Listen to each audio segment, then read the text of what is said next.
This is Audible. Capital by Karl Marx. A Critique of Political Economy. Volume 2. The Process of Circulation of Capital. Edited by Friedrich Engels. Read by Derek LePage for Ukemi Audiobooks. Written in draft by Marx, 1863 to 1878, edited for publication by Engels. First published in German in 1885. Authoritative revised edition in 1893. Preface to the first edition of Capital Volume 2, Engels, 1885. It was no easy task to put the second volume of Capital in shape for publication, and do it in a way that, on the one hand, would make it a connected and, as far as possible, complete work, and on the other would represent exclusively the work of its author, not of its editor. The great number of available, mostly fragmentary, texts worked on added to the difficulties of this task. At best, one single manuscript, number 4, had been revised throughout and made ready for press, but the greater part had become obsolete through subsequent revision. The bulk of the material was not finally polished in point of language, although in substance it was for the greater part fully worked out. The language was that in which Marx used to make his extracts, careless style full of colloquialisms, often containing coarsely humorous expressions and phrases, interspersed with English and French technical terms, or with whole sentences and even pages of English. Thoughts were jotted down as they developed in the brain of the author. Some parts of the argument would be fully treated, others of equal importance only indicated. Factual material for illustration would be collected, but barely arranged, much less worked out. At conclusions of chapters, in the author's anxiety to get to the next, there would often be only a few disjointed sentences to mark the further development here left incomplete. And finally, there was the well-known handwriting, which the author himself was sometimes unable to decipher. I have contented myself with reproducing these manuscripts as literally as possible, changing the style only in places where Marx would have changed it himself, and interpolating explanatory sentences or connecting statements only where this was absolutely necessary, and where, besides, the meaning was clear beyond any doubt. Sentences whose interpretation was susceptible of the slightest doubt were preferably copied word for word. The passages which I have remodelled or interpolated cover barely 10 pages in print, and concern only matters of form. The mere enumeration of the manuscript material left by Marx for Volume 2 proves the unparalleled conscientiousness and strict self-criticism with which he endeavoured to elaborate his great economic discoveries to the point of utmost completion before he published them. This self-criticism rarely permitted him to adapt his presentation of the subject, in content as well as in form, to his ever-widening horizon, the result of incessant study. This material consists of the following. First, a manuscript entitled Zur Kritik der politischen Ökonomie, containing 1,472 quarto pages in 23 notebooks, written in August 1861 to June 1863. It is the continuation of a work of the same title, the first part of which appeared in Berlin in 1859. It treats, on pages 1 to 220, notebooks 1 to 5, and again on pages 1159 to 1472, notebooks 19 to 23, of the subjects examined in Volume 1 of Capital, from the transformation of money into capital to the end, and is the first extant draft thereof. pages 973 to 1158, notebook 16 to 18, deal with capital and profit, rate of profit, merchant's capital, and money capital, that is to say, with subjects which were later developed in the manuscript for Volume 3.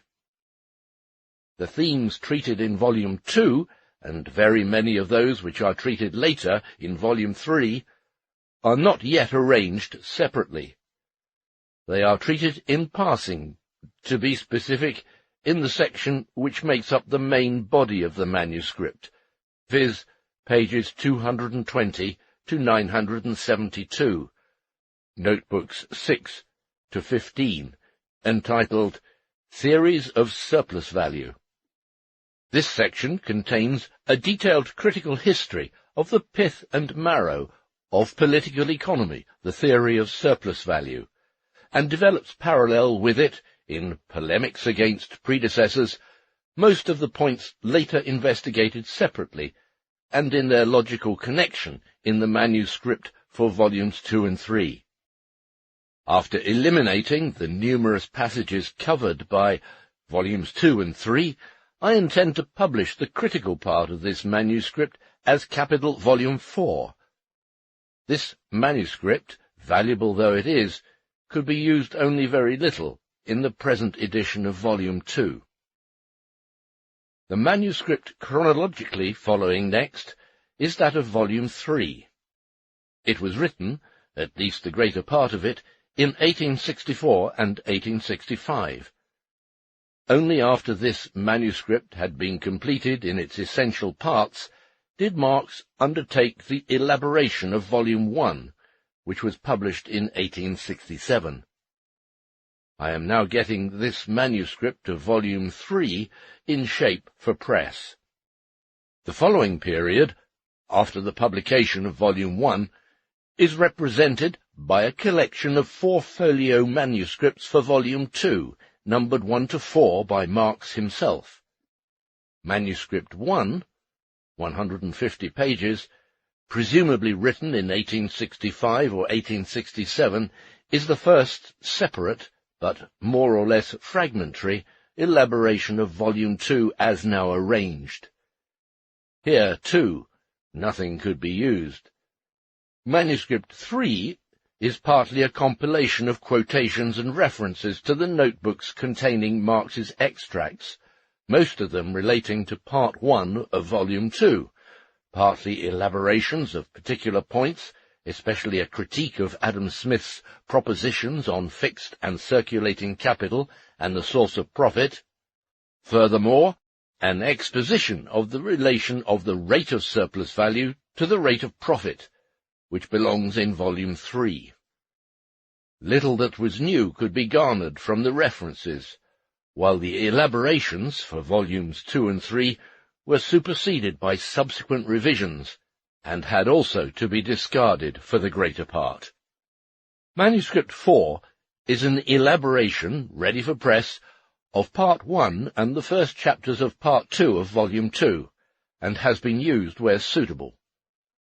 Although it was found that this manuscript had been written earlier than Manuscript 2, yet, being far more finished in form, it could be used with advantage for the corresponding part of this volume.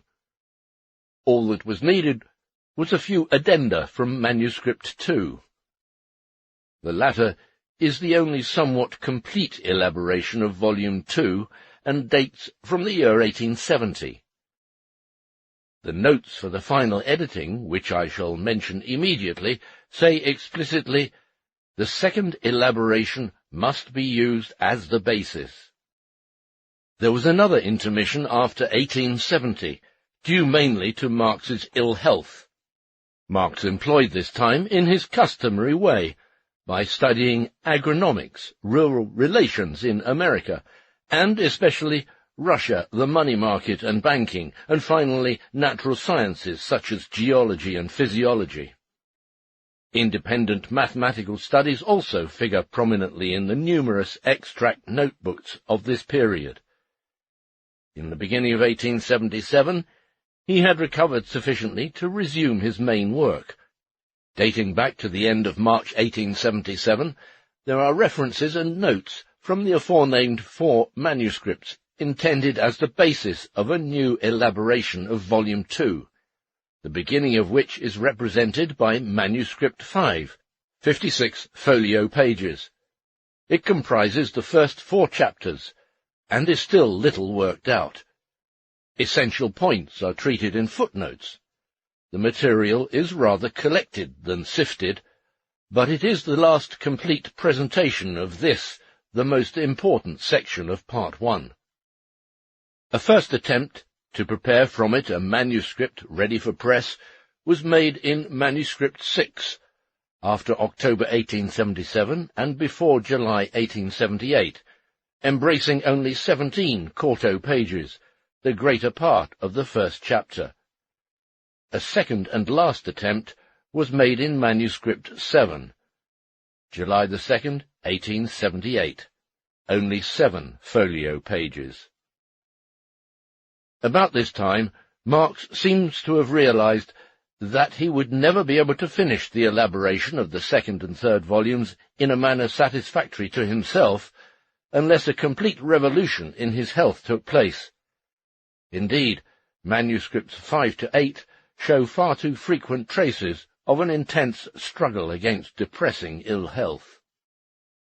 The most difficult part of Part 1 had been worked over in Manuscript 5.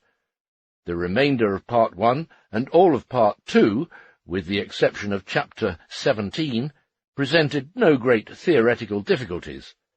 But Part 3, dealing with the reproduction and circulation of social capital, seemed to him to be very much in need of revision.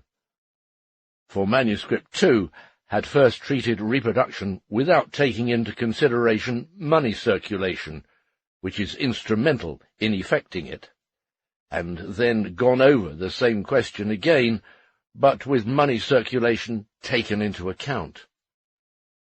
This was to be eliminated, and the whole part to be reconstructed in such a way as to conform to the author's enlarged horizon. Thus Manuscript 8 came into existence, a notebook containing only 70 quarto pages. But the vast amount of matter Marx was able to compress into this space is clearly demonstrated on comparing that manuscript with Part 3, in print, after leaving out the pieces inserted from Manuscript 2. This manuscript is likewise merely a preliminary treatment of the subject, its main object having been to ascertain and develop the points of view newly acquired in comparison with Manuscript 2, with those points ignored about which there was nothing new to say. An essential portion of Chapter 17, Part 2, which anyhow is more or less relevant to Part 3, was once more reworked and expanded. The logical sequence is frequently interrupted, the treatment of the subject gappy in places and very fragmentary, especially the conclusion. But what Marx intended to say on the subject is said there, somehow or other. This is the material for Volume 2, out of which I was supposed to make something, as Marx remarked to his daughter Eleanor shortly before his death. I have construed this task in its narrowest meaning. So far as this was at all possible, I have confined my work to the mere selection of a text from the available variants. I always based my work on the last available edited manuscript, comparing this with the preceding ones. Only the first and third parts offered any real difficulties, that is, of more than a mere technical nature, and these were indeed considerable. I have endeavoured to solve them exclusively in the spirit of the author. I have translated quotations in the text whenever they are cited in confirmation of facts, or when, as in passages from Adam Smith, the original is available to everyone who wants to go thoroughly into the matter. This was impossible only in Chapter 10, because there it is precisely the English text that is criticized. The quotations from Volume 1 are paged according to its second edition, the last one to appear in Marx's lifetime. For Volume 3, only the following materials are available, apart from the first elaboration in manuscript form of Zur Kritik, from the aforementioned parts of Manuscript 3, and from a few occasional short notes scattered through various extract notebooks. The folio manuscript of 1864-65, referred to previously, which is about as fully worked out as Manuscript 2 of Volume 2. Furthermore, a notebook dated 1875, the relation of the rate of surplus value to the rate of profit, which treats the subject mathematically, in equations.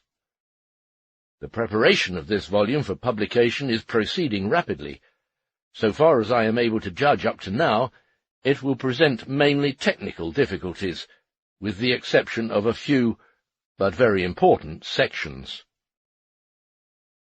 I consider this is an opportune place to refute a certain charge which has been raised against Marx, first in only whispers, sporadically, but more recently, after his death, proclaimed an established fact by German socialists of the chair and of the state, and by their hangers-on. It is claimed that Marx plagiarized the work of Rodbertus. I have already stated elsewhere, in the preface to Marx's The Poverty of Philosophy, translated by E. Bernstein and K. Kautsky, Stuttgart 1885, what was most urgent in this regard. But not until now have I been able to adduce conclusive proof. As far as I know, this charge was made for the first time in R. Mayer's Emanzipationskampf des vierten Standes. Thus, quote, "It can be proved that Marx has gathered the greater part of his critique from these publications," unquote, meaning the works of Rodbertus dating back to the last half of the 30s. I may well assume, until further evidence is produced, that the whole proof of this assertion consists in Rodbertus having assured Herr Meyer that this was so. In 1879, Rodbertus himself appears on the scene, and writes the following to J. Zeller, Zeitschrift für die gesamte Staatswissenschaft, Tübingen, 1879, with reference to his work Zur Erkenntnis unserer staatswirtschaftlichen Zustände, 1842. Quote, "You will find that this," the line of thought developed in it, "has been very nicely used by Marx, without, however, giving me credit for it," unquote. The posthumous publisher of Rodbertus's works, T. Kozak, repeats his insinuation without further ceremony. Das Kapital von Rodbertus, Berlin, 1884, Introduction. Finally, in the Briefe und Sozialpolitische Aufsätze von Dr. Rodbertus Jagetzau, published by R. Meyer in 1881, Rodbertus says point-blank, quote, "Today I find I have been robbed by Scheffler and Marx without having my name mentioned." Letter number 60, unquote. And in another place, Rodbertus's claim assumes a more definite form. Quote, "In my third social letter, I have shown virtually in the same way as Marx, only more briefly and clearly, what the source of the surplus value of the capitalist is," unquote. Letter number 48. Marx had never heard anything about any of these charges of plagiarism. In his copy of the Emanzipationskampf, only that part had been cut open which related to the International. The remaining pages were not opened until I cut them myself after his death. He never looked at the Tübingen Zeitschrift. The Briefe etc. to R. Meyer likewise remained unknown to him, and I did not learn of the passage referring to the robbery until Dr. Meyer himself was good enough to call my attention to it in 1884. However, Marx was familiar with letter number 48. Dr. Meyer had been so kind as to present the original to the youngest daughter of Marx. When some of the mysterious whispering about the secret source of his criticism, having to be sought in Rodbertus, reached the ear of Marx, he showed me that letter with the remark that here he had at last authentic information as to what Rodbertus himself claimed. If that was all Rodbertus asserted, he, Marx, had no objection, and he could well afford to let Rodbertus enjoy the pleasure of considering his own version the briefer and clearer one. In fact, Marx considered the matter settled by this letter of Rodbertus. He could so all the more, since I know for certain that he was not in the least acquainted with the literary activity of Rodbertus until about 1859, when his own critique of political economy had been completed, not only in its fundamental outlines, but also in its more important details. Marx began his economic studies in Paris in 1843, starting with the great Englishmen and Frenchmen. Of German economists he knew only Rau and List, and he did not want any more of them. Neither Marx nor I heard a word of Rodbertus's existence until we had to criticize in the Neue Rheinische Zeitung, 1848, the speeches he made as Berlin deputy and his actions as minister. We were both so ignorant that we had to ask the Rhenish deputies who this Rodbertus was that had become a minister so suddenly.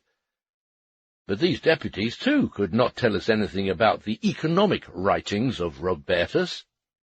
That, on the other hand, Marx had known very well already at that time, without the help of Rodbertus, not only whence but also how the surplus value of the capitalist came into existence, is proved by his Poverty of Philosophy, 1847, and by his lectures on wage labour and capital, delivered in Brussels the same year, and published in numbers 264 to 69 of the Neue Rheinische Zeitung in 1849.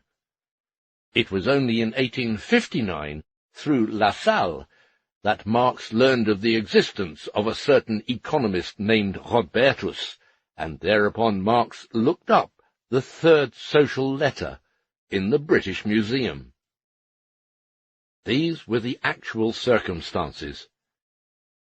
And now let us see what there is to the content of which Marx is charged with robbing Rodbertus. Says Rodbertus, quote, "In my third social letter, I have shown in the same way as Marx, only more briefly and clearly, what the source of the surplus value of the capitalists is." Unquote. This, then, is the crux of the matter, the theory of surplus value. And indeed, it would be difficult to say what else there is in Marx that Rodbertus might claim as his property. Thus, Rodbertus declares here he is the real originator of the theory of surplus value, and that Marx robbed him of it. And what has the Third Social Letter to say in regard to the origin of surplus value? Simply this, that rent, his term which lumps together ground rent and profit, does not arise from an addition of value to the value of a commodity, but, quote, from a deduction of value from wages, in other words, because wages represent only a part of the value of a product. Unquote. And if labour is sufficiently productive, quote, wages need not be equal to the natural exchange value of the product of labour in order to leave enough of this value for the replacing of capital and for rent. Unquote. We are not informed, however, what sort of a natural exchange value of a product it is that leaves nothing for the replacing of capital, consequently for the replacement of raw material and the wear and tear of tools. It is our good fortune to be able to state what impression was produced on Marx by this stupendous discovery of Rodbertus. In the manuscript Zur Kritik, Notebook 10, pages 445 onwards, we find a digression. Herr Rodbertus, a new ground rent theory. This is the only point of view from which Marx there looks upon the third social letter. The Rodbertian theory of surplus value in general is dismissed with the ironical remark, quote, Mr. Rodbertus first analyzes the state of affairs in a country where property in land and property in capital are not separated, and then arrives at the important conclusion that rent, by which he means the entire surplus value, is only equal to the unpaid labour, or to the quantity of products in which this labour is expressed, unquote. Capitalistic man has been producing surplus value for several hundred years, and has gradually arrived at the point of pondering over its origin. The view first propounded grew directly out of commercial practice. Surplus value arises out of an addition to the value of the product. This idea was current among the mercantilists, but James Stewart already realized that in that case the one would necessarily lose what the other would gain. Nevertheless, this view persisted for a long time afterwards, especially among the socialists, but it was thrust out of classical science by Adam Smith.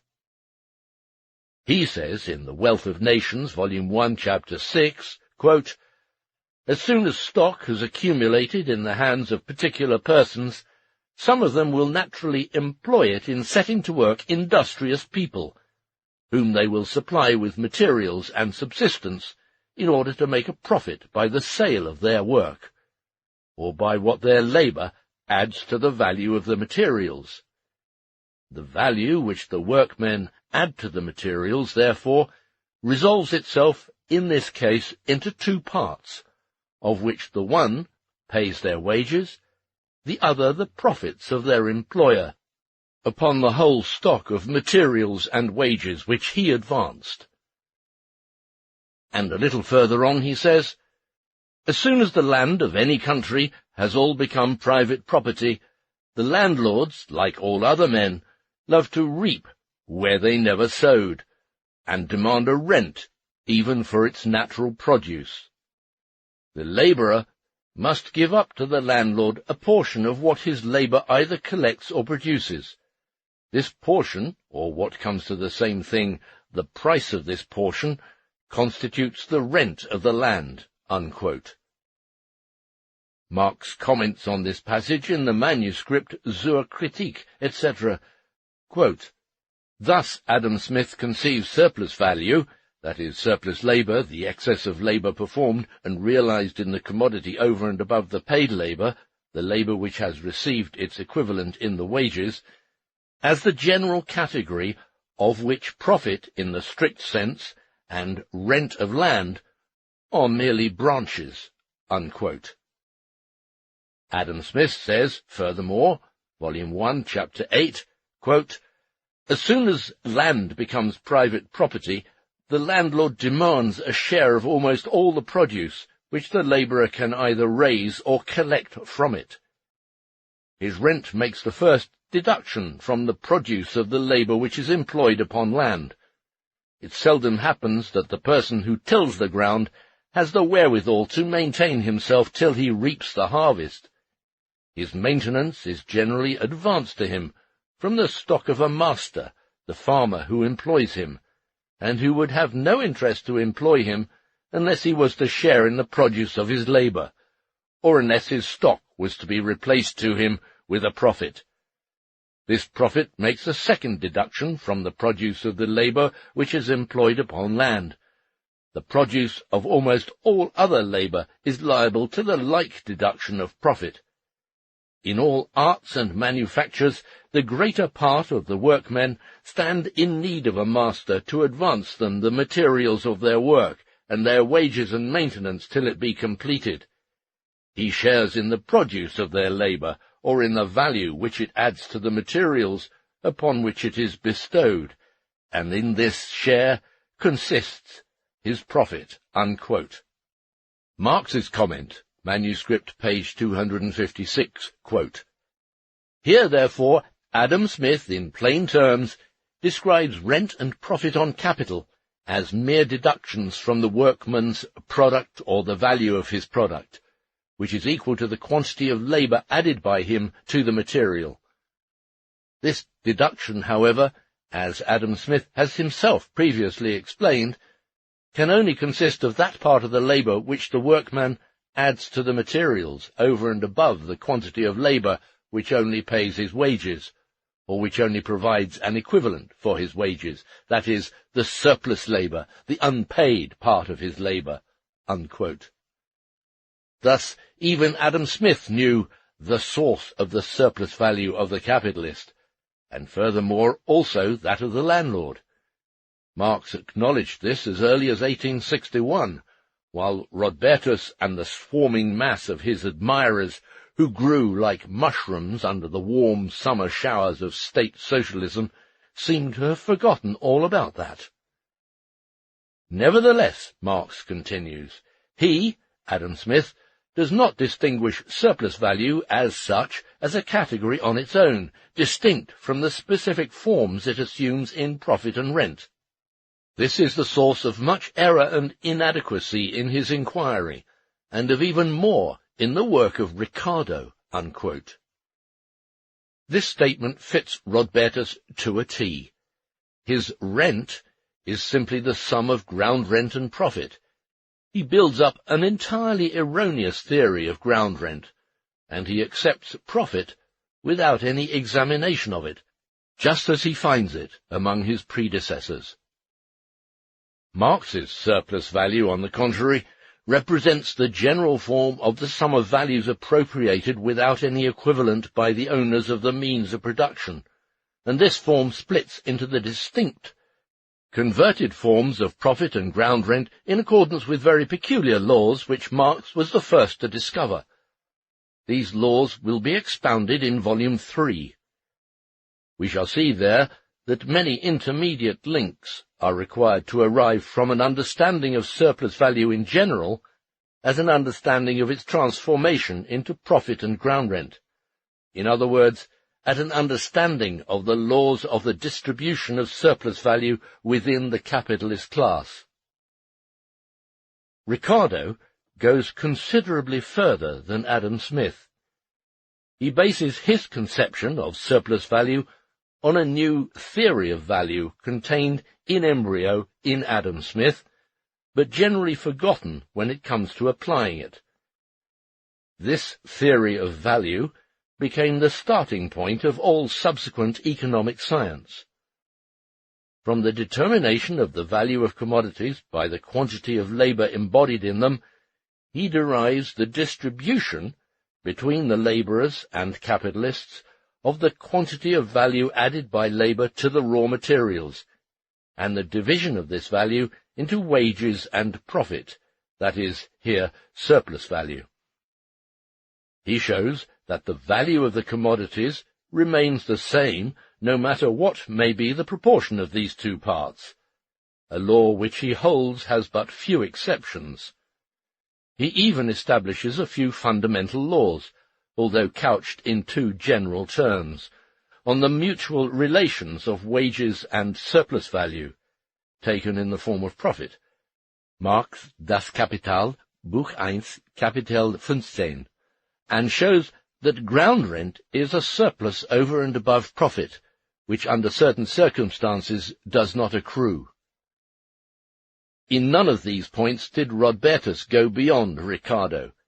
He either remained wholly unfamiliar with the internal contradictions of the Ricardian theory, which caused the downfall of that school, or they only misled him into raising utopian demands, his zur Erkenntnis, etc., instead of inducing him to find economic solutions.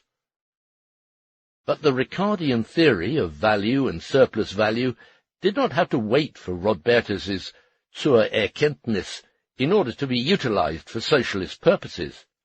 On page 609 of the first volume of Das Kapital, second edition, we find the following quotation, the possessors of surplus produce or capital, taken from a pamphlet entitled The Source and Remedy of the National Difficulties, a letter to Lord John Russell, London 1821. In this pamphlet of 40 pages, the importance of which should have been noted if only on account of the one expression, surplus produce or capital, and which Marx saved from falling into oblivion, we read the following statements. Quote, "Whatever may be due to the capitalist, from the standpoint of the capitalist, he can only receive the surplus labour of the labourer, for the labourer must live. But how the labourer lives, and hence how much the surplus labour appropriated by the capitalist can amount to, are very relative things. Quote, if capital does not decrease in value as it increases in amount, the capitalist will exact from the labourers the produce of every hour's labour beyond what it is possible for the labourer to subsist on. The capitalist may eventually say to the labourer, you shan't eat bread because it is possible to subsist on beetroot and potatoes. And to this point have we come. Why, if the labourer can be brought to feed on potatoes instead of bread, it is indisputably true that more can be extracted from his labour. That is to say, if when he fed on bread he was obliged to retain for the maintenance of himself and family the labour of Monday and Tuesday, he will on potatoes require only the half of Monday, and the remaining half of Monday and the whole of Tuesday are available either for the service of the state or the capitalist. It is admitted that the interest paid to the capitalists, whether in the nature of rents, interests on money, or profits of trade, is paid out of the labour of others." Unquote.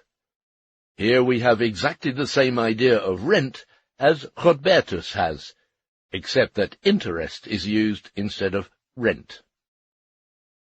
Marx makes the following comment. Manuscript zur Kritik. This little-known pamphlet, published at a time when the incredible cobbler McCulloch began to be talked about, represents an essential advance over Ricardo.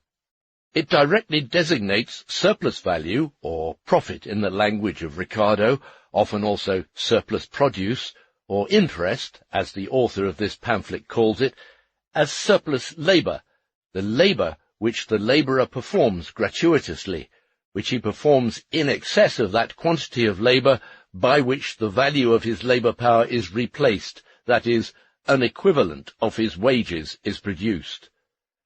It was no more important to reduce value to labour than to reduce surplus value, represented by a surplus produce, to surplus labour. This has already been stated by Adam Smith, and forms a main factor in Ricardo's analysis. But they did not say so, nor fix it anywhere in absolute form.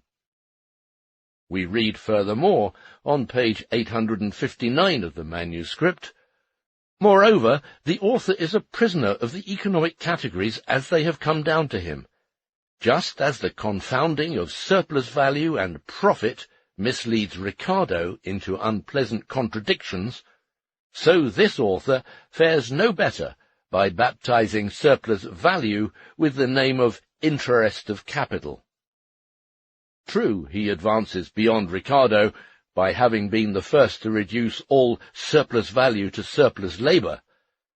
Furthermore, while calling surplus value interest of capital, he emphasizes at the same time that by this term he means the general form of surplus labour as distinguished from its special forms, rent, interest on money, and profit of enterprise. And yet he picks the name of one of these special forms, interest, for the general form, and this sufficed to cause his relapse into economic slang." This last passage fits Rodbertus like a glove. He, too, is a prisoner of the economic categories as they have come down to him. He, too, applies to surplus value the name of one of its converted subforms, rent, and makes it quite indefinite at that. The result of these two mistakes is that he relapses into economic slang. that he does not follow up his advance over Ricardo critically, and that instead he is misled into using his unfinished theory, even before it got rid of its eggshell, as the basis for a utopia with which, as always, he comes too late. The pamphlet appeared in 1821, and anticipated completely Rodbertus's Rent of 1842. Our pamphlet is but the farthest outpost of an entire literature which in the 20s turned the Ricardian theory of value and surplus value against capitalist production in the interest of the proletariat, fought the bourgeoisie with its own weapons. The entire communism of Owen, so far as it engages in polemics on economic questions, is based on Ricardo. Apart from him, there are still numerous other writers, some of whom Marx quoted as early as 1847 against Proudhon, Misère de la philosophie, such as Edmonds, Thompson, Hodgkin, etc., etc., and 4 more pages of et-ceteras. I select the following at random from among this multitude of writings. An inquiry into the principles of the distribution of wealth most conducive to human happiness, by William Thompson, a new edition, London, 1850. This work, written in 1822, first appeared in 1824. Here, likewise, the wealth appropriated by the non-producing classes is described everywhere as a deduction from the product of the labourer, and rather strong words are used. The author says, quote, "The constant effort of what has been called society has been to deceive and induce, to terrify and compel the productive labourer to work for the smallest possible portion of the produce of his own labour. Why not give him the whole absolute produce of his labour? This amount of compensation exacted by capitalists from the productive labourers under the name of rent or profits is claimed for the use of land or other articles, for all the physical materials on which or by means of which his productive powers can be made available, being in the hands of others with interests opposed to his, and their consent being a necessary preliminary to any exertion on his part.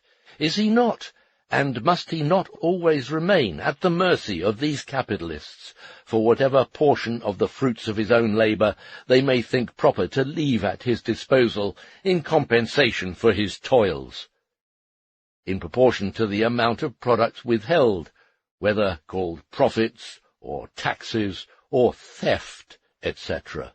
Unquote.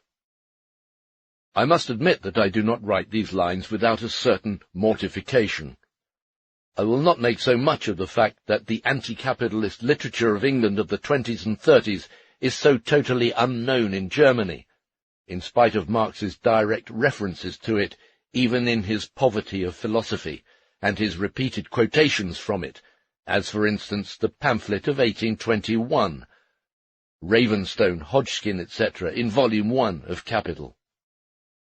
But it is proof of the grave deterioration of official political economy that not only the literatus vulgaris, who clings desperately to the coat-tails of Rodbertus and really has not learned anything, but also the officially and ceremoniously installed professor who boasts of his erudition has forgotten his classical political economy to such an extent that he seriously charges Marx with having purloined things from Rodbertus, which may be found even in Adam Smith and Ricardo. But what is there new in Marx's utterances on surplus value? How is it that Marx's theory of surplus value struck home like a thunderbolt out of a clear sky, and that in all civilized countries, while the theories of all his socialist predecessors, Rodbertus included, vanished without having produced any effect? The history of chemistry offers an illustration which explains this. We know that late in the past century, the phlogistic theory still prevailed. It assumed that combustion consisted essentially in this, that a certain hypothetical substance, an absolute combustible, named phlogiston, separated from the burning body. This theory sufficed to explain most of the chemical phenomena then known, although it had to be considerably strained in some cases. But in 1774 Priestley produced a certain kind of air, quote, which he found to be so pure, or so free from phlogiston, that common air seemed adulterated in comparison with it. He called it dephlogisticated air. Shortly after him, Schiele obtained the same kind of air in Sweden, and demonstrated its existence in the atmosphere. He also found that this kind of air disappeared whenever some body was burned in it, or in ordinary air, and therefore he called it fire air. From these facts he drew the conclusion that the combination arising from the union of phlogiston with one of the components of the atmosphere, that is to say, from combustion, was nothing but fire or heat which escaped through the glass. Unquote. Roscoe and Schorlemmer, Ausführliches Lehrbuch der Chemie, Braunschweig, 1877.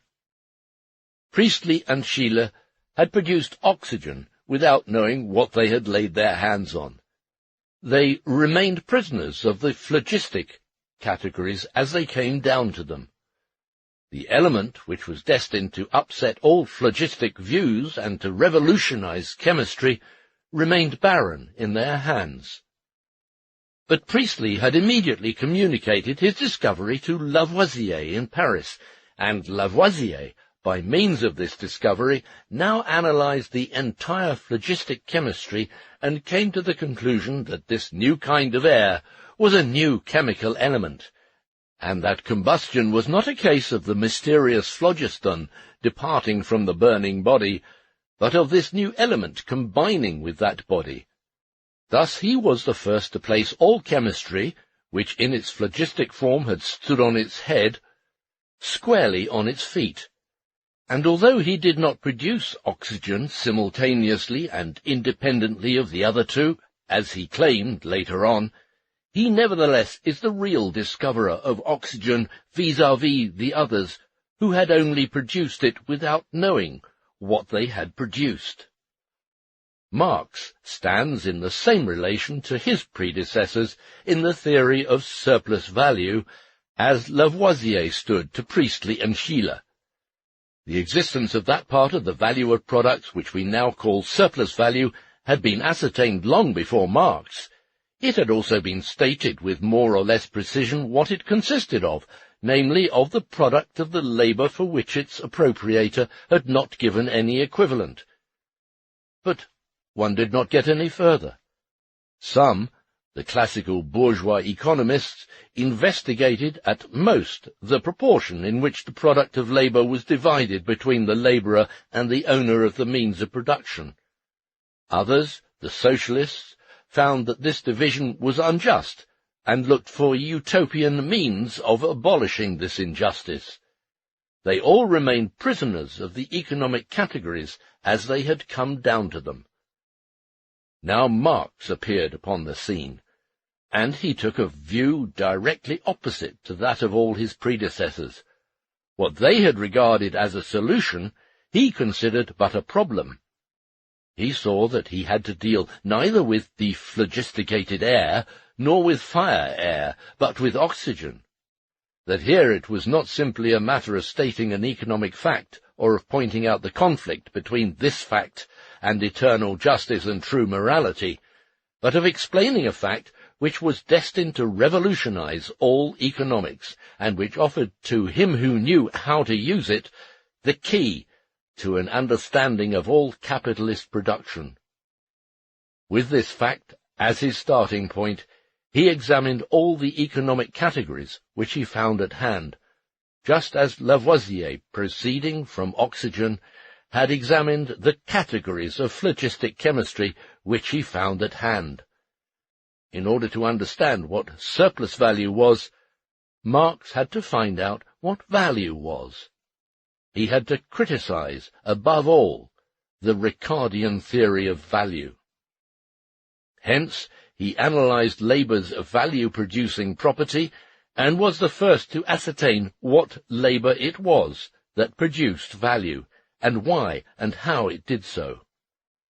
He found that value was nothing but congealed labor of this kind, and this is a point which Rodbertus never grasped to his dying day.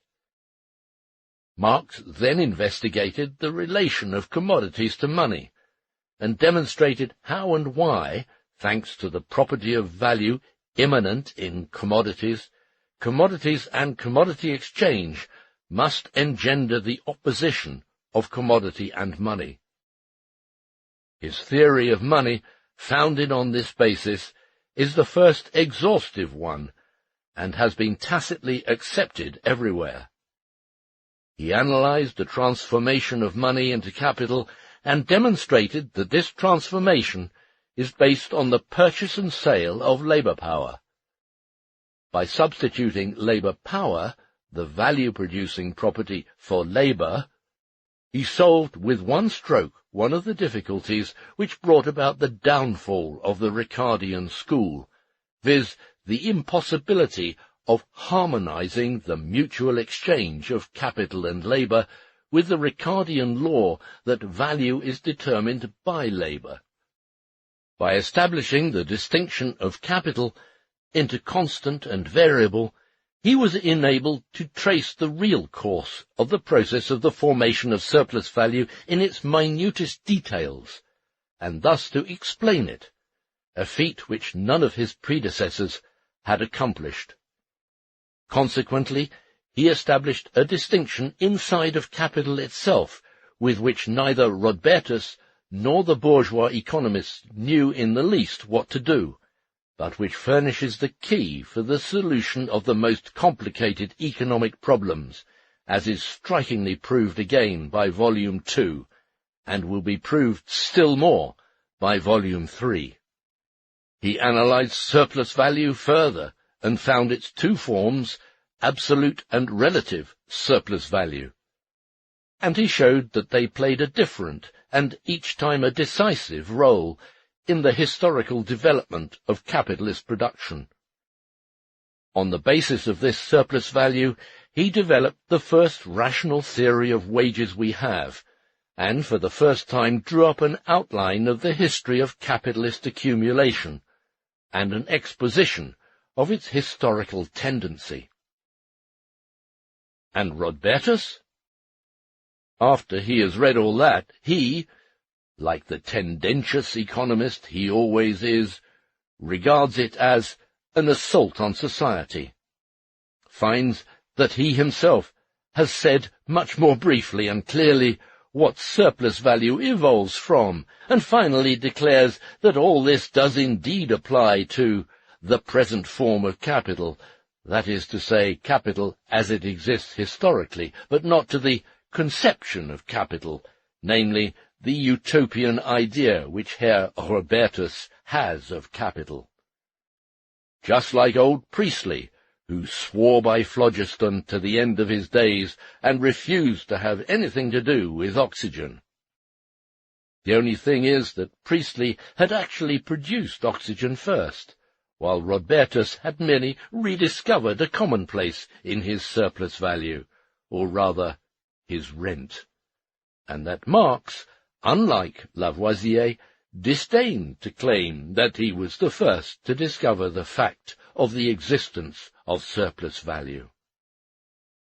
The other economic feats performed by Rodbertus are on about the same plane.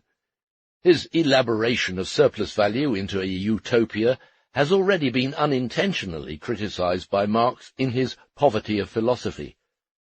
What else may be said about it I have said in my preface to the German edition of that work. Rodbertus's explanation of commercial crises as outgrowths of the underconsumption of the working class may already be found in Sismondi's Nouveaux Principes de l'économie politique, Volume 4, Chapter 4. Footnote. Thus the home market becomes ever more constricted by the concentration of riches in the hands of a small number of proprietors, and industry is forced more and more to seek its outlets in foreign markets, where still greater revolutions await it. That is, the crisis of 1817, which Sismondi goes on to describe. 1819 edition, end of footnote. However, Sismondi always had the world market in mind, while Rodbertus's horizon does not extend beyond the Prussian border. His speculations as to whether wages are derived from capital or income belong to the domain of scholasticism, and are definitely settled in Part 3 of this second volume of Capital. His theory of rent has remained his exclusive property, and may rest in peace until the manuscript of Marx criticizing it is published. Finally, his suggestions for the emancipation of the old Prussian landed property from the oppression of capital are also entirely utopian, for they evade the only practical question raised in this connection, viz., how can the old Prussian landed junker have a yearly income of, say, 20,000 marks, and a yearly expenditure of, say, 30,000 marks, without running into debt? The Ricardian school suffered shipwreck about the year 1830 on the rock of surplus value, and what this school could not solve remained still more insoluble for its successor, vulgar economy. The 2 points which caused its failure were these. Point 1. Labour is the measure of value. However, living labour in its exchange with capital has a lower value than materialized labour for which it is exchanged. Wages, the value of a definite quantity of living labour, are always less than the value of the product begotten by this same quantity of living labour, or in which this quantity is embodied. The question is indeed insoluble if put in this form.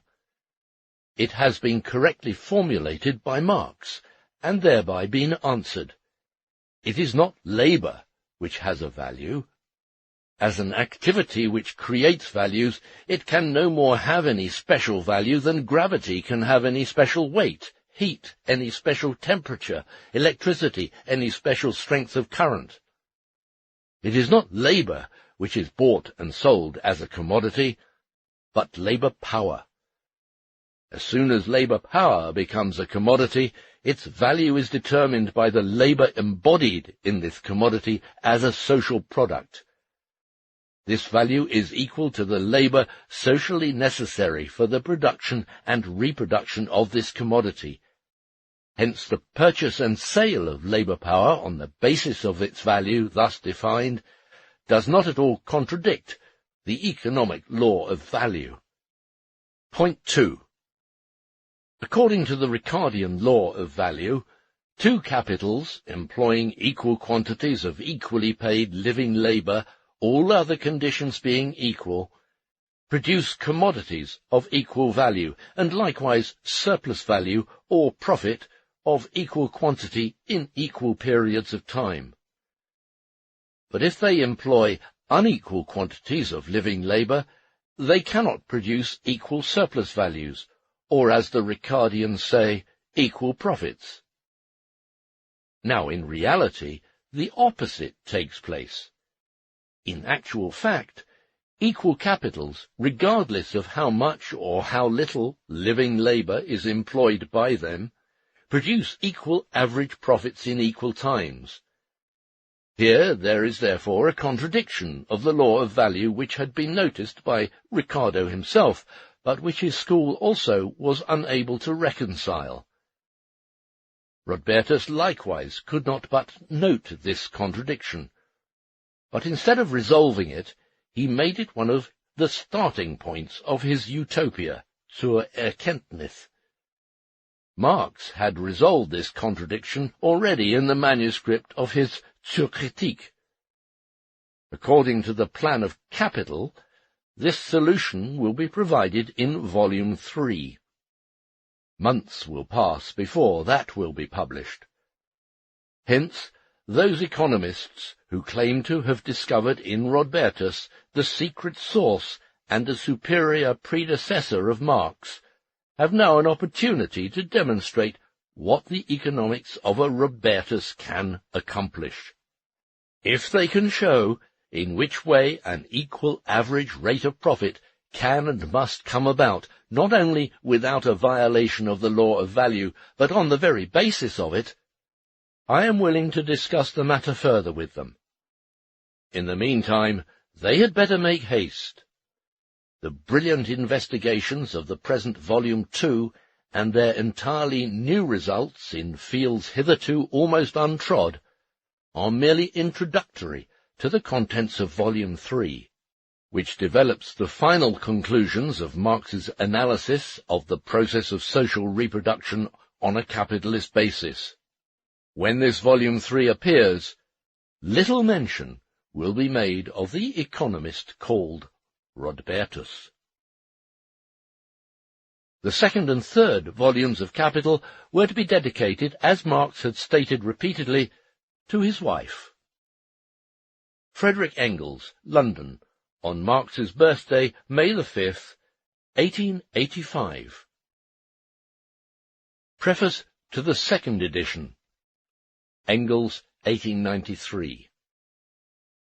The present second edition is, in the main, a faithful reprint of the first. Typographical errors have been corrected, a few stylistic blemishes eliminated, and a few short paragraphs that contain only repetitions struck out. The third volume, which presented quite unforeseen difficulties, is now also nearly ready in manuscript. If my health holds out, it will be ready for press this autumn. F. Engels, London, 15th of July, 1893. Part 1. The Metamorphoses of Capital and their Circuits. Chapter 1. The Circuit of Money Capital. The circular movement of capital takes place in 3 stages, which, according to the presentation in Volume 1, form the following series. First stage. The capitalist appears as a buyer on the commodity and the labour market.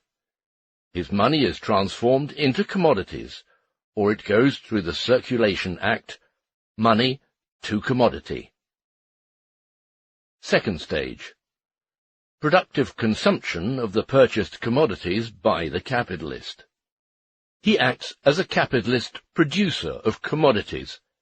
His capital passes through the process of production. The result is a commodity of more value than that of the elements entering into its production. Third stage. The capitalist returns to the market as a seller. His commodities are turned into money, or they pass through the Circulation Act, commodity to money. Hence the formula for the circuit of money capital is money to commodity, then, via productive capital, which interrupts the process of circulation, to increased commodity to increased money. Commodity and money both being increased by surplus value. The first and third stages were discussed in Volume 1 only insofar as this was necessary for the understanding of the second stage, the process of production of capital. For this reason, the various forms which capital takes on in its different stages, and which now assumes and now strips off in the repetition of its circuit, were not considered. These forms are now the direct object of our study. In order to conceive these forms in their pure state, one must first of all discard all factors which have nothing to do with the changing or building of forms as such. It is therefore taken for granted here not only that the commodities are sold at their values, but also that this takes place under the same conditions throughout. Likewise disregarded, therefore, are any changes of value which might occur during the movement in circuits. Section 1. First stage. Money to commodity. The purchaser transforms his money into commodities. The sellers transform their commodities into money. What renders this act of the general circulation of commodities simultaneously a functionally definite section in independent circuit of some individual capital is primarily not the form of the act, but its material content, the specific use character of the commodities which change places with the money. These commodities are on the one hand means of production, on the other labour power, material and personal factors in the production of commodities whose specific nature must of course correspond to the special kind of articles to be manufactured. The sum of commodities to be bought is equal to labour power plus means of production. Money to commodity, considered as to its substance, is therefore composed of money to labour power and money to means of production. The sum of money is separated into two parts, one of which buys labour power, the other means of production. These two series of purchases belong to entirely different markets, the one to the commodity market proper, the other to the labour market.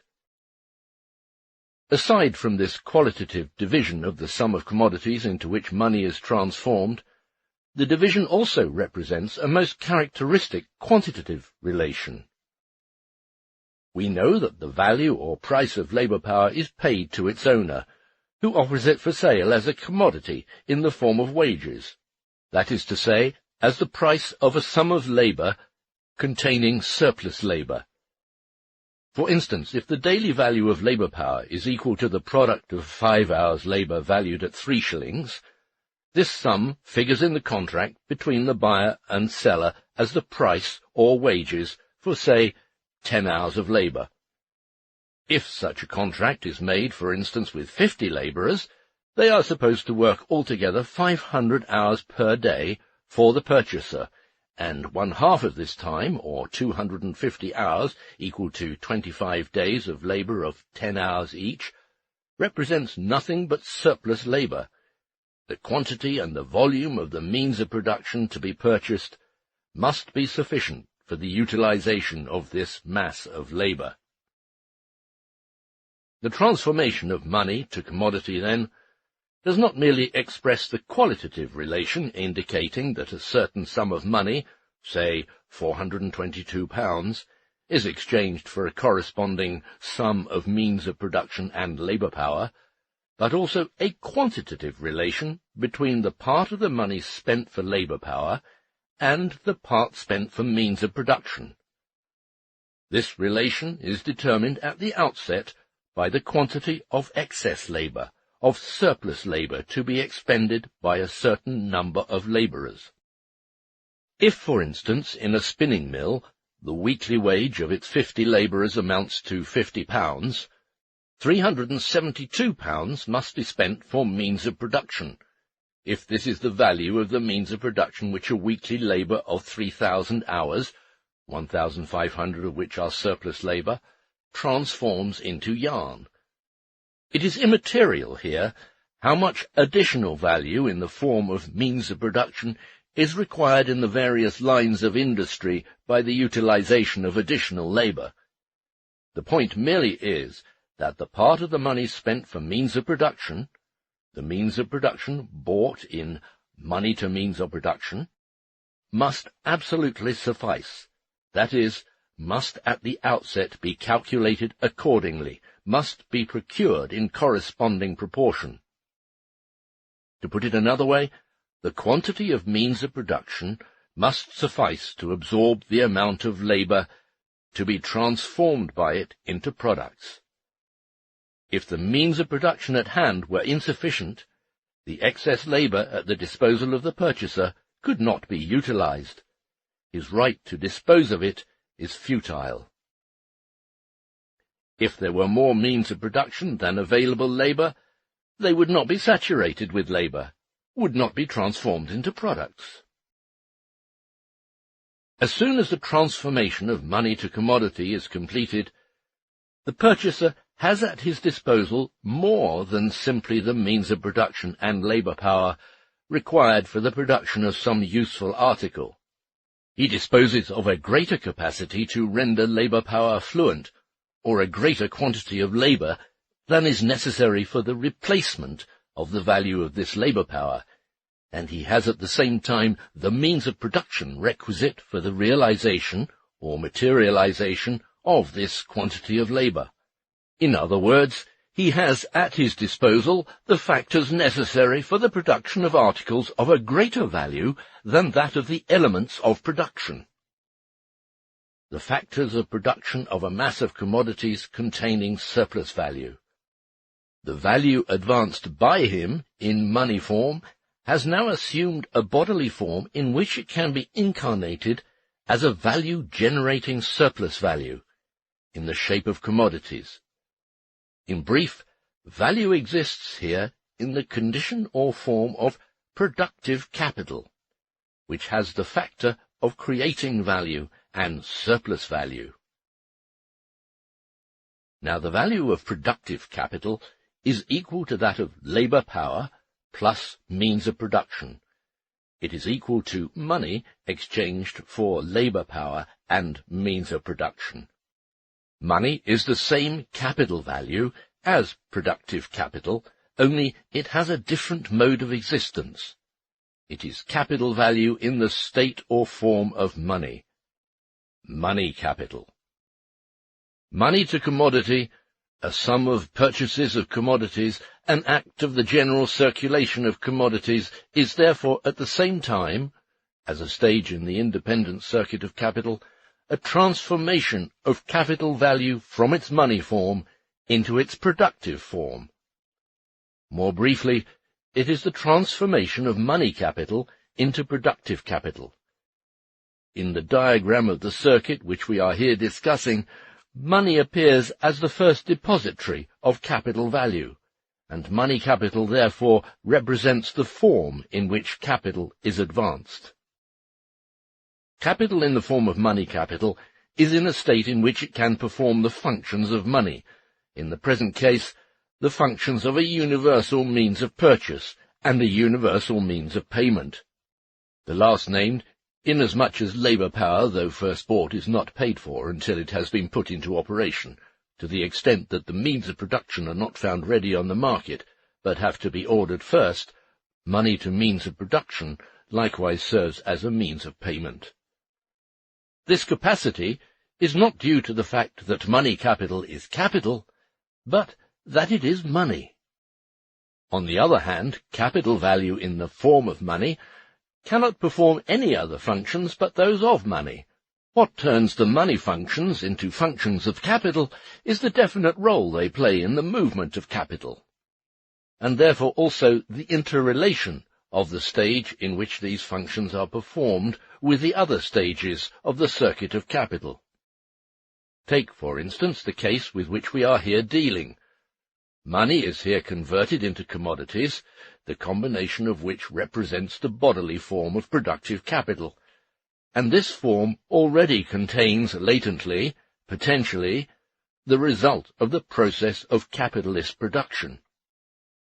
A part of the money performing the function of money capital in the transformation of money to commodity assumes, by consummating the act of circulation, a function in which it loses its capital character but preserves its money character. The circulation of money capital is divided into means of production and the purchase of labour power. Let us consider the last-named process by itself. Money to labour power is the purchase of labour power by the capitalist. It is also the sale of labour power, we may here say of labour, since the form of wages is assumed, by the labourer who owns it. What is money to commodity equals money to labour for the buyer is here, as in every other purchase, Labor to money equals commodity to money for the seller, the laborer. It is the sale of his labor power. This is the first stage of circulation, or the first metamorphosis of the commodity. Refer to Volume 1, Chapter 3, Section 2a. It is, for the seller of labor, a transformation of his commodity into the money form. The laborer spends the money so obtained gradually for a number of commodities required for the satisfaction of his needs, for articles of consumption.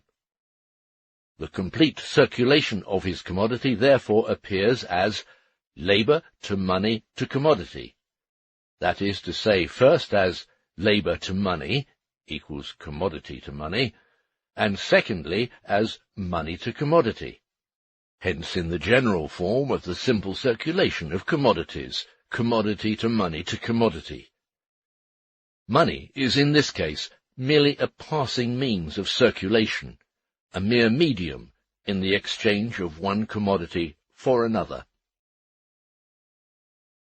Money to labor power is the characteristic moment in the transformation of money capital into productive capital, because it is the essential condition for the real transformation of value advanced in the form of money into capital, into a value producing surplus value. Money to means of production is necessary only for the purpose of realizing the quantity of labor bought in the process money to labor power, which was discussed from this point of view in Volume 1, Part 2, under the heading of The Transformation of Money into Capital. We shall have to consider the matter at this point also from another angle, relating especially to money capital, the form in which capital manifests itself. Generally, money to labor power is regarded as characteristic of the capitalist mode of production. However, not at all for the reason just given, that the purchase of labor power represents a contract of purchase which stipulates for the delivery of a quantity of labor in excess of that needed to replace the price of the labor power, the wages, hence delivery of surplus labor, the fundamental condition for the capitalization of the value advanced, or for the production of surplus value, which is the same thing.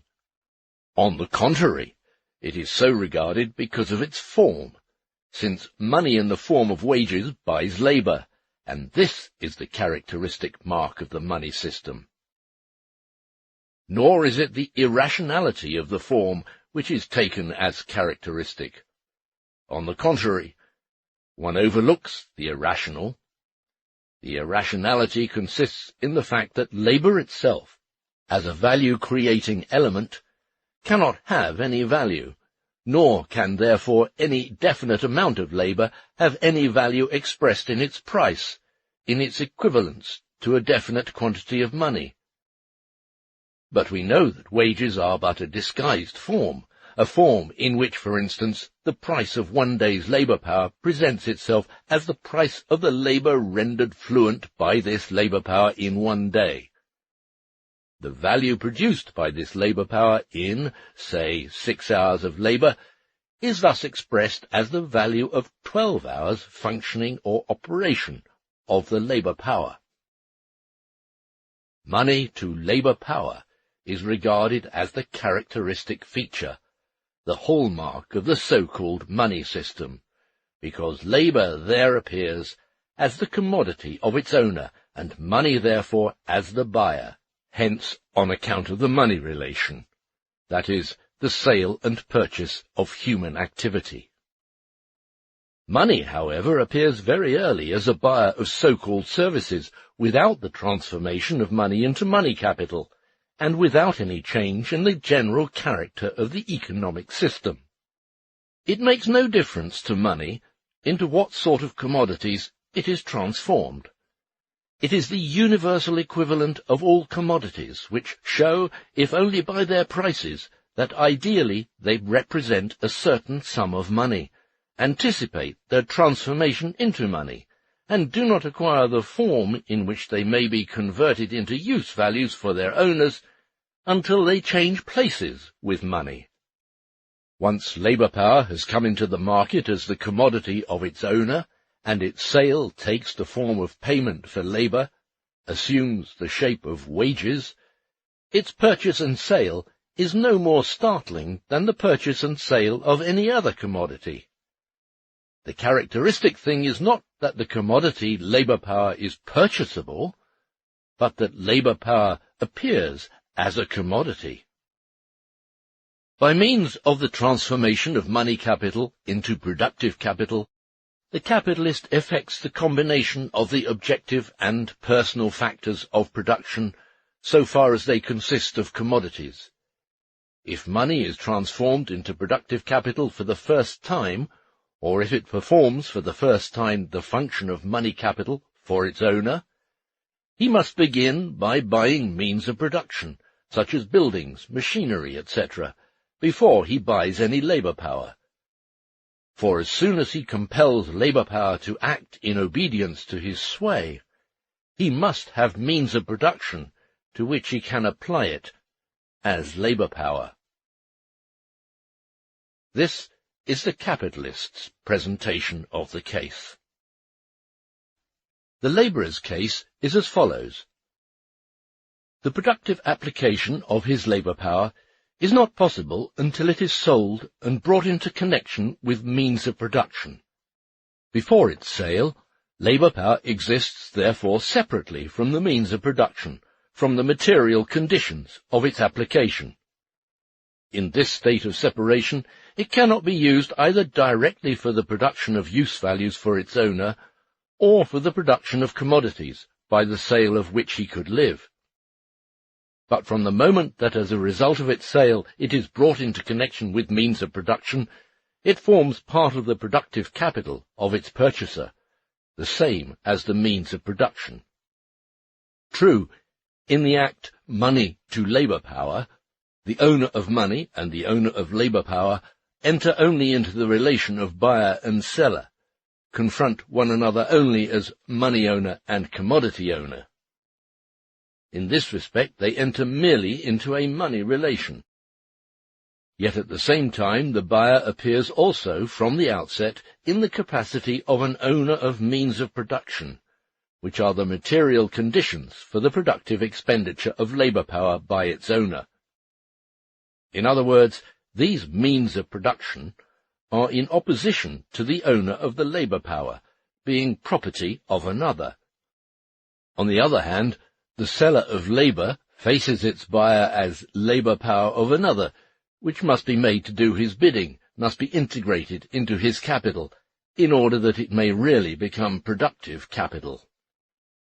The class relation between capitalist and wage labourer therefore exists, is presupposed from the moment the two face each other in the act money to labour power to money on the part of the labourer. It is a purchase and sale, a money relation, but a purchase and sale in which the buyer is assumed to be a capitalist and the seller a wage labourer. And this relation arises out of the fact that the conditions required for the realization of labour power, viz., means of subsistence and means of production, are separated from the owner of labour power, being the property of another. We are not concerned here with the origin of this separation. It exists as soon as money to labour power goes on. The thing which interests us here is this. If money to labour power appears here as a function of money capital, or money as the form of existence of capital, the sole reason that money here assumes the role of a means of paying for a useful human activity or service, it is by no means in consequence of the function of money as a means of payment.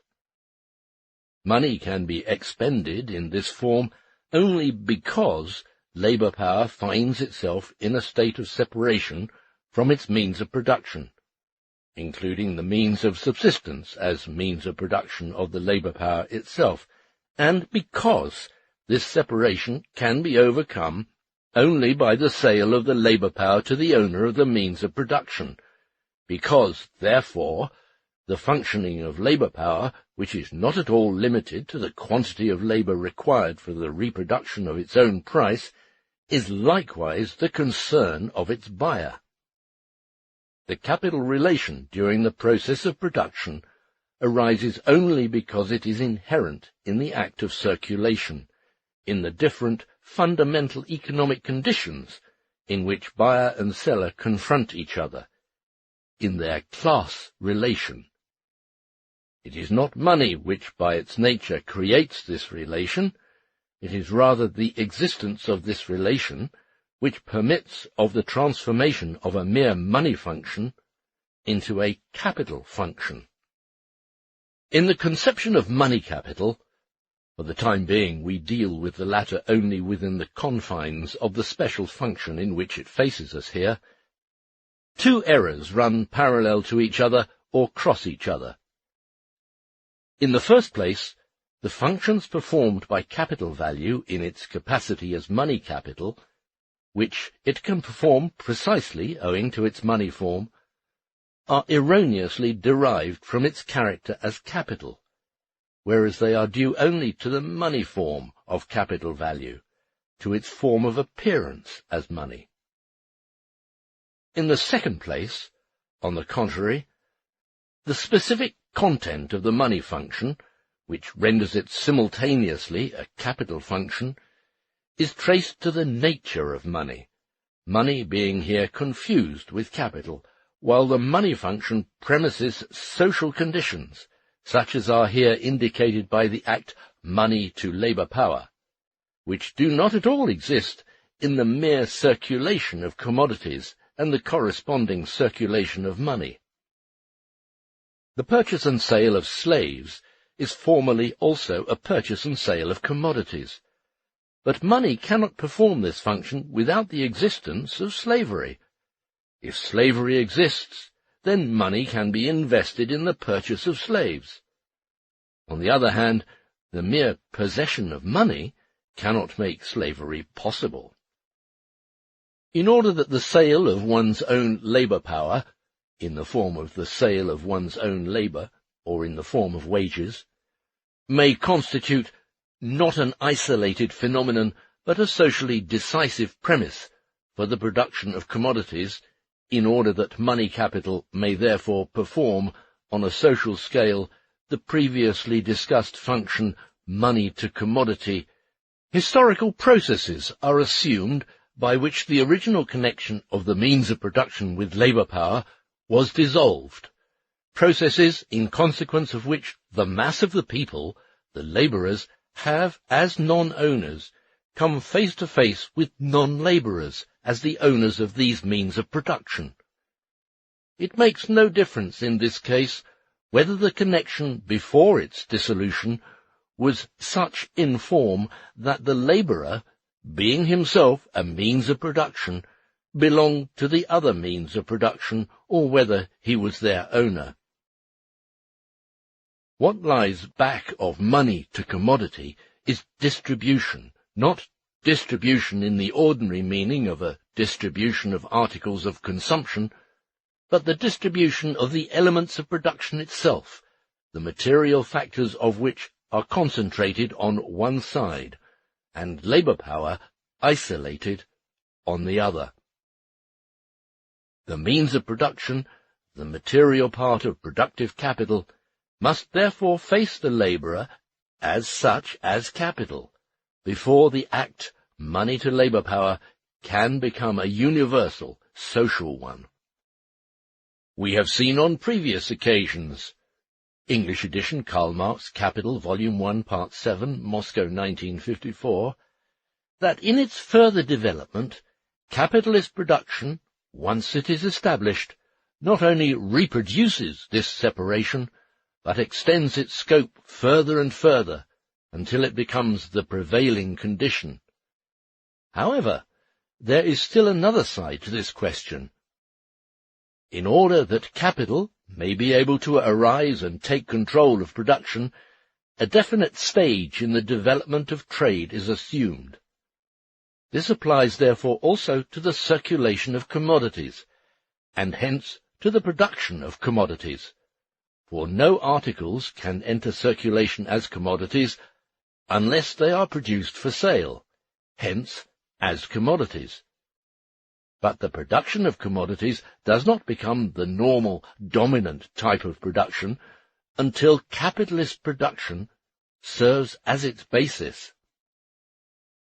The Russian landowners, who as a result of the so-called emancipation of the peasants are now compelled to carry on agriculture with the help of wage labourers instead of the forced labour of serfs, complain about two things.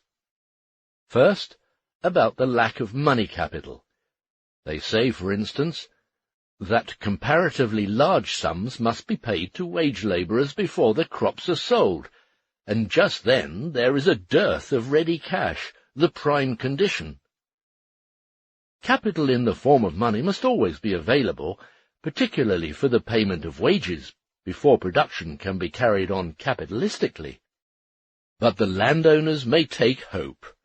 Everything comes to those who wait, and in due time the industrial capitalist will have at his disposal not alone his own money, but also that of others. The second complaint is more characteristic. It is to the effect that even if one has money, not enough labourers are to be had at any time. The reason is that the Russian farm labourer, owing to the common ownership of land in the village community, has not yet been fully separated from his means of production, and hence is not yet a free wage labourer in the full sense of the word. But the existence of the latter on a social scale is a sine qua non for the conversion of money into commodities to be able to represent the transformation of money capital into productive capital. It is therefore quite clear that the formula for the circuit of money capital, money to commodity, to increased commodity, to increased money, is the matter-of-course form of the circuit of capital only on the basis of already developed capitalist production, because it presupposes the existence of a class of wage labourers on a social scale. We have seen that capitalist production does not only create commodities and surplus value, but also reproduces to an ever-increasing extent the class of wage labourers, into whom it transforms the vast majority of direct producers. Since the first condition for its realization is the permanent existence of a class of wage labourers, money to commodity via productive capital to increased commodity to increased money presupposes a capital in the form of productive capital, and hence the form of the circuit of productive capital. Section 2. Second stage. Function of productive capital. The circuit of capital, which we have here considered, begins with the act of circulation money to commodity, the transmutation of money into commodities. Purchase. Circulation must therefore be complemented by the antithetical metamorphosis commodity to money, the transformation of commodities into money, or sale. But the direct result of money to commodity is the interruption of the circulation of the capital value advanced in the form of money. By the transformation of money capital into productive capital, the capital value has acquired a bodily form in which it cannot continue to circulate, but must enter into consumption, viz., into productive consumption. The use of labour power, labour, can be materialized only in the labour process. The capitalist cannot resell the labourer as a commodity because he is not his chattel slave, and the capitalist has not bought anything except the right to use his labour power for a certain time. On the other hand, the capitalist cannot use this labour power in any other way than by utilizing means of production to create commodities with its help. The result of the first stage is therefore entrance into the second, the productive stage of capital. This movement is represented by money to commodity through productive capital, in which the through indicates that the circulation of capital is interrupted, while its circular movement continues, since it passes from the sphere of circulation of commodities into that of production. The first stage, the transformation of money capital into productive capital, is therefore merely the harbinger and introductory phase of the second stage, the functioning of productive capital. Money to commodity presupposes that the individual performing this act not only has at his disposal values in any use form, but also that he has them in the form of money, that he is the owner of money.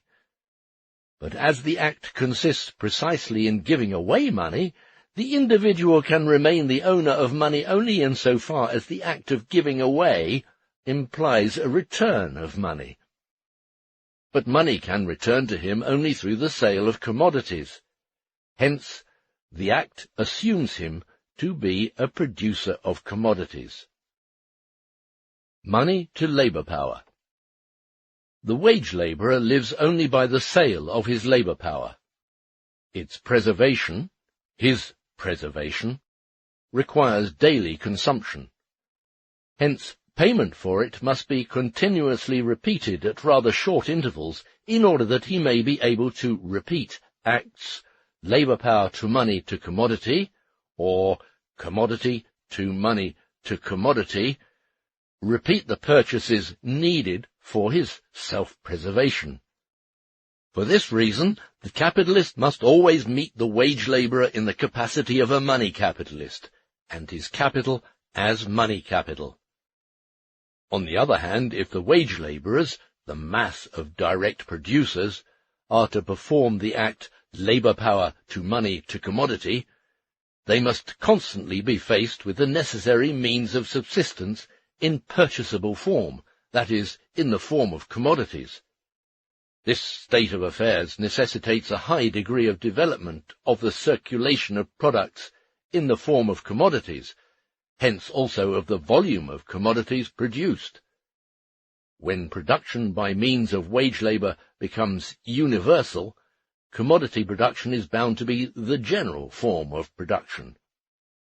This mode of production, once it is assumed to be general, carries in its wake an ever-increasing division of social labour, that is to say, an ever-growing differentiation of the articles which are produced in the form of commodities by a definite capitalist, ever greater division of complementary processes of production into independent processes. Money to means of production, therefore, develops to the same extent as money to labour power does. That is to say, the production of means of production is divorced to that extent from the production of commodities whose means of production they are, and the latter then stand opposed to every producer of commodities which he does not produce but buys for his particular process of production. They come from branches of production which, operated independently, are entirely divorced from his own, enter into his own branch as commodities, and must therefore be bought. The material conditions of commodity production face him more and more as products of other commodity producers, as commodities, and to the same extent the capitalist must assume the role of money capitalist. In other words, there is an increase in the scale on which his capital must assume the functions of money capital. On the other hand, the same conditions which give rise to the basic condition of capitalist production, the existence of a class of wage workers, facilitate the transition of all commodity production to capitalist commodity production.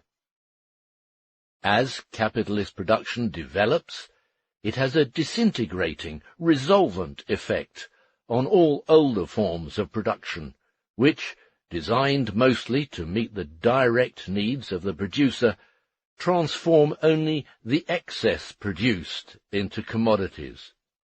Capitalist production makes the sale of products the main interest, at first apparently without affecting the mode of production itself. Such was, for instance, the first effect of capitalist world commerce on such nations as the Chinese, Indians, Arabs, etc. But secondly, wherever it takes root, capitalist production destroys all forms of commodity production which are based either on the self-employment of the producers or merely on the sale of the excess product as commodities. Capitalist production first makes the production of commodities general, and then, by degrees, transforms all commodity production into capitalist commodity production. Whatever the social form of production, labourers and means of production always remain factors of it. But in a state of separation from each other, either of these factors can be such only potentially. For production to go on at all, they must unite. The specific manner in which this union is accomplished distinguishes the different economic epochs of the structure of society from one another. In the present case, the separation of the free worker from his means of production is the starting point given, and we have seen how and under what conditions these two elements are united in the hands of the capitalist, namely, as the productive mode of existence of his capital. The actual process which the personal and material creators of commodities enter upon when thus brought together, the process of production, becomes therefore itself a function of capital, the capitalist process of production, the nature of which has been fully analyzed in Volume 1 of this work. Every enterprise engaged in commodity production becomes at the same time an enterprise exploiting labour power. But only the capitalist production of commodities has become an epoch-making mode of exploitation, which, in the course of its historical development, revolutionizes, through the organization of the labour process and the enormous improvement of technique, the entire structure of society in a manner eclipsing all former epochs. The means of production and labour power, insofar as they are forms of existence of advanced capital value, are distinguished by the different roles assumed by them during the process of production in the creation of value, hence also of surplus value, into constant and variable capital. Being different components of productive capital, they are furthermore distinguished by the fact that the means of production in the possession of the capitalist remain his capital even outside of the process of production, while labour power becomes the form of existence of an individual capital only within this process. Whereas labour power is a commodity only in the hands of its seller, the wage labourer, it becomes capital only in the hands of its buyer, the capitalist, who acquires the temporary use of it. The means of production do not become the material forms of productive capital or productive capital until labour power, the personal form of existence of productive capital, is capable of being embodied in them. Human labour power is by nature no more capital than are the means of production. They acquire this specific social character only under definite, historically developed conditions, just as only under such conditions the character of money is stamped upon precious metals, or that of money capital upon money. Productive capital, in performing its functions, consumes its own component parts for the purpose of transforming them into a mass of products of a higher value. Since labour power acts merely as one of its organs, the excess of the product's value engendered by its surplus labour over and above the value of productive capital's constituent elements is also the fruit of capital. The surplus labour of labour power is the gratuitous labour performed for capital, and thus forms surplus value for the capitalist, a value which costs him no equivalent return. The product is therefore not only a commodity, but a commodity pregnant with surplus value. Its value is equal to the value of the productive capital consumed in the production of the commodity, plus the surplus values created by it. Let us assume that this commodity consists of 10,000 pounds of yarn, and that means of production worth £372 and labour power worth £50 were consumed in the fabrication of this quantity of yarn. During the process of spinning, the spinners transmitted to the yarn the value of the means of production consumed by their labour, amounting to £372, and at the same time they created, in proportion with the labour power expended by them, new value to the amount of, say, £128.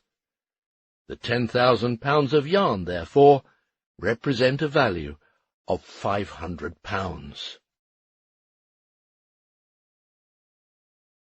Section 3. Third stage. Increased commodity to increased money. Commodities become commodity capital as a functional form of existence, stemming directly from the process of production itself, of capital value, which has already produced surplus value. If the production of commodities were carried on capitalistically throughout society, all commodities would be elements of commodity capital from the outset, whether they were crude iron, Brussels lace, sulphuric acid, or cigars.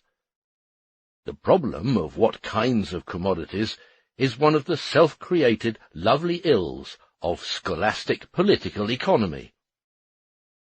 Capital in the form of commodities has to perform the function of commodities.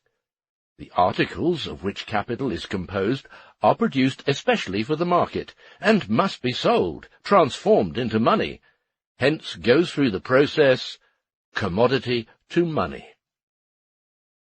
Suppose the commodity of the capitalist to consist of 10,000 pounds of cotton yarn. If £372 represent the value of the means of production consumed in the spinning process, and new value to the amount of £128 has been created, the yarn has a value of £500, which is expressed in its price of the same amount. Suppose further that this price is realized by the sale, commodity to money.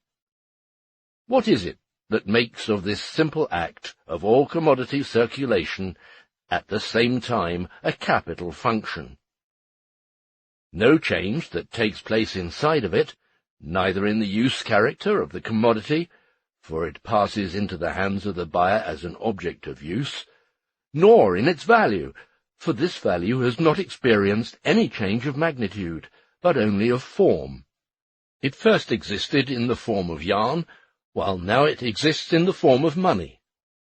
Thus, a substantial distinction is evident between the first stage, money to commodity, and the last stage, commodity to money. There the advanced money functions as money capital because it is transformed by means of the circulation into commodities of a specific use value. Here the commodities can serve as capital only to the extent that they bring this character with them, in ready shape, from the process of production before their circulation begins. During the spinning process, the spinners create yarn value to the amount of £128. Of this sum, say £50 represent to the capitalist merely an equivalent for his outlay for labour power, while £78, when the degree of exploitation of labour power is 156%, form surplus value. The value of the £10,000 of yarn, therefore, embodies, first, the value of the consumed productive capital, the constant part of which amounts to £372, and the variable to £50, their sum being £422, equal to £8,440 of yarn. Now the value of the productive capital is equal to commodity, the value of its constituent elements, which in the stage money to commodity confronted the capitalist as commodities in the hands of their sellers. In the second place, however, the value of the yarn contains a surplus value of £78, equal to 1,560 pounds of yarn. Commodity, as an expression of the value of the 10,000 pounds of yarn, is therefore equal to commodity plus an increment of commodity, equal to £78. What turns commodity, the value of 10,000 pounds of yarn, into commodity plus an increment of commodity is not the absolute magnitude of its value, £500, for that is determined by the quantity of labour embodied in it. It is its relative value magnitude, its value magnitude as compared with that of capital consumed in its production. This value is contained in it, plus the surplus value supplied by the productive capital. Its value is greater, exceeds that of the capital value, by this surplus value. The 10,000 pounds of yarn are the bearers of the capital value expanded, enriched by this surplus value, and they are so by virtue of being the product of the capitalist process of production. Commodity plus an increment of commodity is a value relation, the relation of the value of the commodities produced to that of the capital spent on their production. In other words, expresses the fact that its value is composed of capital value and surplus value. The 10,000 pounds of yarn represent commodity capital, only because they are a converted form of the productive capital, hence in a connection which exists originally only in the circuit of this individual capital, or only for the capitalist who produced the yarn with the help of his capital. It is, so to say, only an internal, not an external relation that turns the 10,000 pounds of yarn in their capacity of vehicles of value into a commodity capital. They exhibit their capitalist birthmark not in the absolute magnitude of their value, but in its relative magnitude, in the magnitude of their value as compared with that possessed by the productive capital embodied in them before it was transformed into commodities.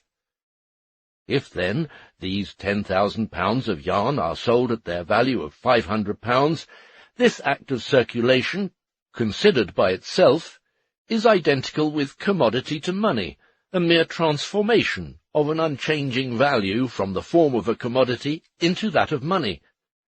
But as a special stage in the circuit of an individual capital, the same act is a realization of the capital value embodied in the commodity to the amount of £422, plus the surplus value likewise embodied in it of £78. That is to say, it represents the transformation of the commodity capital from its commodity form into the money form. The function of the increased commodity is now that of all commodities, viz., to transform itself into money, to be sold, to go through the circulation stage commodity to money. So long as the capital, now expanded, remains in the form of commodity capital, lies immovable in the market, the process of production is at rest. The commodity capital acts neither as a creator of products, nor as a creator of value. A given capital value will serve, in widely different degrees, as a creator of products and value, and the scale of reproduction will be extended or reduced commensurate with the particular speed with which that capital throws off its commodity form and assumes that of money, or with the rapidity of the sale. It was shown in Volume 1 that the degree of efficiency of any given capital is conditional on the potentialities of the productive process, which to a certain extent are independent of the magnitude of its own value. Here it appears that the process of circulation sets in motion new forces, independent of the capital's magnitude of value, and determining its degree of efficiency, its expansion and contraction. The mass of increased commodities, being the depository of the expanded capital, must furthermore pass in its entirety through the metamorphosis increased commodity to increased money. The quantity sold is here a main determinant. The individual commodity figures only as an integral part of the total mass. The £500 worth of value exists in the £10,000 of yarn. If the capitalist succeeds in selling only £7,440 at their value of £372, he has replaced only the value of his constant capital, the value of the expanded means of production. If he sells £8,440, he recovers only the value of the total capital advanced. He must sell more in order to realize some surplus value, and he must sell the entire £10,000 in order to realize the surplus value of £78, £1,560 of yarn. In £500 in money, he receives merely an equivalent for the commodity sold. His transaction within the circulation is simply commodity to money. If he had paid his labourers £64 in wages instead of £50, his surplus value would only be £64 instead of £78, and the degree of exploitation would have been only 100% instead of 156%. But the value of the yarn would not change. Only the relation between its component parts would be different. The Circulation Act, commodity to money, would still represent the sale of £10,000 of yarn for £500, their value. Increased commodity is equal to commodity plus commodity surplus value, or £422 at £78. Commodity equals the value of the productive capital, and this equals the value of the money advanced in money to commodity, the purchase of the elements of production, amounting to £422 in our example. If the mass of commodities is sold at its value, then commodity equals £422, and commodity surplus value equals £78, the value of the surplus product of £1,560 of yarn.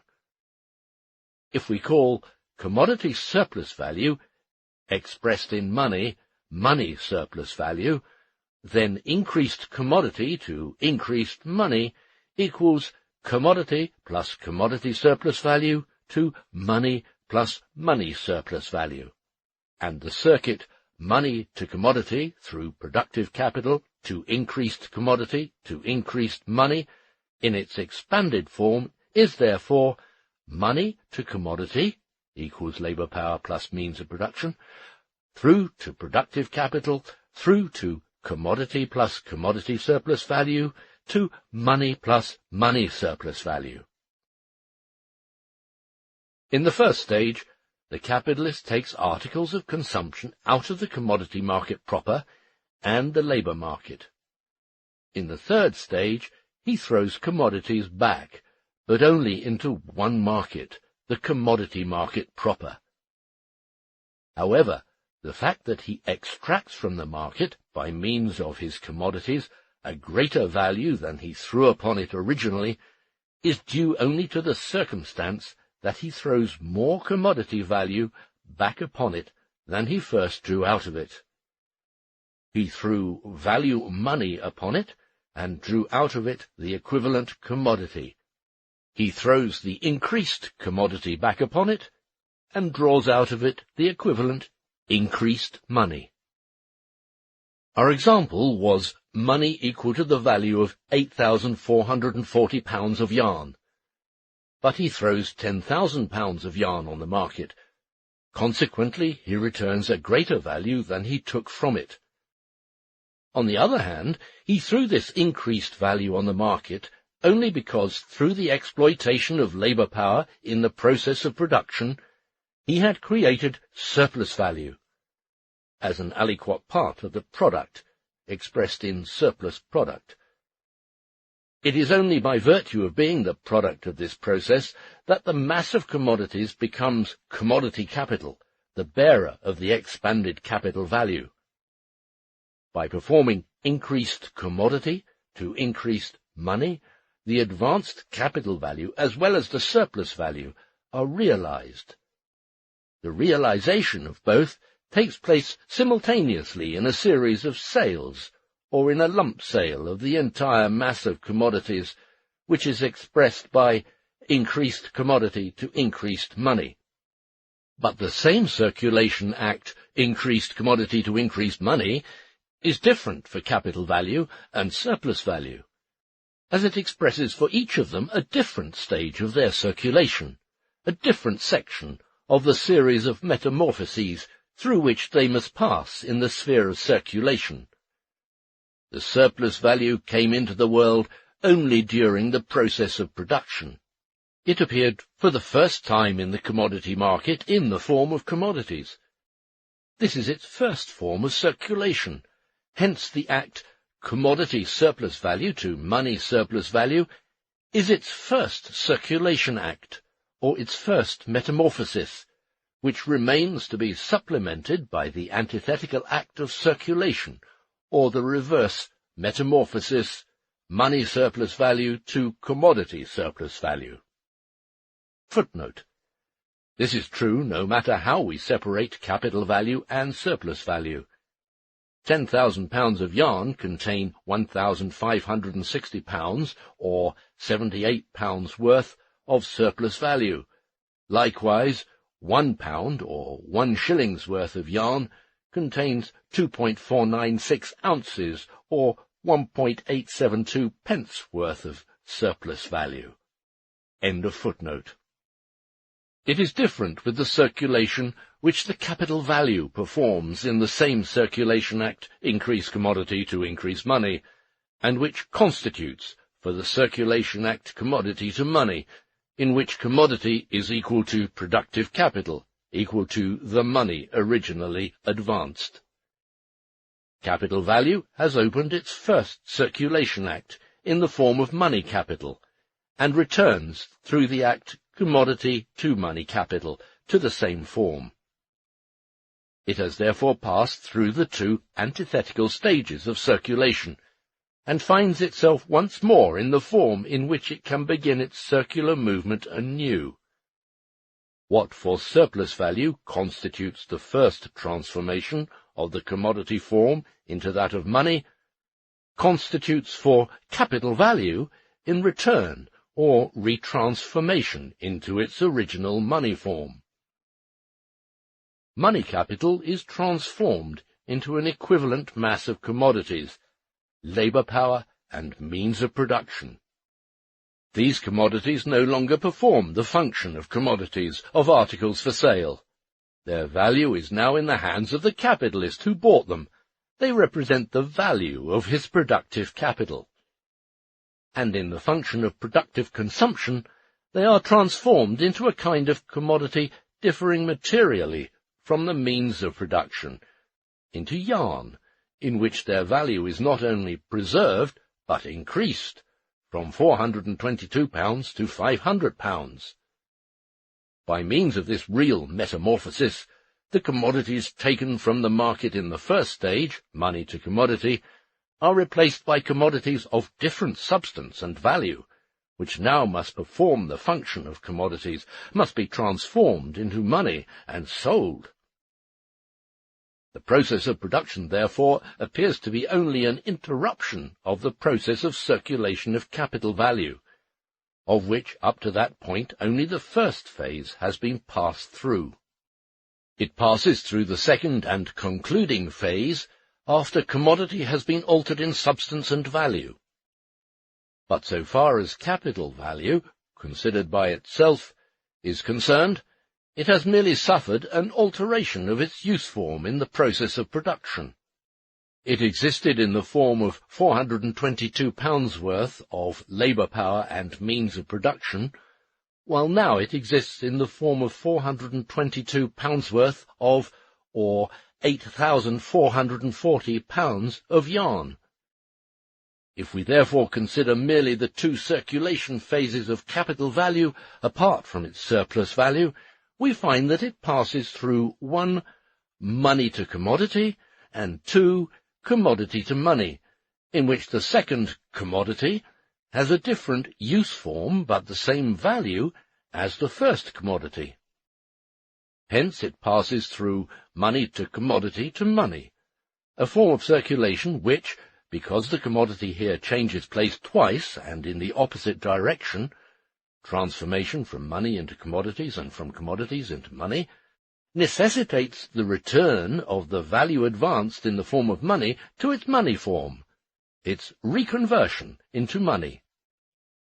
The same circulation act, increased commodity to increased money, that constitutes the second and concluding metamorphosis, a return to the money form for the capital value advanced in money, represents for the surplus value, borne along by the commodity capital and simultaneously realized by its change into the money form, its first metamorphosis, its transformation from the commodity to the money form, its first circulation phase. We have, then, two kinds of observations to make here. First, the ultimate reconversion of capital value into its original money form is a function of commodity capital. Secondly, this function includes the first transformation of surplus value from its original commodity form to its money form. The money form, then, plays a double role here.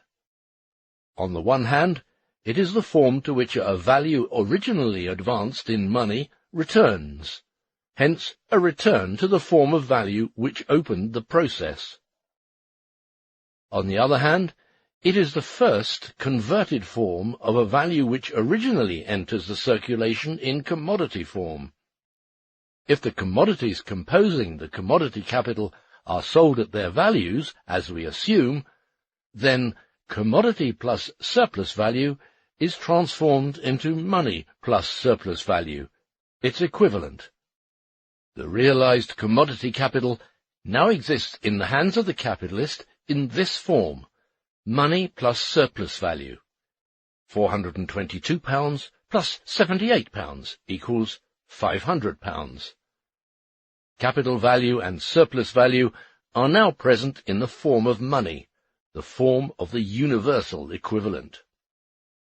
At the conclusion of the process, capital value has therefore resumed the form in which it entered it, and as money capital can now open and go through a new process.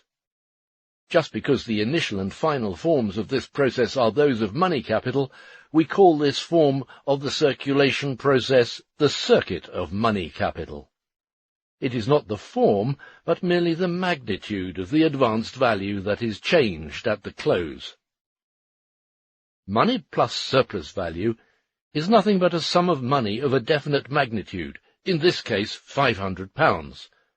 But as a result of the circulation of capital, as realized commodity capital, this sum of money contains the capital value and the surplus value, and these values are now no longer inseparably united as they were in yarn. They now lie side by side. Their sale has given both of them an independent money form. 211 250ths of this money represent the capital value of £422, and 39 250ths constitute the surplus value of £78. This separation, effected by the realization of the commodity capital, has not only the formal content to which we shall refer presently. It becomes important in the process of the reproduction of capital, depending on whether surplus value is entirely or partially or not at all lumped together with capital value, that is, depending on whether or not it continues to function as a component part of the advanced capital value. Both surplus value and capital value may pass through quite different processes of circulation. In increased money, capital has returned to its money form, a form, however, in which it is materialized as capital. There is in the first place a difference of quantity. It was money, £422. It is now increased money, £500, and this difference is expressed by money through to increased money, the quantitatively different extremes of the circuit, whose movement is indicated by through.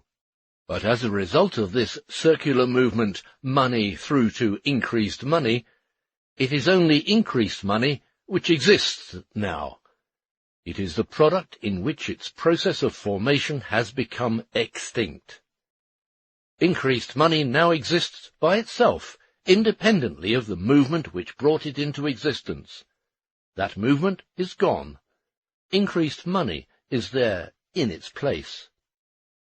But increased money, £500, composed of £422 advanced capital, plus an increment of the same, amounting to £78, represents at the same time a qualitative relation, although this qualitative relation itself exists only as a relation between the parts of one and the same sum, hence as a quantitative relation. The advanced capital, which is now once more present in its original form, £422, exists as realized capital. It has not only preserved itself, but also realized itself as capital by being distinguished as such from surplus value, £78, to which it stands in the same relation as to an increase of its own, to a fruit of its own, to an increment to which it has given birth itself. It has been realized as capital because it has been realized as a value which has created value. Increased money exists as a capital relation. Money no longer appears as mere money, but expressly plays the part of money capital, expressed as a self-expanded value, hence possessing the property of self-expansion, of hatching a higher value than it itself has. Money became capital by virtue of its relation to the other part of increased money, which it has brought about, which has been effected by it as the cause, which is the consequence of it as the ground. Thus, increased money appears as the sum of values differentiated within itself, functionally, conceptually, distinguished within itself, expressing the capital relation. But this is expressed only as a result, without the intervention of the process of which it is the result. Parts of value, as such, are not qualitatively different from one another, except in so far as they appear as values of different articles, of concrete things. Hence in various use forms, and therefore as values of different commodities, a difference which does not originate with them themselves as mere parts of value. In money, all differences between commodities are extinguished, because it is the equivalent form, common to all of them. A sum of money in the amount of £500 consists solely of uniform elements of £1 each.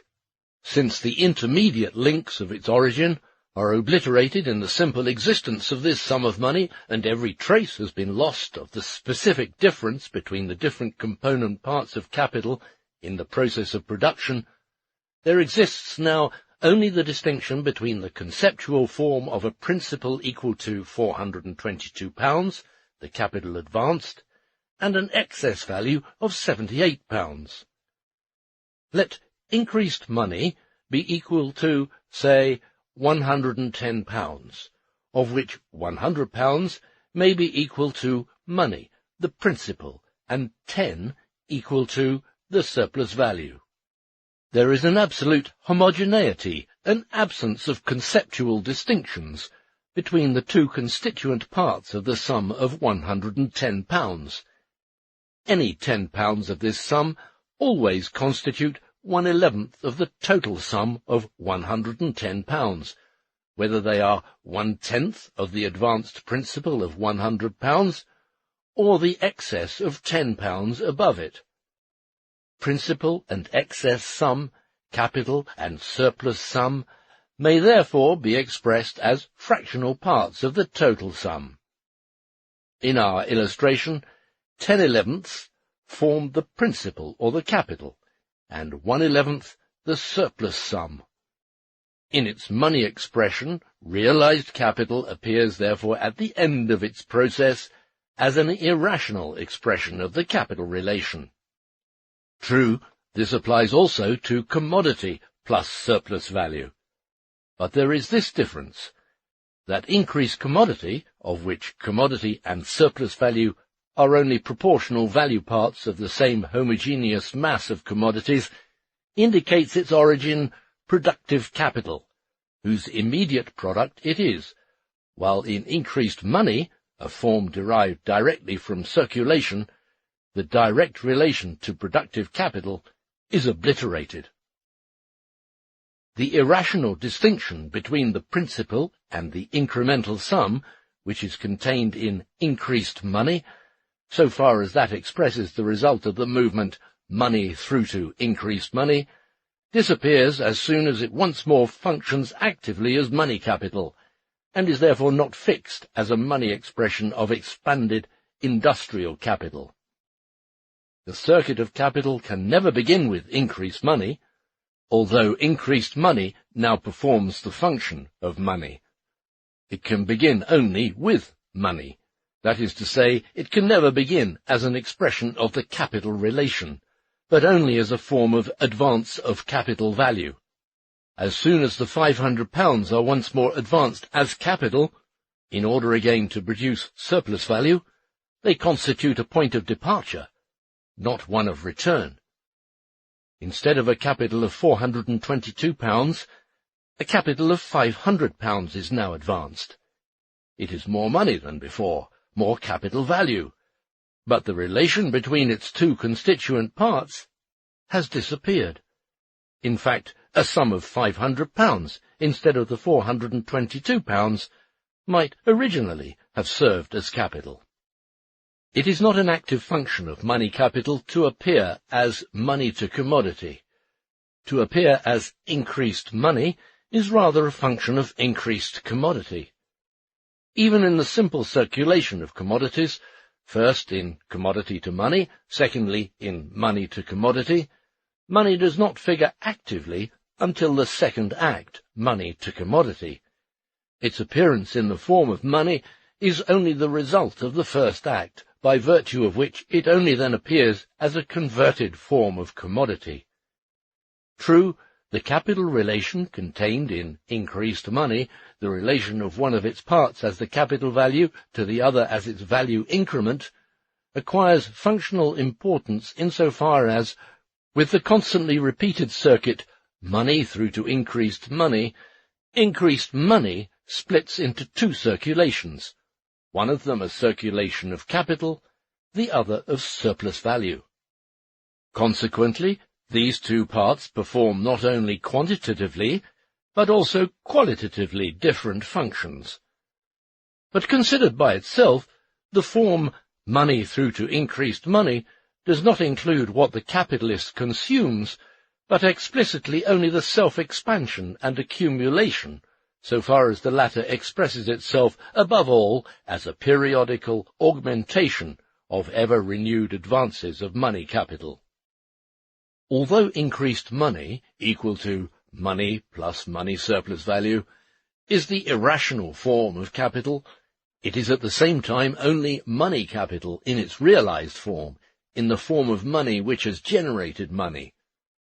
But this is different from the function of money capital in the first stage, money to commodity.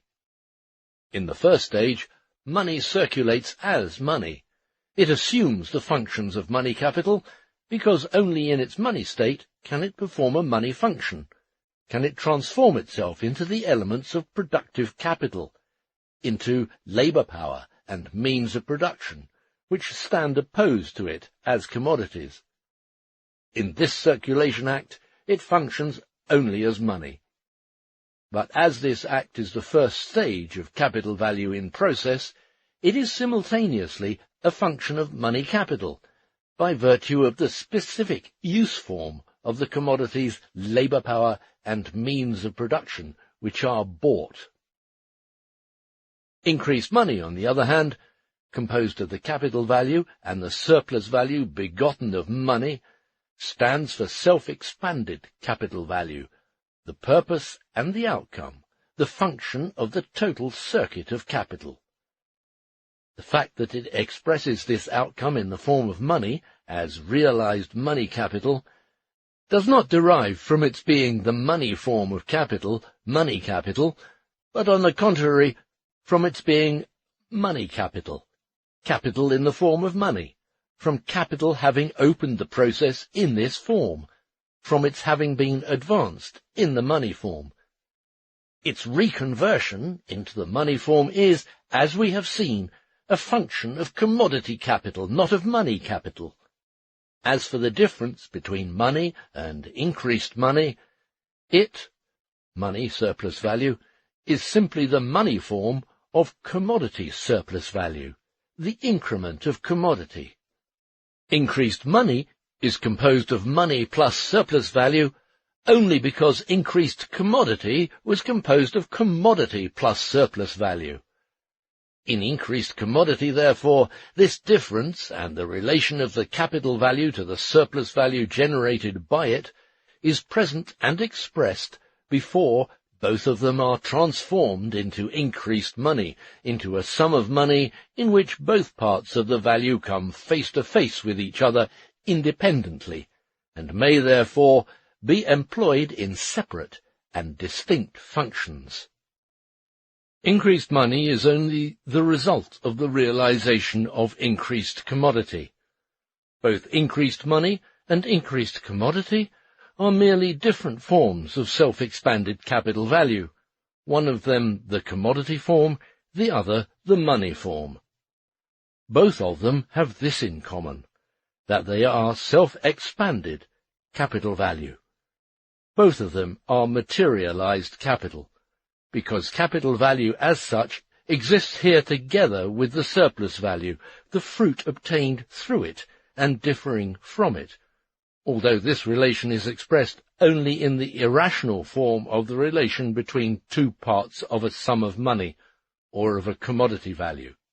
But as expressions of capital in relation and contradistinction to the surplus value produced by it, hence as expressions of self-expanded value, increased money and increased commodity are the same and express the same thing, only in different forms. They do not differ as money capital and commodity capital, but as money and commodities. Insofar as they represent self-expanded value, capital acting as capital, they only express the result of the functioning of productive capital, the only function in which capital value generates value. What they have in common is that both of them, money capital as well as commodity capital, are modes of existence of capital. The one is capital in money form, the other in commodity form. The specific functions that distinguish them cannot therefore be anything else but differences between the functions of money and of commodities. Commodity capital, the direct product of the capitalist process of production, is reminiscent of its origin, and is therefore more rational and less incomprehensible in form than money capital, in which every trace of this process has vanished. As in general, all special use forms of commodities disappear in money. It is therefore only when increased money itself functions as commodity capital, when it is the direct product of a productive process instead of being the converted form of this product, that it loses its bizarre form, that is to say, in the production of the money material itself. In the production of gold, for instance, the formula would be money to commodity through productive capital through to increased commodity to increased money, where increased money would figure as a commodity product, because productive capital furnishes more gold than was advanced for the elements of production of the gold in the first money, the money capital. In this case, the irrational nature of the expression money through to increased money, money plus surplus value, disappears. Here, a part of a sum of money appears as the mother of another part of the same sum of money. Section 4. The circuit as a whole. We have seen that the process of circulation is interrupted at the end of its first phase, money to commodity, by productive capital, in which the commodities labour power and means of production, bought in the market, are consumed as the material and value components of productive capital. The product of this consumption is a new commodity, altered in respect of substance and value.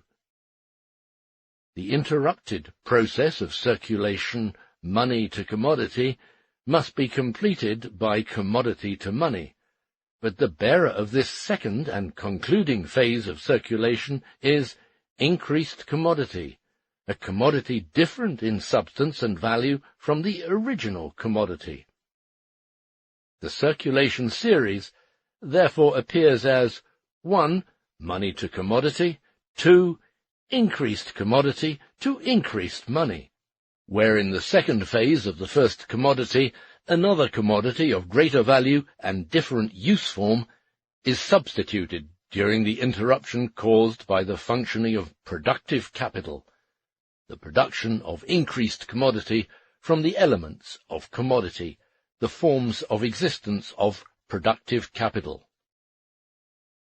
However, the first form of appearance in which capital faced us, see Volume 1, Chapter 4, viz. Money to commodity to increased money, or extended 1. Money to commodity, 2. Increased commodity to increased money, shows the same commodity twice. Both times it is the same commodity into which money is transformed in the first phase, and reconverted into more money in the second phase. In spite of this essential difference, both circulations share this much, that in their first phase money is transformed into commodities, and in the second, commodities into money, that the money spent in the first phase returns in the second. On the one hand, both have in common this reflux of the money to its starting point. On the other hand, also the excess of the returning money over the money advanced. To that extent, the formula money to commodity through to increased commodity to increased money is contained in the general formula money to commodity to increased money. It follows furthermore that each time equally great quantities of simultaneously existing values face and replace each other in the two metamorphoses, money to commodity and increased commodity to increased money, belonging in circulation. The change in value pertains exclusively to the process of production, which thus appears as a real metamorphosis of capital, as compared with the merely formal metamorphosis of circulation. Let us now consider the total movement, money to commodity through productive capital through to increased commodity to increased money, or in its more expanded form, money to commodity equal to labour power plus means of production through productive capital through to increased commodity, or commodity plus commodity surplus value, to increased money, or money plus money surplus value. Capital here appears as a value which goes through a series of interconnected, interdependent transformations, a series of metamorphoses which form just as many phases or stages of the process as a whole. Two of these phases belong in the sphere of circulation, one of them in that of production. In each one of these phases, capital value has a different form, for which there is a correspondingly different special function. Within this movement, the advanced value does not only preserve itself, but grows, increases in magnitude. Finally, in the concluding stage, it returns to the same form which it had at the beginning of the process as a whole. This process as a whole constitutes therefore the process of moving in circuits. The two forms assumed by capital value at the various stages of its circulation are those of money capital and commodity capital. The form pertaining to the stage of production is that of productive capital. The capital which assumes these forms in the course of its total circuit and then discards them, and in each of them performs the function corresponding to the particular form, is industrial capital. Industrial here in the sense it comprises every branch of industry run on a capitalist basis. Money capital, commodity capital, and productive capital do not therefore designate independent kinds of capital whose functions form the content of likewise independent branches of industry separated from one another. They denote here only special functional forms of industrial capital, which assumes all three of them, one after the other. Capital describes its circuit normally only so long as its various phases pass uninterruptedly into one another. If capital stops short in the first phase, money to commodity, money capital assumes the rigid form of a hoard. If it stops in the phase of production, the means of production lie without functioning on the one side, while labour power remains unemployed on the other. And if capital stops short in the last phase, increased commodity to increased money, piles of unsold commodities accumulate and clog the flow of circulation. However, it is in the nature of things that the circuit itself necessitates the fixation of capital for certain lengths of time in its various phases. In each of its phases, industrial capital is tied up with a definite form: money capital, productive capital, commodity capital. It does not acquire the form in which it may enter a new transformation phase until it has performed the function corresponding to each particular form. To make this plain, we have assumed in our illustration that the capital value of the quantity of commodities created at the stage of production is equal to the total sum of the value originally advanced in the form of money, or in other words, that the entire capital value advanced in the form of money passes on in bulk from one stage to the next.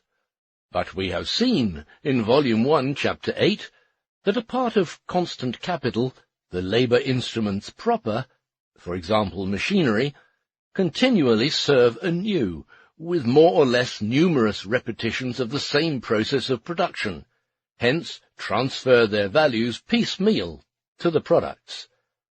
It will be seen later to what extent this circumstance modifies the circular movement of capital. For the present, the following suffices. In our illustration, the value of productive capital, amounting to £422, contained only the average wear and tear of factory buildings, machinery, etc.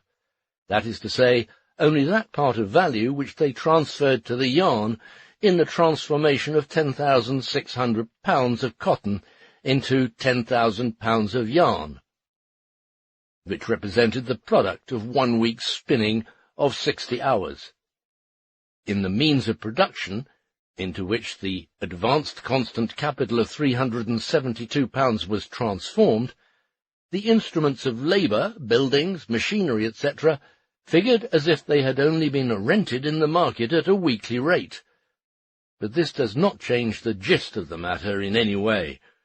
We have but to multiply the quantity of yarn produced in 1 week, that is, 10,000 pounds of yarn, by the number of weeks contained in a certain number of years, in order to transfer to the yarn the entire value of the instruments of labour bought and consumed during this period.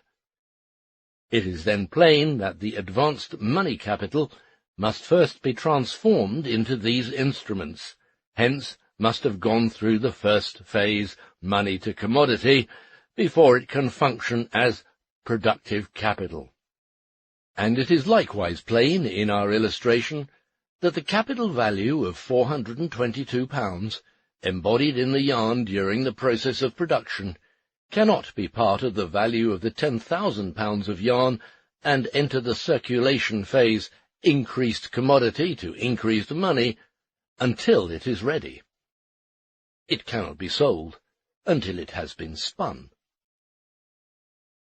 In the general formula, the product is regarded as a material thing, different from the elements of the productive capital, as an object existing apart from the process of production and having a use form different from that of the elements of production. This is always the case when the result of the productive process assumes the form of a thing, even when a part of the product re-enters the resumed production as one of its elements. Grain, for instance, serves as seed for its own production, but the product consists only of grain, and hence has a shape different from those of related elements such as labour power, implements, fertilizer. But there are certain independent branches of industry in which the product of the productive process is not a new material product, is not a commodity. Among these, only the communications industry, whether engaged in transportation proper of goods and passengers, or in the mere transmission of communications, letters, telegrams, etc., is economically important. A. Chuprov, in Railroading, Moscow, 1875, says on this score, "The manufacturer may first produce articles and then look for consumers. His product, thrust out of the process of production when finished, passes into circulation as a commodity separated from it." He continues, "Production and consumption thus appear as two acts separated in space and time. In the transportation industry, which does not create any new products but merely transfer men and things, these two acts coincide. Its services, change of place, are consumed the moment they are produced. For this reason, the area within which railways can sell their services extends at best 53 kilometres on either side of their tracks. The result, whether men or goods are transported, is a change in their whereabouts. Yarn, for instance, may now be in India instead of in England, where it was produced. However, what the transport industry sells is change of location. The useful effect is inseparably connected with the process of transportation, that is, the productive process of the transport industry. Men and goods travel together with the means of transportation, and their travelling, this locomotion, constitutes the process of production effected by these means. The useful effect can be consumed only during this process of production. It does not exist as a utility different from this process. A use thing, which does not function as an article of commerce, does not circulate as a commodity until after it has been produced. But the exchange value of this useful effect is determined, like that of any other commodity, by the value of the elements of production, labour power and means of production consumed in it, plus the surplus value created by the surplus labour of the labourers employed in transportation. This useful effect also entertains the very same relations to consumption that other commodities do. If it is consumed individually, its value disappears during its consumption. If it is consumed productively, so as to constitute by itself a stage in the production of the commodities being transported, its value is transferred as an additional value to the commodity itself. The formula for the transport industry would therefore be money to commodity via productive capital to increased money, since it is the process of production itself that is paid for and consumed, not a product separate and distinct from it. Hence this formula has almost the same form as that of the production of precious metals, the only difference being that in this case increased money represents the converted form of the useful effect created during the process of production, and not the bodily form of the gold or silver produced in this process and extruded from it. Industrial capital is the only mode of existence of capital in which not only the appropriation of surplus value or surplus product, but simultaneously its creation is a function of capital. Therefore, with it, the capitalist character of production is a necessity. Its existence implies the class antagonism between capitalists and wage labourers. To the extent that it seizes control of social production, the technique and social organisation of the labour process are revolutionised, and with them the economico-historical type of society.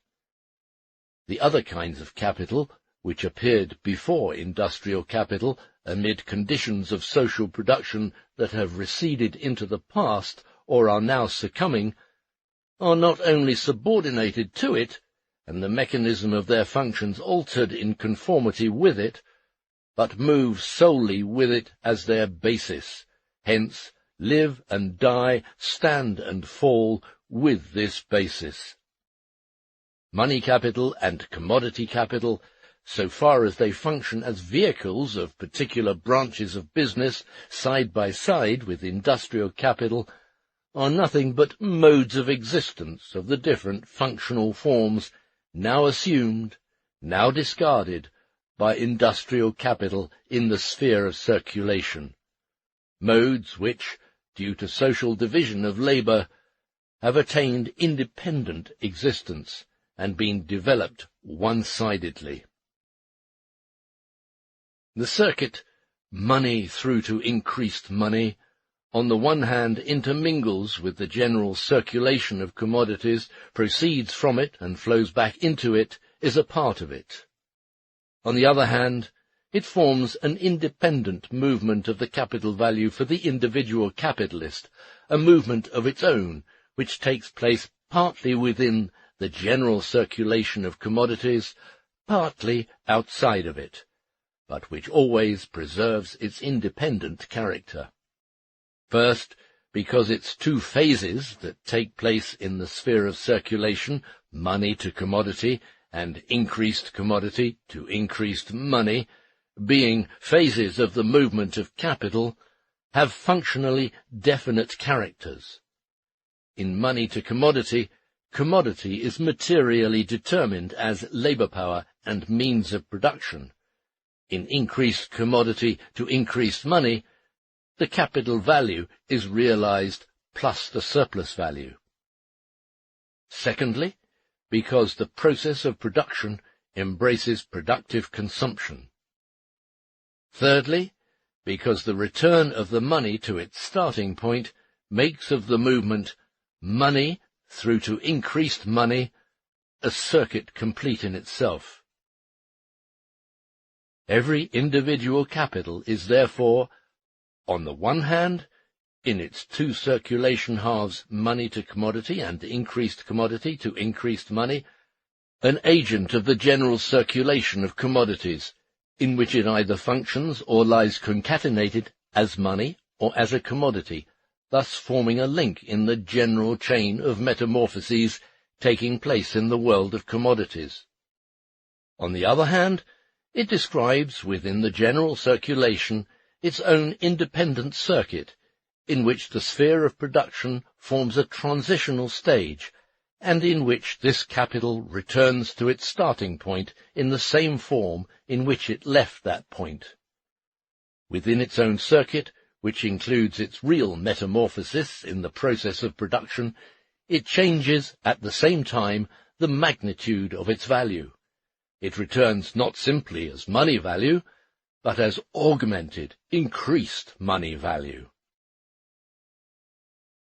Let us finally consider money to commodity through productive capital to increased commodity to increased money as a special form of the circular course of capital, alongside the other forms which we shall analyze later.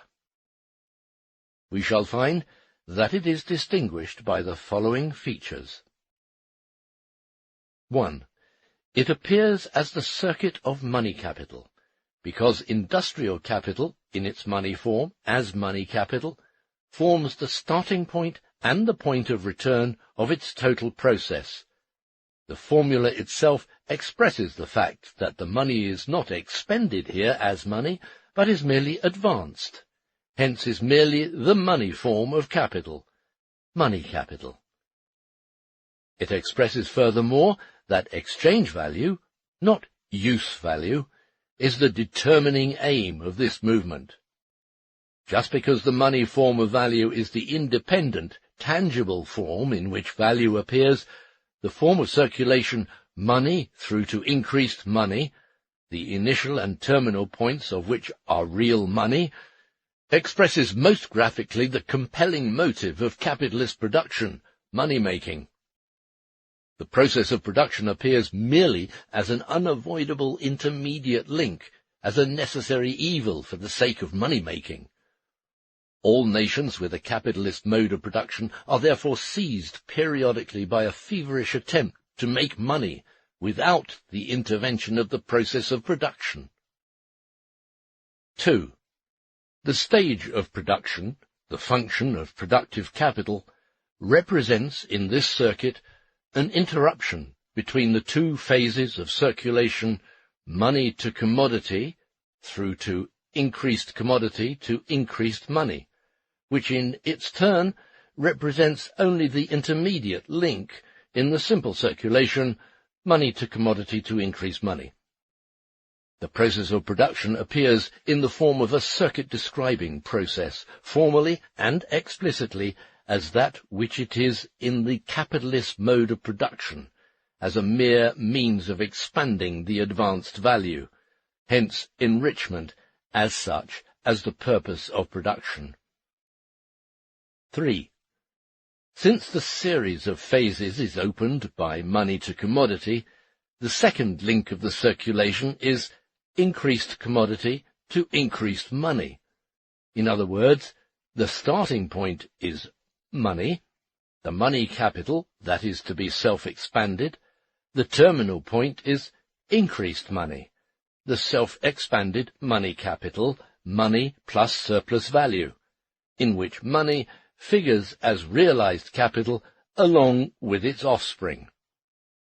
This distinguishes the circuit of money from that of the two other circuits, productive capital and increased commodity, and does so in two ways. On the one hand, by the money form of the two extremes, and money is the independent, tangible form of existence of value, the value of the product in its independent value form, in which every trace of the use value of the commodities has been extinguished. On the other hand, the form productive capital through to productive capital does not necessarily become productive capital through to increased productive capital, and in the form commodity through to increased commodity, no difference whatever in value is visible between the two extremes. It is therefore characteristic of money, to increased money, that for one thing capital value is its starting point, and expanded capital value its point of return, so that the advance of capital value appears as the means, and expanded capital value as the end of the entire operation, and that for another thing, this relation is expressed in money form, in the independent value form, hence money capital as money begetting money. The generation of surplus value by value is not only expressed as the alpha and omega of the process, but explicitly in the form of glittering money. 4. Since the money capital realized as a result of increased commodity to increased money, the complementary and concluding phase of money to commodity, has absolutely the same form as that in which it began its first circuit, it can, as soon as it emerges from the latter, begin the same circuit over again as an increased, accumulated money capital. And at least it is not in the form money through to increased money that, in the repetition of the circuit, the circulation of the incremental increase of money, surplus value, separates from that of money. Considered in its one-time form, formally, the circuit of money capital expresses therefore simply the process of self-expansion and of accumulation. Consumption is expressed in it only as productive consumption, by money to commodity, and it is only this consumption that is included in this circuit of individual capital. Money to labour power is labour power to money, or commodity to money, on the part of the labourer. It is therefore the first phase of circulation which brings about his individual consumption, thus labour power to money to commodity, that is, means of subsistence. The second phase, money to commodity, no longer falls within the circuit of individual capital, but is initiated and premised by it, since the labourer must above all live, hence maintain himself by individual consumption, in order to always be in the market as material that the capitalist can exploit. But this consumption itself is here only assumed as a condition for the productive consumption of labour power by capital, hence only to the extent that the worker maintains and reproduces himself as labour power by means of his individual consumption. However, the means of production, the commodities proper which enter into the circuit of capital, are nutriment for the productive consumption only. The act labour power to money promotes the individual consumption of the labourer, the transformation of the means of subsistence into his flesh and blood. True, the capitalist must also be there, must also live and consume to be able to perform the function of a capitalist. To this end he has, indeed, to consume only as much as the labourer, and that is all this form of the circulation process presupposes. But even this is not formally expressed, since the formula concludes with increased money, that is, a result which can at once resume its function as money capital, now augmented. Increased commodity to increased money directly contains the sale of increased commodity, but increased commodity to increased money, a sale on the one part, is money to commodity, a purchase on the other part, and in the last analysis a commodity is bought only for its use value, in order to enter, leaving intermediate sales out of consideration, the process of consumption, whether this is individual or productive, according to the nature of the article bought.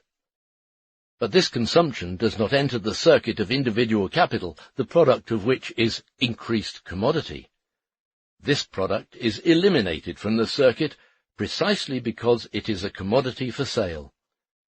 Increased commodity is expressly designed for consumption by others than the producer.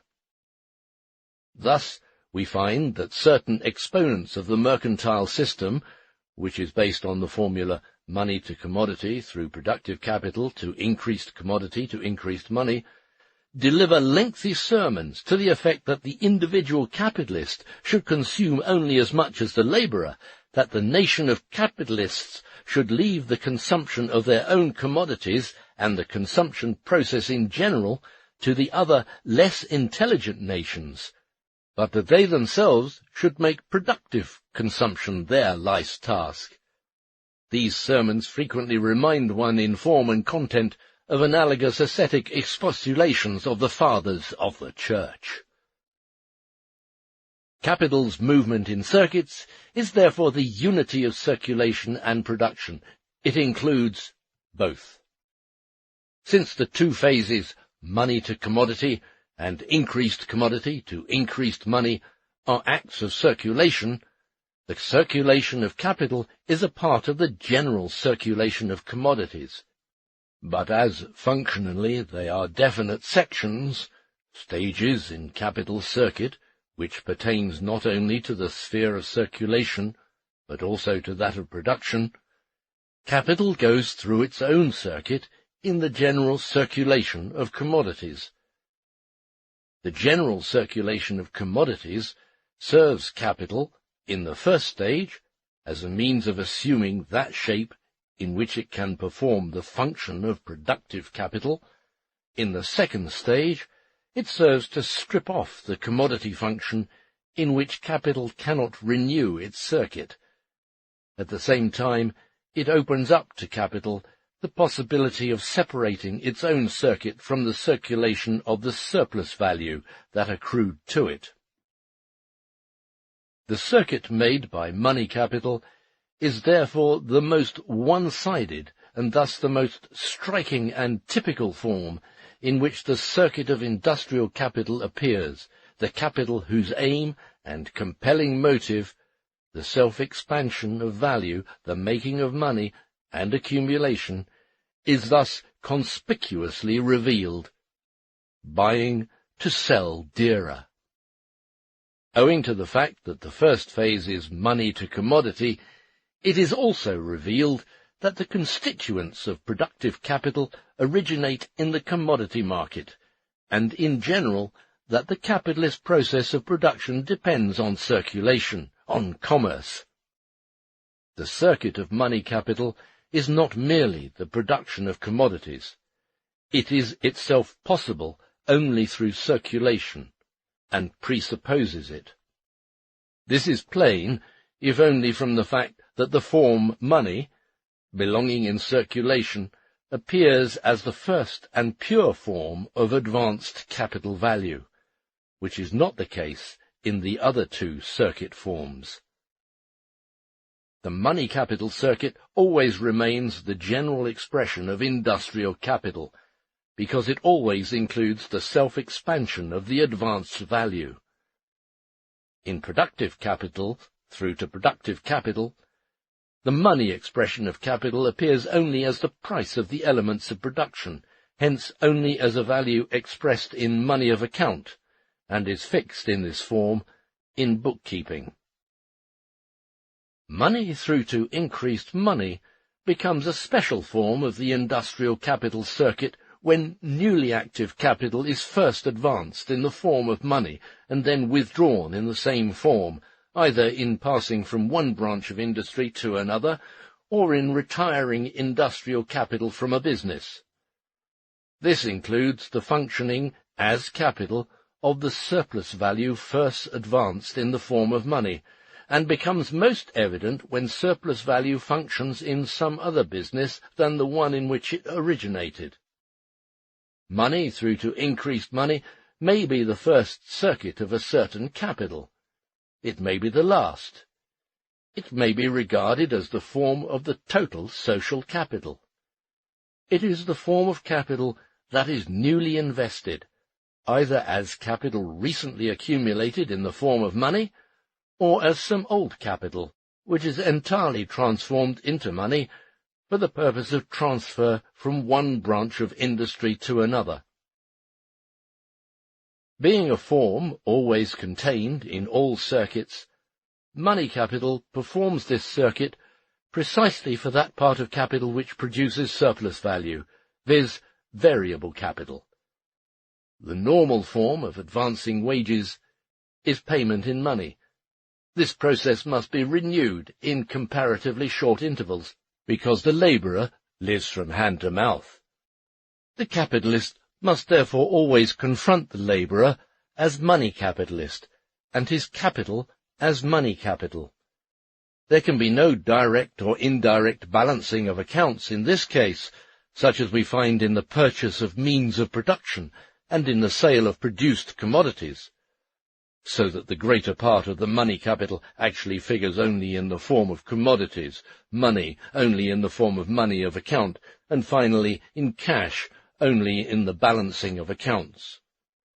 On the other hand, a part of the surplus value arising out of variable capital is spent by the capitalist for his individual consumption, which pertains to the retail trade, and, however circuitous the route may be, this part is always spent in cash, in the money form of surplus value. Variable capital always appears anew as money capital invested in wages, money to labour power, and money increment as surplus value to defray the cost of individual consumption of the capitalist. Hence, money, advanced variable capital value, and its increment are necessarily held in the form of money to be spent in this form. The formula money to commodity through productive capital through to increased commodity to increased money, with its result increased money equals money plus surplus value, is deceptive in form, is illusory in character, owing to the existence of the advanced and self-expanded value in its equivalent form, money. The emphasis is not on the self-expansion of value, but on the money form of this process, on the fact that more value in money form is finally drawn out of the circulation than was originally advanced to it. Hence, on the multiplication of the mass of gold and silver belonging to the capitalist. The so-called monetary system is merely an expression of the irrational form money to commodity to increased money, a movement which takes place exclusively in circulation, and therefore can explain the two acts money to commodity and commodity to increased money in no other way than as a sale of commodity above its value in the second act, and therefore as commodity drawing more money out of the circulation than was put into it by its purchase. On the other hand, money to commodity through productive capital through to increased commodity to increased money, fixed as the exclusive form, constitutes the basis of the more highly developed mercantile system, in which not only the circulation of commodities, but also their production appears as a necessary element. The illusory character of money to commodity through productive capital through to increased commodity to increased money, and the correspondingly illusory interpretation, exists whenever this form is fixed as occurring once, not as fluent and ever renewed. Hence, whenever this form is considered not as one of the forms of the circuit, but as its exclusive form. But it itself points toward other forms. In the first place, this entire circuit is premised on the capitalist character of the process of production, and therefore considers this process, together with the specific social conditions brought about by it, as the basis. Commodity consists of labour power and means of production, but money to labour power assumes the existence of the wage labourer, and hence the means of production as part of productive capital. It assumes, therefore, that the process of labour and self-expansion, the process of production, is a function of capital.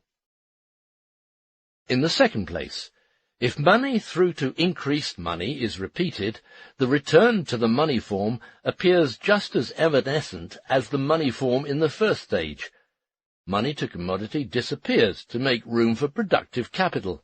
The constantly recurrent advance in the form of money and its constant return in the form of money appear merely as fleeting moments in the circuit. In the third place, money to commodity through productive capital through to increased commodity to increased money, money to commodity through productive capital to increased commodity to increased money, money to commodity through productive capital, etc. Beginning with the second repetition of the circuit productive capital through to increased commodity to increased money, money to commodity through to productive capital, appears before the second circuit of money is completed, and all subsequent circuits may thus be considered under the form of productive capital through to increased commodity to money to commodity through to productive capital, so that money to commodity, being the first phase of the first circuit, is merely the passing preparation for the constantly repeated circuit of the productive capital. And this indeed is so in the case of industrial capital invested for the first time in the form of money capital. On the other hand, before the second circuit of productive capital is completed, the first circuit, that of commodity capital, increased commodity to increased money, money to commodity through productive capital to increased commodity, abridged, increased commodity through to increased commodity, has already been made. Thus, the first form already contains the other two, and the money form thus disappears, so far as it is not merely an expression of value, but an expression of value in the equivalent form, in money. Finally, if we consider some newly invested individual capital describing for the first time the circuit money to commodity through productive capital through to increased commodity to increased money, then money to commodity is the preparatory phase, the forerunner of the first process of production gone through by this individual capital. This phase, money to commodity, is consequently not presupposed, but rather called for, or necessitated by the process of production. But this applies only to this individual capital. The general form of the circuit of industrial capital is the circuit of money capital, whenever the capitalist mode of production is taken for granted, hence in social conditions determined by capitalist production. Therefore, the capitalist process of production is assumed as a precondition, if not in the first circuit of the money capital of a newly invested industrial capital, then outside of it. The continuous existence of this process of production presupposes the constantly renewed circuit productive capital through to productive capital. Even in the first stage, money to commodity, this premise plays a part, for this assumes, on the one hand, the existence of the class of wage labourers, and then, on the other, that which is money to commodity, the first stage, for the buyer of means of production, is increased commodity to increased money for their seller. Hence, increased commodity presupposes commodity capital, and thus the commodities themselves, as a result of capitalist production, and thereby the function of productive capital. Chapter 2. The Circuit of Productive Capital. The circuit of productive capital has the general formula productive capital through to increased commodity, to increased money, to commodity, through to productive capital. It signifies the periodical renewal of the functioning of productive capital, hence its reproduction, or its process of production as a process of reproduction aiming at the self-expansion of value. Not only production, but a periodical reproduction of surplus value. The function of industrial capital in its productive form, and this function performed not once, but periodically repeated, so that the renewal is determined by the starting point. A portion of increased commodity may, in certain cases in various branches of industrial capital, re-enter directly as means of production into the same labour process out of which it came in the shape of a commodity. This merely saves the transformation of the value of this portion into real money or token money, or else the commodity finds an independent expression only as money of account. This part of value does not enter into the circulation. Thus values enter into the process of production, which do not enter into the process of circulation. The same is true of that part of increased commodity which is consumed by the capitalist in kind, as part of the surplus product. But this is insignificant for capitalist production. It deserves consideration, if at all, only in agriculture. Two things are at once strikingly apparent in this form. For one thing, while in the first form money through to increased money, the process of production interrupts the circulation of money capital and acts only as mediator between its two phases, money to commodity and increased commodity to increased money, here the entire circulation process of industrial capital, its entire movement within the phase of circulation, constitutes only an interruption, and consequently only the connecting link between the productive capital which as the first extreme opens the circuit and that which closes it as the other extreme in the same form, hence in the form in which it starts again. Circulation proper appears but as an instrument, promoting the periodically renewed reproduction, rendered continuous by the renewal. For another thing, the entire circulation presents itself in a form which is the opposite of that which it has in the circuit of money capital. There it was money to commodity to money, followed by money to commodity, then commodity to money, apart from the determination of value.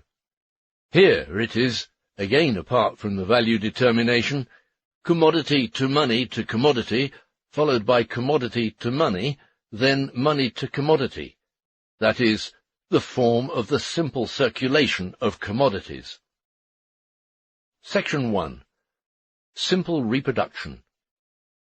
Let us first consider the process increased commodity to increased money to commodity, which takes place in the sphere of circulation between the two extremes, productive capital through to productive capital. The starting point of this circulation is commodity capital, increased commodity, equals commodity plus surplus value, equals productive capital plus surplus value.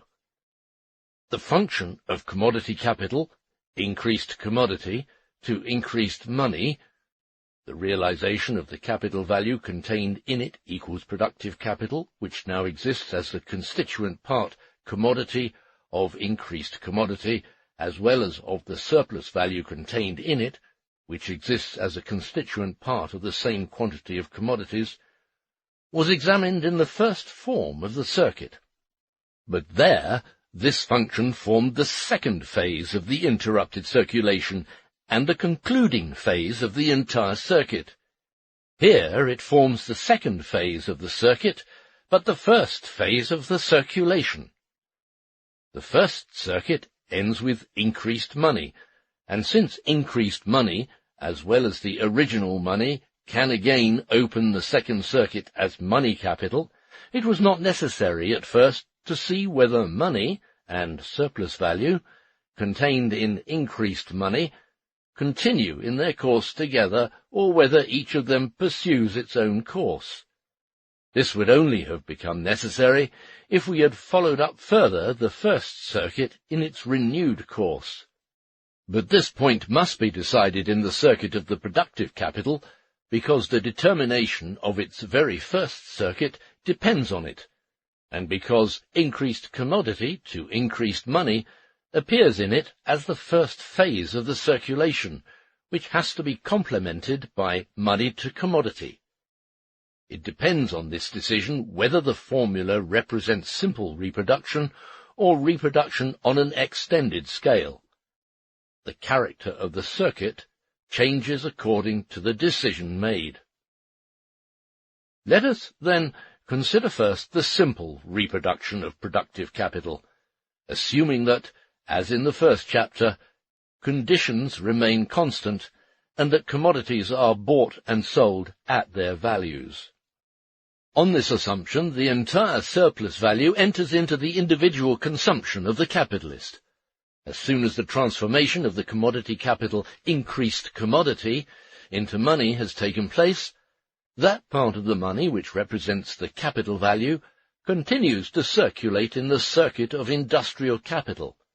The other part, which is surplus value changed into money, enters into the general circulation of commodities, constitutes a circulation of money emanating from the capitalist, but taking place outside of the circulation of his individual capital. In our illustration, we had a commodity capital, increased commodity, of £10,000 of yarn, valued at £500. £422 of this represent the value of the productive capital, and continue, as the money form of £8,440 of yarn, the capital circulation begun by increased commodity, while the surplus value of £78, the money form of £1,560 of yarn, the excess of the commodity product, leaves this circulation and describes a separate course within the general circulation of commodities, viz. Increased commodity, commodity plus surplus value, through increased money, money plus surplus value, through to commodity, comprising labour power plus means of production, and commodity surplus value, to money surplus value, to commodity surplus value, represents a series of purchases by means of money which the capitalist spends either for commodities proper or for personal services to his cherished self or family. These purchases are made piecemeal at various times. The money therefore exists temporarily in the form of a supply or hoard destined for current consumption, since money whose circulation has been interrupted assumes the form of a hoard. Its function as a medium of circulation, which includes its transient form of a hoard, does not enter the circulation of capital in its money form. This money is not advanced, but spent. We have assumed that the total advanced capital always passes wholly from one of its phases to the other, and so here too we assume that the commodities produced by productive capital represent the total value of the productive capital, or £422 plus £78 of surplus value created in the process of production. In our illustration, which deals with a discrete commodity, the surplus value exists in the form of £1,560 of yarn.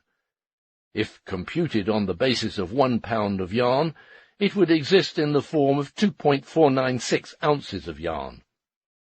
But if the commodity were, for instance, a machine valued at £500 and having the same value composition, one part of the value of this machine, £78, would be surplus value, but these £78 would exist only in the machine as a whole. This machine cannot be divided into capital value and surplus value without breaking it to pieces and thus destroying its value together with its use value. For this reason, the two value components can be represented only ideally as components of the commodity, not as independent elements of the increased commodity, like any pound of yarn, which represents a separable, independent element of the £10,000 of commodity. In the first case, the aggregate commodity, the commodity capital, the machine, must be sold in its entirety before money surplus value can enter upon its separate circulation. On the other hand, when the capitalist has sold £8,440, the sale of the remaining £1,560 would represent a wholly separate circulation of the surplus value in the form of commodity surplus value, £1,560 of yarn, to money surplus value, £78, to commodity surplus value, as articles of consumption.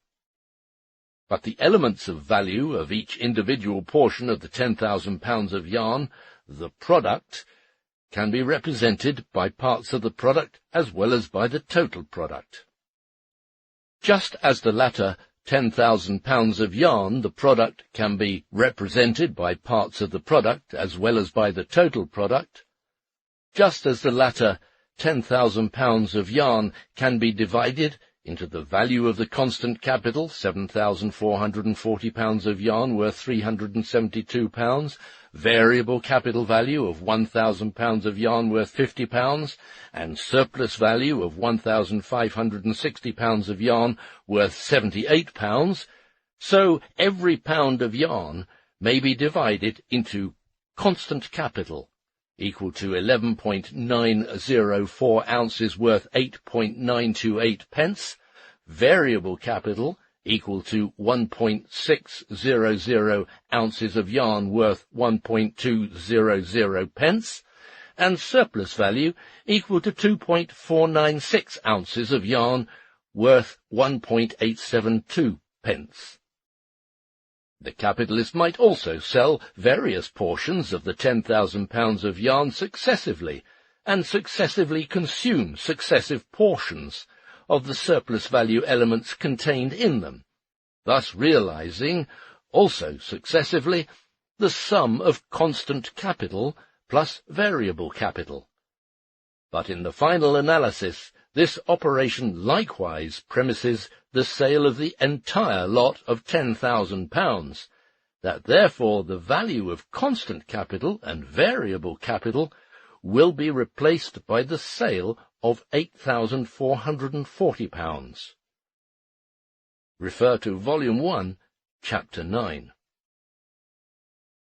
However that may be, by means of increased commodity to increased money, both the capital value and surplus value contained in increased commodity acquire a separable existence, the existence of different sums of money. In both cases, money and money surplus value are really a converted form of the value which originally, in increased commodity, had only a peculiar, an ideal expression, as the price of the commodity. Commodity surplus value to money surplus value to commodity surplus value represents the simple circulation of commodities, the first phase of which, commodity surplus value to money surplus value, is included in the circulation of commodity capital, increased commodity to increased money, that is, included in the circuit of capital. Its complementary phase, money surplus value to commodity surplus value, falls on the contrary outside of this circuit, being a separate act in the general circulation of commodities. The circulation of commodity and commodity increment of capital value and surplus value splits after the transformation of increased commodity into increased money. Hence, it follows: first, while the commodity capital is realized by increased commodity to increased money equals increased commodity to money plus money surplus value, the movement of capital value and surplus value, which in increased commodity to increased money is still united and carried on by the same quantity of commodities, becomes separable, both of them henceforth possessing independent forms as separate sums of money.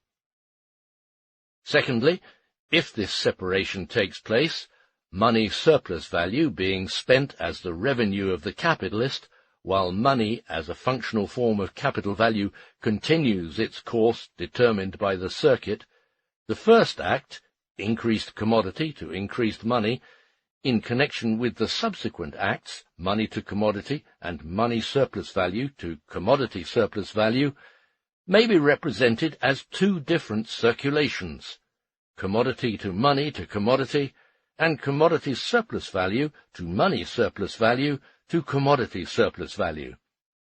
And both of these series, so far as their general form is concerned, belong in the usual circulation of commodities.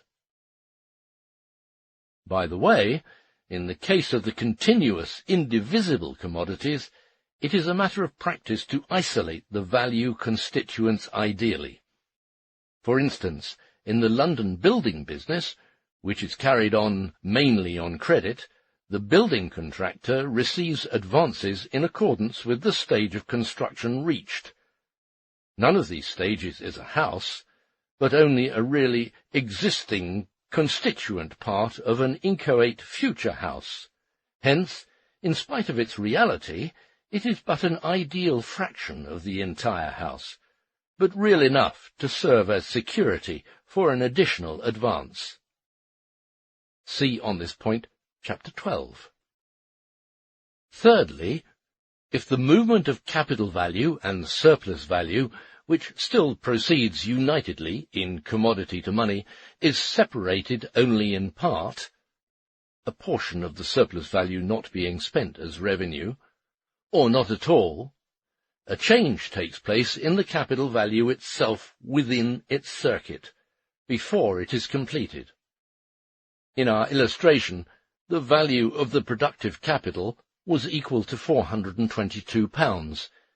If that capital continues, money to commodity, as, say, £480 or £500, then it strides through the latter stages of its circuit with an increase of £58 or £78 over its initial value.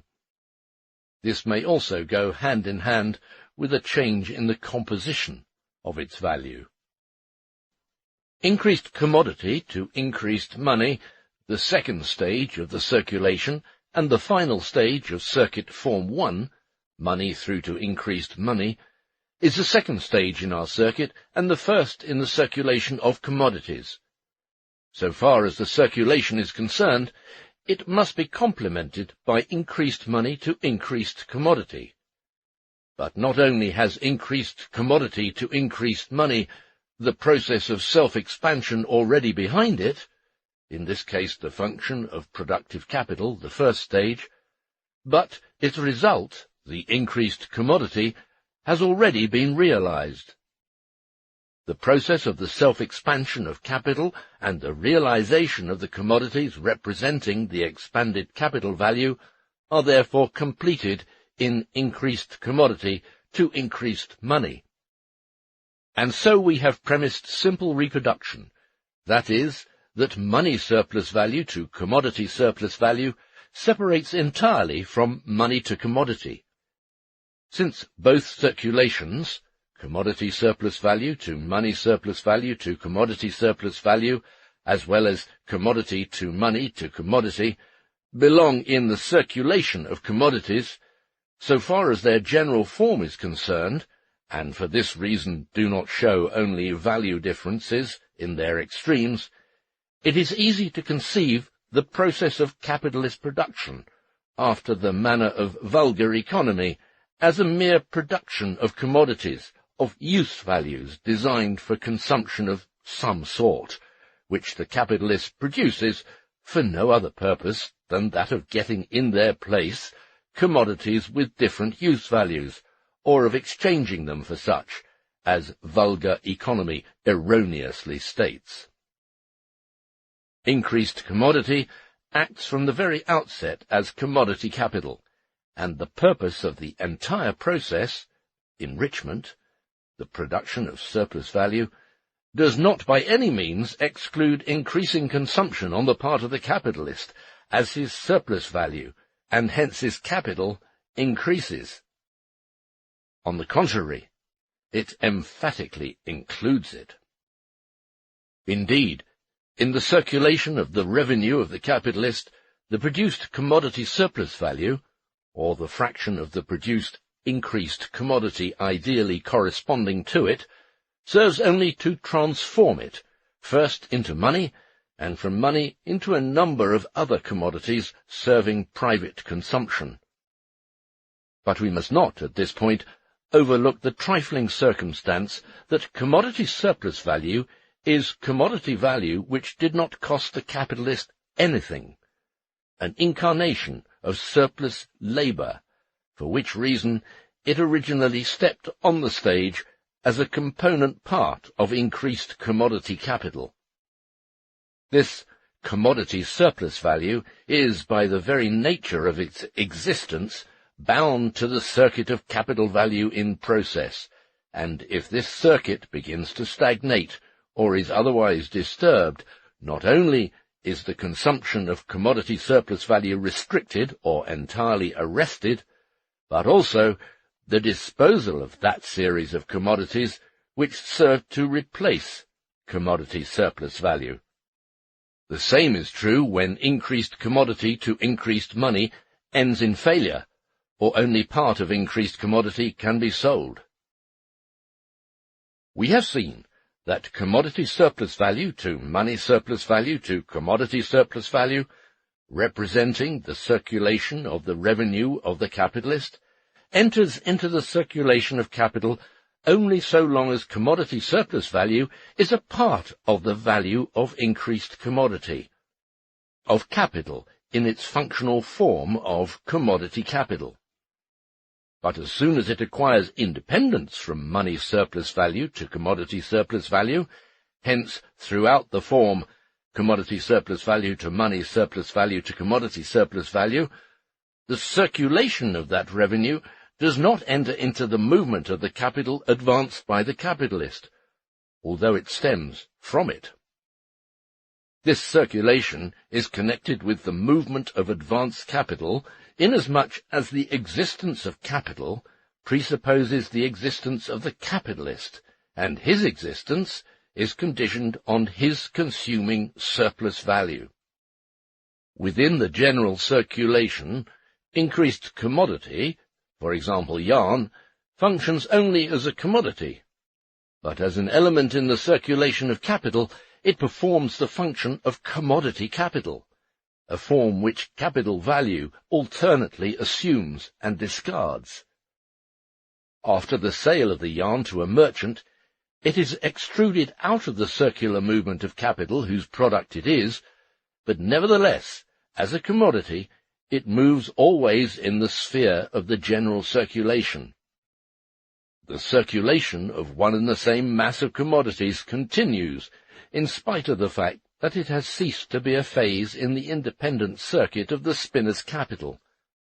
Hence, the real definitive metamorphosis of the mass of commodities thrown into circulation by the capitalist, commodity to money, their final exit into consumption, may be completely separated in time and space from that metamorphosis in which this mass of commodities functions as his commodity capital. The same metamorphosis, which has been accomplished in the circulation of capital, still remains to be accomplished in the sphere of the general circulation. This state of things is not changed a bit if this yarn enters the circuit of some other industrial capital.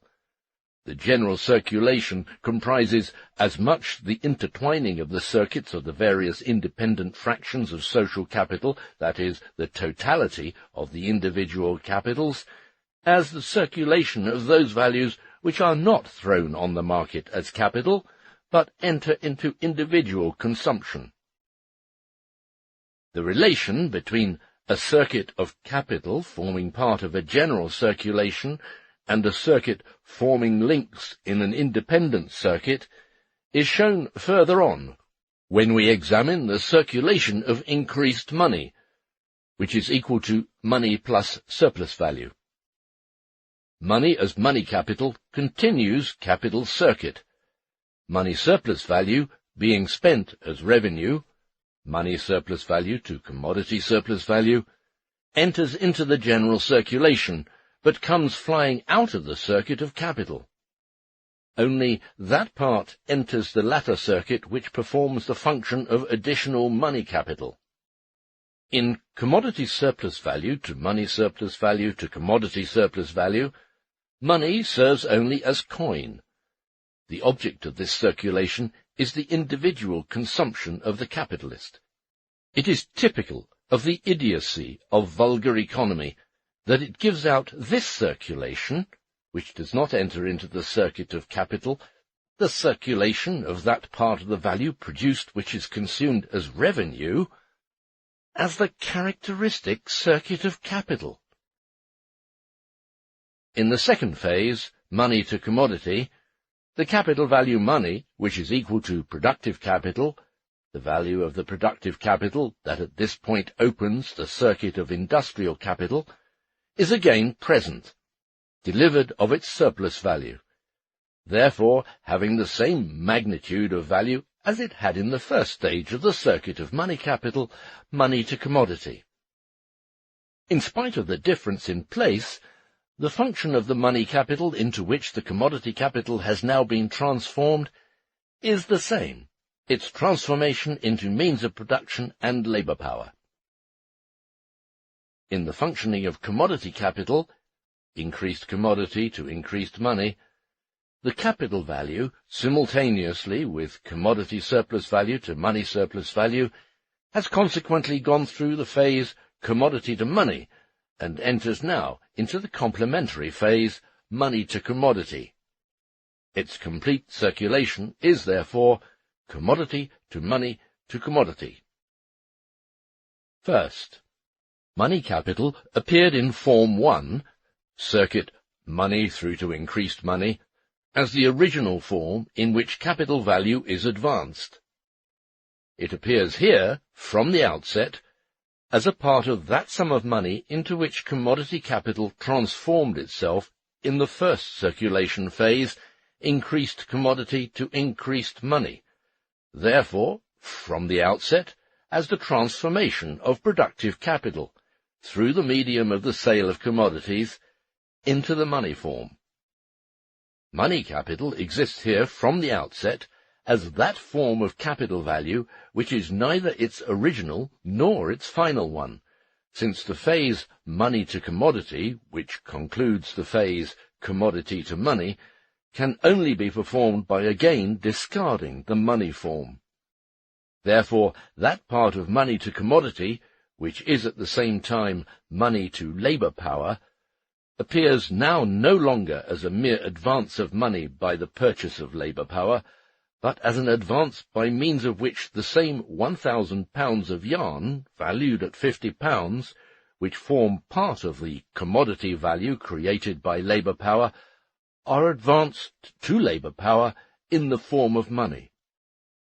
The money advanced here to the labourer is only a converted equivalent form of a part of the commodity value produced by himself, and for that reason, if for no other, the act money to commodity, so far as it means money to labour power, is by no means simply a replacement of a commodity in the form of money by a commodity in the use form, but it includes other elements which are independent of the general commodity circulation as such. Increased money appears as a converted form of increased commodity, which is itself a product of a previous function of productive capital, the process of production. The entire sum of increased money is therefore a money expression of past labour. In our illustration, £10,000 of yarn worth £500 are the product of the spinning process. Of this quantity, £7,440 of yarn are equal to the advanced constant capital worth £372.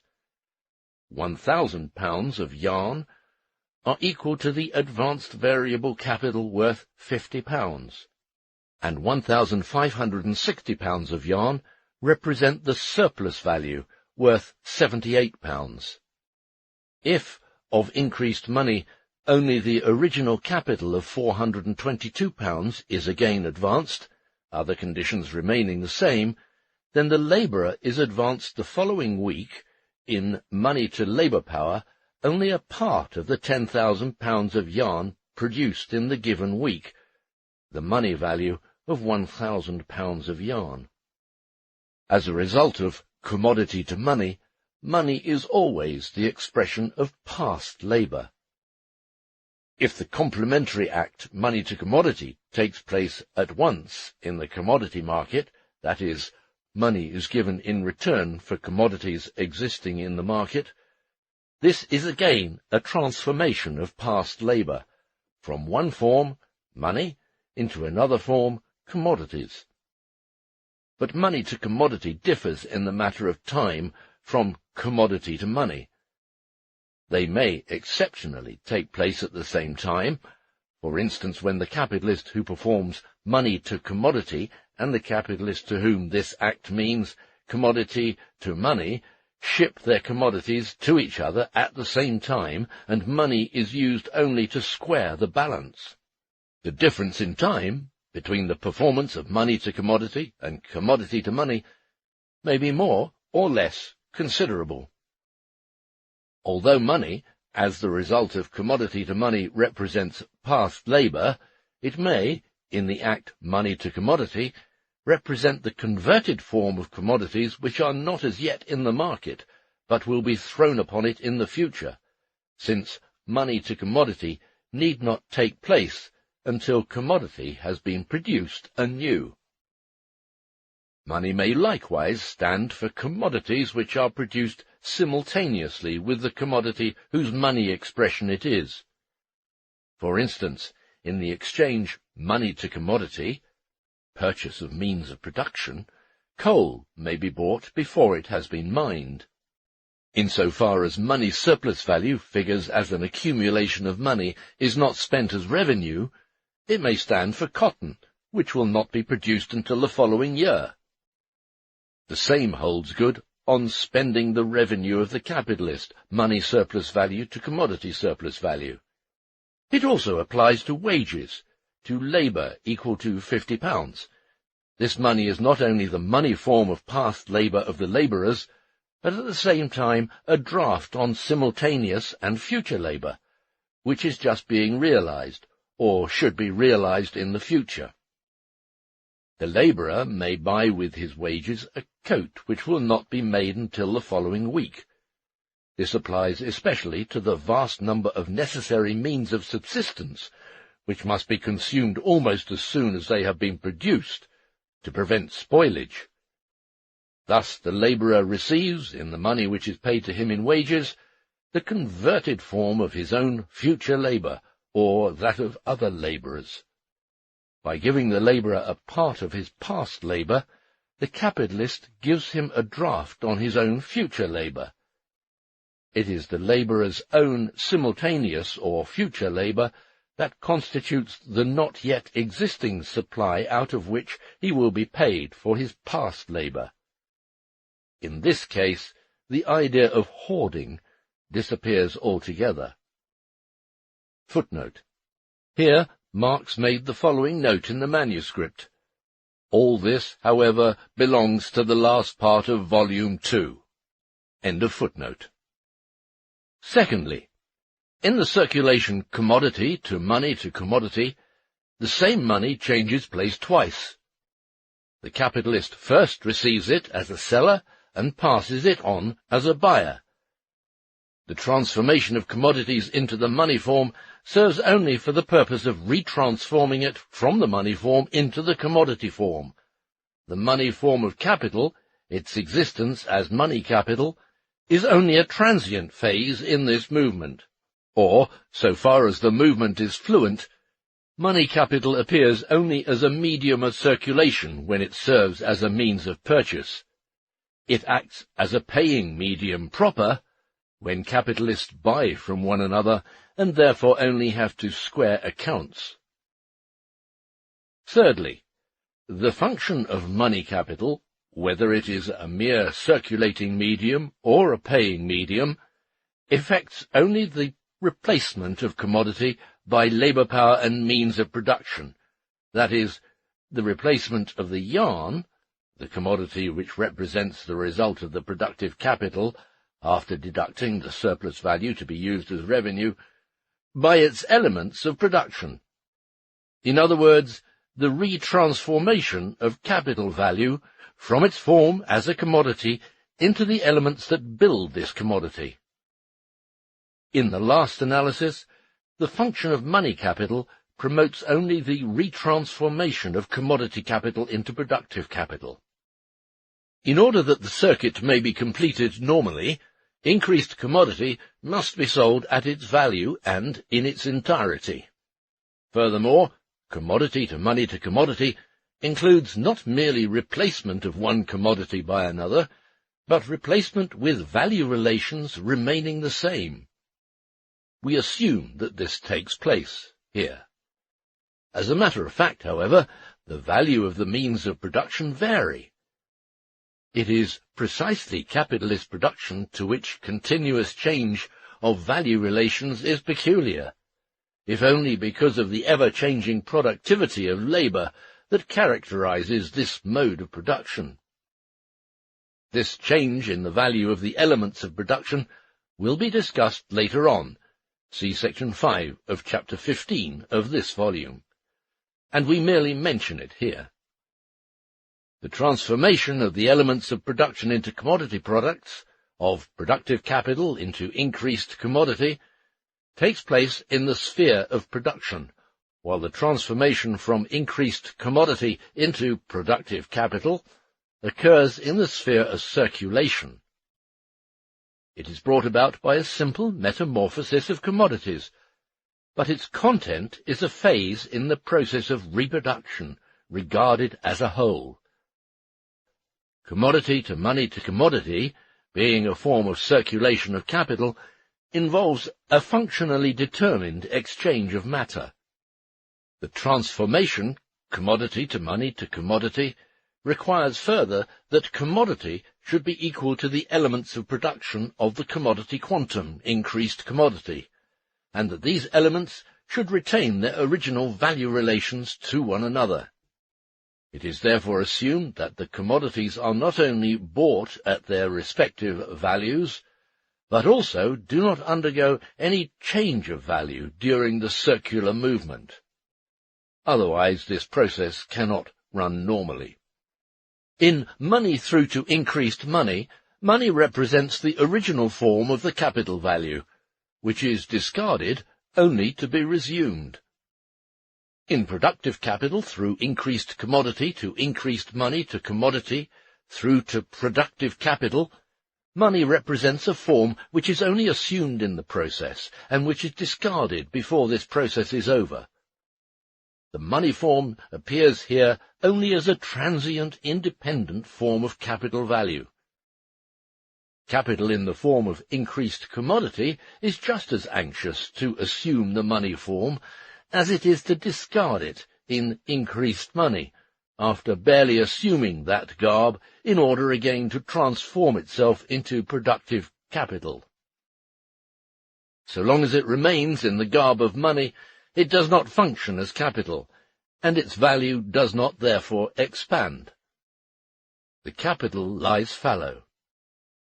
Money serves here as a circulating medium, but as a circulating medium of capital. Footnote. Here Marx made the following note in the manuscript. Against Tuch. End of footnote. The semblance of independence which the money form of capital value possesses in the first form of its circuit, the form of money capital, disappears in this second form, which thus is a criticism of Form 1, and reduces it to merely a special form. If the second metamorphosis, money to commodity, meets with any obstacles, for instance if there are no means of production in the market, the circuit, the flow of the process of reproduction, is interrupted quite as much as when capital is held fast in the form of commodity capital. But there is this difference. It can remain longer in the money form than in the transitory form of commodities. It does not cease to be money if it does not perform the functions of money capital. But it does cease to be a commodity or a use value in general if it is delayed too long in the exercise of its function of commodity capital. Furthermore, in its money form, it is capable of assuming another form in the place of its original one of productive capital, while it cannot budge at all if held in the form of increased commodity. Increased commodity to increased money to commodity includes acts of circulation only for increased commodity in accordance with its form, acts which are phases of its reproduction. But the real reproduction of commodity, into which increased commodity transforms itself, is necessary for the performance of increased commodity to increased money to commodity. This, however, is conditioned on processes of reproduction which lie outside of the process of reproduction of the individual increased capital. In Form 1, the act money to commodity prepares only the first transformation of money capital into productive capital. In Form 2, it prepares the retransformation from commodity capital into productive capital. That is to say, so far as the investment of industrial capital remains the same, retransformation of the commodity capital into the same elements of production as those from which it originated. Consequently, here as well as in Form 1, the act appears as a preparatory phase of the process of production, but as a return to it, as a renewal of it, hence as a precursor of the process of reproduction, hence also of a repetition of the process of self-expansion of value. It must be noted once more that money to labour power is not a simple exchange of commodities, but the purchase of a commodity, labour power, which is to serve for the production of surplus value, just as money to means of production is only a procedure which is materially indispensable for the attainment of this end. With the completion of money to commodity, money is reconverted into productive capital, and the circuit begins anew. The transformation of money capital into productive capital is the purchase of commodities for the production of commodities. Consumption falls within the circuit of capital itself only insofar as it is productive consumption. Its premise is that surplus value is produced by means of the commodities so consumed, and this is something very different from production, and even commodity production, which has for its end the existence of the producer. A replacement, commodity by commodity, thus contingent on the production of surplus value, is quite a different matter from the bare exchange of products brought about merely by means of money. But the economists take this matter as proof that no overproduction is possible. Apart from the productive consumption of money, which is transformed into labour power and means of production, the circuit contains the first member, money to labour power, which signifies, from the standpoint of the labourer, labour power to money, which equals commodity to money. In the labourer's circulation, labour power to money to commodity, which includes his consumption, only the first member falls within the circuit of the capital as a result of money to labour power. The second act, money to commodity, does not fall within the circulation of individual capital, although it springs from it. But the continuous existence of the working class is necessary for the capitalist class, and so is therefore the consumption of labour made possible by money to commodity. The only condition which the act increased commodity to increased money stipulates for capital value to continue its circuit and for surplus value to be consumed by the capitalist is that increased commodity shall have been converted into money, shall have been sold. Of course, increased commodity is bought only because the article is a use value, hence serviceable for consumption of any kind, productive or individual. But if increased commodity continues to circulate, for instance, in the hands of the merchant who bought the yarn, this at first does not in the least affect the continuation of the circuit of the individual capital which produced the yarn and sold it to the merchant. The entire process continues, and with it the individual consumption of the capitalist and the labourer made necessary by it. This point is important in a discussion of crises. For as soon as increased commodity has been sold, been converted into money, it can be reconverted into the real factors of the labour process, and thus of the reproductive process. Whether increased commodity is bought by the ultimate consumer or by a merchant for resale does not affect the case. The quantity of commodities created in masses by capitalist production depends on the scale of production and on the need for constantly expanding this production, and not on a predestined circle of supply and demand, on wants that have to be satisfied. Mass production can have no other direct buyer, apart from the industrial capitalists, than the wholesaler.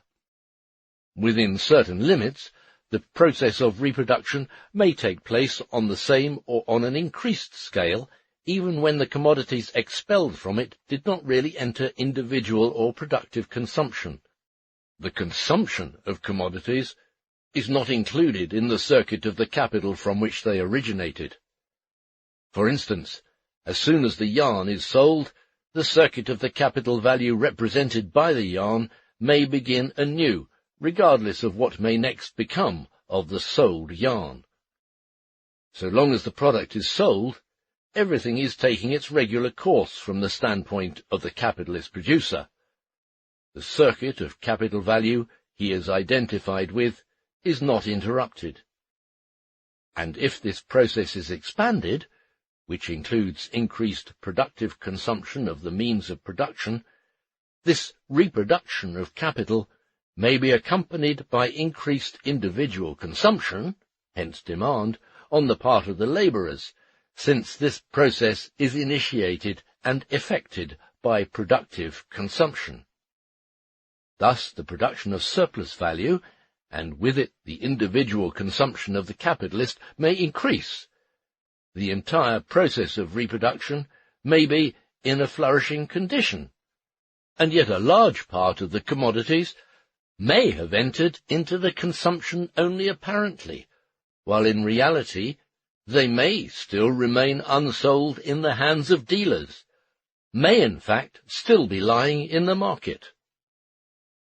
Now one stream of commodities follows another, and finally it is discovered that the previous streams had been absorbed only apparently by consumption. The commodity capitals compete with one another for a place in the market. Latecomers, to sell at all, sell at lower prices. The former streams have not yet been disposed of when payment for them falls due. Their owners must declare their insolvency, or sell at any price to meet their obligations.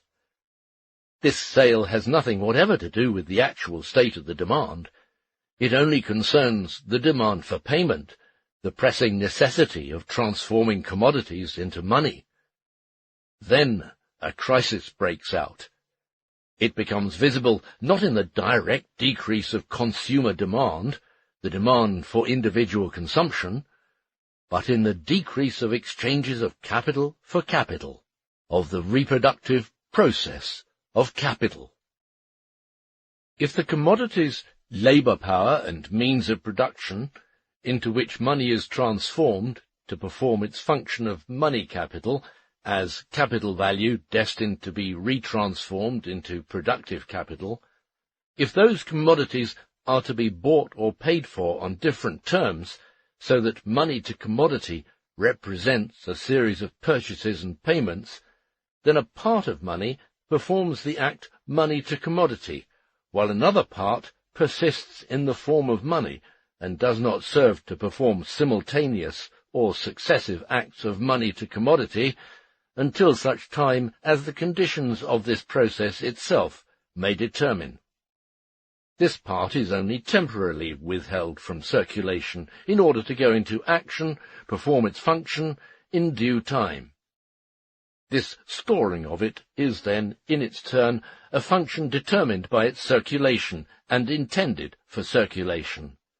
Its existence as a fund for purchase and payment, the suspension of its movement, the interrupted state of its circulation, will then constitute a state in which money exercises one of its functions as money capital.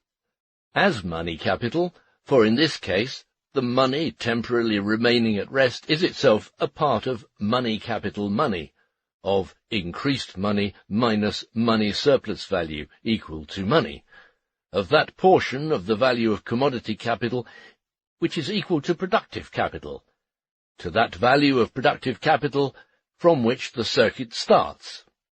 On the other hand, all money withdrawn from circulation has the form of a hoard. Money in the form of a hoard, therefore, becomes here a function of money capital, just as in money to commodity, the function of money as a means of purchase or payment becomes a function of money capital. This is so because capital value exists here in the form of money, because the money state here is a state in which industrial capital finds itself at one of its stages, and which is prescribed by the interconnections within the circuit. At the same time, it is here proved true once more that money capital within the circuit of industrial capital performs no other functions than those of money, and that these money functions assume the significance of capital functions only by virtue of their interconnections with the other stages of this circuit. The representation of increased money as a relation of money surplus value to money, as a capital relation, is not directly a function of money capital, but of commodity capital increased commodity, which, in its turn, as a relation of commodity surplus value and commodity, expresses but the result of the process of production, of the self-expansion of capital value which took place in it. If the continuation of the process of circulation meets with obstacles, so that money must suspend its function, money to commodity, on account of external circumstances, such as the conditions of the market, etc., and if it therefore remains for a shorter or longer time in its money form, then we have once more money in the form of a hoard, which happens also in simple commodity circulation, whenever the transition from commodity to money to commodity is interrupted by external circumstances. It is an involuntary formation of a hoard. In the case at hand, money has the form of fallow, latent money capital. But we will not discuss this point any further for the present. In either case, however, persistence of capital in its money state appears as the result of interrupted movement, no matter whether this is expedient or inexpedient, voluntary or involuntary, in accordance with its functions or contrary to them. Section 2. Accumulation and reproduction on an extended scale. Since the proportions which the expansion of the productive process may assume are not arbitrary, but prescribed by technology, the realized surplus value, though intended for capitalization, frequently can only by dint of several successive circuits attain such a size, and until then must therefore be accumulated, as will suffice for its effective functioning as additional capital, or for entrance into the circuit of functioning capital value. Surplus value thus congeals into a hoard, and in this form constitutes latent money capital, latent because it cannot act as capital so long as it persists in the money form. Footnote. The term latent is borrowed from the idea of latent heat in physics, which has now been almost replaced by the theory of transformation of energy. Marx therefore uses in the third volume another term borrowed from the idea of potential energy, viz. potential, or analogous to the virtual velocities of D'Alembert, virtual capital. End of footnote. The formation of a hoard thus appears here as a factor included in the process of capitalist accumulation, accompanying it, but nevertheless essentially differing from it. For the process of reproduction itself is not expanded by the formation of latent money capital. On the contrary, latent money capital is formed here because the capitalist producer cannot directly expand the scale of his production. If he sells his surplus product to a producer of gold or silver, who puts new gold or silver into circulation, or, what amounts to the same thing, to a merchant who imports additional gold or silver from foreign countries for a part of the national surplus product, then his latent money capital forms an increment of the national gold or silver hoard. In all other cases, the £78, for instance, which were a circulating medium in the hands of the purchaser, assume only the form of a hoard in the hands of the capitalist. Hence, all that has taken place is a different distribution of the national gold or silver hoard. If, in the transaction of our capitalist, the money serves as a means of payment, the commodities having to be paid for by the buyer on longer or shorter terms, then the surplus product intended for capitalization is not transformed into money, but into creditors' claims, into titles of ownership of an equivalent which the buyer may already have in his possession, or which he may expect to possess. It does not enter into the reproductive process of the circuit any more than does money invested in interest-bearing securities, etc., although it may enter into the circuits of other individual industrial capitals. The entire character of capitalist production is determined by the self-expansion of the advanced capital value, that is to say, in the first instance, by the production of as much surplus value as possible. In the second place, however, by the production of capital, hence by the transformation of surplus value into capital. See Volume 1, Chapter 24. Accumulation or production on an extended scale, which appears as a means for constantly more expanded production of surplus value, hence for the enrichment of the capitalist as his personal aim, and is comprised in the general tendency of capitalist production, becomes later, however, as was shown in Volume 1, by virtue of its development, a necessity for every individual capitalist. The constant augmentation of his capital becomes a condition of its preservation. But we need not revert more fully to what was previously expounded. We considered first simple reproduction, assuming that the entire surplus value is spent as revenue. In reality, under normal conditions, a part of the surplus value must always be spent as revenue, and another part must be capitalized. And it is quite immaterial whether a certain surplus value produced in any particular period is entirely consumed or entirely capitalized. On the average, the general formula can represent only the average movement, both cases occur. But in order not to complicate the formula, it is better to assume that the entire surplus value is accumulated.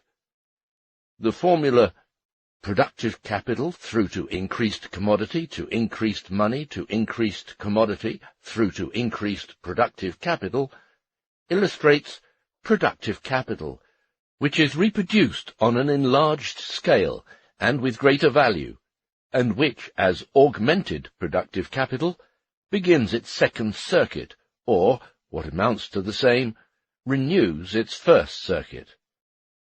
As soon as this second circuit is begun, we once more have productive capital as the starting point. Only this productive capital is a larger productive capital than the first was. Hence, if in the formula money through to increased money, the second circuit begins with increased money functions as money, as an advanced money capital of a definite magnitude. It is a larger money capital than the one with which the first circular movement was opened, but all reference to its augmentation by the capitalization of surplus value ceases as soon as it assumes the function of advanced money capital. This origin is expunged in its form of money capital which begins its circuit. This also applies to increased productive capital, as soon as it functions as the starting point of a new circuit. If we compare productive capital through to increased productive capital with money through to increased money, or with the first circuit, we find that they have not the same significance at all. Money through to increased money taken by itself as an isolated circuit expresses only that money, the money capital, or industrial capital in its circuit as money capital, is money generating money, value generating value. In other words, produces surplus value. But in the productive capital circuit, the process of producing surplus value is already completed upon the termination of the first stage, the process of production, and after going through the second stage, the first stage of the circulation, increased commodity to increased money, the capital value plus surplus value already exist as realized money capital, as increased money, which appeared as the last extreme in the first circuit. That surplus value has been produced is depicted in the first considered formula productive capital through to productive capital, as in the expanded formula previously given, by commodity surplus value to money surplus value to commodity surplus value, which, in its second stage, falls outside the circulation of capital and represents the circulation of surplus value as revenue. In this form, where the entire movement is represented by productive capital through to productive capital, where consequently there is no difference in value between the two extremes, the self-expansion of the advanced value, the production of surplus value, is therefore represented in the same way as in money through to increased money, except that the act increased commodity to increased money, which appears as the last stage in money through to increased money and as the second stage of the circuit, serves as the first stage of the circulation in productive capital through to productive capital.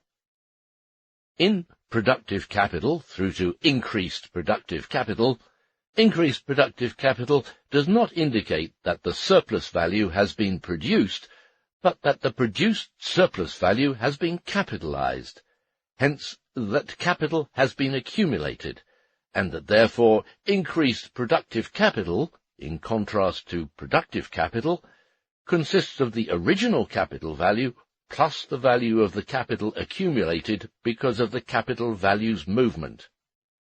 Increased money, as the simple close of money through to increased money, and also increased commodity, as it appears within all these circuits, do not, if taken by themselves, express the movement, but its result, the self-expansion of capital value realized in the form of commodities or money, and hence capital value as money plus surplus value or commodity plus surplus value, as a relation of capital value to its surplus value, as its offspring. They express this result as various circulation forms of the self-expanded capital value, but neither in the form of increased commodity nor of increased money is the self-expansion which has taken place itself a function of money capital or of commodity capital. As special differentiated forms, modes of existence corresponding to special functions of industrial capital, money capital can perform only money functions, and commodity capital only commodity functions, the difference between them being merely that between money and commodity. Similarly, industrial capital, in its form of productive capital, can consist only of the same elements as those of any other labor process which creates products. On the one hand, objective conditions of labor, means of production; on the other, productively, purposively functioning labor power. Just as industrial capital can exist in the sphere of production only in a composition which meets the requirements of the production process in general, hence also of the non-capitalist production process, so it can exist in the sphere of circulation only in the two forms corresponding to it, viz., that of a commodity and of money. But just as the totality of the elements of production announces itself at the outset as productive capital by the fact that the labor power is labor power that belongs to others, and that the capitalist purchased it from its proprietor, just as he purchased his means of production from other commodity owners, just as therefore the process of production itself appears as a productive function of industrial capital, so money and commodities appear as forms of circulation of the same industrial capital. Hence their functions appear as the functions of circulation, which either introduce the functions of productive capital or emanate from them. Here the money function and the commodity function are at the same time functions of commodity capital, but solely because they are interconnected as forms of functions which industrial capital has to perform at the different stages of its circuit. It is therefore wrong to attempt to derive the specific properties and functions which characterize money as money and commodities as commodities from their quality as capital, and it is equally wrong to derive, on the contrary, the properties of productive capital from its mode of existence in means of production.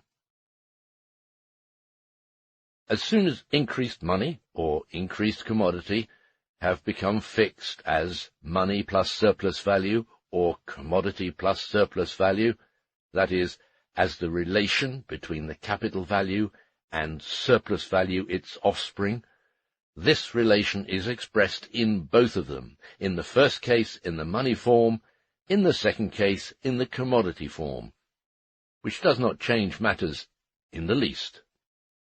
Consequently, this relation does not have its origin in any properties or functions inherent in money as such, or commodities as such. In both cases, the characteristic property of capital, that of being a value, is expressed only as a result. Increased commodity is always the product of the function of productive capital, and increased money is always merely the form of increased commodity changed in the circuit of industrial capital. As soon, therefore, as the realized money capital resumes its special function of money capital, it ceases to express the capital relation contained in increased money equals money plus surplus value.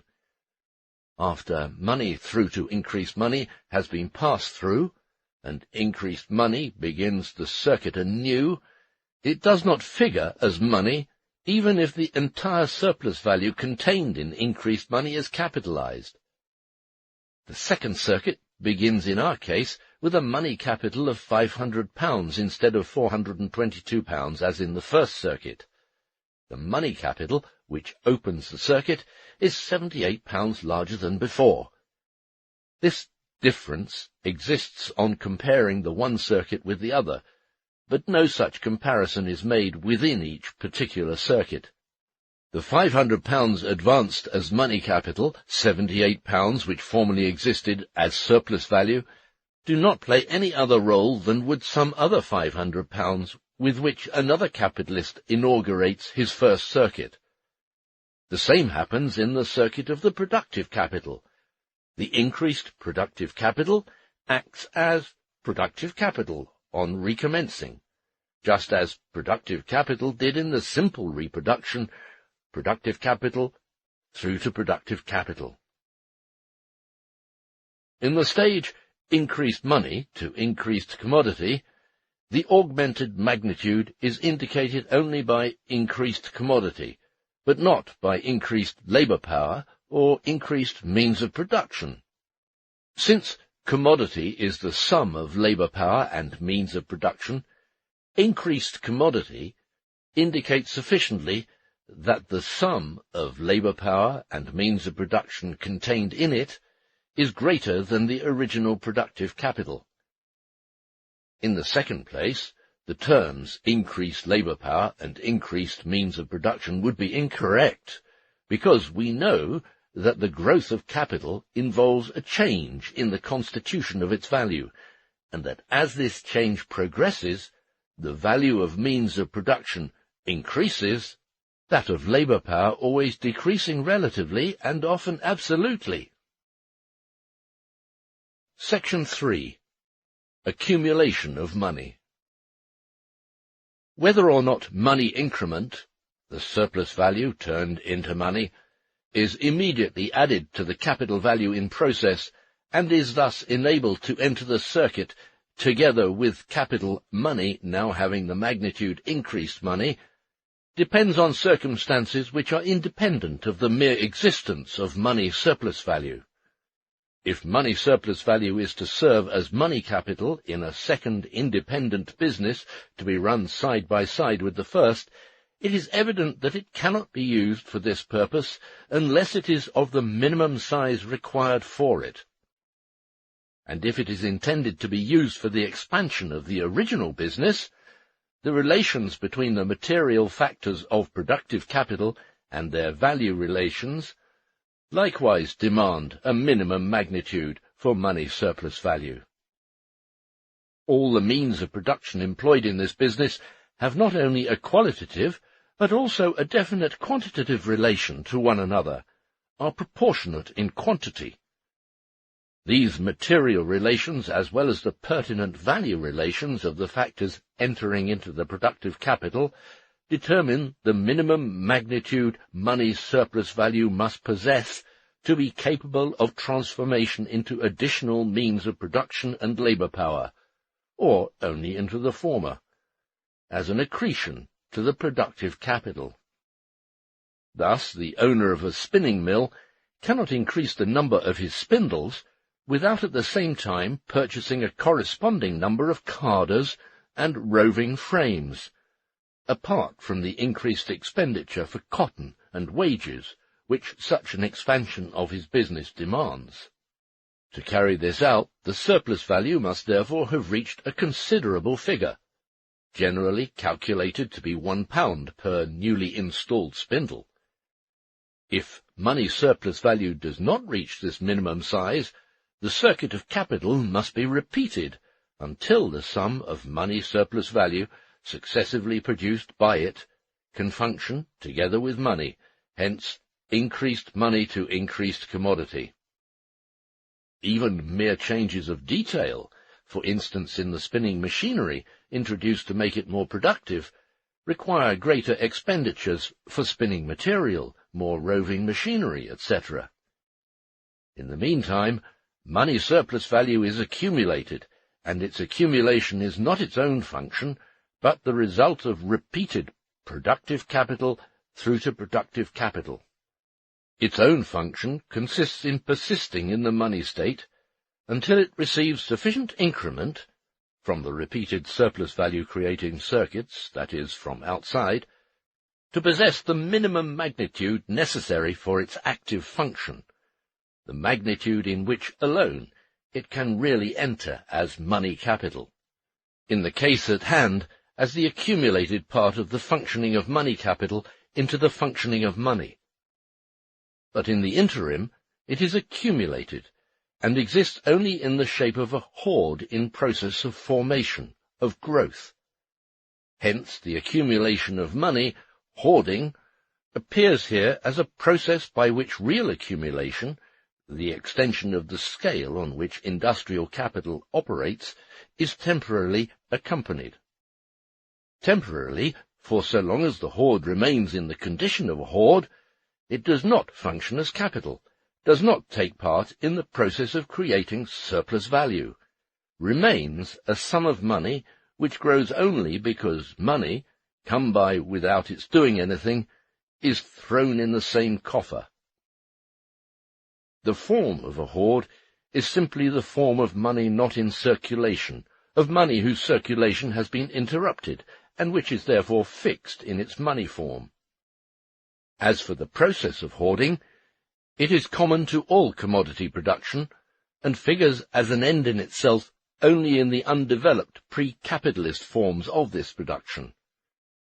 In the present case, however, the hoard appears as a form of money capital, and the formation of a hoard as a process which temporarily accompanies the accumulation of capital, because, and so far as the money here figures as latent money capital, because the formation of a hoard, the state of being a hoard, in which the surplus value existing in money form finds itself, is a functionally determined preparatory stage gone through outside of the circuit described by the capital and required for the transformation of the surplus value into really functioning capital. By its definition, it is therefore latent money capital. Hence, the size it must acquire before it can take part in the process is determined in each case by the value constitution of the productive capital. But so long as it remains in the condition of a hoard, it does not yet perform the functions of money capital, but is still idle money capital. Not money capital whose function has been interrupted, as was the case before, but money capital not yet capable of performing it. We are here discussing the accumulation of money in its original real form of an actual hoard of money. It may also exist in the form of a mere outstanding money, of claims on debtors by capitalists who have sold increased commodity.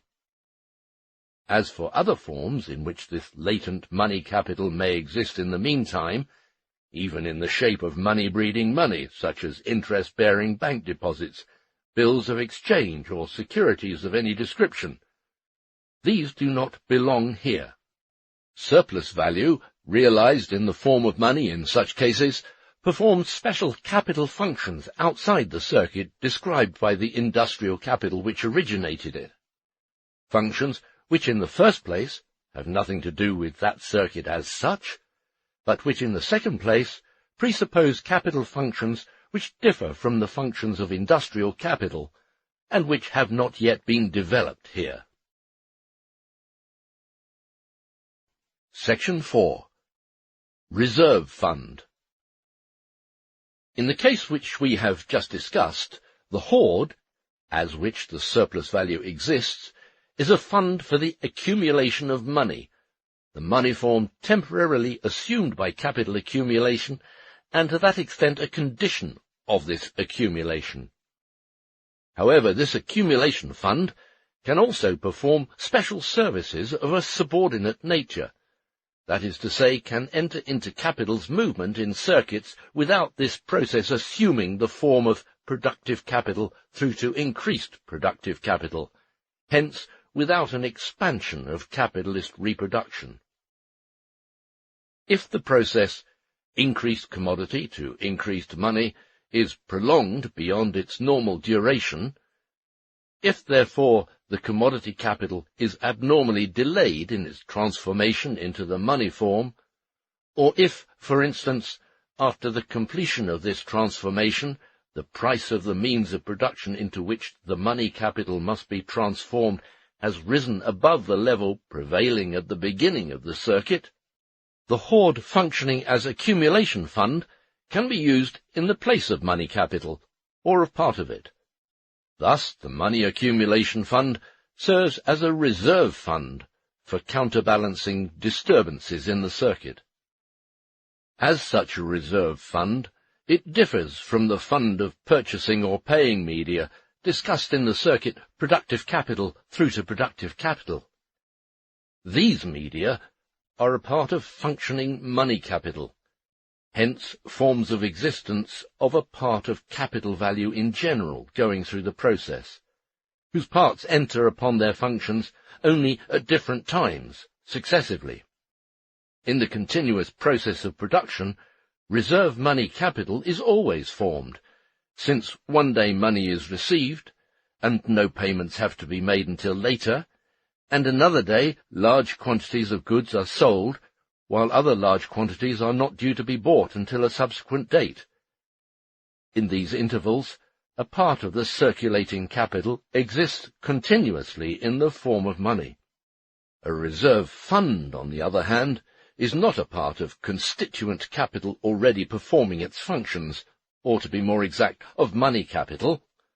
It is rather a part of capital in a preliminary stage of its accumulation, of surplus value not yet transformed into active capital. As for the rest, it needs no explaining that a capitalist in financial straits does not concern himself about what the particular functions of the money he has on hand are. He simply employs whatever money he has for the purpose of keeping his capital circulating. For instance, in our illustration, money is equal to £422, increased money to £500. If a part of the capital of £422 exists as a fund of means of payment and purchase, as a money reserve, it is intended, other conditions remaining the same, that it should enter wholly into the circuit, and besides should suffice for this purpose. The reserve fund, however, is a part of the £78 of surplus value. It can enter the circular course of the capital worth £422 only to the extent that this circuit takes place under conditions not remaining the same, for it is a part of the accumulation fund, and figures here without any extension of the scale of reproduction. Money accumulation fund implies the existence of latent money capital, hence the transformation of money into money capital. The following is the general formula for the circuit of productive capital. It combines simple reproduction and reproduction on a progressively increasing scale. 1. Productive capital through increased commodity to increased money. 2. Money to commodity, comprising labour power and means of production, through to productive capital or increased productive capital. If productive capital equals productive capital, then money in 2 equals increased money minus money surplus value. If productive capital equals increased productive capital, then money in 2 is greater than increased money minus money surplus value. That is to say, money surplus value has been completely or partially transformed into money capital. The circuit of productive capital is the form in which classical political economy examines the circular movement of industrial capital. Chapter 3. The circuit of commodity capital. The general formula for the circuit of commodity capital is increased commodity to increased money to commodity through productive capital through to increased commodity. Increased commodity appears not alone as the product, but also as the premise of the 2 previous circuits, since that which money to commodity means for the one capital, increased commodity to increased money means for the other, inasmuch as at least a part of the means of production is itself the commodity product of other individual capitals describing their circuits. In our case, for instance, coal, machinery, etc., represent the commodity capital of the mine owner, of the capitalist machine manufacturer, etc. Furthermore, we have shown in Chapter 1, Section 4, that not only the circuit productive capital through to productive capital, but also the circuit increased commodity through to increased commodity, is assumed even in the first repetition of money through to increased money, before this second circuit of money capital is completed. If reproduction takes place on an extended scale, then the final increased commodity is greater than the initial increased commodity, and should therefore be designated here as enlarged commodity. The difference between the third form and the first 2 is as follows.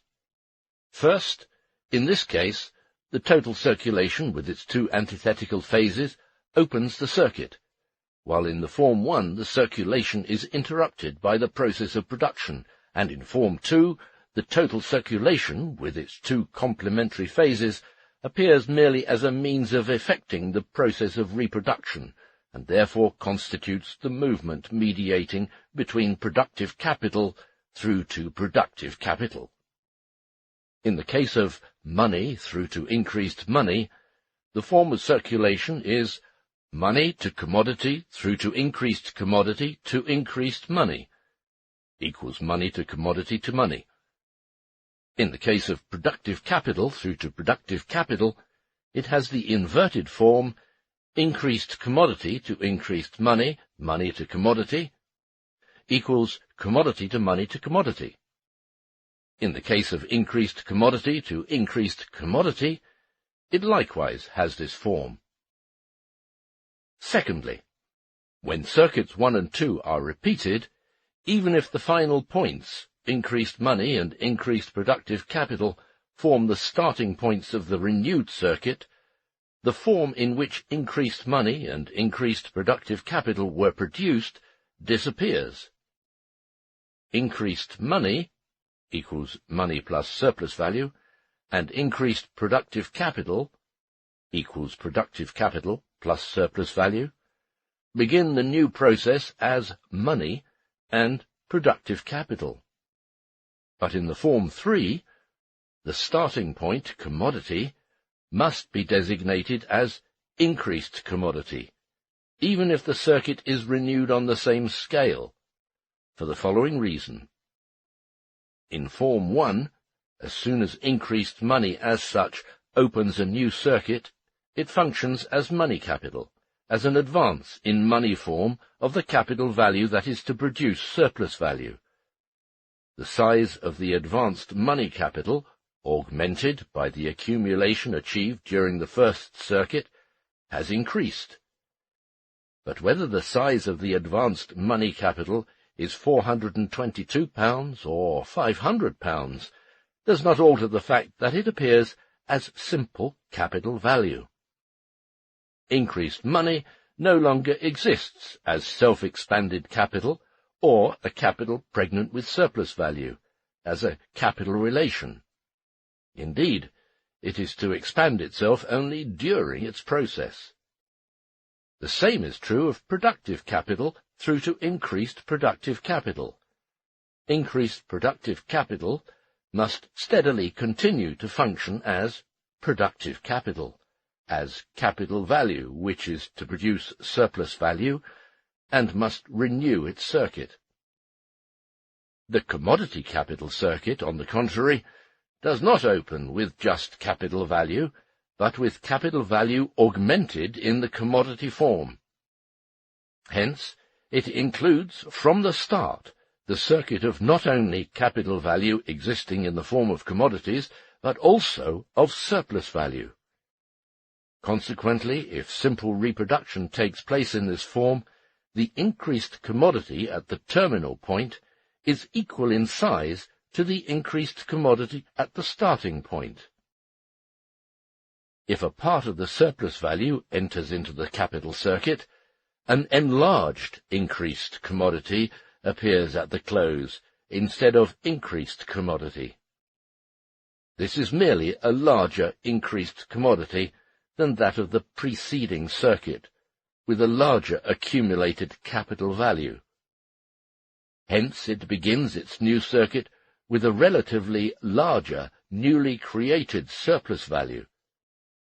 In any event, increased commodity always inaugurates the circuit as a commodity capital which is equal to capital value plus surplus value. Increased commodity as commodity does not appear in the circuit of an individual industrial capital as a form of this capital, but as a form of some other industrial capital, so far as the means of production are the product of the latter. The act money to commodity, that is, money to means of production, of the first capital, is increased commodity to increased money for this second capital. In the Circulation Act, money to commodity, labour power and means of production as parts of commodity bear identical relations, as they are commodities in the hands of their sellers. On the one hand, the labourers who sell their labour power, on the other, the owner of the means of production who sells these. For the purchaser, whose money here functions as money capital, labour power and means of production function merely as commodities until he has bought them, so long as they confront his capital existing in the form of money as commodities of others. Labour power and means of production differ here only in this respect, that means of production may be increased commodity, hence capital, in the hands of its seller if means of production is the commodity form of his capital, while labour power is always nothing else but a commodity for the labourer, and becomes capital only in the hands of its purchaser as a constituent part of productive capital. For this reason, increased commodity can never open any circuit as a mere commodity, as a mere commodity form of capital value. As commodity capital, it is always twofold. From the point of view of use value, it is the product, in the present case yarn, of the functioning of productive capital, whose elements labour power and means of production, coming as commodities from the sphere of circulation, have functioned only as factors in the creation of this product. Secondly, from the point of view of value, it is the capital value productive capital, plus the surplus values produced by the functioning of productive capital. It is only in the circuit described by increased commodity itself that commodity equal to productive capital and equal to the capital value can and must separate from that part of increased commodity in which the surplus value is lodged. It does not matter whether the two things can be actually separated, as in the case of yarn, or whether they cannot, as in the case of a machine. They always become separable as soon as increased commodity is transformed into increased money. If the entire commodity product can be separated into independent homogeneous partial products, as in the case of our 10,000 pounds of yarn, and if, therefore, the act increased commodity to increased money can be represented by a number of successive sales, then the capital value in the form of commodities can function as commodity. It can be separated from increased commodity before the surplus value, hence before increased commodity in its entirety has been realized. Of the 10,000 pounds of yarn worth £500, the value of £8,440, equal to £422 sterling, is equal to the capital value less the surplus value. If the capitalist sells first £8,440 of yarn at £422 sterling, then these £8,440 of yarn represent commodity, the capital value in commodity form. The surplus product of £1,560 of yarn, contained besides in increased commodity and equal to a surplus value of £78 sterling, does not circulate until later. The capitalist could get through commodity to commodity before the circulation of the surplus product, commodity surplus value to money surplus value to commodity surplus value, is accomplished. Or, if he sells £7,440 of yarn worth £372, and then £1,000 of yarn worth £50, he might replace the means of production, the constant capital, with the first part of commodity, and the variable capital, the labour power, with the second part of commodity, and then proceed as before. But if such successive sales take place, and the conditions of the circuit permit it, the capitalist, instead of separating increased commodity into constant capital plus variable capital plus surplus value, may make such a preparation also in the case of aliquot parts of increased commodity. For example, the 7,440 of yarn, worth £372, which as parts of increased commodity, 10,000 pounds of yarn worth £500, represent the constant part of capital, may themselves be separated into 5,535.360 of yarn, worth £276, 76.8 pence, which replace only the constant part, the value of the means of production used up in producing 7,440 pounds of yarn. 744 pounds of yarn worth £37.20, which replace only the variable capital, and 1,160.640 pounds of yarn worth £58 3.2, which, being surplus product, are the depositories of surplus value. Consequently, on selling the 7,440 pounds of yarn, he can replace the capital value contained in them out of the sale of 6,279.360 pounds of yarn at the price of £313.96.8, and he can spend as his revenue the value of the surplus product, amounting to £1,160.640, or £58 3.2 sterling. In the same way, he may divide up another 1,000 pounds of yarn, equal to £50 sterling, equal to the variable capital value, and sell them accordingly: 744 pounds of yarn worth £37.20, constant capital value contained in 1,000 pounds of yarn; 100 pounds of yarn worth £5, variable capital value ditto, hence 844 pounds of yarn worth £42.20, replacement of the capital value contained in the 1,000 pounds of yarn. Finally, 156 pounds of yarn worth £7.80, representing the surplus product contained in it, which may be consumed as such. Finally, he may divide the remaining 1,560 pounds of yarn worth £78 sterling in such a way, provided he succeeds in selling them, that the sale of 1,160.640 pounds of yarn worth £58 3.2 replaces the value of the means of production contained in those 1,560 pounds of yarn, and that 156 pounds of yarn worth £7.80 replaces the variable capital value.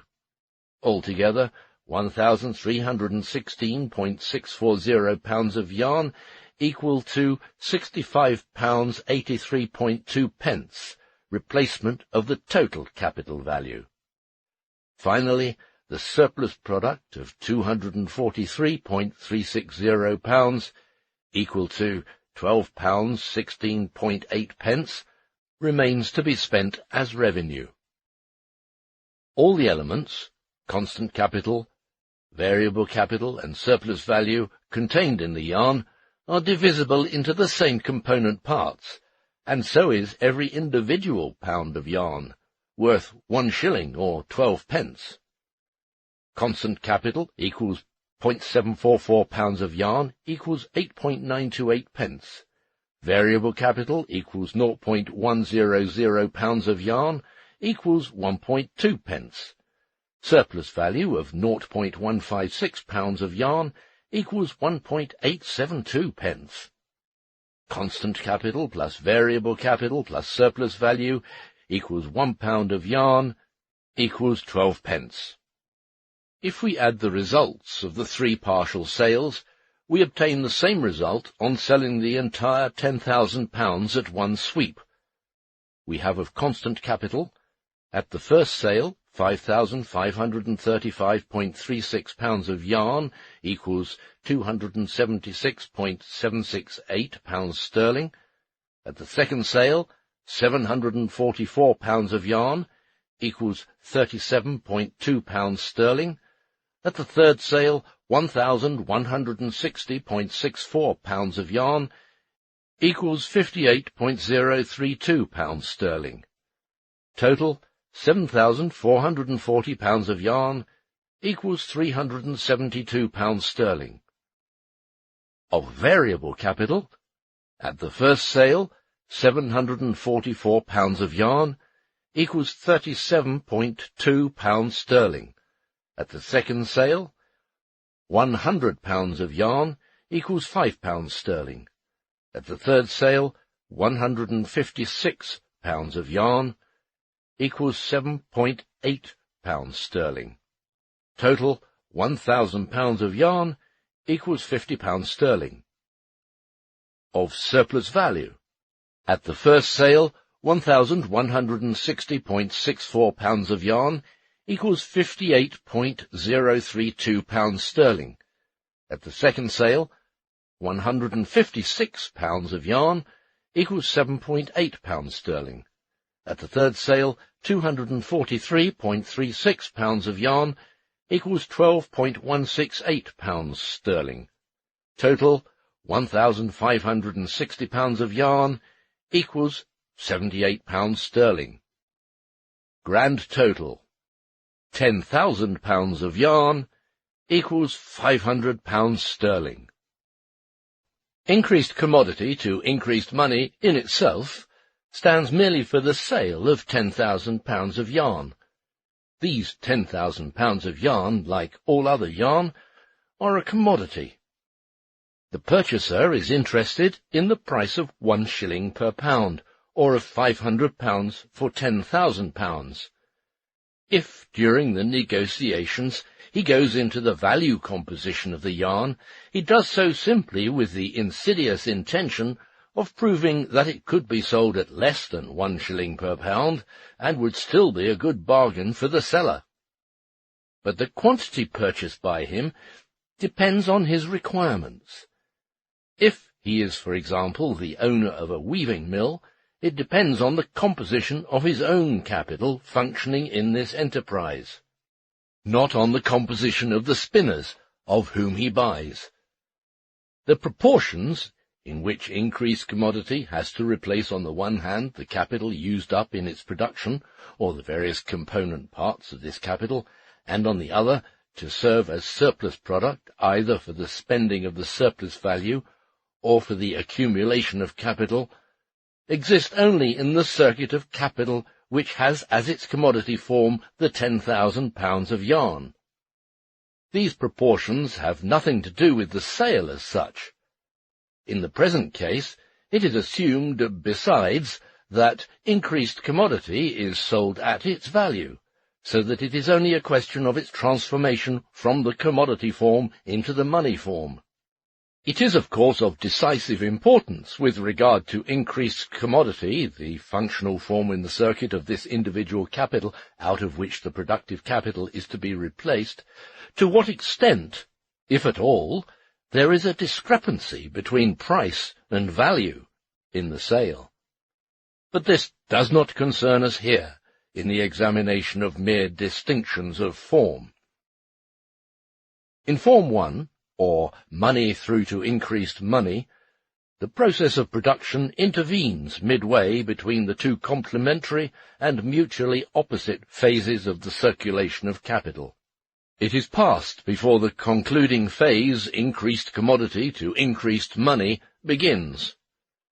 Money is advanced as capital, is first transformed into the elements of production, and from these into the commodity product, and this commodity product, in its turn, is changed back into money. It is a full and complete business cycle that results in money, something everyone can use for everything. A new start is therefore only a possibility. Money through productive capital, through to increased money, may be either the last circuit that concludes the functioning of some individual capital being withdrawn from business, or the first circuit of some new capital entering upon its function. The general movement is here money through to increased money, from money to more money. In Form 2, productive capital through increased commodity to increased money to commodity, through to productive capital or increased productive capital, the entire circulation process follows after the first productive capital and precedes the second productive capital. But it takes place in the opposite order from that of Form 1. The first productive capital, and its function, is the productive process, the prerequisite of the succeeding circulation process. The concluding productive capital, on the other hand, is not the productive process. It is only the renewed existence of the industrial capital in its form of productive capital. And it is such as a result of the transformation during the last phase of circulation of the capital value into labour power plus means of production, into the subjective and objective factors which, by combining, constitute the form of existence of the productive capital. The capital, whether productive capital or increased productive capital, is at the end once more present in a form in which it must function anew, as productive capital must again perform the productive process. The general form of the movement productive capital through to productive capital is the form of reproduction, and, unlike money through to increased money, does not indicate the self-expansion of value as the object of the process. This form makes it therefore so much easier for classical political economy to ignore the definite capitalistic form of the process of production, and to depict production as such as the purpose of this process, namely, that as much as possible must be produced, and as cheaply as possible, and that the product must be exchanged for the greatest variety of other products, partly for the renewal of production, money to commodity, partly for consumption, money surplus value to commodity surplus value. It is then possible to overlook the peculiarities of money and money capital, for money and money surplus value appear here merely as transient media of circulation. The entire process seems simple and natural, that is, possesses the naturalness of a shallow rationalism. In the same way, profit is occasionally forgotten in commodity capital, and the latter figures merely as a commodity when the production circuit as a whole is under discussion. But as soon as the constituents of value are debated, commodity capital figures as commodity capital. Accumulation, of course, is seen in the same light as production.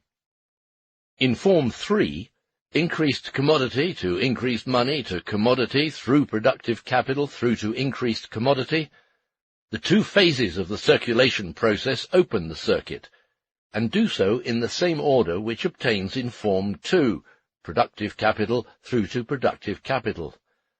Next follows productive capital, with its function, the productive process, the same as in Form 1.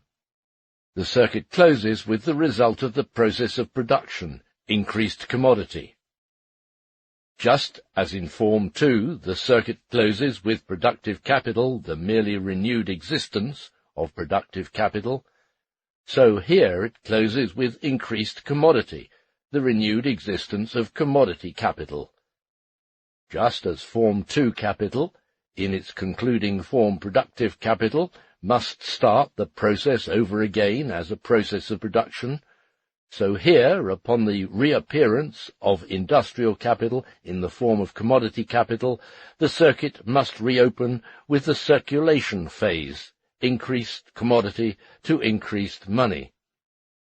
Both forms of the circuit are incomplete, because they do not close with increased money, the capital value retransformed into money and self-expanded.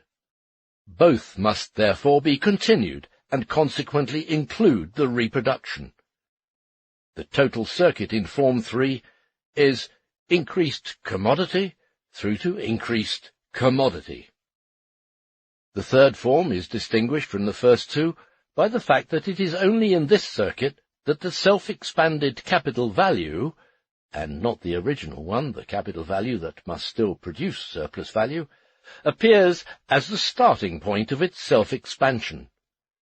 Increased commodity, as a capital relation, is here the starting point, and, as such relation, has a determining influence on the entire circuit, because it includes the circuit of the capital value as well as that of the surplus value in its first phase, and because the surplus value must at least in the average, if not in every single circuit, be expended partly as revenue, go through the circulation, commodity surplus value to money surplus value to commodity surplus value, and must perform the function of an element of capital accumulation.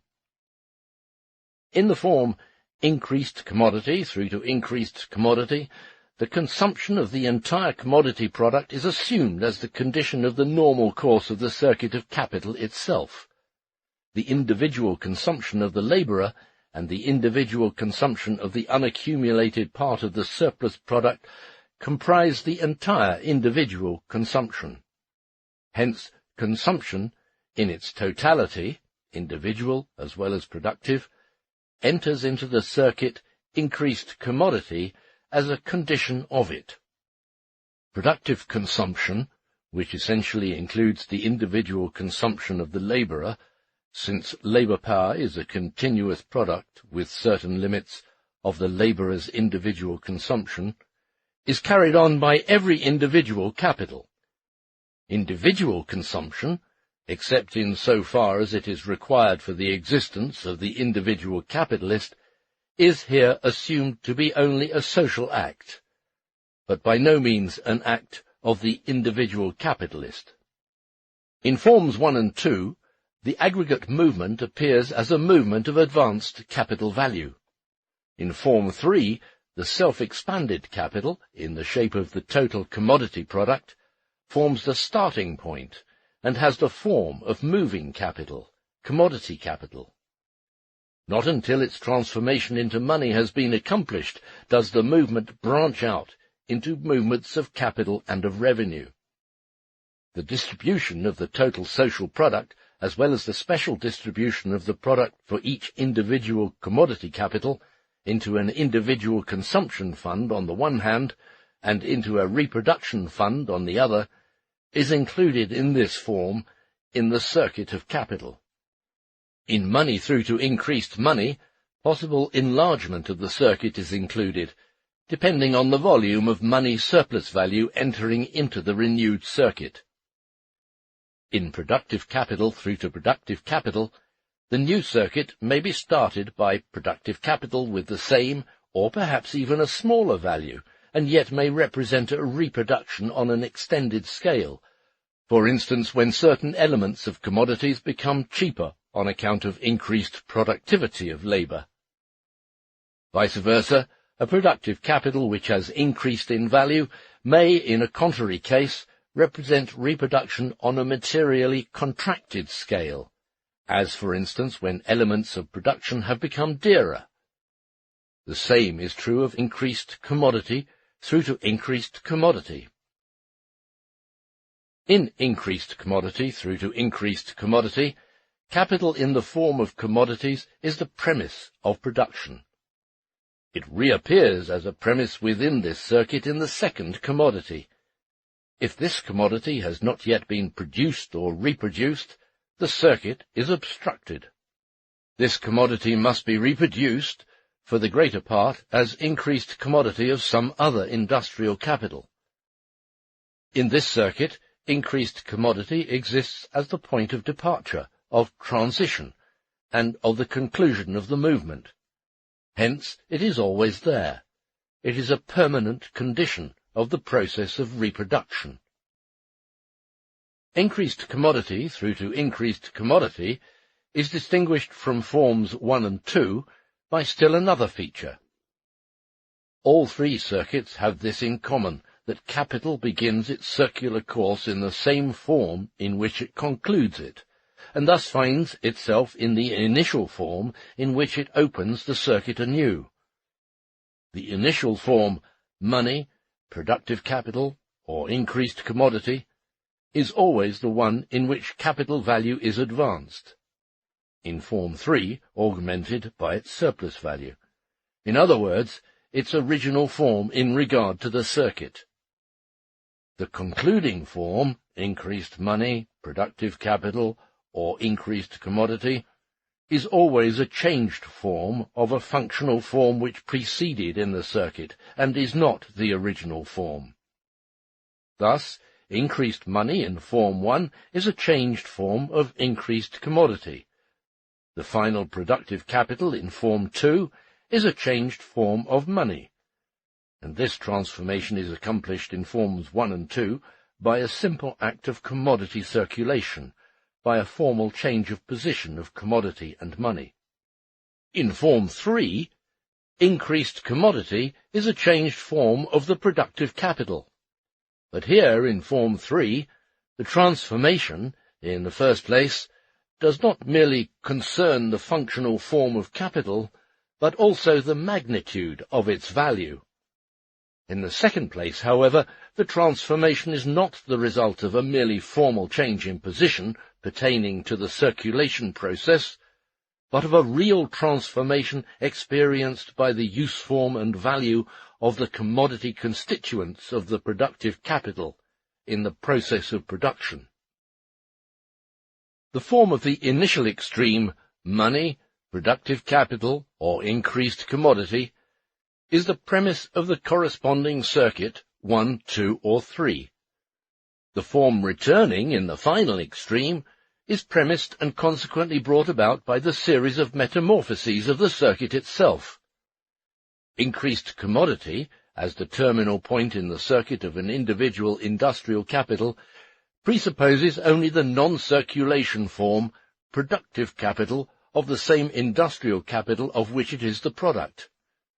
Increased money, as the terminal point of form 1, as the converted form of increased commodity to increased money, presupposes that money is in the hands of the buyer, exists outside of the circuit, money through to increased money, and is drawn into it and made its own terminal form by the sale of increased commodity. Thus, the terminal productive capital in Form 2 presupposes that labour power and means of production, commodity, exist outside and are incorporated in it as its terminal form by means of money to commodity. But apart from the last extreme, the circuit of individual money capital does not presuppose the existence of money capital in general, nor does the circuit of individual productive capital presuppose the existence of productive capital. In Form 1, money may be the first money capital. In Form 2, productive capital may be the first productive capital appearing on the historical scene. But in Form 3, increased commodity, then commodity to increased money to commodity equals labour power plus means of production through to productive capital through to increased commodity, and commodity surplus value to money surplus value to commodity surplus value. Commodity is presupposed twice outside the circuit. The first time, in the circuit increased commodity to increased money to commodity. This commodity, so far as it includes means of production, is commodity in the hands of the seller. It is itself commodity capital, so far as it is the product of a capitalist process of production. And even if it is not, it appears as commodity capital in the hands of the merchant. The second time, in the second commodity surplus value of commodity surplus value to money surplus value to commodity surplus value, which must likewise be at hand as a commodity so that it can be bought. At any rate, whether they are commodity capital or not, labour power and means of production are just as much commodities as increased commodity, and bear to each other the relation of commodities. The same is true of the second commodity surplus value, of commodity surplus value to money surplus value to commodity surplus value. Inasmuch, therefore, as increased commodity is equal to commodity equals labour power plus means of production, it has commodities as elements for its own production, and must be replaced by the same commodities in the circulation. On the basis that the capitalist mode of production is the prevailing mode, all commodities in the hands of the seller must, besides, be commodity capital, and they continue to be so in the hands of the merchant, or become such if they were not such before. Or they have to be commodities, such as imported articles, which replace original commodity capital, and hence bestow upon it merely another form of existence. As forms of existence of productive capital, the commodity elements, labour power and means of production, of which the productive capital consists, do not possess the same form as in the various commodity markets where they are fetched. They are now united, and so combined they can perform the functions of productive capital. That commodity appears as the premise of commodity only in this Form 3, within the circuit itself, is due to capital in commodity form being its starting point.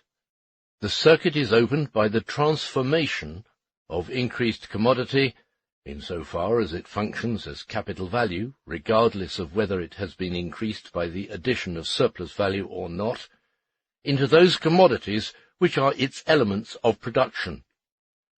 But this transformation comprises the entire process of circulation, commodity to money to commodity, equal to labour power plus means of production, and is its result.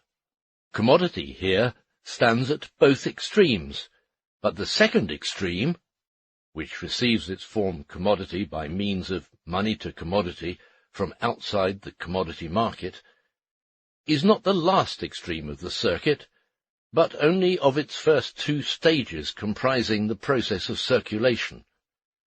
Its result is productive capital, which then performs its function, the process of production. It is only as the result of this process, hence not as that of the circulation process, that increased commodity appears as the terminal point of the circuit, and in the same form as the starting point, increased commodity.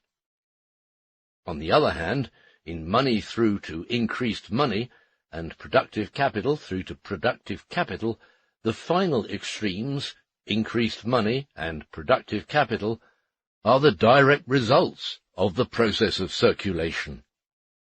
Here, therefore, it is presupposed only at the end that one time increased money and the other time productive capital exist in the hands of others.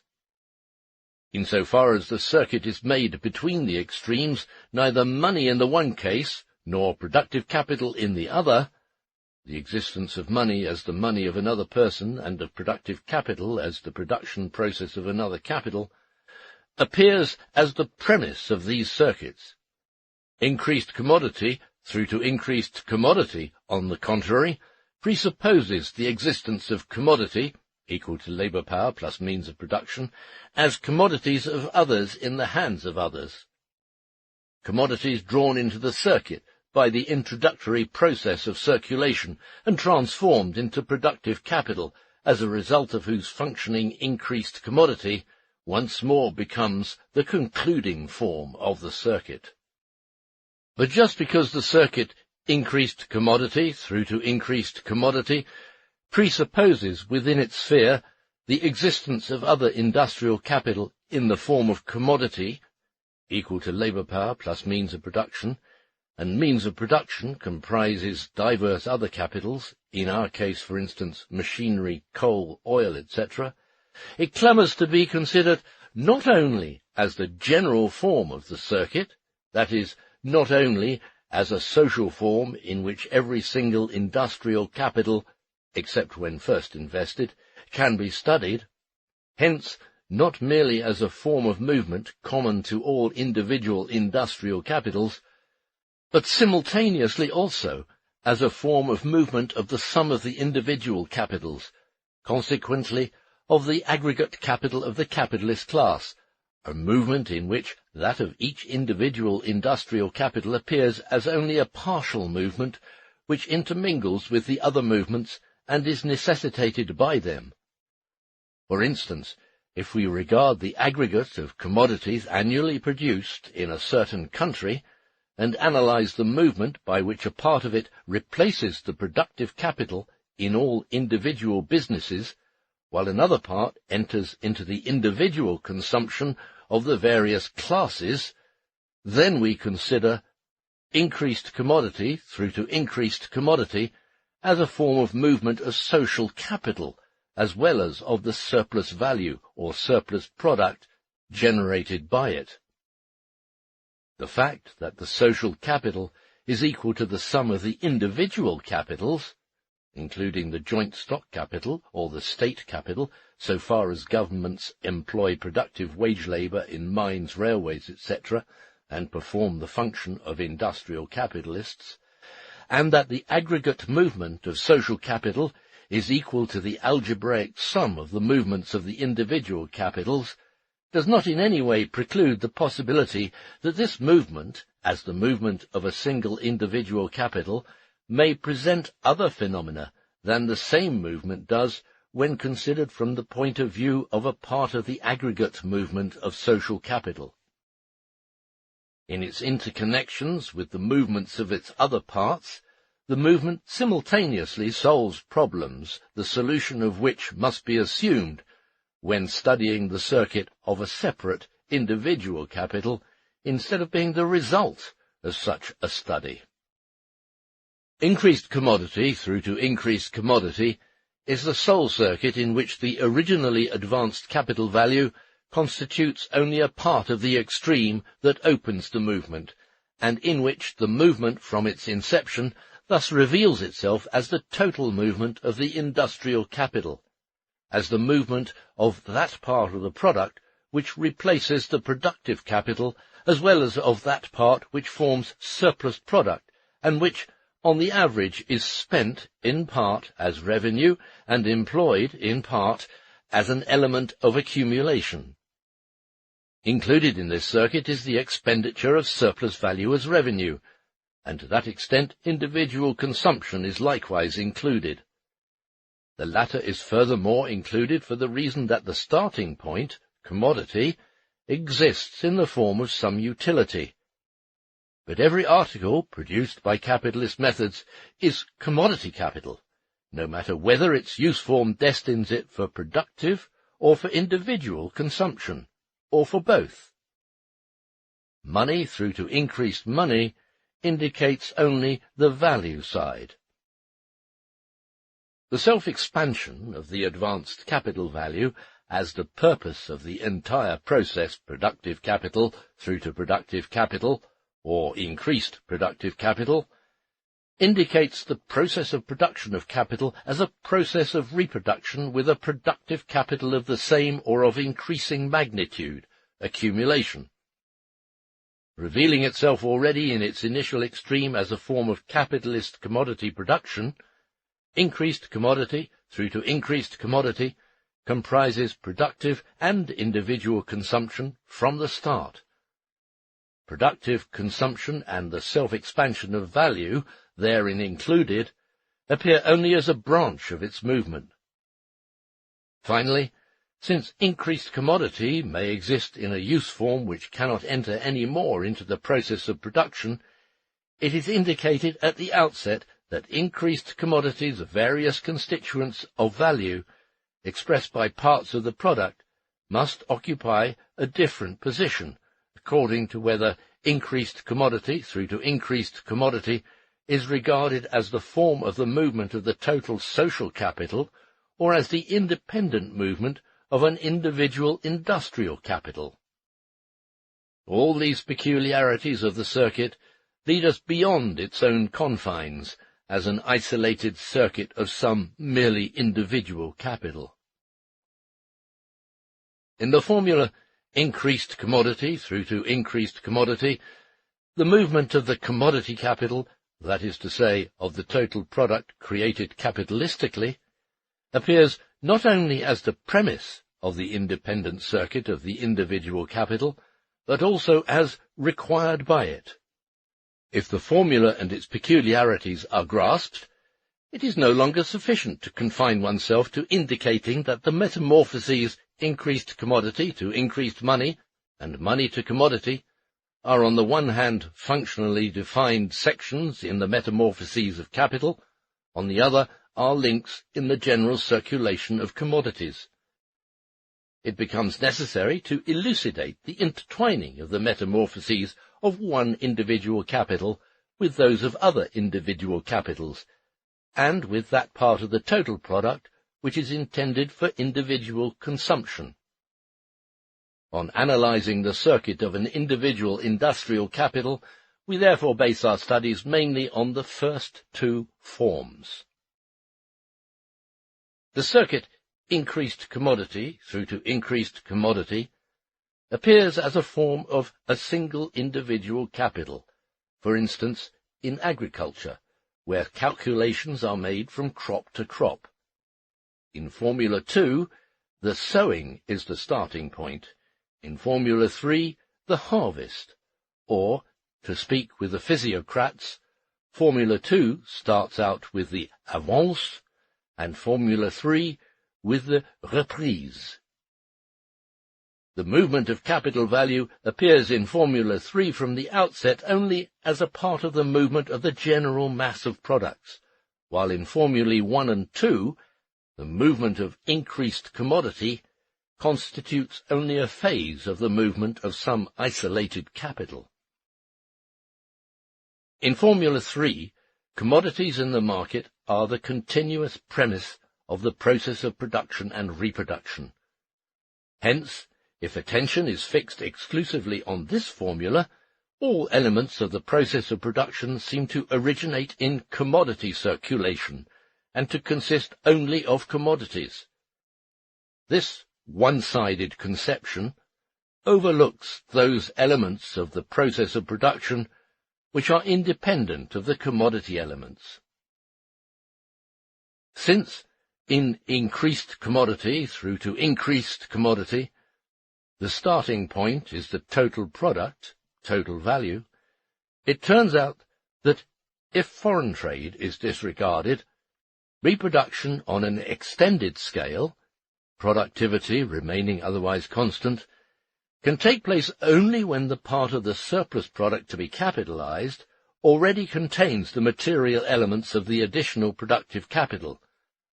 That therefore, so far as the production of 1 year serves as the premise of the following year's production, or so far as this can take place simultaneously with the process of simple reproduction within 1 year, surplus product is at once produced in a form which enables it to perform the functions of additional capital.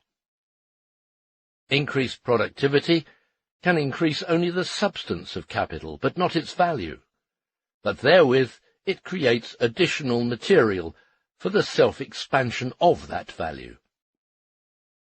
Increased commodity through to increased commodity is the groundwork for Keynes' tableau économique, and it shows great and true discretion on his part that in contrast to money through to increased money, the isolatedly and rigidly retained form of the mercantile system, he selected this form, and not productive capital through to productive capital.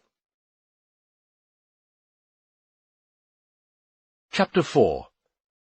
The three formulas of the circuit. The three formulas may be set down in the following manner. 1. Money to commodity through productive capital through to increased commodity to increased money. 2. Productive capital through the total circulation process to productive capital.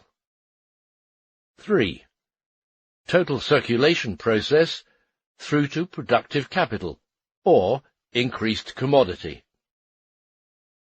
If we combine all three forms, all premises of the process appear as its result as a premise produced by it itself. Every element appears as a point of departure, of transit, and of return. The total process presents itself as the unity of the processes of production and circulation. The process of production becomes the mediator of the process of circulation, and vice versa. All three circuits have the following in common: the self-expansion of value as the determining purpose, as the compelling motive. In Formula 1, this is expressed in its form. Formula 2 begins with productive capital, the very process of creating surplus value. In Formula 3, the circuit begins with the self-expanded value, even if the movement is repeated on the same scale. As commodity to money means money to commodity for the buyer, and money to commodity means commodity to money for the seller, the circulation of capital presents only the ordinary metamorphosis of commodities, and the laws evolved with regard to it on the mass of money in circulation are valid here. Reference Volume 1, Chapter 3, Section 2. However, if we do not cling to this formal aspect, but rather consider the actual connection between the metamorphoses of the various individual capitals, in other words, if we study the connection between the circuits of individual capitals as partial movements of the process of reproduction of the total social capital, then the mere change of form of money and commodities cannot explain the connection. In a constantly revolving circle, every point is simultaneously a point of departure and a point of return. If we interrupt the rotation, not every point of departure is a point of return. Thus we have seen that not only does every individual circuit presuppose the others, but also that the repetition of the circuit in one form comprises the performance of the circuit in the other forms. The entire difference thus appears to be a merely formal one, or as a merely subjective distinction existing solely for the observer. Since every one of these circuits is considered a special form of this movement in which various individual industrial capitals are engaged, this difference exists only as an individual one. But in reality, every individual industrial capital is present simultaneously in all three circuits. These three circuits, the forms of reproduction assumed by the three forms of capital, are made continuously side by side. For instance, one part of the capital value, which now performs the function of commodity capital, is transformed into money capital, but at the same time another part leaves the process of production and enters the circulation as a new commodity capital. The circuit form increased commodity through to increased commodity is thus continuously described, and so are the other two forms. The reproduction of capital in each one of its forms and stages is just as continuous as the metamorphosis of these forms and the successive passage through the three stages. The entire circuit is thus a unity of its three forms. We assumed in our analysis that capital value in its entire magnitude acts as money capital, productive capital, or commodity capital. For instance, we had those £422 first entirely as money capital, then we transformed them wholly into productive capital, and finally into commodity capital, into yarn of the value of £500, containing £78 worth of surplus value. Here, the various stages are just so many interruptions. So long as, for example, those £422 retain their money form, that is to say, until the purchases, money to commodity, equals labour power plus means of production, are made, the entire capital exists and functions only as money capital. As soon as it is transformed into productive capital, it performs neither the function of money capital nor of commodity capital. Its entire process of circulation is interrupted as soon as it functions in one of its two circulation stages, either as money or as increased commodity. Consequently, the circuit productive capital through to productive capital would represent not only a periodical renewal of the productive capital, but also the interruption of its function, the process of production, up to the time when the process of circulation is completed. Instead of proceeding continuously, production would take place in jerks, and would be renewed only in periods of accidental duration, according to whether the two stages of the process of circulation are got through with quickly or slowly. This would apply, for instance, to a Chinese artisan who works only for private customers and whose process of production ceases until he receives a new order. This is indeed true of every single part of capital that is in motion, and all parts of capital go through this motion in succession. Suppose that the 10,000 pounds of yarn are the weekly product of some spinner. These 10,000 pounds of yarn leave the sphere of production entirely and enter the sphere of circulation.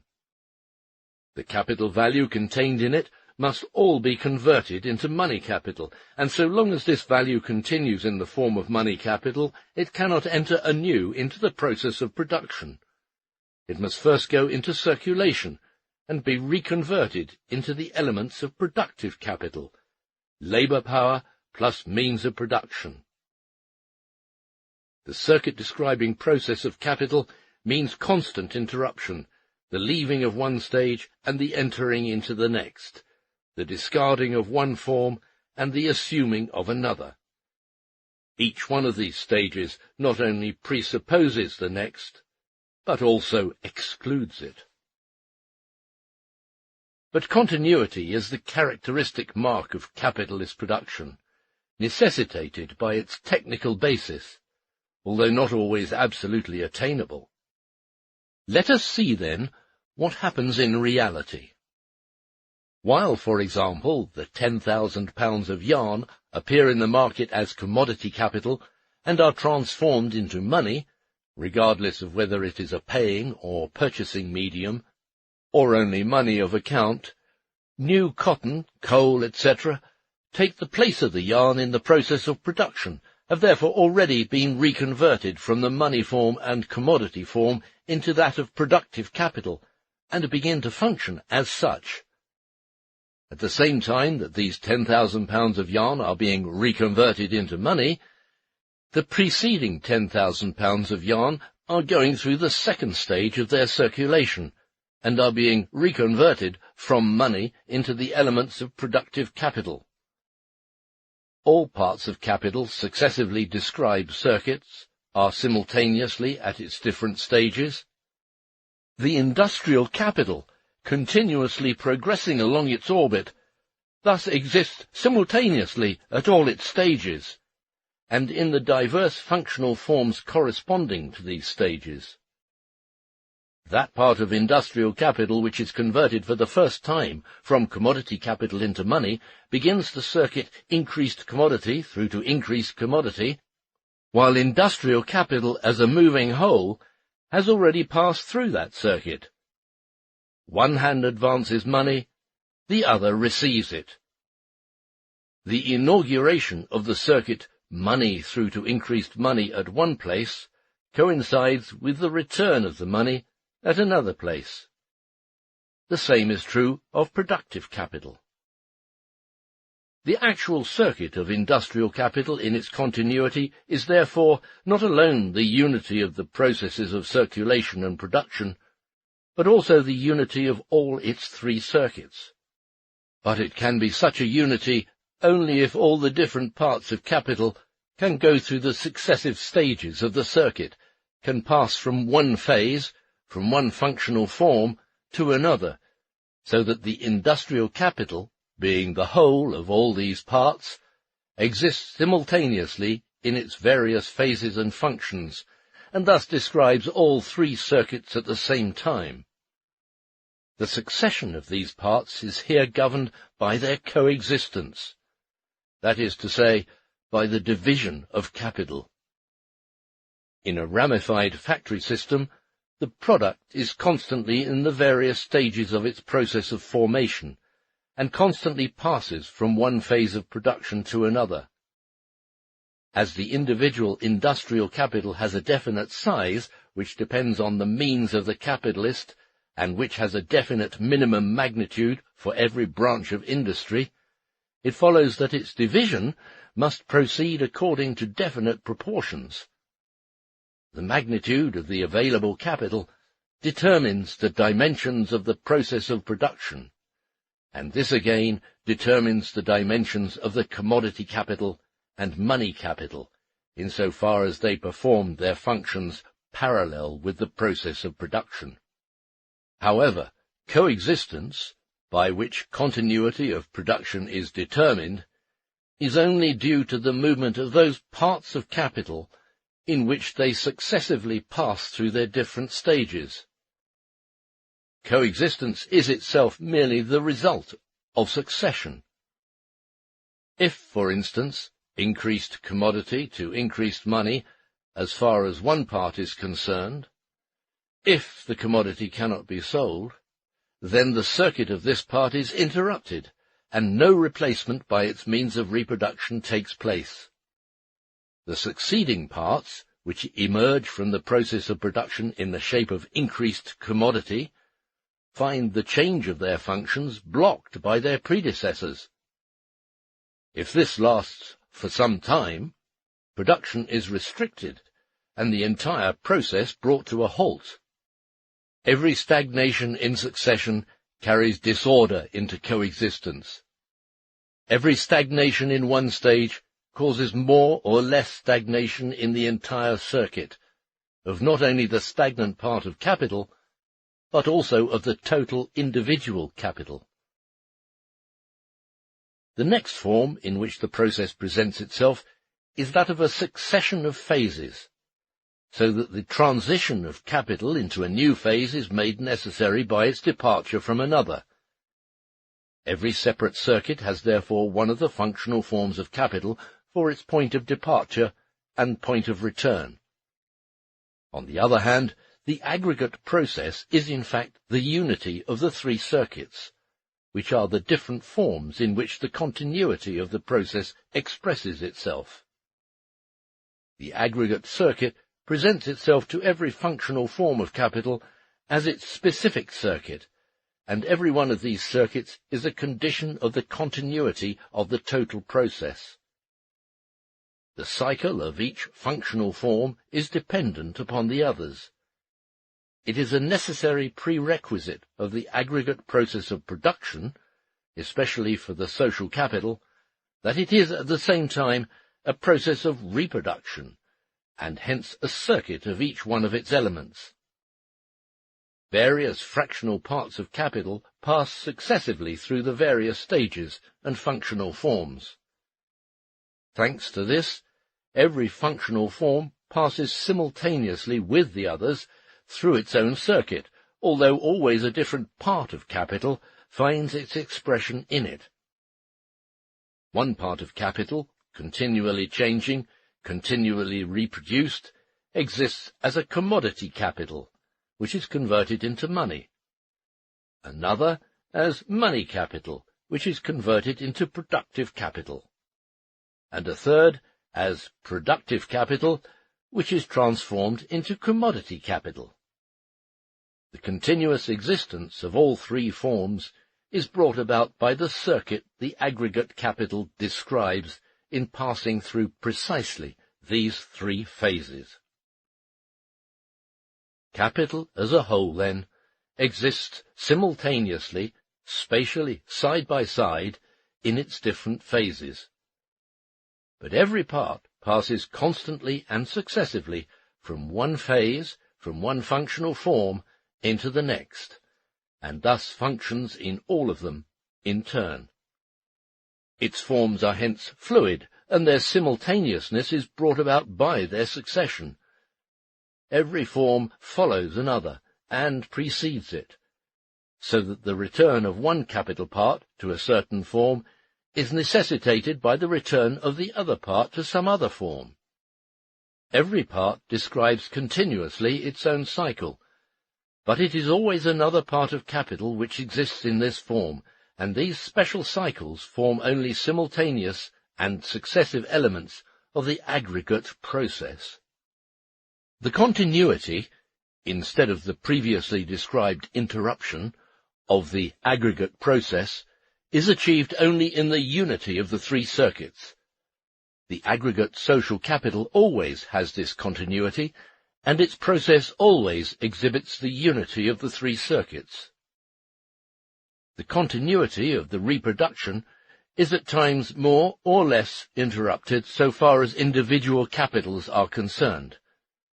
In the first place, the masses of value are frequently distributed at various periods in unequal portions over the various stages and functional forms.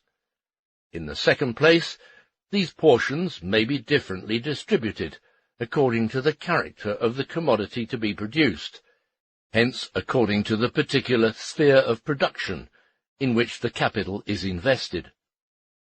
In the third place, the continuity may be more or less broken in those branches of production which are dependent on the seasons, either on account of natural conditions, agriculture, herring catch, etc., or on account of conventional circumstances, as for instance in so-called seasonal work. The process goes on most regularly and uniformly in the factories and mines, but this difference in the various branches of production does not cause any difference in the general forms of the circular process. Capital as self-expanding value embraces not only class relations, a society of a definite character resting on the existence of labour in the form of wage labour. It is a movement, a circuit-describing process going through various stages, which itself comprises three different forms of circuit-describing process. Therefore, it can be understood only as a motion, not as a thing at rest.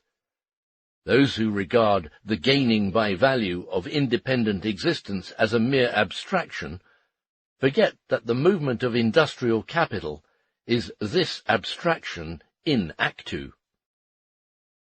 Value here passes through various forms, various movements in which it maintains itself, and at the same time expands, augments. As we are here concerned primarily with the mere form of this movement, we shall not take into consideration the revolutions which capital value may undergo during its circuit. But it is clear that in spite of all the revolutions of value, capitalist production exists and can endure only so long as capital value is made to create surplus value, that is, so long as it describes its circuit as a value that has gained independence, so long, therefore, as the revolutions in value are overcome and equilibrated in some way. The movements of capital appear as the action of some individual industrial capitalist who performs the functions of a buyer of commodities and labour, a seller of commodities, and an owner of productive capital, who therefore promotes the circuit by this activity. If social capital experiences a revolution in value, it may happen that the capital of the individual capitalist succumbs to it and fails, because it cannot adapt itself to the conditions of this movement of values. The more acute and frequent such revolutions in value become, the more does the automatic movement of the now independent value operate with the elemental force of a natural process, against the foresight and calculation of the individual capitalist. The more does the course of normal production become subservient to abnormal speculation, and the greater is the danger that threatens the existence of the individual capitals.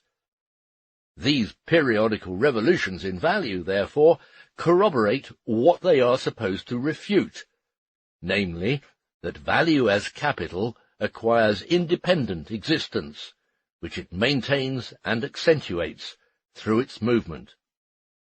This succession of the metamorphoses of capital in process includes continuous comparison of the change in the magnitude of value of the capital brought about in the circuit with the original value. If value's acquisition of independence of the value-creating power, labour power, is inaugurated by the act money to labour power, purchase of labour power, and is effected during the process of production as exploitation of labour power, this acquisition of independence on the part of value does not reappear in that circuit in which money, commodities, and elements of production are merely alternating forms of capital value in process, and the former magnitude of value is compared with capital's present, changed magnitude of value.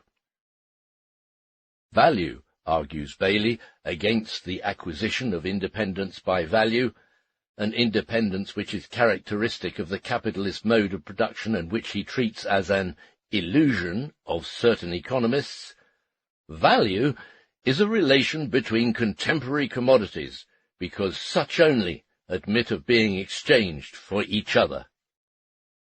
Footnote.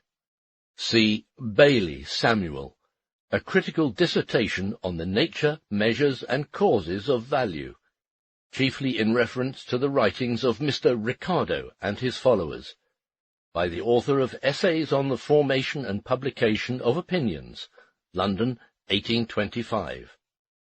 End of footnote. This, he says, against the comparison of commodity values of different epochs, a comparison which amounts only to comparing the expenditure of labour required in various periods for the production of the same sort of commodities, once the value of money has been fixed for every period. This comes from his general misunderstanding, for he thinks that exchange value is equal to value, that the form of value is value itself. Consequently, commodity value can no longer be compared if they do not function actively as exchange values, and thus cannot actually be exchanged for one another. He has not the least inkling of the fact that value functions as capital value or capital only insofar as it remains identical with itself, and is compared with itself in the different phases of its circuit, which are not at all contemporary, but succeed one another. In order to study the formula of the circuit in its purity, it is not sufficient to postulate that commodities are sold at their value. It must also be assumed that this takes place with other things being equal. Take, for instance, the form productive capital through to productive capital, disregarding all technical revolutions within the process of production by which the productive capital of a certain capitalist might be depreciated, disregarding, furthermore, all reactions which a change in the elements of value of the productive capital might have on the value of the existing commodity capital, which might appreciate or depreciate if a stock of it is on hand. Suppose the £10,000 of yarn, as increased commodity, have been sold at their value of £500. £8,440 equal to £422 sterling replace the capital value contained in the increased commodity. But if the value of cotton, coal, etc. has increased, we do not consider mere fluctuations in price. These £422 may not suffice for the full replacement of the elements of productive capital. Additional money capital is required. Money capital is tied up. The opposite takes place when those prices fall. Money capital is set free. The process takes a wholly normal course only when the value relations remain constant. Its course is practically normal so long as the disturbances during the repetitions of the circuit balance one another. But the greater these disturbances, the greater the money capital which the industrial capitalist must possess to tide over the period of readjustment. And as the scale of each individual process of production, and with it the minimum size of the capital to be advanced, increases in the process of capitalist production, we have here another circumstance to be added to those others which transform the function of the industrial capitalist more and more into a monopoly of big money capitalists, who may operate singly or in association. We remark incidentally that if a change in the value of the elements of production occurs, a difference appears between the form money through to increased money on one side, and of productive capital through to productive capital, and increased commodity through to increased commodity on the other. In money through to increased money, the formula of newly invested capital, which first appears as money capital, a fall in the value of the means of production, such as raw material, auxiliary material, etc., will permit of a smaller expenditure of money capital than before this fall for the purpose of starting a business of a definite size, because the scale of the process of production, productive power development remaining the same, depends on the mass and volume of the means of production which a given quantity of labour power can cope with. But it does not depend on the value of these means of production, nor on that of the labour power. The latter value affects only the magnitude of self-expansion.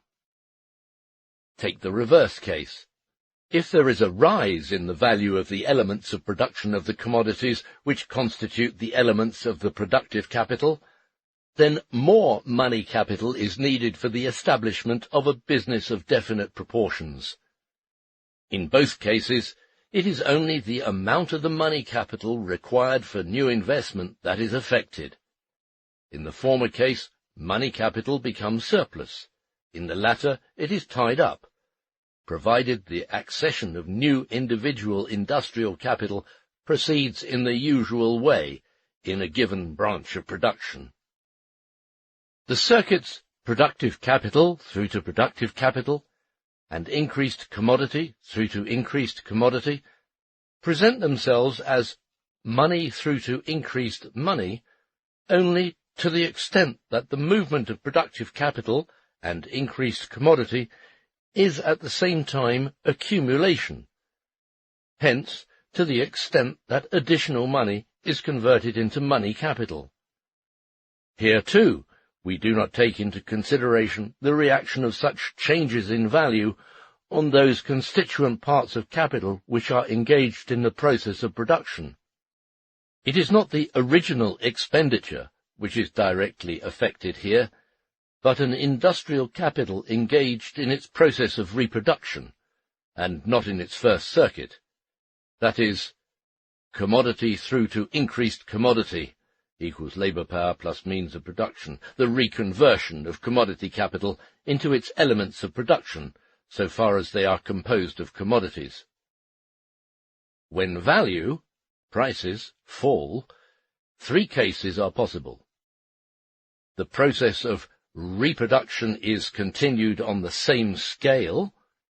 In that event, a part of the money capital existing hitherto is set free and money capital is accumulated, although no real accumulation, production on an extended scale, or transformation of surplus value into an accumulation fund initiating and accompanying such accumulation has previously taken place. Or the process of reproduction is carried on a more extensive scale than ordinarily would have been the case, provided the technical proportions admit it. Or, finally, a larger stock of raw materials, etc., is laid in. The opposite occurs if the value of the elements of replacement of a commodity capital increases. In that case, reproduction no longer takes place on its normal scale.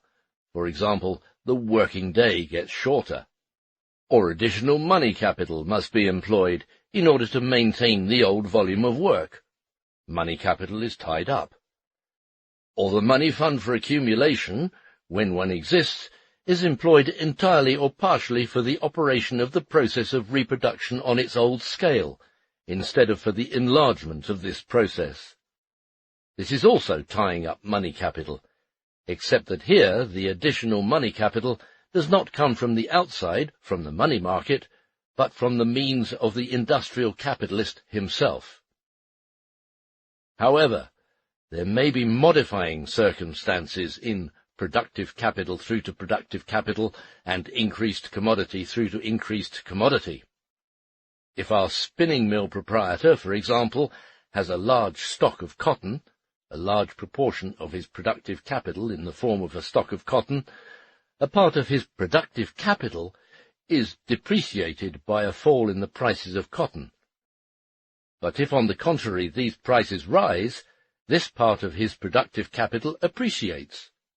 On the other hand, if he has tied up huge quantities in the form of commodity capital, for instance of cotton yarn, a part of his commodity capital, hence of his circuit-describing capital in general, is depreciated by a fall of cotton, or appreciated by a rise in its prices.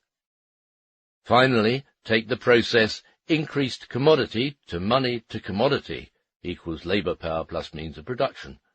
If increased commodity to money, the realization of the commodity capital, has taken place before a change in the value of the elements of commodity, then capital is affected only in the way indicated in the first case, namely in the second act of circulation, money to commodity.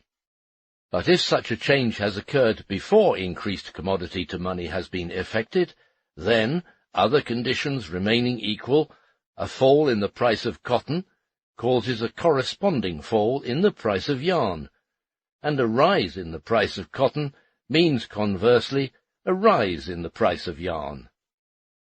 The effect on the various individual capitals invested in the same branch of production may differ widely, according to the circumstances in which they find themselves. Money capital may also be set free or tied up on account of differences in the duration of the process of circulation, hence also in the speed of circulation. But this belongs in the discussion on turnover. At this point, we are only interested in the real difference that becomes evident with regard to changes of values of the elements of productive capital between money through to increased money and the other two circuit forms. In the circulation section, money to commodity, in the epoch of the already developed and hence prevailing capitalist mode of production, a large portion of the commodities composing the means of production is itself functioning as the commodity capital of someone else. From the standpoint of the seller, therefore, increased commodity to increased money, the transformation of commodity capital into money capital, takes place. But this is not an absolute rule. On the contrary, within its process of circulation, in which industrial capital functions either as money or as commodities, the circuit of industrial capital, whether as money capital or as commodity capital, crosses the commodity circulation of the most diverse modes of social production, so far as they produce commodities.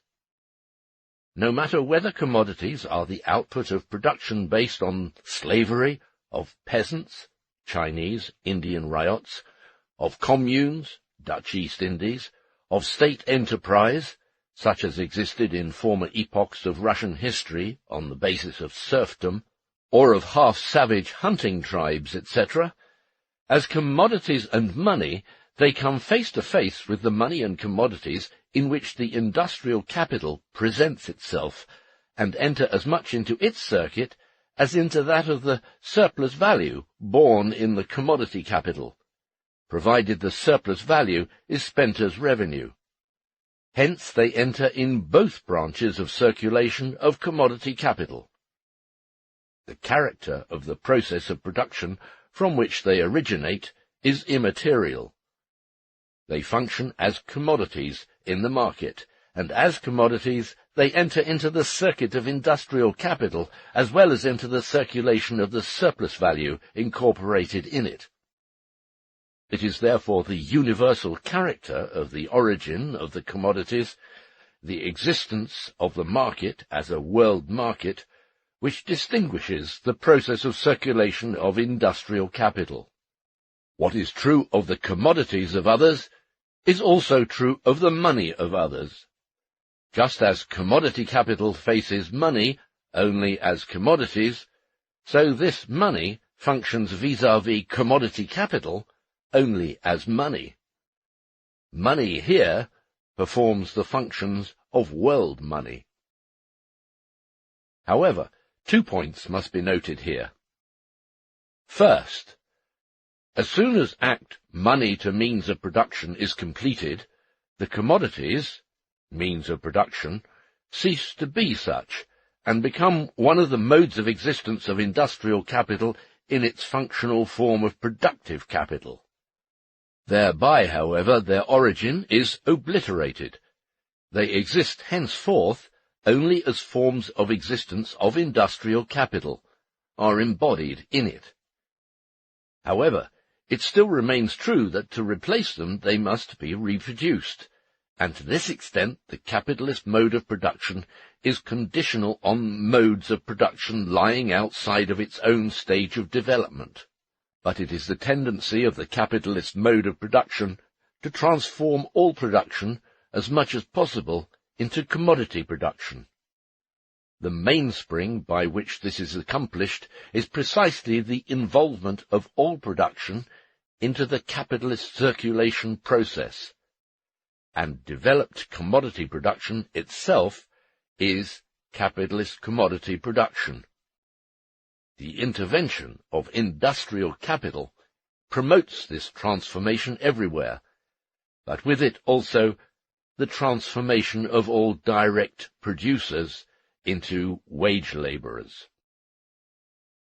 Secondly, the commodities entering into the circulation of industrial capital, including the requisite means of subsistence into which variable capital, after being paid to the labourers, is transformed for the purpose of reproducing their labour power, regardless of their origin and of the social form of the productive process by which they were brought into existence, come face to face with industrial capital itself, already in the form of commodity capital, in the form of commodity dealers or merchants' capital. And merchants' capital, by its very nature, comprises commodities of all modes of production. The capitalist mode of production presupposes not only large-scale production, but also, and necessarily so, sales on a large scale, hence sale to the merchant, not to the individual consumer. If this consumer is himself a productive consumer, hence an industrial capitalist, that is, if the industrial capital of one branch of production supplies some other branch of industry with means of production, direct sale by one industrial capitalist to many others takes place, in the form of orders, etc. To this extent, every industrial capitalist is a direct seller and his own merchant, which, by the way, is when he sells to a merchant. Trading in commodities, as the function of merchants' capital, is a premise of capitalist production, and develops more and more in the course of development of such production. Therefore, we occasionally take its existence for granted to illustrate particular aspects of the process of capitalist circulation, but in the general analysis of this process we assume direct sale, without the intervention of a merchant, because this intervention obscures various facets of the movement. Compare Sismondi, who presents the matter somewhat naively. Commerce employs considerable capital, which at first sight does not seem to be a part of that capital whose movement we have described. The value of the cloth accumulated in the stores of the cloth merchant seems at first to be entirely foreign to that part of the annual production which the rich gives to the poor as wages in order to make him work. However, this capital has simply replaced the other of which we have spoken. For the purpose of clearly understanding the progress of wealth, we have begun with its creation and followed it to its consumption. Then the capital employed in cloth manufacturing, for instance, always seemed the same to us. It was exchanged for the revenue of the consumer. It was divided into only two parts, one of them serving as revenue of the manufacturer in the form of the profit, the other serving as revenue of the labourers in the form of wages for the time they were manufacturing new cloth. But it was soon found that it would be to the advantage of all if the different parts of this capital were to replace one another, and that if 100,000 écus were sufficient for the entire circulation between the manufacturer and the consumer, they should be divided equally between the manufacturer, the wholesale merchant, and the retail merchant. The first then did with only 1/3 of this capital the same work as he had done with the entire capital, because as soon as his work of manufacturing was completed, he found out that a merchant would rather buy from him than a consumer would. On the other hand, the capital of the wholesaler was much sooner replaced by that of the retailer. The difference between the sums advanced for wages and the purchase price paid by the ultimate consumer was considered the profit of those capitals.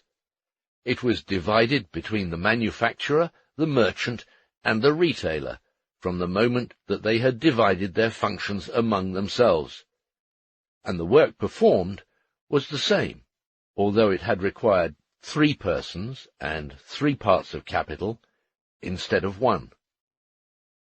All the merchants contributed indirectly to the production, for having consumption for its object, production cannot be regarded as completed until the thing produced is placed within the reach of the consumer. Nouveau principe 1. In the discussion of the general forms of the circuit, and in the entire second volume in general, we take money to mean metallic money, with the exception of symbolic money, mere tokens of value, which are designed for specific use in certain states, and of credit money, which is not yet developed. In the first place, this is the historical order. Credit production plays only a very minor role, or none at all, during the first epoch of capitalist production.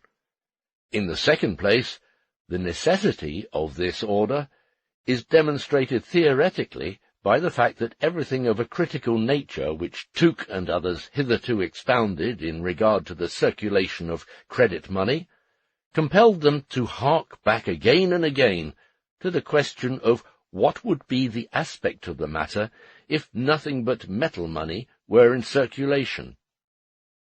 But it must not be forgotten that metal money may serve as a purchasing medium and also as a paying medium. For the sake of simplicity, we consider it in this second volume generally only in its first functional form. The process of circulation of industrial capital, which is only a part of its individual circuit, is determined by the general laws previously set forth in Volume 1, Chapter 3, insofar as it is only a series of acts within the general circulation of commodities. The greater the velocity of the currency of money, the more rapidly, therefore, every individual capital passes through the series of its commodity or money metamorphoses, the more numerous are the industrial capitals, or individual capitals in the form of commodity capitals, started circulating successively by a given mass of money, for example, £500. The more the money functions as a paying medium, the more, therefore, for instance in the replacement of some commodity capital by its means of production, nothing but balances have to be squared, and the shorter the periods of time when payments fall due, as for instance in paying wages, the less money a given mass of capital value therefore requires for its circulation. On the other hand, assuming that the velocity of the circulation and all other conditions remain the same, the amount of money required to circulate as money capital is determined by the sum of the prices of the commodities, price multiplied by the volume of commodities, or, if the quantity and value of the commodities are fixed, by the value of the money itself. But the laws of the general circulation of commodities are valid only when capital's circulation process consists of a series of simple acts of circulation. They do not apply when the latter constitute functionally determined sections of the circuit of individual industrial capitals. In order to make this plain, it is best to study the process of circulation in its uninterrupted interconnection, such as it appears in the following 2 formulae, Forms 2 and 3. Form 2. Productive capital through to increased commodity, then commodity to money to commodity equals labor power plus means of production, through to productive capital or increased productive capital, and commodity surplus value to money surplus value to commodity surplus value. Form 3.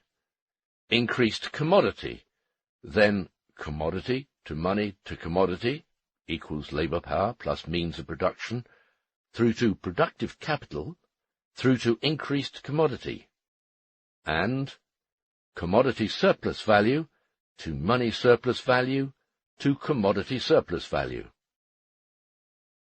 As series of acts of circulation in general, the process of circulation, whether in the form of commodity to commodity, or of money to money, represents the two antithetical series of commodity metamorphoses, every single one of which, in its turn, implies an opposite metamorphosis on the part of the alien commodity or alien money confronting the commodity.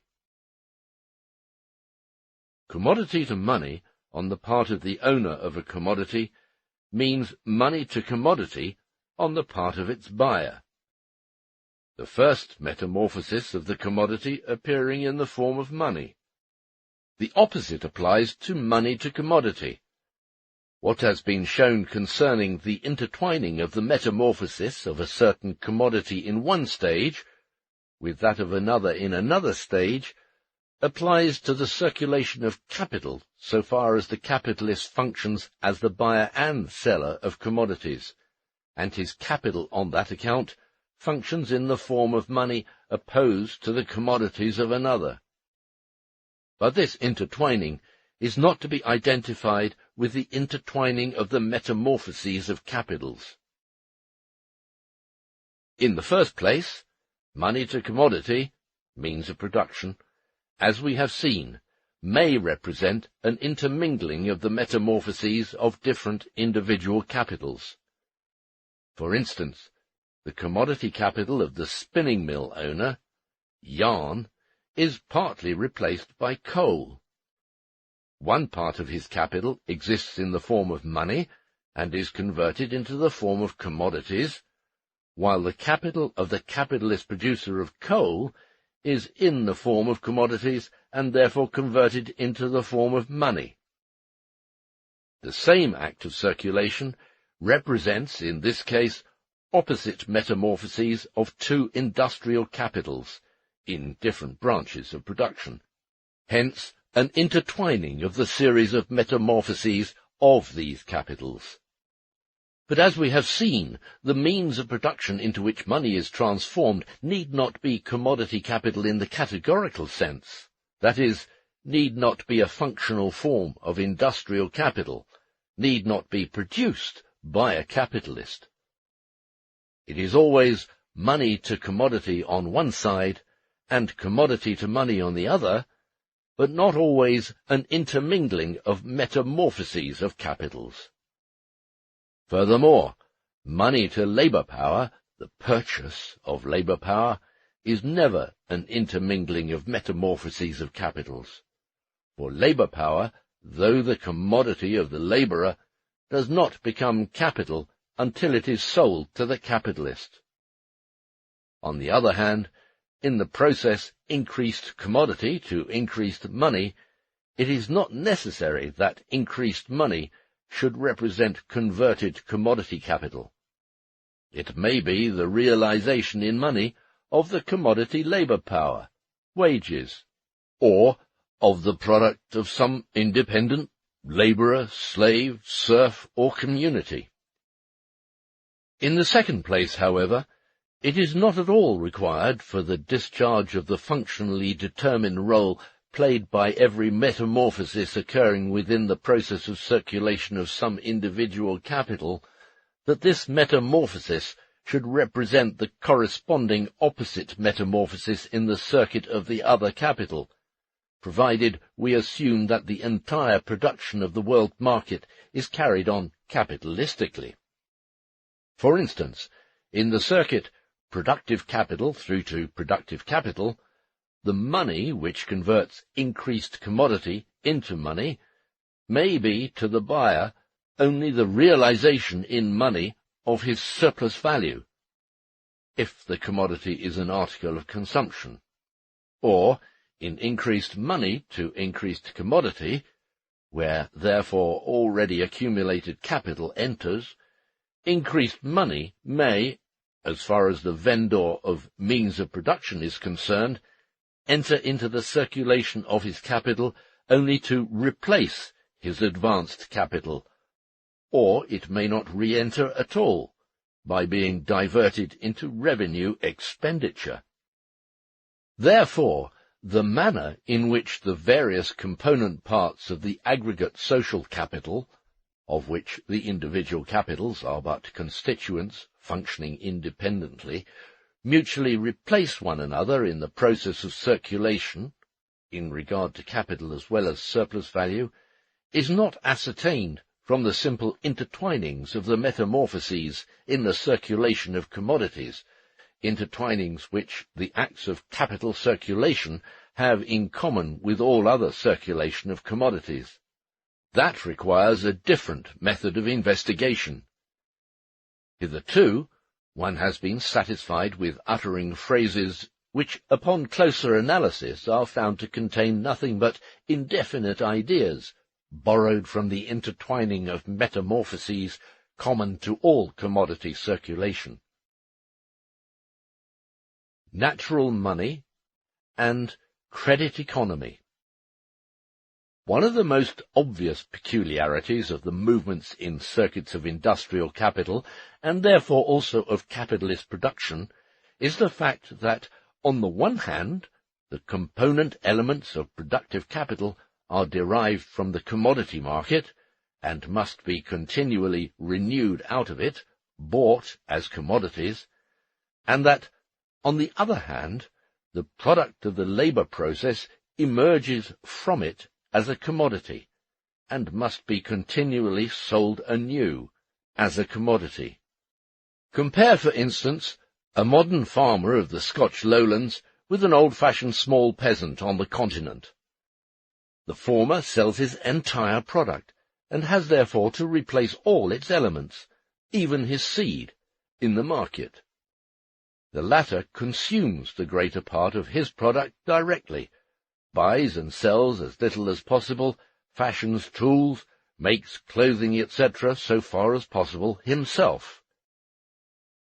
Natural economy, money economy, and credit economy have therefore been placed in opposition to one another as being the three characteristic economic forms of movement in social production.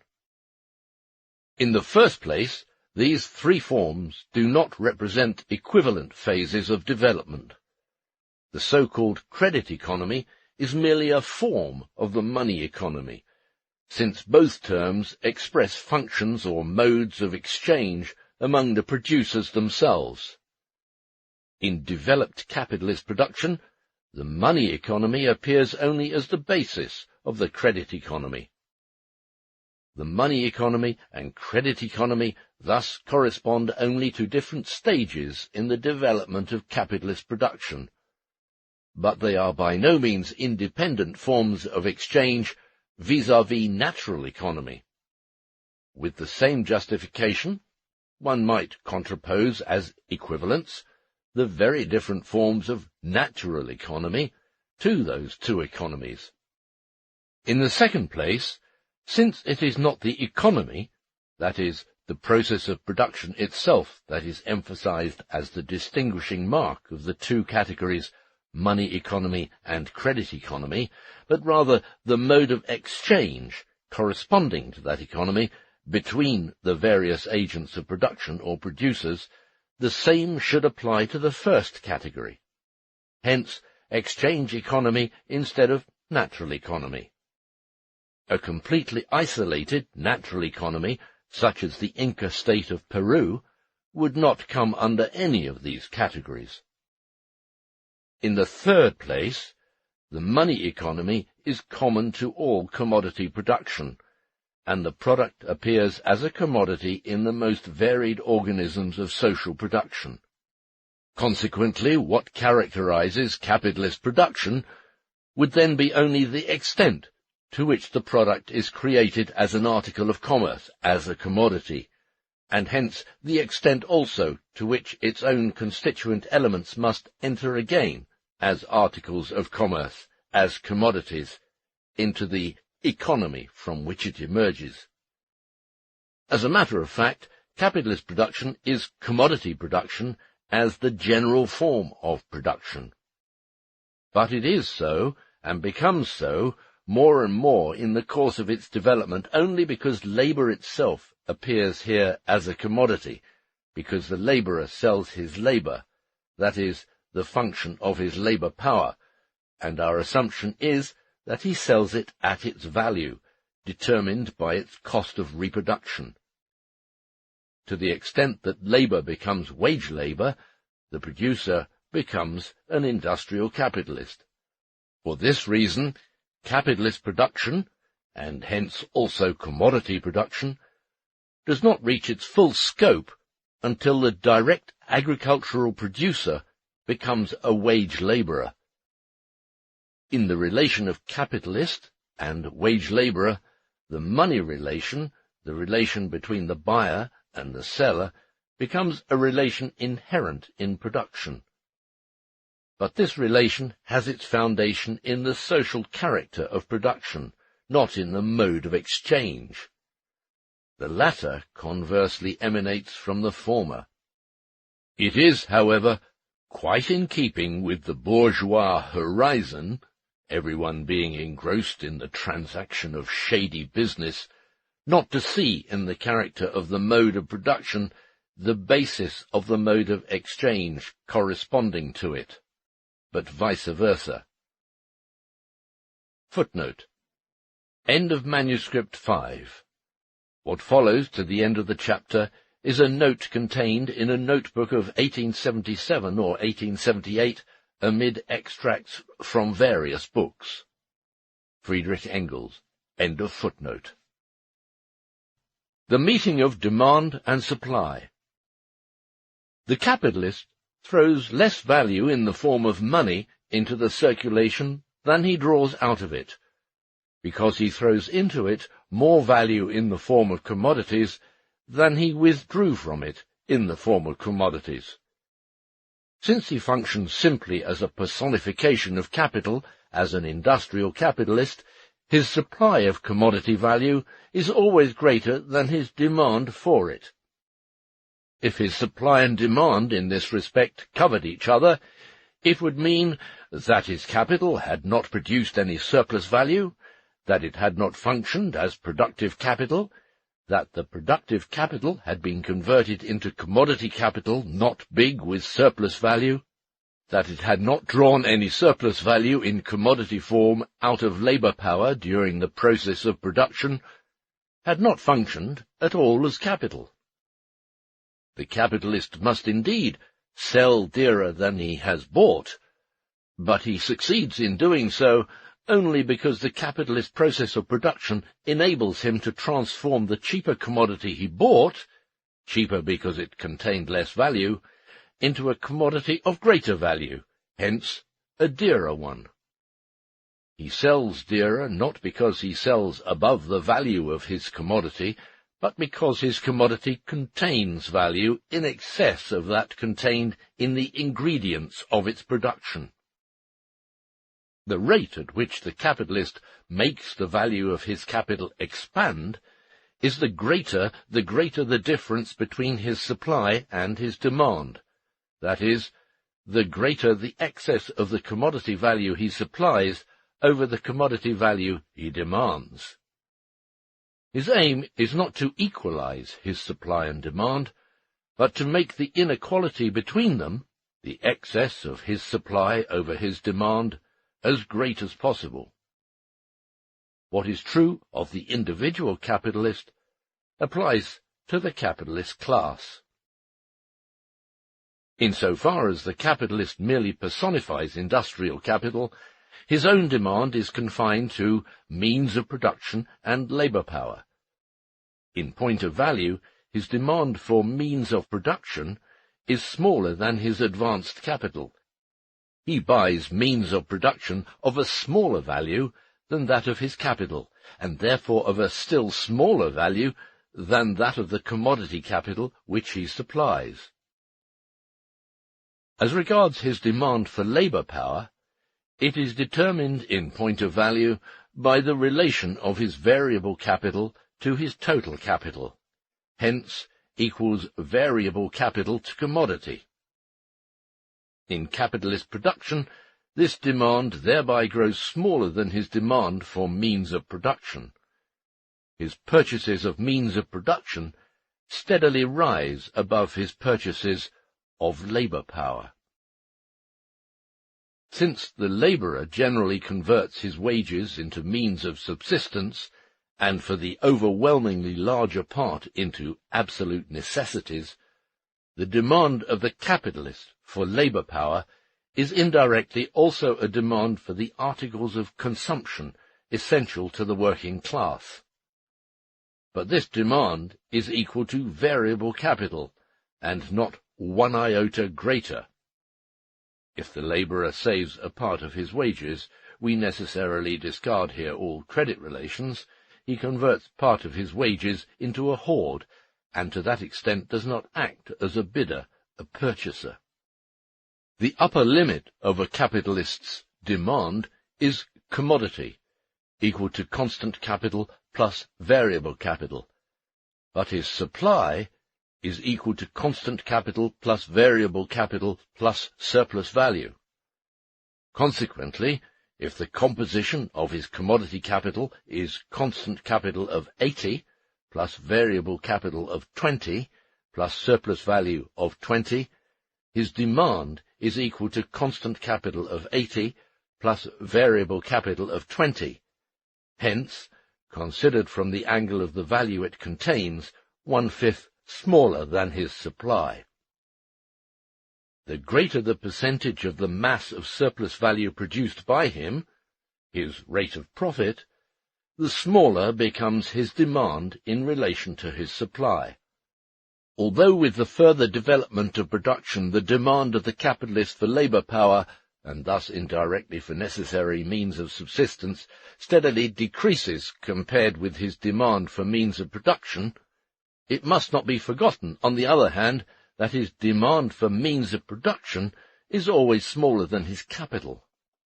His demand for means of production must therefore always be smaller in value than the commodity product of the capitalist who, working with a capital of equal value and under equal conditions, furnishes him with those means of production. That many capitalists, and not only one, do the furnishing, does not alter the case. Take it that his capital is £1,000, and its constant part £800. Then his demand on all these capitalists is equal to £800. Together they supply means of production worth £1,200 for each £1,000, regardless of what share in each £1,000 may fall to each one of them, and of the fraction of his total capital which the share of each may represent, assuming that the rate of profit is the same. Consequently, his demand covers only 2/3 of their supply, while his own total demand amounts to only 4/5 of his own supply, measured in value. It still remains for us, incidentally, to investigate the problem of turnover. Let the total capital of the capitalist be £5,000, of which £4,000 is fixed, and £1,000 circulating capital. Let this £1,000 be composed of £800 constant capital, plus £200 variable capital, as assumed before. His circulating capital must be turned over 5 times a year, for his total capital to turn over once. His commodity product is then equal to £6,000, that is, £1,000 more than his advance capital, which results in the same ratio of surplus value as before. Thus, £5,000 commodity to £1,000 constant capital plus variable capital to £20 surplus value. This turnover, therefore, does not change anything in the ratio of his total demand to his total supply. The former remains 1/5 smaller than the latter. Suppose his fixed capital has to be renewed in 10 years. So the capitalist pays every year 1/10, or £400, into a sinking fund, and thus has only a value of £3,600 of fixed capital left, plus £400 in money. If the repairs are necessary, and do not exceed the average, they represent nothing but capital invested later. We may look at the matter the same as if he had allowed for the cost of repairs beforehand, when calculating the value of his investment capital, so far as this enters into the annual commodity product, so that it is included in the 1/10 sinking fund payment. If his need for repairs is below average, he has so much money to the good, and the reverse if above. But this evens out for the entire class of capitalists engaged in the same branch of industry. At any rate, although his annual demand still remains £5,000, equal to the original capital value he advanced, assuming his total capital is turned over once a year, this demand increases with regard to the circulating part of the capital, while it steadily decreases with regard to its fixed part. We now come to reproduction.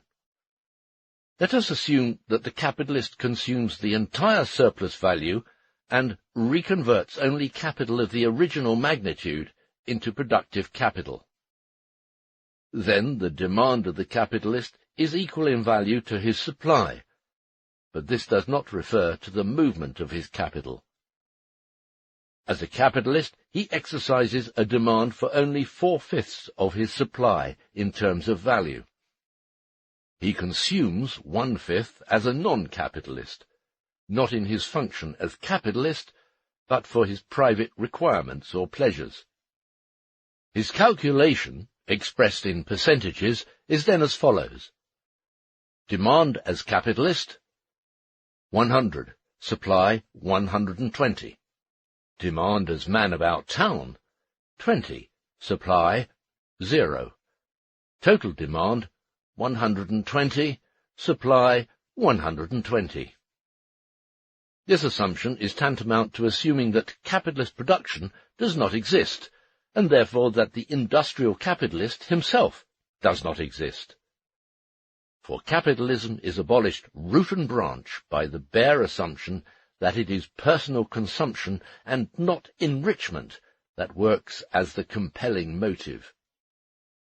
But such an assumption is impossible also technically.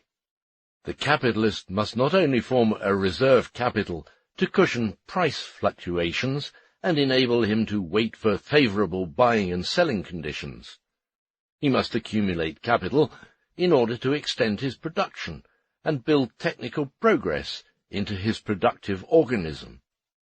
In order to accumulate capital, he must first withdraw in money form from circulation a part of the surplus value which he obtained from that circulation, and must hoard it until it has increased sufficiently for the extension of his old business or for the opening of a sideline.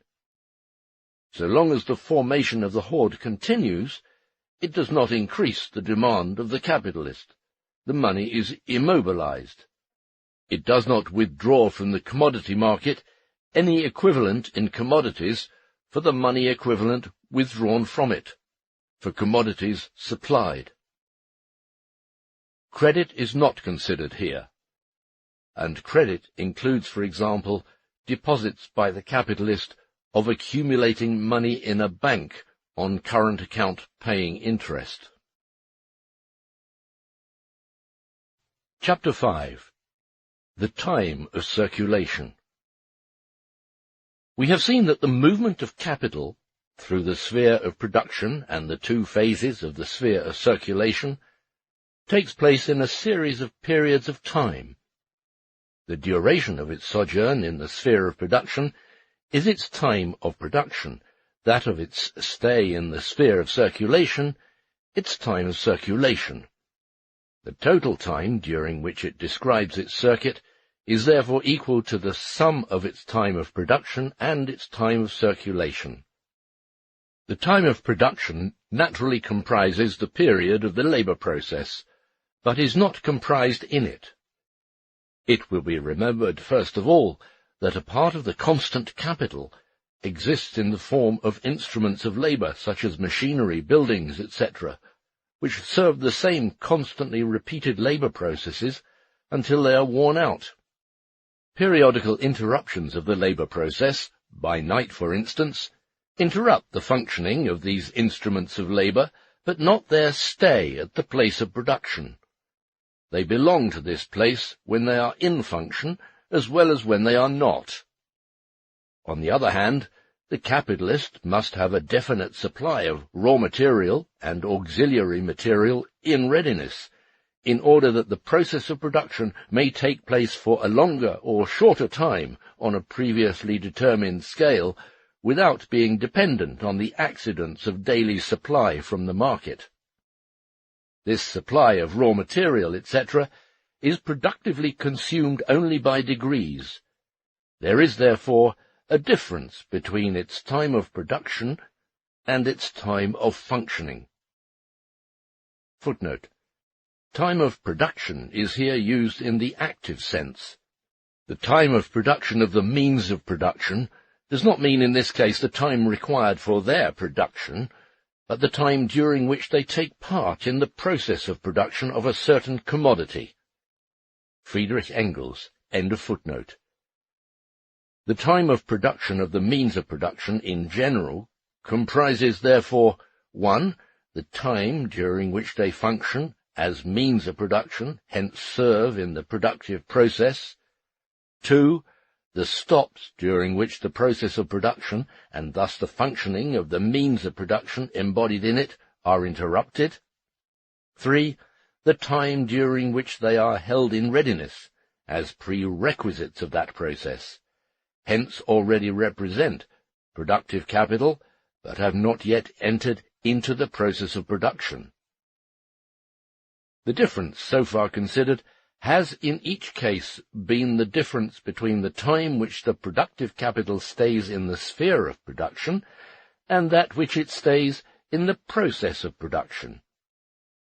But the process of production may itself be responsible for interruptions of the labour process, and hence of the labour time, intervals during which the subject of labour is exposed to the action of physical processes without the further intervention of human labour. The process of production, and thus the functioning of the means of production, continue in this case, although the labour process, and thus the functioning of the means of production as instruments of labour, have been interrupted. This applies, for instance, to the grain, after it has been sown, the wine fermenting in the cellar, the labour material of many factories, such as tanneries, where the material is exposed to the action of chemical processes. The time of production is here longer than the labour time. The difference between the two consists in an excess of the production time over the labour time. This excess always arises from the latent existence of productive capital in the sphere of production without functioning in the process of production itself, or from its functioning in the productive process without taking part in the labour process. That part of the latent productive capital which is held in readiness only as a requisite for the productive process, such as cotton, coal, etc., in a spinning mill, acts as a creator of neither product nor value. It is fallow capital, although its fallowness is essential for the uninterrupted flow of the process of production. The buildings, apparatus, etc., necessary for the storage of the productive supply, latent capital, are conditions of the productive process, and therefore constitute component parts of the advanced productive capital. They perform their function as conservators of the productive components in the preliminary stage. Inasmuch as labour processes are necessary in this stage, they add to the cost of raw material, etc., but are productive labour and productive surplus value, because a part of this labour, like of all other wage labour, is not paid for. The normal interruptions of the entire process of production, the intermissions during which the productive capital does not function, create neither value nor surplus value. Hence the desire to keep the work going at night, too. Reference Volume 1, Chapter 10, Section 4.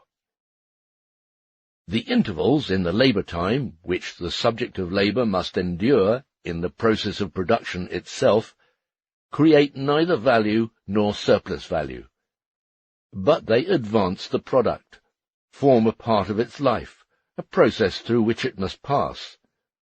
The value of the apparatus, etc., is transferred to the product in proportion to the entire time during which they perform their function. The product is brought to this stage by labour itself, and the employment of these apparatus is as much a condition of production as is the reduction to dust of a part of the cotton which does not enter into the product, but nevertheless transfers its value to the product. The other part of the latent capital, such as buildings, machinery, etc., the instruments of labour whose functioning is interrupted only by the regular pauses of the productive process, irregular interruptions caused by the restriction of production, crises, etc., are total losses, adds value without entering into the creation of the product. The total value which this part of capital adds to the product is determined by its average durability. It loses value because it loses its use value, both during the time that it performs its functions, as well as during that in which it does not. Finally, the value of the constant part of capital, which continues in the productive process although the labour process is interrupted, reappears in the result of the productive process. Labour itself has here placed the means of production in conditions under which they pass of themselves through certain natural processes, the result of which is a definite useful effect, or a change in the form of their use value. Labour always transfers the value of the means of production to the product, insofar as it really consumes them in a suitable manner as means of production. And it does not change the matter whether labour has to bear continually on its subject by means of the instruments of labour in order to produce this effect, or whether it merely needs to give the first impulse by providing the means of production with conditions under which they undergo the intended alteration of themselves, in consequence of natural processes, without the further assistance of labour. Whatever may be the reason for the excess of production time over the labour time, whether the circumstance that means of production constitute only latent productive capital, and hence are still in a stage preliminary to the actual productive process, or that their own functioning is interrupted within the process of production by its pauses, or finally, that the process of production itself necessitates interruptions of the labour process. In none of these cases do the means of production function as absorbers of labour, and if they do not absorb labour, they do not absorb surplus labour either. Hence there is no expansion of the value of productive capital so long as it stays in that part of its production time which exceeds the labour time, no matter how inseparable from these pauses the carrying on of the process of self-expansion may be. It is plain that the more the production time and labour time cover each other, the greater is the productivity and self-expansion of a given productive capital in a given space of time. Hence the tendency of the capitalist production to reduce the excess of the production time over the labour time as much as possible. But while the time of production of a certain capital may differ from its labour time, it always comprises the latter, and this excess is itself a condition of the process of production. The time of production, then, is always that time in which a capital produces use values and expands, hence functions as productive capital, although it includes time in which it is either latent or produces without expanding its value. Within the sphere of circulation, capital abides as commodity capital and money capital. Its two processes of circulation consist in its transformation from the commodity form into that of money, and from the money form into that of commodities. The circumstance that the transformation of commodities into money is here at the same time a realization of the surplus value embodied in the commodities, and that the transformation of money into commodities is at the same time a conversion or reconversion of capital value into the form of its elements of production, does not in the least alter the fact that these processes, as processes of circulation, are processes of the simple metamorphosis of commodities. Time of circulation and time of production mutually exclude each other. During its time of circulation, capital does not perform the functions of productive capital, and therefore produces neither commodities nor surplus value.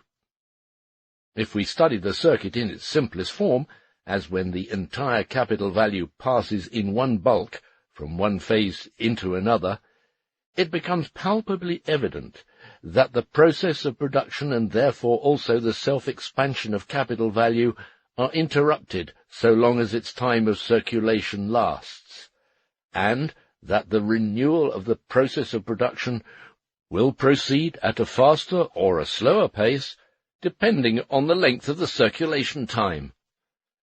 But if, on the contrary, the various parts of capital pass through the circuit one after another, so that the circuit of the entire capital value is accomplished successively in the circuits of its various component parts, then it is evident that the longer its aliquot parts stay in the sphere of circulation, the smaller must be the part functioning in the sphere of production.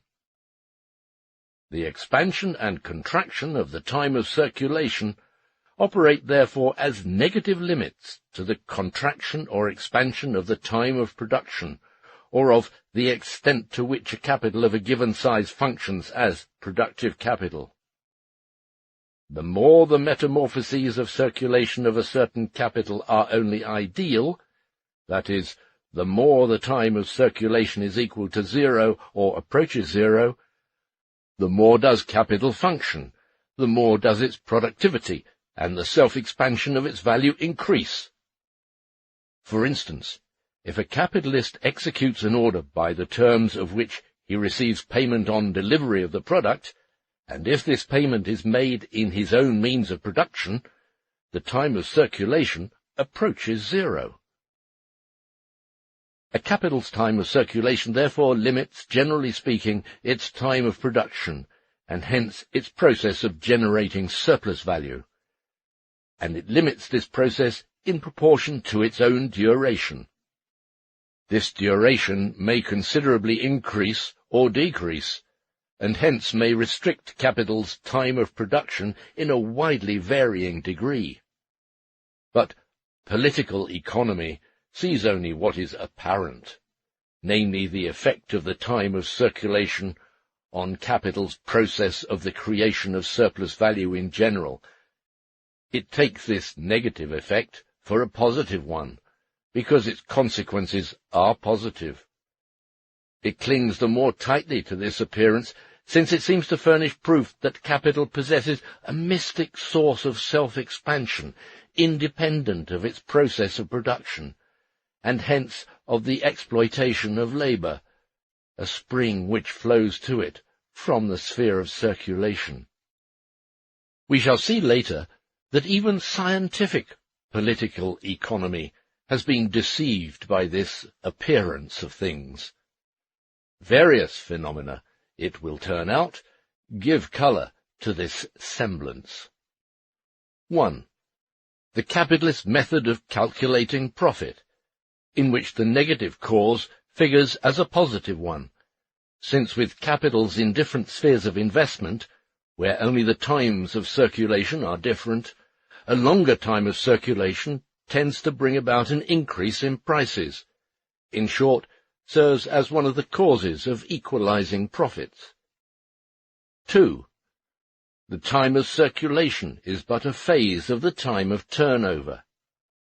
The latter, however, includes the time of production or reproduction. What is really due to the latter seems to be due to the time of circulation. 3. The conversion of commodities into variable capital, wages, is necessitated by their previous conversion into money. In the accumulation of capital, the conversion into additional variable capital therefore takes place in the sphere of circulation, or during the time of circulation. Consequently, it seems that the accumulation thus achieved is owed to the latter. Within the sphere of circulation, capital passes through the two antithetical phases, commodity to money and money to commodity. It is immaterial in what order. Hence its time of circulation is likewise divided into two parts, viz., the time it requires for its conversion from commodities into money, and that which it requires for its conversion from money into commodities. We have already learned from the analysis of simple circulation of commodities, in Volume 1, Chapter 3, that commodity to money, the sale, is the most difficult part of its metamorphosis, and that therefore under ordinary conditions it takes up the greater part of its time of circulation. As money, value exists in its always convertible form. As a commodity, it must first be transformed into money before it can assume this form of direct convertibility, and hence of constant readiness for action. However, in capital's process of circulation, its phase money to commodity has to do with its transformation into commodities which constitute definite elements of productive capital in a given enterprise. The means of production may not be available in the market and must first be produced, or they must be procured from distant markets, or their ordinary supply has become irregular, or prices have changed, etc. In short, there are a multitude of circumstances which are not noticeable in the simple change of form, money to commodity, but which nevertheless requires now more, now less time also for this part of the circulation phase. Commodity to money and money to commodity may be separate not only in time, but also in space. The market for buying and the market for selling may be located apart. In the case of factories, for instance, buyer and seller are frequently different persons. In the production of commodities, circulation is as necessary as production itself, so that circulation agents are just as much needed as production agents. The process of reproduction includes both functions of capital. Therefore, it includes the necessity of having representatives of these functions, either in the person of the capitalist himself or of wage labourers, his agents. But this furnishes no ground for confusing the agents of circulation with those of production, any more than it furnishes ground for confusing the functions of commodity capital and money capital with those of productive capital. The agents of circulation must be paid by the agents of production. But the capitalists, who sell to and buy from one another, create neither values nor products by these acts. This state of affairs is not changed if they are enabled or compelled by the volume of their business to shift this function onto others. In some businesses, the buyers and sellers get paid in the form of percentages on the profits. All talk about their being paid by the consumer does not help matters. The consumers can pay only insofar as they, as agents of production, produce an equivalent in commodities for themselves or appropriate it from production agents either on the basis of some legal title, as their co-partners, etc., or by personal services.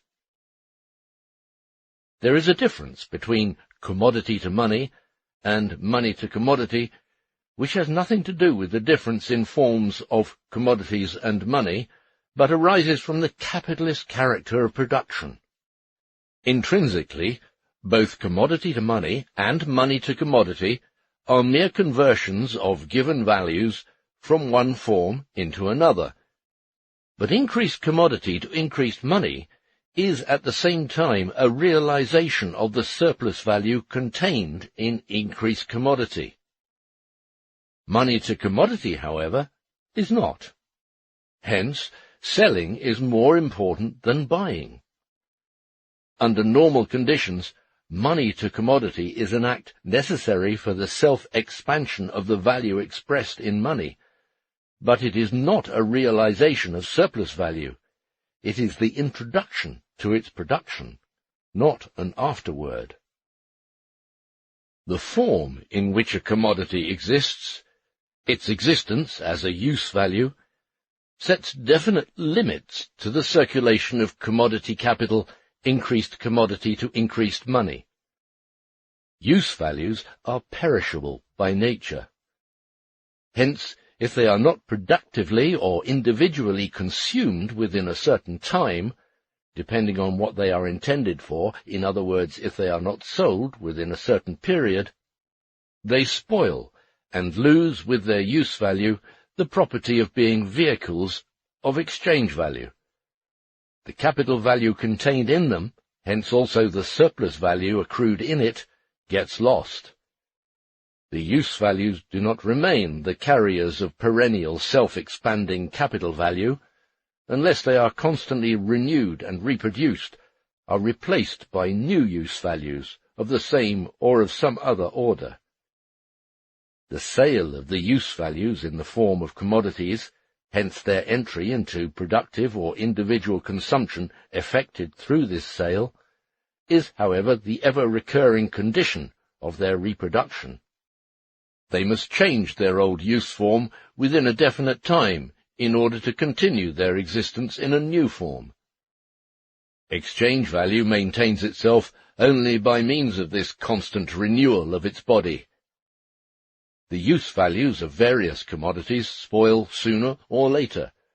The interval between their production and consumption may therefore be comparatively long or short. Hence, they can persist without spoiling, in the circulation phase commodity to money, for a shorter or longer term in the form of commodity capital, can endure a shorter or a longer time of circulation as commodities. The limit of the circulation time of a commodity capital imposed by the spoiling of the body of the commodity is the absolute limit of this part of the time of circulation, or of the time of circulation of commodity capital as such. The more perishable a commodity, and the sooner after its production it must therefore be consumed and hence sold, the more restricted is its capacity for removal from its place of production. The narrower, therefore, is the spatial sphere of its circulation, the more localized are the markets where it can be sold. For this reason, the more perishable a commodity is, and the greater the absolute restriction of its time of circulation as commodity on account of its physical properties, the less it is suited to be an object of capitalist production. Such a commodity can come within its grasp only in thickly populated districts, or to the extent that improved transportation eliminate distance. But the concentration of the production of any article in the hands of a few and in a populous district may create a relatively large market even for such articles, as are the products of large breweries, dairies, etc. Chapter 6. The Costs of Circulation. Section 1. Genuine Costs of Circulation. A. The time of purchase and sale. The transformations of the forms of capital from commodities into money and from money into commodities are at the same time transactions of the capitalist, acts of purchase and sale. The time in which these transformations of forms take place constitutes subjectively, from the standpoint of the capitalist, the time of purchase and sale. It is the time during which he performs the functions of a seller and a buyer in the market. Just as the time of circulation of capital is a necessary segment of its time of reproduction, so the time in which the capitalist buys and sells and scours the market is a necessary part of the time in which he functions as a capitalist, that is, as personified capital. It is a part of his business hours. Since we have assumed that commodities are bought and sold at their values, these acts constitute merely the conversion of a certain value from one form into another, from the commodity form into the money form, or from the money form into the commodity form, a change in the state of being. If commodities are sold at their values, then the magnitudes of value in the hands of the buyer and seller remain unchanged. Only the form of existence of value is changed. If the commodities are not sold at their values, then the sum of the converted values remains unchanged. The plus on one side is a minus on the other. The metamorphoses, commodity to money and money to commodity, are transactions between buyers and sellers. They require time to conclude bargains, the more so as the struggle goes on in which each seeks to get the best of the other, and it is businessmen who face one another here. And, a quote, "When Greek meets Greek, then comes the tug of war," unquote.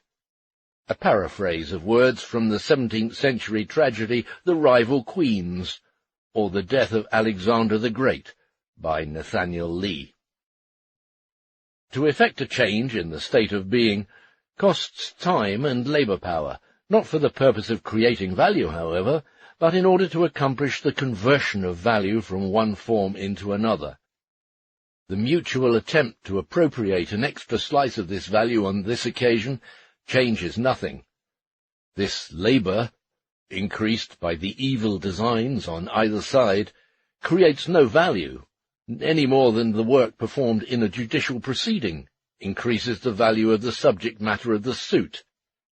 Matters stand with this labor, which is a necessary element in the capitalist process of production as a whole, including circulation or included by it, as they stand, say, with the work of combustion of some substance used for the generation of heat. This work of combustion does not generate any heat, although it is a necessary element in the process of combustion. In order, for example, to consume coal as a fuel, I must combine it with oxygen, and for this purpose must transform it from the solid into the gaseous state. For in the carbonic acid gas, the result of the combustion, coal is in the gaseous state. Consequently, I must bring about a physical change in the form of its existence, or in its state of being. The separation of carbon molecules which are united into a solid mass, and the splitting up of these molecules into their separate atoms, must precede the new combination, and this requires a certain expenditure of energy, which thus is not transformed into heat, but taken from it. Therefore, if the owners of the commodities are not capitalists, but independent direct producers, the time employed in buying and selling is a diminution of their labor time, and for this reason such transactions used to be deferred, in ancient and medieval times, to holidays. Of course, the dimensions assumed by the conversion of commodities in the hands of the capitalists cannot transform this labor, which does not create any value, into labor productive of value. Nor can the miracle of this transubstantiation be accomplished by a transposition, that is, by the industrial capitalist making this work of combustion the exclusive business of third persons who are paid by them, instead of performing it themselves. These third persons will, of course, not tender their labour power to the capitalist out of sheer love for them. It is a matter of indifference to the rent-collector of a real estate owner, or the messenger of a bank, that their labour does not add one iota or tittle to the value of either the rent or the gold pieces carried to another bank by the bagful. To the capitalist who has others working for him, buying and selling becomes a primary function. Since he appropriates the product of many on a large social scale, he must sell it on the same scale, and then reconvert it from money into elements of production. Now, as before, neither the time of purchase nor of sale creates any value. The function of merchant's capital gives rise to an illusion. But without going into this at length here, this much is plain from the start. If, by a division of labour, a function, unproductive in itself although a necessary element of reproduction, is transformed from an incidental occupation of many into an exclusive occupation of a few, into their special business, the nature of this function itself is not changed. One merchant, here considered a mere agent attending to the change of form of commodities, a mere buyer and seller, may by his operations shorten the time of purchase and sale for many producers. In such case, he should be regarded as a machine which reduces useless expenditure of energy or helps to set production time free. Footnote. Quote, "The costs of commerce, although necessary, must be regarded as an onerous outlay." Unquote. Quesnay. Analyse du tableau économique in Der Physiocrate, Part 1, Paris, 1846. According to Quesnay, the profit which the competition among merchants produces, in that it compels them to content themselves with a smaller reward or gain, is, strictly speaking, nothing but a prevention of loss, privation de perte, for the seller at first hand and for the buyer-consumer. Now, a prevention of loss on the costs of commerce is not a real product or an accession of wealth through commerce, if considered simply as an exchange, whether with or without the cost of transportation. The costs of commerce are always paid by those who sell the products, and who would enjoy the full prices paid for them by the buyers if there were no intermediate expenses. The proprietors and producers are salariants, payers of wages. The merchants are salariés, recipients of wages. Quesnay. Dialogue sur le commerce et sur les travaux des artisans. In Der Physiocrate, Part 1, Paris, 1846. End of footnote. In order to simplify the matter, since we shall not discuss the merchant as a capitalist and merchant's capital until later, we shall assume that this buying and selling agent is a man who sells his labour. He expends his labour power and labour time in the operations commodity to money and money to commodity. And he makes his living that way, just as another does by spinning or making pills. He performs a necessary function, because the process of reproduction itself includes unproductive functions. He works as well as the next man, but intrinsically his labour creates neither value nor product. He belongs himself to the incidentals of production. His usefulness does not consist in transforming an unproductive function into a productive one, nor unproductive into productive labour. It would be a miracle if such transformation could be accomplished by the mere transfer of a function. His usefulness consists rather in the fact that a smaller part of society's labour power and labour time is tied up in this unproductive function. More, we shall assume that he is a mere wage labourer, even one of the better paid, for all the difference it makes. Whatever his pay, as a wage labourer he works part of his time for nothing. He may receive daily the value of the product of 8 working hours, yet functions 10. But the 2 hours of surplus labour he performs do not produce value any more than his 8 hours of necessary labour, although by means of the latter a part of the social product is transferred to him.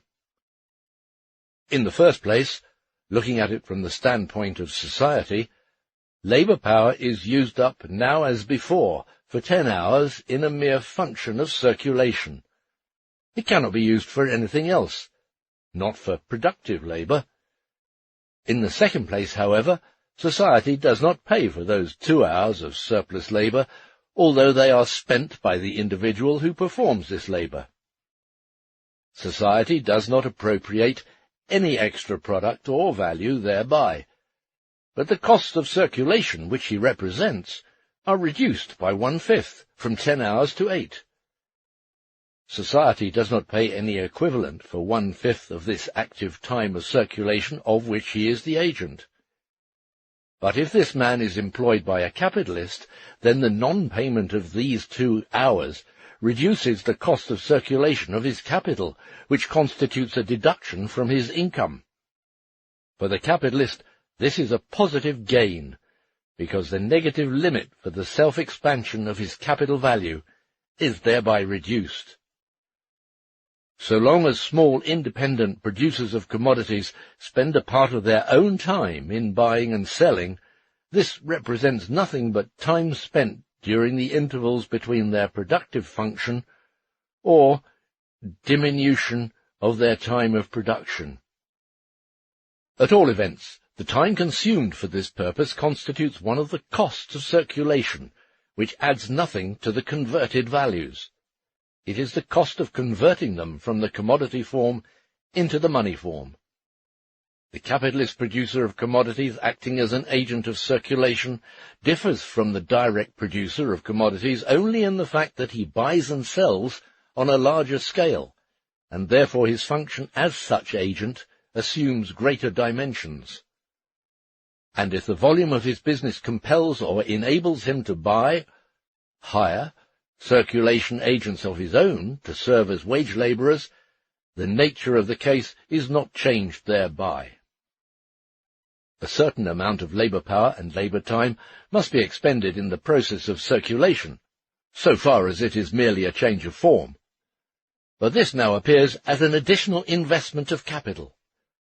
A part of the variable capital must be laid out in the purchase of this labour power functioning only in circulation.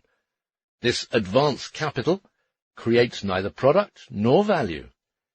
It reduces pro tanto to such an extent the dimensions in which the advanced capital functions productively. It is as though one part of the product were transformed into a machine which buys and sells the rest of the product. This machine brings about a reduction of the product.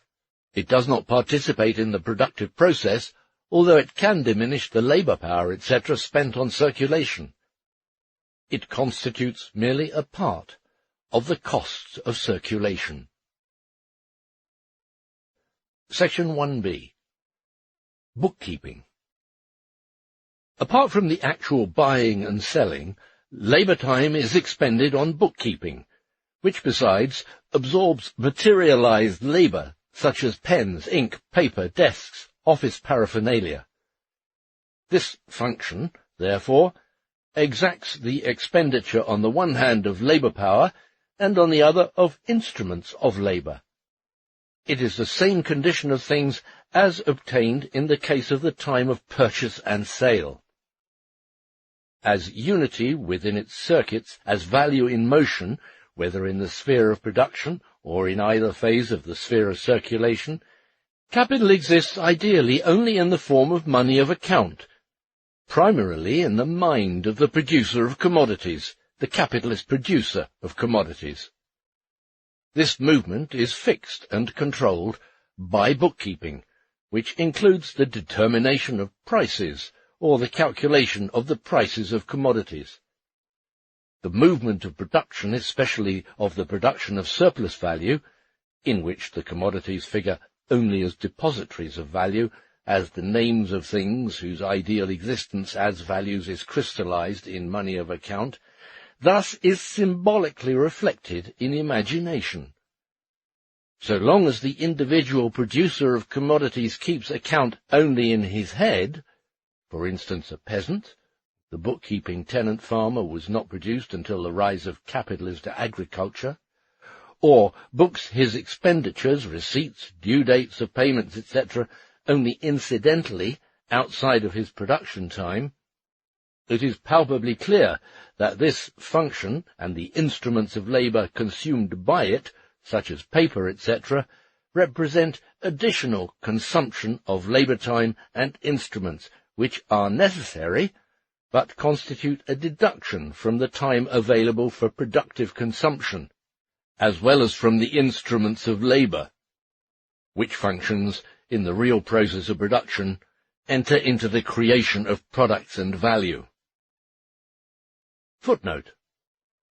In the Middle Ages we find bookkeeping for agriculture only in the monasteries, but we have seen in Volume 1 that a bookkeeper was installed for agriculture as early as the primitive Indian communities. Bookkeeping is there made the independent and exclusive function of the communal officer. This division of labour saves time, effort, and expense, but production and bookkeeping in the sphere of production remain as much two different things as the cargo of a ship and the bill of lading. In the person of the bookkeeper, a part of the labour power of the community is withdrawn from production, and the costs of his function are not made good by his own labour, but by a deduction from the communal product. What is true of the bookkeeper of an Indian community is true, mutatis mutandis, with necessary changes, of the bookkeeper of the capitalist. The nature of the function is not changed, neither by the dimensions which it assumes on account of its concentration in the hands of the capitalist producer of commodities, and the fact that instead of appearing as the function of many small commodity producers, it appears as the function of one capitalist, as a function within a process of large-scale production, nor is it altered by its divorcement from those productive functions of which it formed an appendage, nor by its conversion into an independent function of special agents, exclusively entrusted with it. Division of labour and assumption of independence do not make a function one that creates products and value, if it was not so intrinsically, hence before it became independent. If a capitalist invests his capital anew, he must invest a part of it in hiring a bookkeeper, etc., and in the wherewithal of bookkeeping. If his capital is already functioning, is engaged in the process of its own constant reproduction, he must continually reconvert a part of his product into a bookkeeper, clerks, and the like, by transforming that part into money. That part of his capital is withdrawn from the process of production, and belongs in the costs of circulation, deductions from the total yield, including the labour power itself that is expended exclusively for this function. But there is a certain difference between the costs incidental to bookkeeping, or the unproductive expenditure of labour time on the one hand, and those of mere buying and selling time on the other.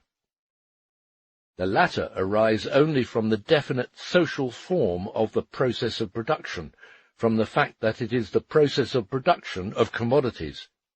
Bookkeeping, as the control and ideal synthesis of the process, becomes the more necessary the more the process assumes a social scale and loses its purely individual character. It is therefore more necessary in capitalist production than in the scattered production of handicraft and peasant economy, more necessary in collective production than in capitalist production. But the costs of bookkeeping drop as production becomes concentrated and bookkeeping becomes social. We are concerned here only with the general character of the costs of circulation, which arise out of the metamorphosis of forms alone. It is superfluous to discuss here all their forms in detail.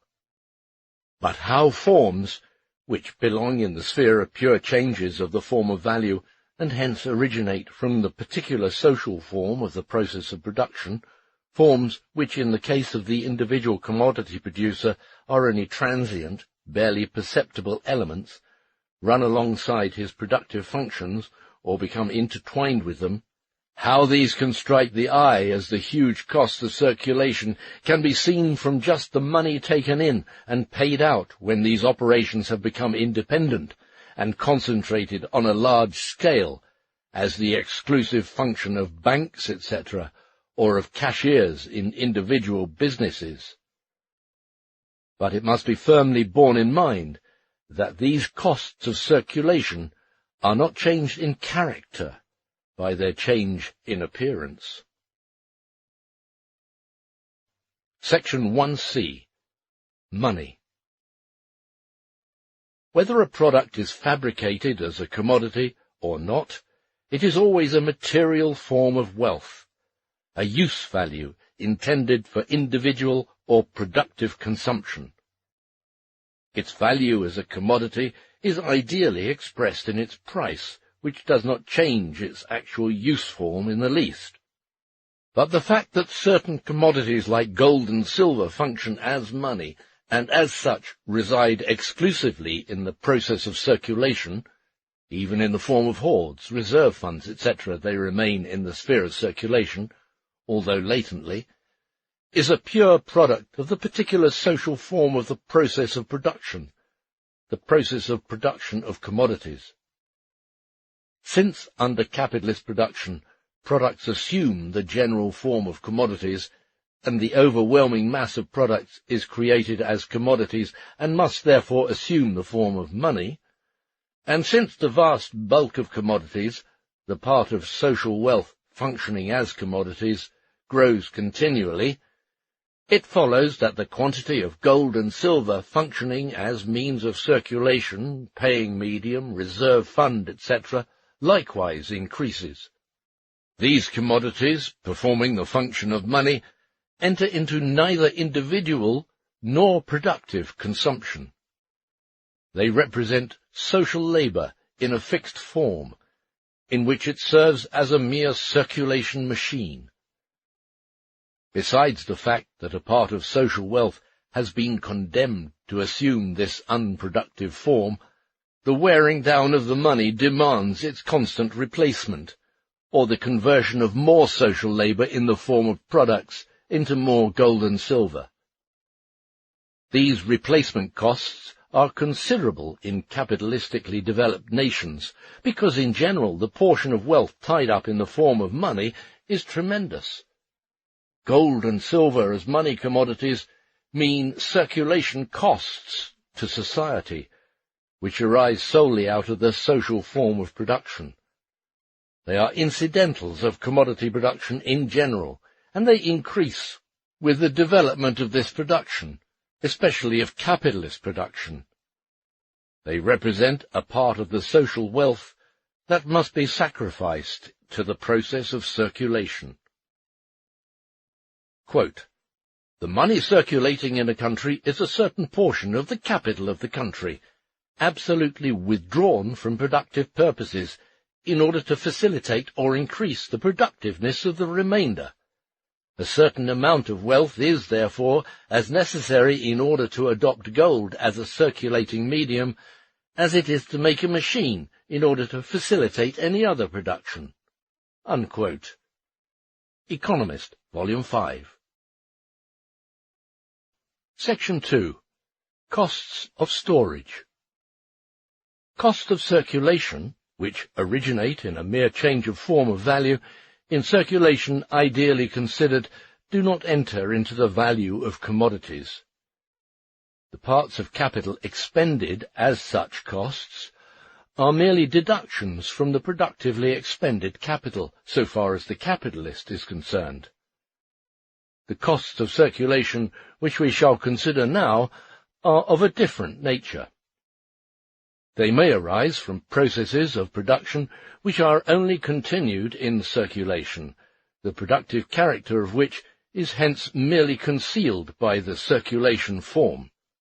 On the other hand, they may be, from the standpoint of society, mere costs, unproductive expenditure of living or materialized labor. But for that very reason, they become productive of value for the individual capitalist, may constitute an addition to the selling price of his commodities. This already follows from the fact that these costs are different in different spheres of production, and here and there, even for different individual capitals in one and the same sphere of production. By being added to the prices of commodities, they are distributed in proportion to the amount to be borne by each individual capitalist.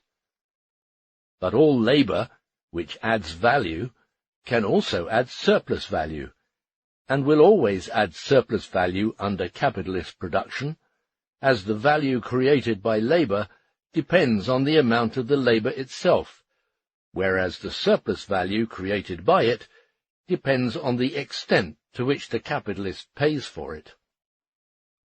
Consequently, costs which enhance the price of a commodity without adding to its use value, which therefore are to be classed as unproductive expenses, so far as society is concerned, may be a source of enrichment to the individual capitalist. On the other hand, as this addition to the price of the commodity merely distributes these costs of circulation equally, they do not thereby cease to be unproductive in character. For instance, insurance companies divide the losses of individual capitalists among the capitalist class, but this does not prevent these equalized losses from remaining losses so far as the aggregate social capital is concerned. Section 2a. Formation of supply in general. During its existence as commodity capital, or its stay in the market, in other words, during the interval between the process of production from which it emerges and the process of consumption into which it enters, the product constitutes a commodity supply. As a commodity in the market and therefore in the shape of a supply, commodity capital figures in a dual capacity in each circuit. One time as the commodity product of that capital in process whose circuit is being examined, the other time, however, as the commodity product of another capital, which must be available in the market to be bought and converted into productive capital. It is indeed possible that this last-named commodity capital is not produced until ordered. In that event, an interruption occurs until it has been produced. But the flow of the process of production and reproduction requires that a certain mass of commodities, means of production, should always be in the market, should therefore form a supply. Productive capital likewise comprises the purchase of labor power, and the money form is here only the value form of the means of subsistence, the greater part of which the laborer must find at hand in the market. We shall discuss this more in detail further on in this paragraph. But at this point, the following is already clear. As far as concerns capital value in process, which has been transformed into a commodity and must now be sold or reconverted into money, which therefore functions for the moment as commodity capital in the market, the condition in which it constitutes a supply is to be described as an inexpedient, involuntary stay there. The quicker the sale is effected, the more smoothly runs the process of reproduction. Delay in the form of conversion of increased commodity to increased money impedes the real exchange of matter, which must take place in the circuit of capital, as well as its further functioning as productive capital.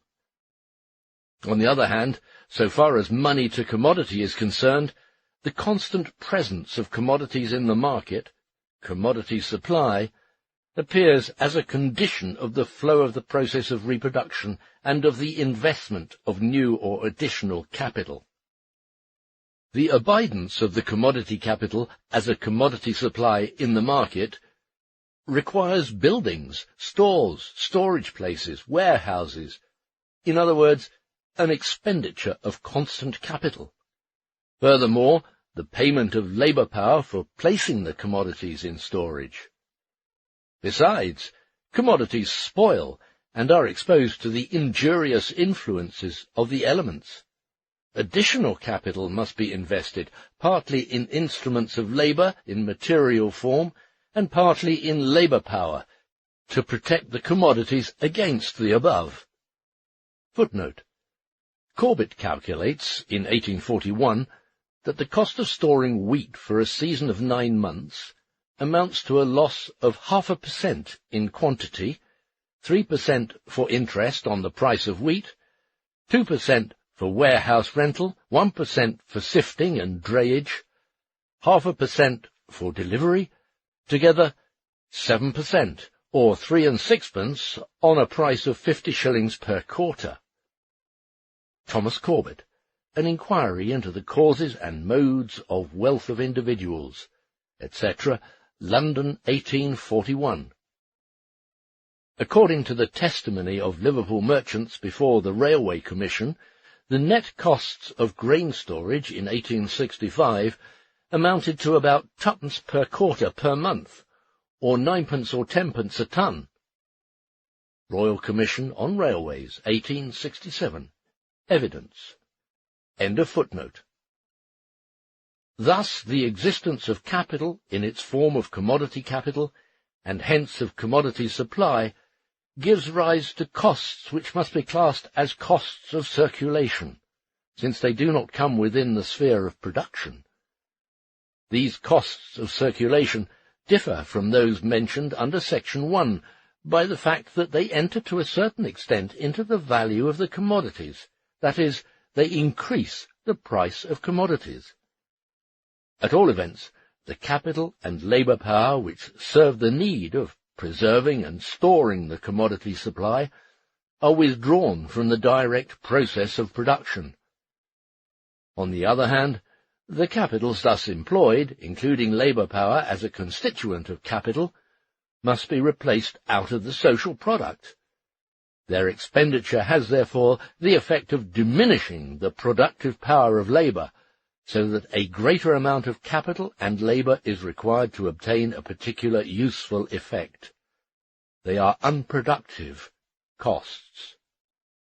As the costs of circulation necessitated by the formation of a commodity supply are due merely to the time required for the conversion of existing values from the commodity form into the money form, hence merely to the particular social form of the production process, that is, are due only to the fact that the product is brought forth as a commodity and must therefore undergo the transformation into money, these costs completely share the character of the circulation costs enumerated under Section 1.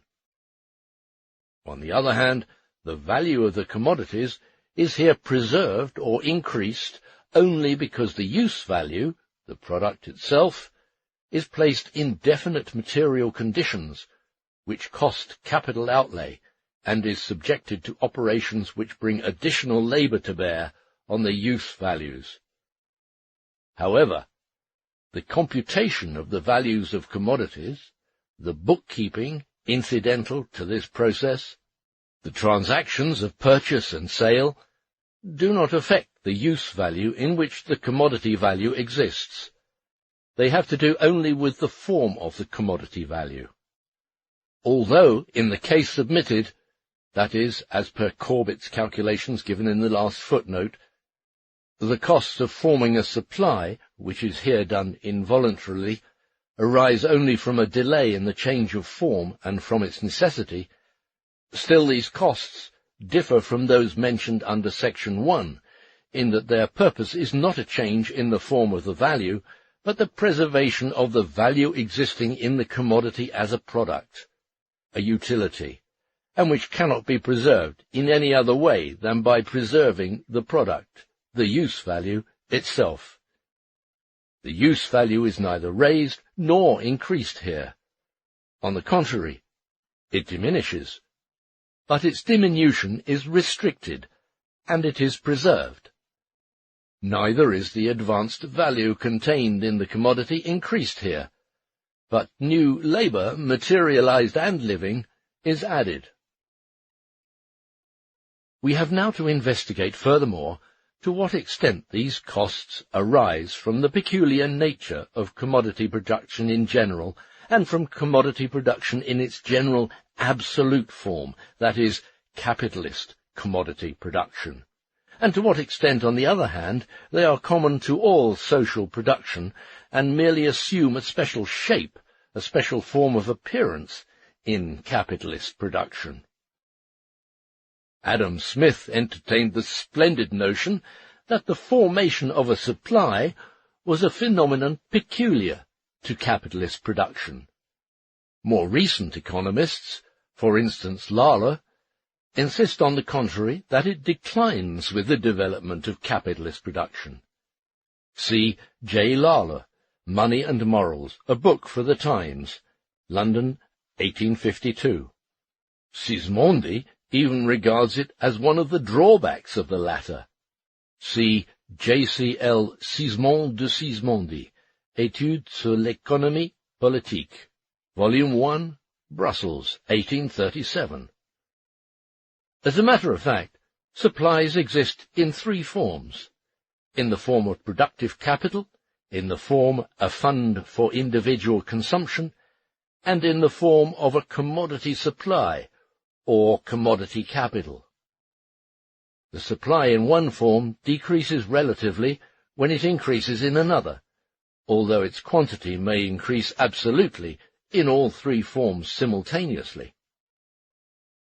It is plain from the outset that wherever production is carried on for the direct satisfaction of the needs of the producer, and only to a minor extent for exchange or sale, hence where the social product does not assume the form of commodities at all, or only to a rather small degree, the supply in the form of commodities, or commodity supply, forms only a small and insignificant part of wealth.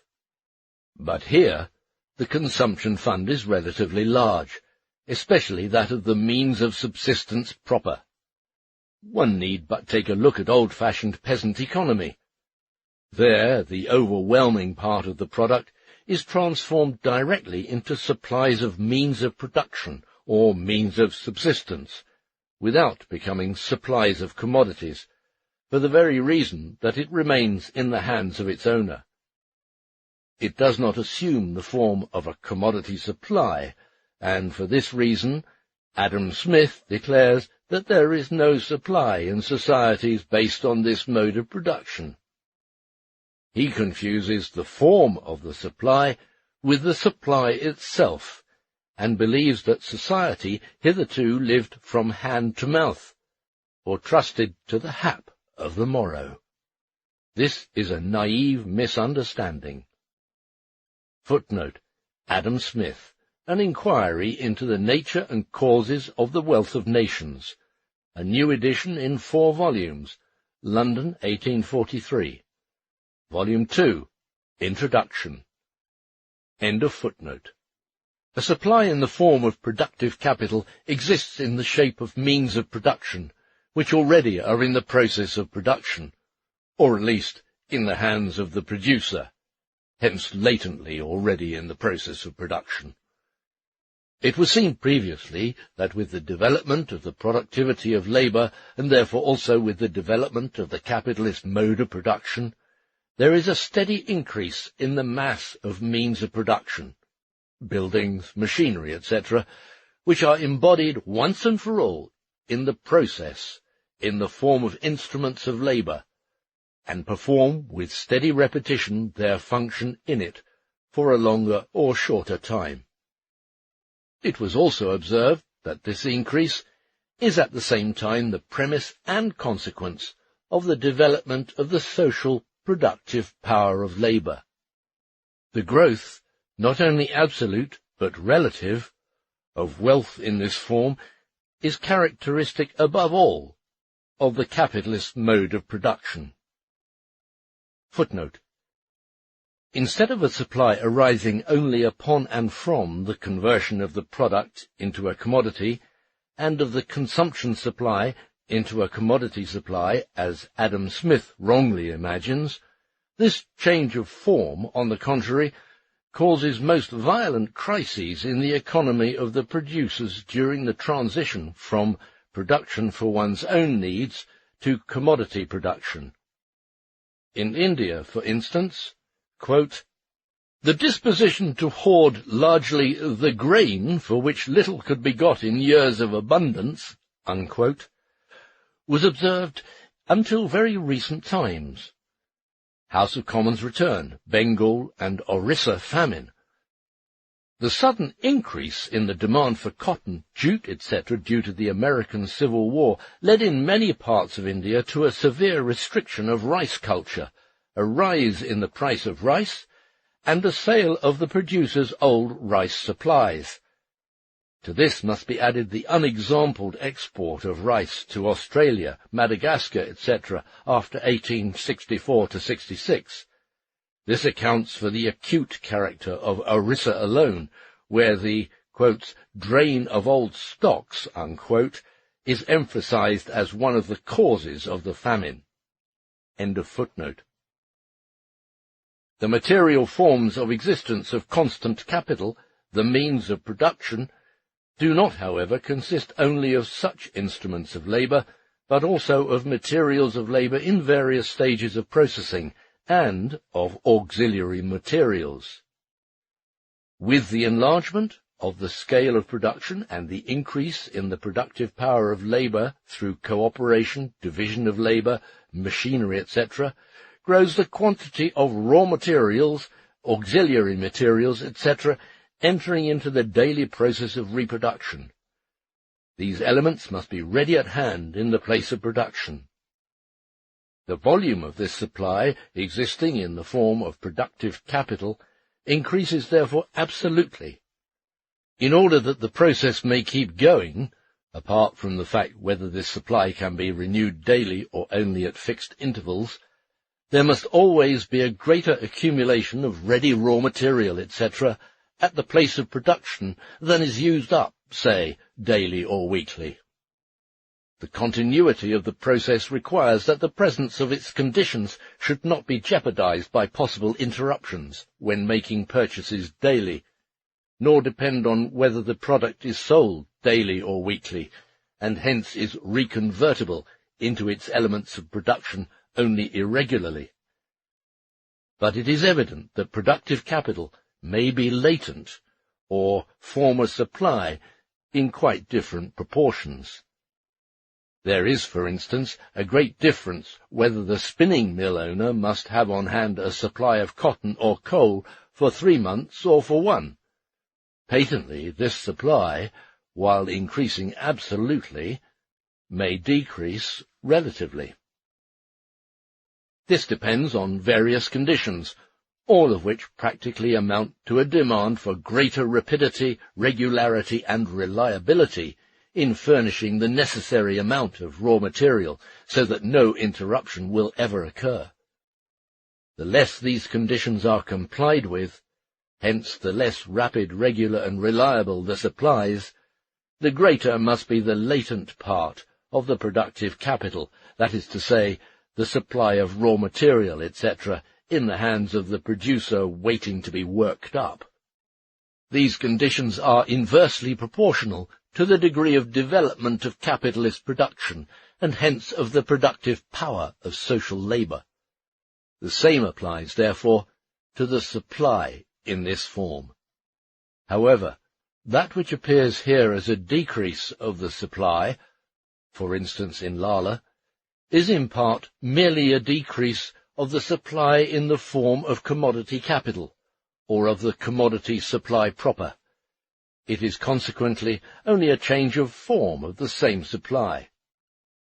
If, for instance, the quantity of coal daily produced in a certain country and therefore the scale and energy of operation of the coal industry are great, the spinner does not need a large store of coal in order to ensure the continuity of his production. The steady and certain renewal of his coal supply makes this unnecessary. In the second place, the rapidity with which the product of one process may be transferred as means of production to another process depends on the development of the transport and communication facilities. The cheapness of transportation is of great importance in this question. The continually renewed transport of coal from the mine to the spinning mill, for instance, would be more expensive than the storing up of a larger supply of coal for a longer time when the price of transportation is relatively cheaper. These two circumstances, examined so far, arise from the process of production itself. In the third place, the development of the credit system also exerts an influence. The less the spinner is dependent on the direct sale of his yarn for the renewal of his supply of cotton, coal, etc., and this direct dependence will be the smaller the more developed the credit system is, the smaller relatively these supplies can be, and yet ensure a continuous production of yarn on a given scale, a production independent of the hazards of the sale of yarn. In the fourth place, however, many raw materials, semi-finished goods, etc., require long periods of time for their production. This applies especially to all raw materials furnished by agriculture. If no interruption of the process of production is to take place, a certain amount of raw materials must be on hand for the entire period in which no new products can take the place of the old. If this supply decreases in the hands of the industrial capitalist, it proves merely that it increases in the hands of the merchant in the form of commodity supply. The development of transportation, for instance, makes it possible rapidly to ship the cotton lying, say, in Liverpool's import warehouses to Manchester, so that the manufacturer can renew his supply in comparatively small portions as and when needed. But in that case, the cotton remains in so much larger quantities as commodity supply in the hands of the Liverpool merchants. It is therefore merely a change in the form of the supply, and this Lala and others overlooked. And if you consider the social capital, the same quantity of products exists in either case in the form of supply. The quantity required for a single country during the period of, say, 1 year decreases as transportation improves. If a large number of sailing vessels and steamers ply between America and England, England's opportunities to renew its cotton supply are increased, while the average quantity to be held in storage in England decreases. The same effect is produced by the development of the world market and the consequent multiplications of the sources of supply of the same merchandise. The article is supplied piecemeal from various countries and at various intervals. Section 2b. The commodity supply proper. We have already seen that under capitalist production the product assumes the general form of a commodity, and the more so, the more that production grows in size and depth. Consequently, even if production retains the same volume, the far greater part of the product exists in the shape of commodities, compared with either the former modes of production or the capitalist mode of production at a less developed stage. And every commodity, therefore also every commodity capital, which is only commodities, but commodities serving as the form of existence of capital value, constitutes an element of the commodity supply, unless it passes immediately from its sphere of production into productive or individual consumption, that is, does not lie in the market in the interval. If the volume of production remains the same, the commodity supply, that is, This isolation and fixation of the commodity form of the product grows therefore of itself concomitantly with capitalist production. We have seen previously that this is merely a change of form of the supply. That is to say, the supply in the form of commodities increases on the one hand, because, on the other, the supply in the form intended directly for production or consumption decreases. It is merely a changed social form of the supply. If, at the same time, it is not only the relative magnitude of the commodity supply compared with the aggregate social product that increases, but also its absolute magnitude, that is so because the mass of the aggregate product grows with the growth of capitalist production. With the development of capitalist production, the scale of production is determined less and less by the direct demand for the product, and more by the amount of capital available in the hands of the individual capitalist, by the urge of self-expansion inherent in his capital, and by the need of continuity and expansion of the process of production. Thus, in each particular branch of production, there is a necessary increase in the mass of products available in the market in the shape of commodities, that is, in search of buyers. The amount of capital fixed for a shorter or longer period in the form of commodity capital grows. Hence, the commodity supply also grows. Finally, the majority of the members of society are transformed into wage labourers, into people who live from hand to mouth, who receive their wages weekly and spend them daily, who therefore must have their means of subsistence made available to them in the shape of a supply. Although the separate elements of this supply may be in continuous flow, a part of them must always stagnate, in order that the supply as a whole may remain in a state of flux. All these characteristics have their origin in the form of production, and in the incidental change of form which the product must undergo in the process of circulation. Whatever may be the social form of the supply of products, its preservation requires outlays for buildings, vessels, etc., which are facilities for storing the product. Also for means of production and labour, more or less of which must be expended according to the nature of the product in order to combat injurious influences. The more concentrated socially the supply is, the smaller relatively are the costs.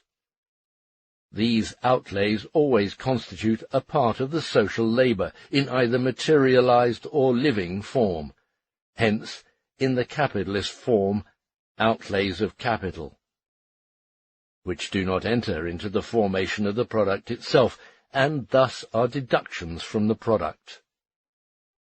They are necessary, these unproductive expenses of social wealth.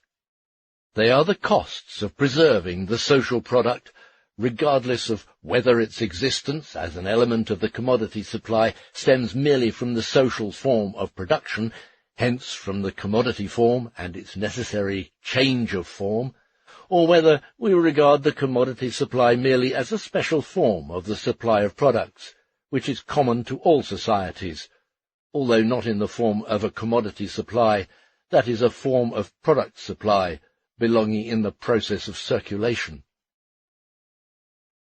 It may now be asked, to what extent these costs enhance the value of commodities. If the capitalist has converted the capital advanced by him in the form of means of production and labour power into a product, into a definite quantity of commodities ready for sale, and these commodities remain in stock unsold, then we have a case of not only the stagnation of the process of self-expansion of his capital value during this period. The costs of preserving this supply in buildings, of additional labour, etc., mean a positive loss. The buyer, he would ultimately find, would laugh in his face if he were to say to him, "I could not sell my goods for 6 months, and their preservation during that period did not only keep so-and-so much of my capital idle, but also cost me so-and-so much extra expense." "Tant pis pour vous." "Hard luck," the buyer would say. "Right here alongside of you is another seller whose wares were completed only the day before yesterday. Your articles are shop-worn, and probably more or less damaged by the ravages of time. Therefore you will have to sell cheaper than your competitor." The conditions under which a commodity exists are not in the least affected by whether its producer is the real producer or a capitalist producer, hence actually only a representative of the real producer. He has to turn his product into money. The expenses incurred by him because of the fixation of the product in the form of commodities are a part of his individual speculations, with which the buyer of the commodities has no concern. The latter does not pay him for the time of circulation of his commodities. Even when the capitalist keeps his goods intentionally off the market, in times of an actual or anticipated revolution of values, it depends on the advent of this revolution of values, on the correctness or incorrectness of his speculation, whether he will recover his additional costs or not. But the revolution in values does not ensue in consequence of his additional costs. Hence, insofar as the formation of a supply entails a stagnation of circulation, the expense incurred thereby does not add to the value of the commodities. On the other hand, there cannot be any supply without a stay in the sphere of circulation, without capital staying for a longer or shorter time in its commodity form. Hence, no supply without stagnation of circulation, just as no money can circulate without the formation of a money reserve. Hence, no commodity circulation without commodity supply. If the capitalist does not come face to face with this necessity in increased commodity to increased money, he will encounter it in money to commodity, if not with regard to his own commodity capital, then with regard to that of other capitalists, who produce means of production for him, and means of subsistence for his labourers. Whether the formation of a supply is voluntary or involuntary, that is to say, whether the commodity producer keeps a supply intentionally, or whether his products form a supply in consequence of the sales resistance offered by the conditions of the process of circulation itself, cannot affect the matter essentially, it would seem. But for the solution of this problem, it is useful to know what distinguishes voluntary from involuntary supply formation. Involuntary formation arises from, or is identical with, a stagnation of the circulation which is independent of the knowledge of the commodity producer and thwarts his will. And what characterizes the voluntary formation of a supply? In both instances, the seller seeks to get rid of his commodity as fast as ever. He always offers his product for sale as a commodity. If he were to withdraw it from sale, it would be only a potential, and not an actual element of the commodity supply. To him, the commodity as such is as much a depository of exchange value as ever, and as such can act only by and after, stripping off its commodity form and assuming the money form. The commodity supply must be of a certain volume in order to satisfy the demand during a given period. A continual extension of the circle of buyers is counted upon. For instance, in order to last for 1 day, a part of the commodities in the market must constantly remain in the commodity form while the remainder is fluent, turns into money. True, the part which stagnates while the rest is fluent decreases steadily, just as the size of the supply itself decreases until it is all sold. The stagnation of commodities thus counts as a requisite condition of their sale. The volume must furthermore be larger than the average sale or the average demand. Otherwise the excess over these averages could not be satisfied. On the other hand, the supply must constantly be renewed, because it is constantly being drawn on. This renewal cannot come from anywhere in the last instance except from production, from a supply of commodities. It is immaterial whether this comes from abroad or not. The renewal depends on the periods required by the commodities for their reproduction. The commodity supply must last the whole time. The fact that it does not remain in the hands of the original producer, but passes through various reservoirs, from the wholesaler to the retailer, changes merely the appearance and not the nature of the thing.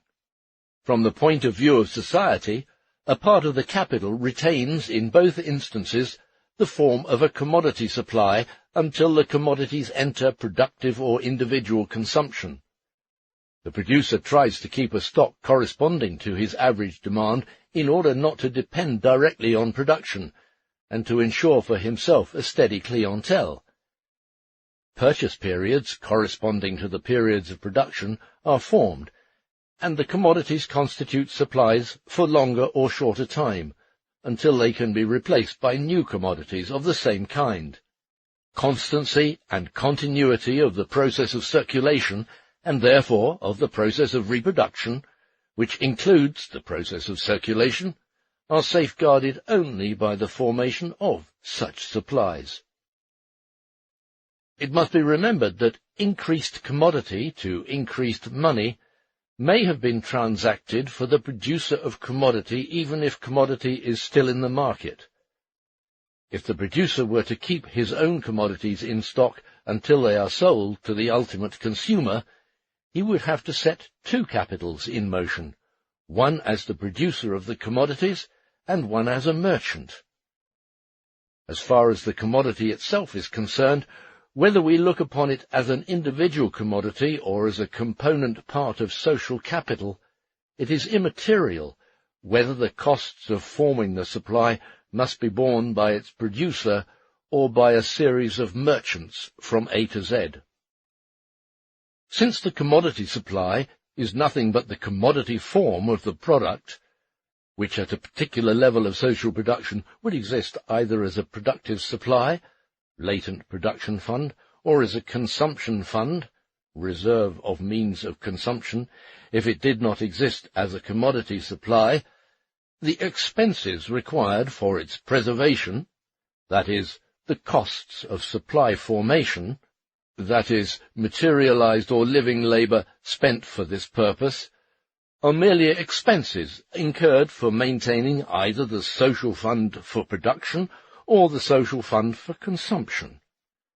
The increase in the value of commodities caused by them distributes these costs simply pro rata over the different commodities, since the costs differ with different kinds of commodities, and the costs of supply formation are as much as ever deductions from the social wealth, although they constitute one of the conditions of its existence. Only to the extent that the commodity supply is a premise of commodity circulation, and is itself a form necessarily arising in commodity circulation, only in so far as this apparent stagnation is therefore a form of the movement itself, just as the formation of a money reserve is a premise of money circulation, only to that extent is such stagnation normal. But as soon as the commodities lying in the reservoirs of circulation do not make room for the swiftly succeeding wave of production, so that the reservoirs become overstocked, the commodity supply expands in consequence of the stagnation in circulation, just as the hoards increase when money circulation is clogged. It does not make any difference whether this jam occurs in the warehouses of the industrial capitalist or in the storerooms of the merchant. The commodity supply is in that case not a prerequisite of uninterrupted sale, but a consequence of the impossibility of selling the goods. The costs are the same, but since they now arise purely out of the form, that is to say, out of the necessity of transforming the commodities into money, and out of the difficulty of going through this metamorphosis, they do not enter into the values of the commodities, but constitute deductions, losses of value, in the realization of the value. Since the normal and abnormal forms of the supply do not differ in form and both clog circulation, these phenomena may be confused and deceive the agent of production himself, so much the more since for the producer the process of circulation of his capital may continue, while that of his commodities which have changed hands and now belong to merchants may be arrested. If production and consumption swell, other things being equal, then the commodity supply swells likewise. It is renewed and absorbed just as fast, but its size is greater. Hence the bulging size of the commodity supply, for which stagnant circulation is responsible, may be mistaken for a symptom of the expansion of the process of reproduction, especially when the development of the credit system makes it possible to wrap the real movement in mystery. The costs of supply formation consist, 1, of a quantitative diminution of the mass of the products, for instance, in the case of a flour supply, 2, of a deterioration of quality, 3, of the materialized and living labor required for the preservation of the supply. Section 3.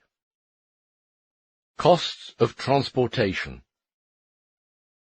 It is not necessary to go here into all the details of the costs of circulation, such as packing, sorting, etc. The general law is that all costs of circulation, which arise only from changes in the forms of commodities, do not add to their value. They are merely expenses incurred in the realization of the value, or in its conversion from one form to another.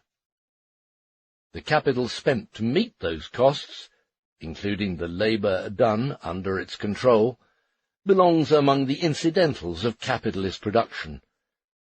They must be replaced from the surplus product, and constitute, as far as the entire capitalist class is concerned, a deduction from the surplus value or surplus product, just as the time a labourer needs for the purchase of his means of subsistence is lost time. But the costs of transportation play a too important part to pass them by without a few brief remarks. Within the circuit of capital, and the metamorphosis of commodities which forms part of the circuit, an interchange of matter takes place in social labour. This interchange of matter may necessitate a change of location of products, their real motion from one place to another. Still, circulation of commodities can take place without physical motion by them, and there can be transportation of products without circulation of commodities, and even without a direct exchange of products. A house sold by A to B does not wander from one place to another, although it circulates as a commodity.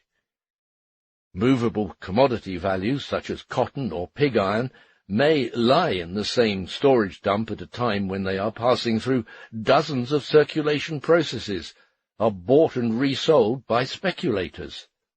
Footnote: Storch calls this circulation factice, fictitious circulation. End of footnote. What really does move here is the title of ownership in goods, not the goods themselves. On the other hand, transportation played a prominent role in the land of the Incas, although the social product neither circulated as a commodity nor was distributed by means of barter. Consequently, although the transportation industry, when based on capitalist production, appears as a cause of circulation costs, this special form of appearance does not alter the matter in the least. Quantities of products are not increased by transportation, nor, with a few exceptions, is the possible alteration of their natural qualities brought about by transportation an intentional useful effect. It is rather an unavoidable evil. But the use value of things is materialized only in their consumption, and their consumption may necessitate a change of location of these things, hence may require an additional process of production in the transport industry. The productive capital invested in this industry imparts value to the transported products, partly by transferring value from the means of transportation, partly by adding value through the labour performed in transport. This last-named increment of value consists, as it does in all capitalist production, of a replacement of wages and of surplus value. Within each process of production, a great role is played by the change of location of the subject of labour and the required instruments of labour and labour power, such as cotton trucked from the carding to the spinning room, or coal hoisted from the shaft to the surface. The transition of the finished product as finished goods from one independent place of production to another, located at a distance, shows the same phenomenon, only on a larger scale. The transport of products from one productive establishment to another is furthermore followed by the passage of the finished products from the sphere of production to that of consumption. The product is not ready for consumption until it has completed these movements. As was shown before, the general law of commodity production holds. The productivity of labour is inversely proportional to the value created by it. This is true of the transport industry as well as of any other. The smaller the amount of dead and living labour required for the transportation of commodities over a certain distance, the greater the productive power of labour, and vice versa. Footnote. Ricardo quotes Say, who considers it one of the blessings of commerce that by means of the costs of transportation it increases the price or the value of products. Commerce, writes Say, enables us to obtain a commodity in the place where it is to be found, and to convey it to another where it is to be consumed. It therefore gives us the power of increasing the value of the commodity by the whole difference between its price in the first of these places and its price in the second. J.B. Say, Traité d'économie politique, 3rd edition, Paris, 1817, Volume 2. Ricardo remarks, with reference to this, true, but how is this additional value given to it? By adding to the cost of production, first the expenses of conveyance, secondly the profit on the advances of capital made by the merchant. The commodity is only more valuable for the same reason that every other commodity may become more valuable, because more labour is expended on its production and conveyance before it is purchased by the consumer. This must not be mentioned as one of the advantages of commerce. Ricardo, Principles of Political Economy, 3rd edition, London, 1821. End of footnote. The absolute magnitude of the value which transportation adds to the commodities stands in inverse proportion to the productive power of the transport industry, and in direct proportion to the distance travelled, other conditions remaining the same. The relative part of the value added to the prices of commodities by the costs of transportation, other conditions remaining the same, is directly proportional to their cubic content and weight, and inversely proportional to their value. But there are many modifying factors. Transportation requires, for instance, more or less important precautionary measures, and therefore more or less expenditure of labour and instruments of labour, depending on how fragile, perishable, explosive, etc. the articles are. Here the railway kings show greater ingenuity in the invention of fantastic species than do botanists and zoologists. The classification of goods on English railways, for example, fills volumes, and, in principle, rests on the general tendency to transform the diversified natural properties of goods into just as many ills of transportation and routine pretexts for fraudulent charges. Quote, glass, which was formerly worth £11 per crate, is now worth only £2 since the improvements which have taken place in manufactures, and since the abolition of the duty.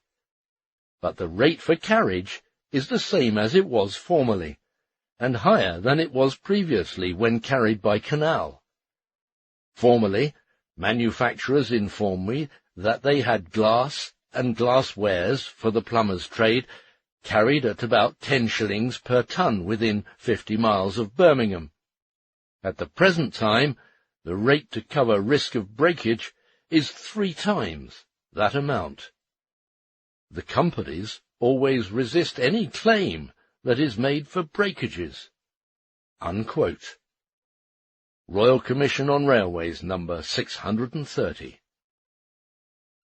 The fact that, furthermore, the part of the value added to an article by the costs of transportation is inversely proportional to its value furnishes special grounds to the railway kings to tax articles in direct proportion to their values. The complaints of the industrialists and merchants on this score are found on every page of the testimony given in the report quoted. The capitalist mode of production reduces the costs of transportation of the individual commodity by the development of the means of transportation and communication, as well as by concentration, increasing scale, of transportation.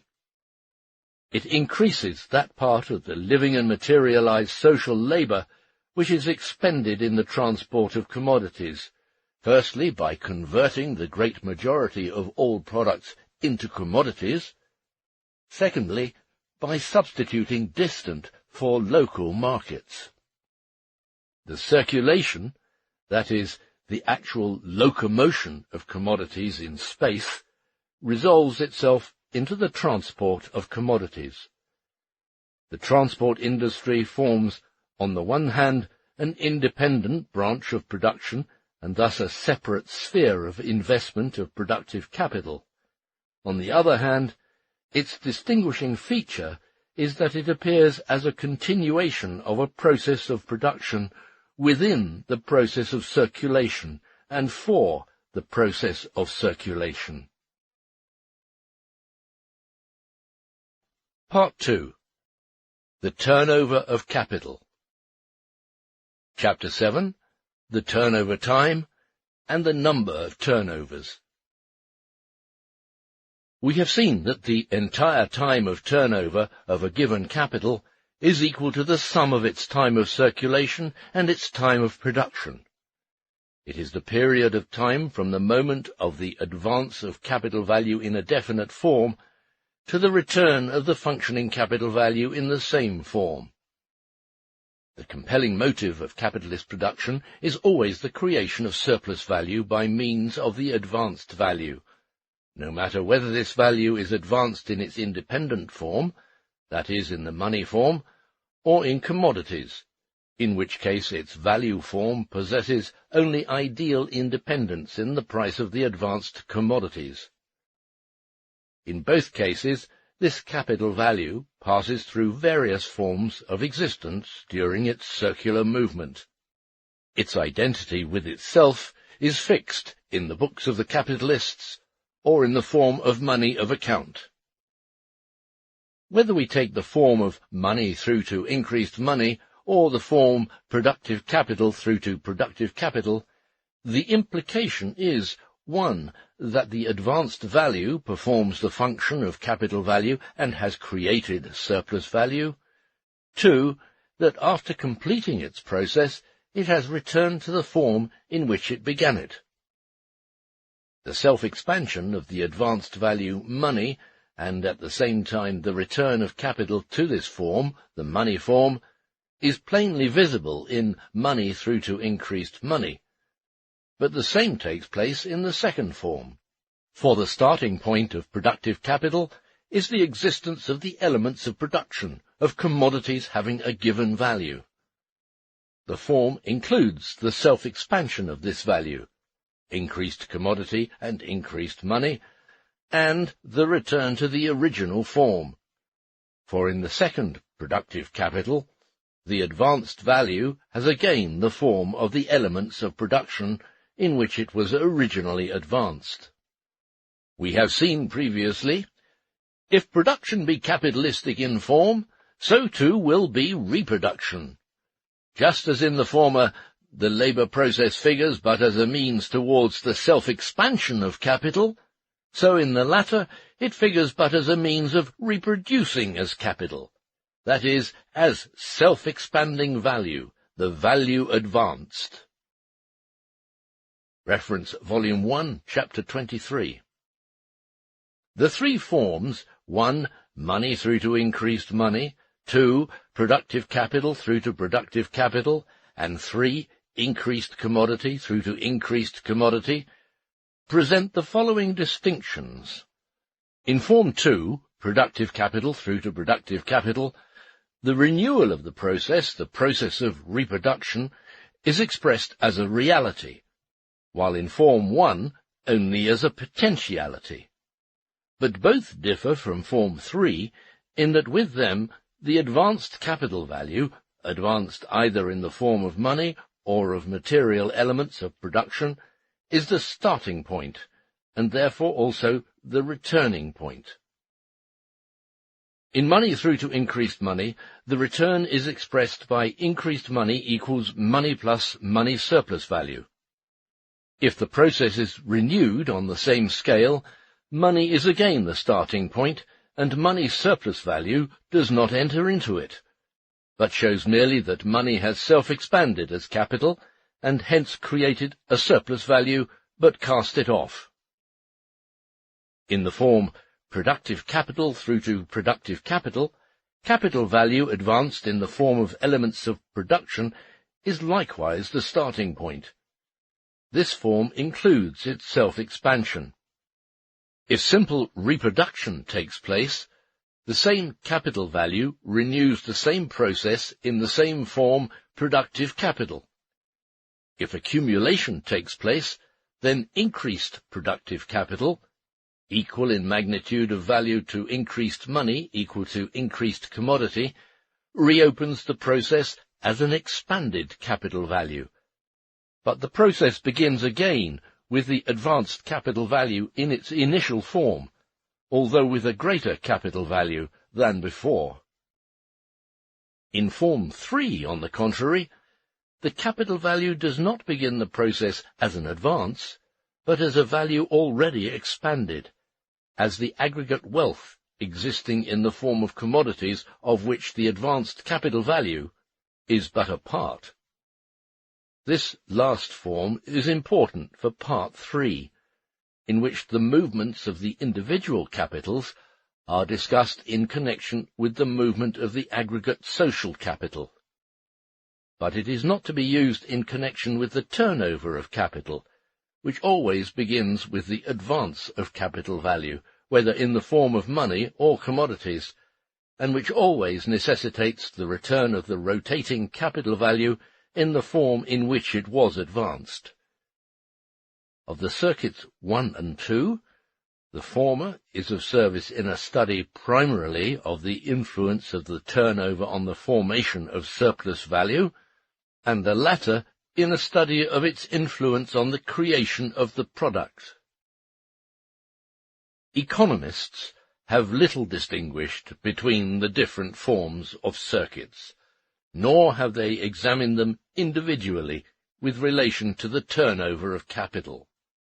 They generally consider the form money through to increased money, because it dominates the individual capitalist and aids him in his calculations, even if money is the starting point only in the shape of money of account. Others start with outlays in the form of elements of production, to the point when returns are received, without alluding at all to the form of the returns, whether made in commodities or money.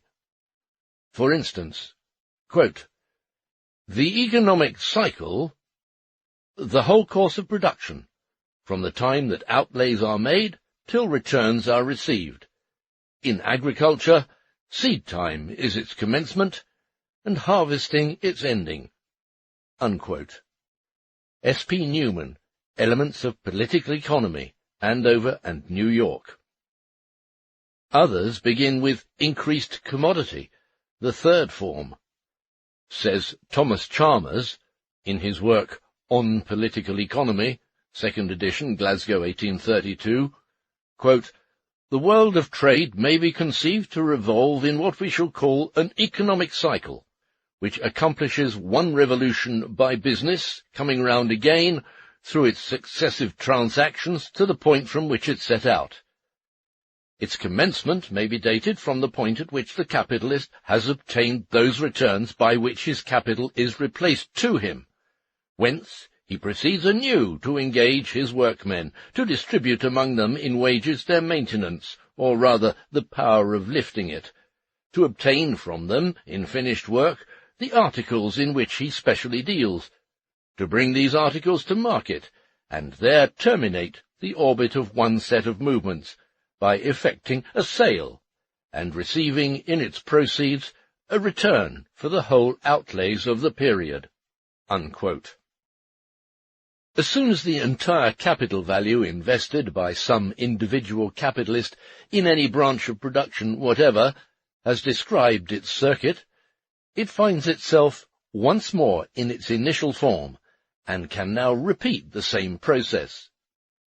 It must repeat it, if the value is to perpetuate itself as a capital value and to create surplus value. An individual circuit is but a constantly repeated section in the life of a capital, hence a period. At the end of the period money through to increased money, capital has once more the form of money capital, which passes anew through that series of changes of form in which its process of reproduction or self-expansion is included. At the end of the period productive capital through to productive capital, capital resumes the form of elements of production which are the prerequisites for a renewal of its circuit. A circuit performed by a capital, and meant to be a periodical process, not an individual act, is called its turnover. The duration of this turnover is determined by the sum of its time of production and its time of circulation. This time total constitutes the time of turnover of the capital. It measures the interval of time between one circuit period of the entire capital value and the next, the periodicity in the process of life of capital, or, if you like, the time of the renewal, the repetition of the process of self-expansion or production of one and the same capital value. Apart from the individual adventures which may accelerate or shorten the time of turnover of certain capitals, this time differs in the different spheres of investment. Just as the working day is the natural unit for measuring the function of labour power, so the year is the natural unit for measuring the turnovers of functioning capital. The natural basis of this unit is the circumstance that the most important crops of the temperate zone, which is the mother country of capitalist production, are annual products. If we designate the year as the unit of measure of the turnover time, the number of its turnovers equals 1 year divided by the time of turnover. If, for instance, the time of turnover is 3 months, then the number of its turnovers is equal to 12 over 3, or 4.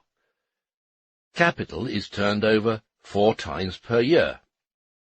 If the time of turnover equals 18 months, then the number of its turnovers equals 12 divided by 18, equals 2/3, or capital completes only 2/3 of its turnover in 1 year. If its time of turnover is several years, it is computed in multiples of 1 year.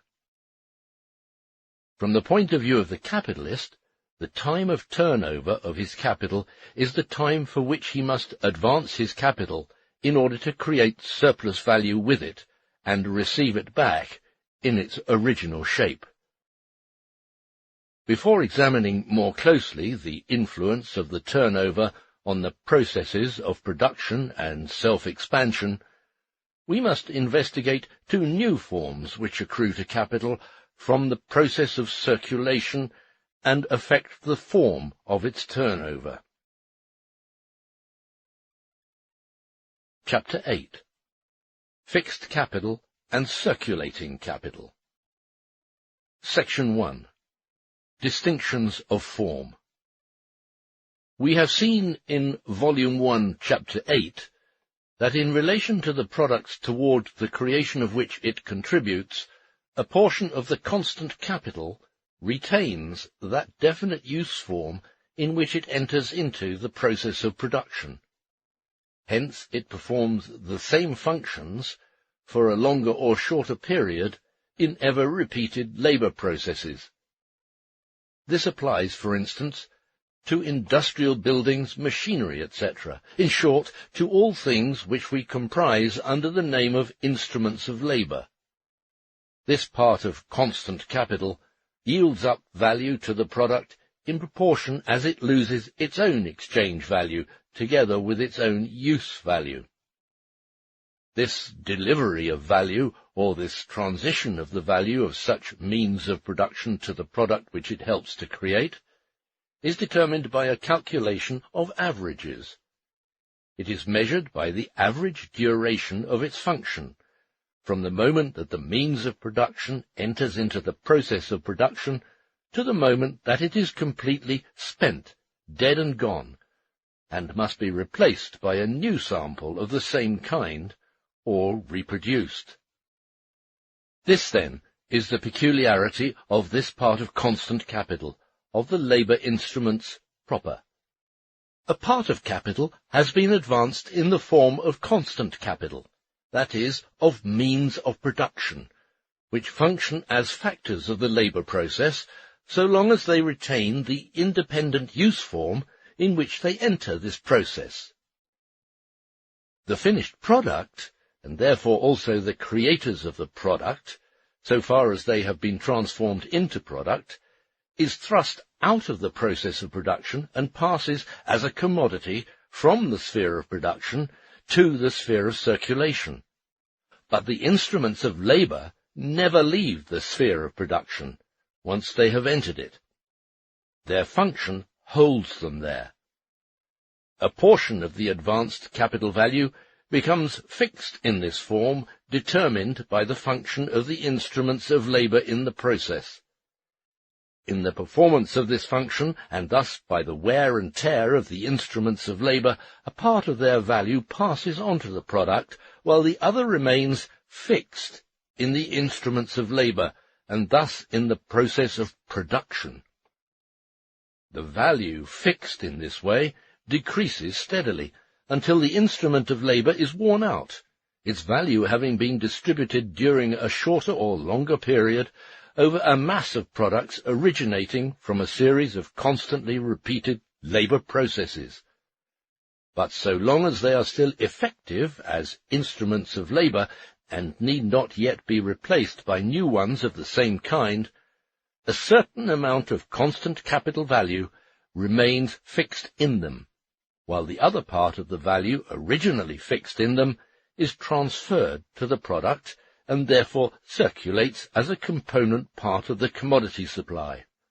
The longer an instrument lasts, the slower it wears out, the longer its constant capital value remains fixed in this use form. But whatever may be its durability, the proportion in which it yields value is always inverse to the entire time it functions. If of two machines of equal value one wears out in 5 years and the other in 10, then the first yields twice as much value in the same time as the second. This portion of the capital value fixed in the instrument of labour circulates as well as any other. We have seen in general that all capital value is constantly in circulation, and that in this sense all capital is circulating capital. But the circulation of the portion of capital which we are now studying is peculiar. In the first place, it does not circulate in its use form, but it is merely its value that circulates, and this takes place gradually, piecemeal, in proportion as it passes from it to the product, which circulates as a commodity. During the entire period of its functioning, a part of its value always remains fixed in it, independently of the commodities which it helps to produce. It is this peculiarity which gives to this portion of constant capital the form of fixed capital. All the other material parts of capital advanced in the process of production form, by way of contrast, the circulating or fluid capital. Some means of production do not enter materially into the product. Such are auxiliary materials, which are consumed by the instruments of labour themselves in the performance of their functions, like coal consumed by a steam engine, or which merely assist in the operation, like gas, for lighting, etc. It is only their value which forms a part of the value of the products. The product circulates in its own circulation the value of these means of production. This feature they have in common with fixed capital, but they are entirely consumed in every labour process which they enter, and must therefore be wholly replaced by new means of production of the same kind in every new labour process. They do not preserve their independent use form while performing their function. Hence, while they function, no portion of capital value remains fixed in their old use form, their bodily form either. The circumstance that this portion of the auxiliary materials does not pass bodily into the product but enters into the value of the product only according to its own value as a portion of that value, and what hangs together with this, namely, that the function of these substances is strictly confined to the sphere of production, has misled economists like Ramsay, who at the same time got fixed capital mixed up with constant capital, to classify them as fixed capital. Footnote: Karl Marx, Theorien über den Mehrwert, 4. Band des Kapitals, Berlin, 1962. End of footnote. That part of the means of production which bodily enters into the product, that is, raw materials, etc., thus assumes in part forms which enable it later to enter into individual consumption as articles of use. The instruments of labour, properly so called, the material vehicles of the fixed capital, are consumed only productively, and cannot enter into individual consumption, because they do not enter into the product or the use value which they help to create, but retain their independent form with reference to it until they are completely worn out. The means of transportation are an exception to this rule. The useful effect which they produce during the performance of their productive function, hence during their stay in the sphere of production, the change of location, passes simultaneously into the individual use in the same way which he pays for the use of other articles of consumption. We have seen, Karl Marx, Capital Volume 1, that, for instance, in chemical manufacture, raw and auxiliary materials blend. The same applies to instruments of labour and auxiliary and raw materials. Similarly, in agriculture, the substances added for the improvement of the soil pass partly into the plants raised and help to form the product. On the other hand, their effect is distributed over a lengthy period, say 4 or 5 years. A portion of them therefore passes bodily into the product and thus transfers its value to the product, while the other portion remains fixed in its old use form and retains its value. It persists as a means of production and consequently keeps the form of fixed capital. As a beast of toil, an ox is fixed capital. If he is eaten, he no longer functions as an instrument of labour, nor as fixed capital either. What determines that a portion of the capital value invested in means of production is endowed with the character of fixed capital is exclusively the peculiar manner in which this value circulates. This specific manner of circulation arises from the specific manner in which the instrument of labour transmits its value to the product, or in which it behaves as a creator of values during the process of production. This manner again arises from the special way in which the instruments of labour function in the labour process. We know that a use value which emerges as a product from one labour process enters into another as a means of production. Capital, Volume 1. It is only the functioning of a product as an instrument of labour in the process of production that makes it fixed capital. But when it itself only just emerges from a process, it is by no means fixed capital. For instance, a machine, as a product or commodity of the machine manufacturer, belongs to his commodity capital.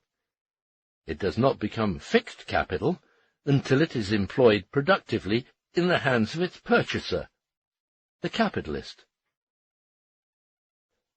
All other circumstances being equal, the degree of fixity increases with the durability of the instrument of labour.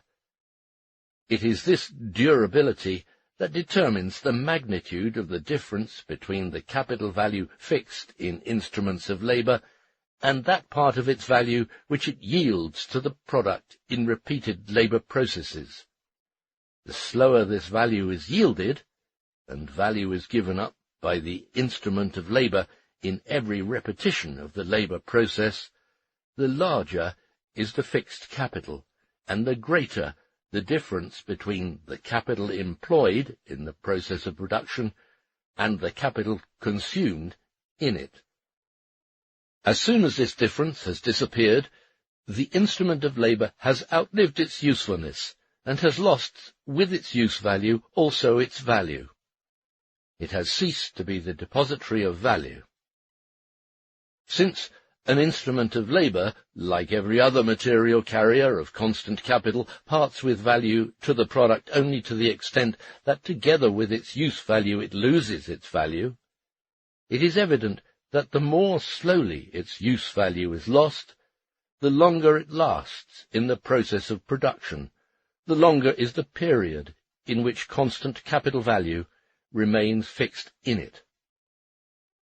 If a means of production which is not an instrument of labour, strictly speaking, such as auxiliary substances, raw material, partly finished articles, etc., behaves with regard to value yield, and hence manner of circulation of its value in the same way as the instruments of labour, then it is likewise a material depository, a form of existence of fixed capital.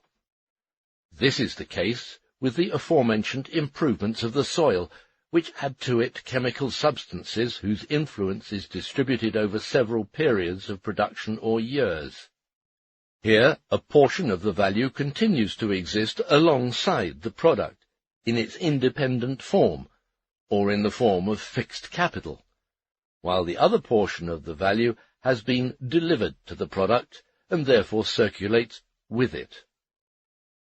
In this case, it is not alone a portion of the value of the fixed capital which enters into the product, but also the use value, the substance, in which this portion of value exists. Apart from the fundamental mistake, the mixing up of the categories fixed and circulating capital with the categories constant and variable capital, the confusion of the economists, hitherto in the definitions of concepts, is based first of all on the following points. One turns certain properties materially inherent in instruments of labour into direct properties of fixed capital. For instance, physical immobility, say, of a house. However, it is always easy to prove in such case that other instruments of labour, which as such are likewise fixed capital, possess the opposite property. For instance, physical mobility, say, of a ship. Or one confuses the economic definiteness of form which arises from the circulation of value with an objective property, as if objects which in themselves are not capital at all, but rather become so only under definite social conditions, could in themselves and in their very nature be capital in some definite form, fixed or circulating. We have seen, Volume 1, Chapter 7, that the means of production in every labour process, regardless of the social conditions in which it takes place, are divided into instruments of labour and subjects of labour. But both of them become capital only under the capitalist mode of production, when they become productive capital, as shown in the preceding part. Thus, the distinction between instruments of labour and subject of labour, which is grounded on the nature of the labour process, is reflected in a new form, the distinction between fixed capital and circulating capital. It is only then that a thing which performs the function of an instrument of labour becomes fixed capital. If, owing to its material properties, it can function also in other capacities than that of instrument of labour, it may be fixed capital or not, depending on the specific function it performs. Cattle, as beasts of toil, are fixed capital. As beef cattle, they are raw material, which finally enters into circulation as a product. Hence, they are circulating, not fixed capital. The mere fixation of a means of production for a considerable length of time in repeated labour processes, which, however, are connected, continuous, and therefore form a production period, that is, the entire time of production required to finish a certain product, obliges the capitalist, just as fixed capital does, to make his advances for a longer or a shorter term. But this does not make his capital fixed capital. Seeds, for instance, are not fixed capital, but only raw material which is held for about a year in the process of production. All capital is held in the process of production so long as it functions as productive capital, and so are therefore all elements of productive capital, whatever their material forms, their functions, and the modes of circulation of their values. Whether this period of fixation lasts a long or a short time, a matter depending on the kind of process of production involved or the useful effect aimed at, this does not affect the distinction between fixed and circulating capital. Footnote. On account of the difficulty of determining what is fixed and what circulating capital, Herr Lorenz Stein thinks that this distinction is meant only to facilitate the treatment of the subject. End of footnote.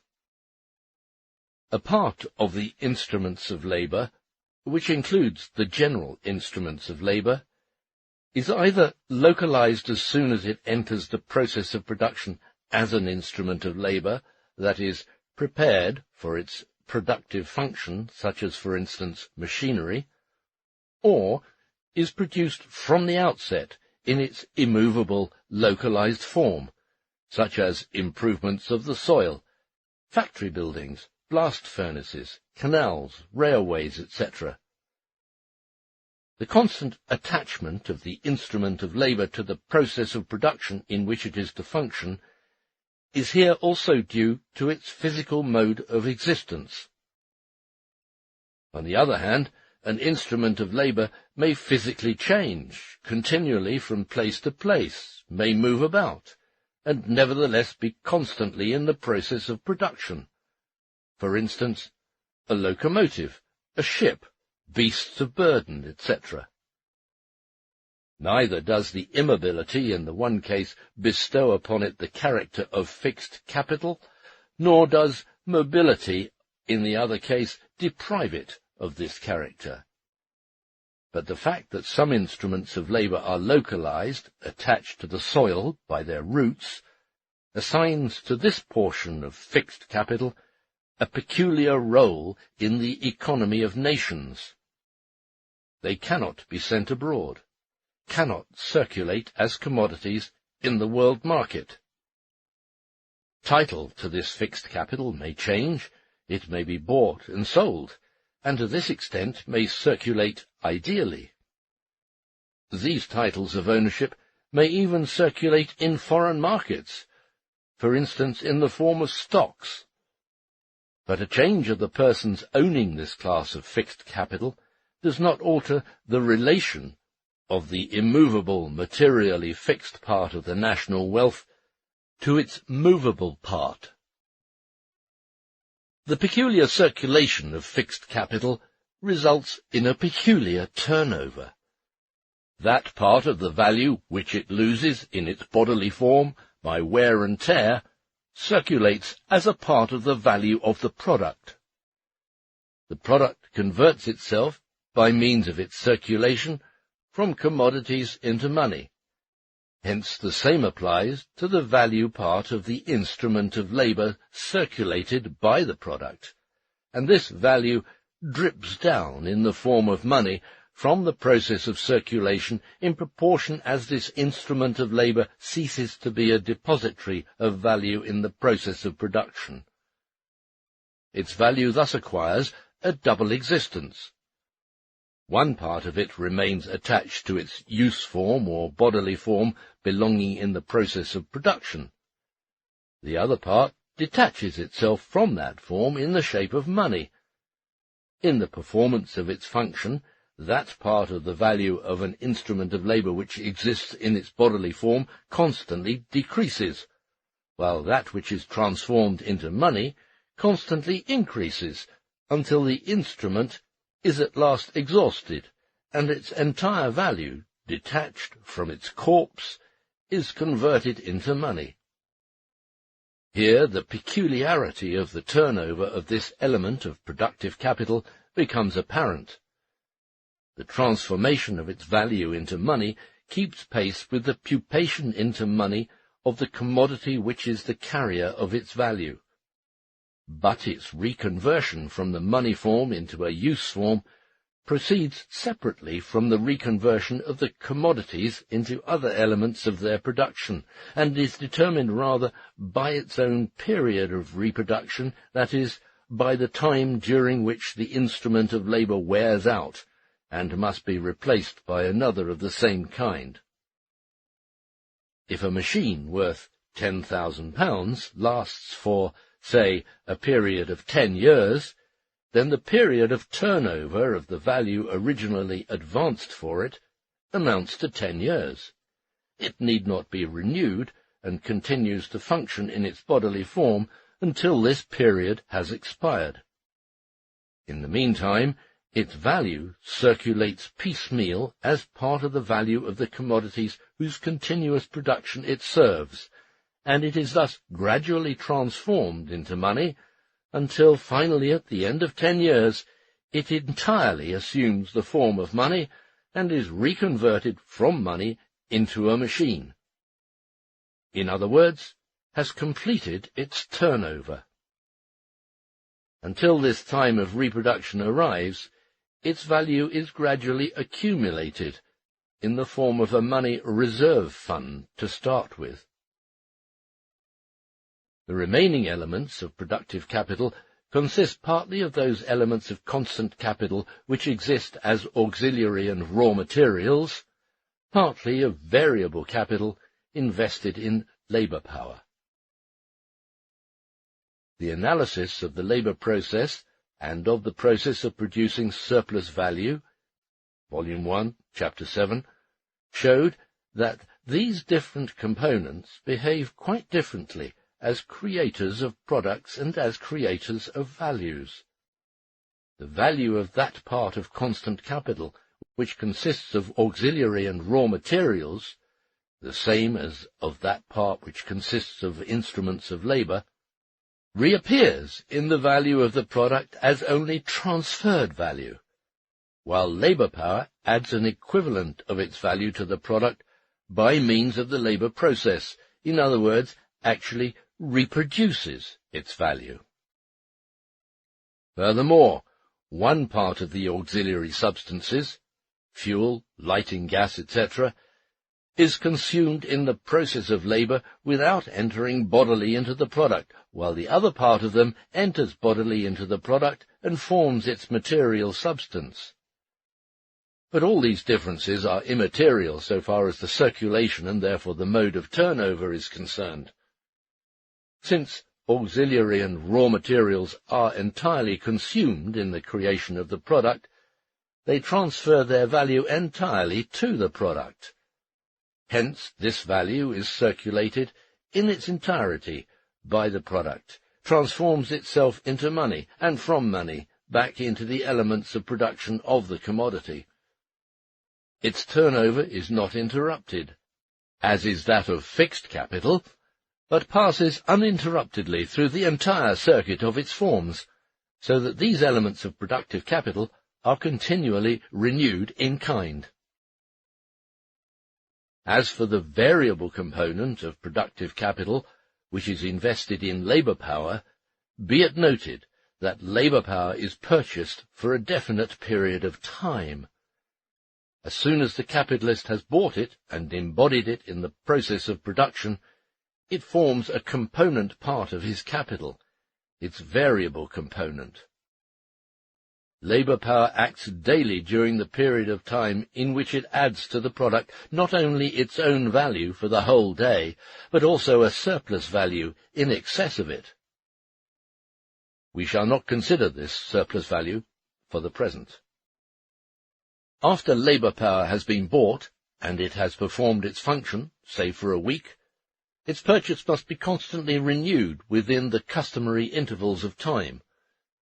The equivalent of its value, which the labour power adds to the product during its functioning, and which is transformed into money in consequence of the circulation of the product, must continually be reconverted from money into labour power, or continually pass through the complete circuit of its forms, that is, must be turned over if the circuit of continuous production is not to be interrupted.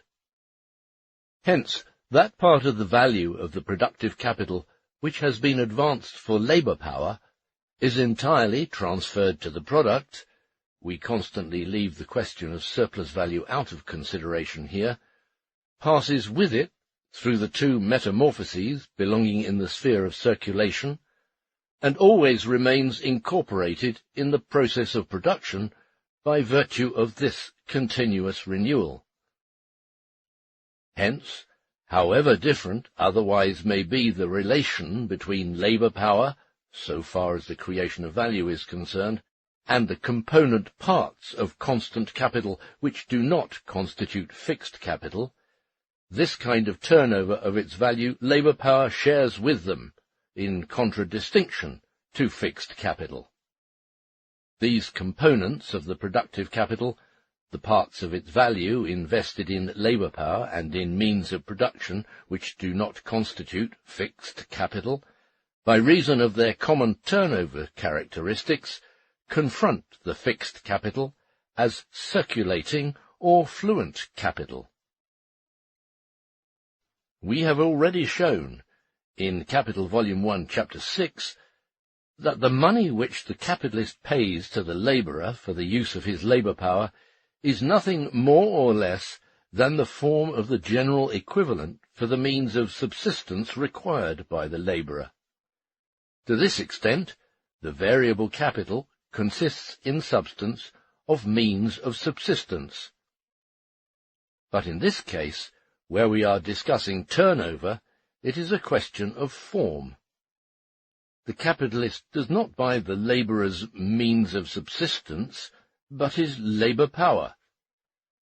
And that which forms the variable part of his capital is not the labourer's means of subsistence, but his labour power in action.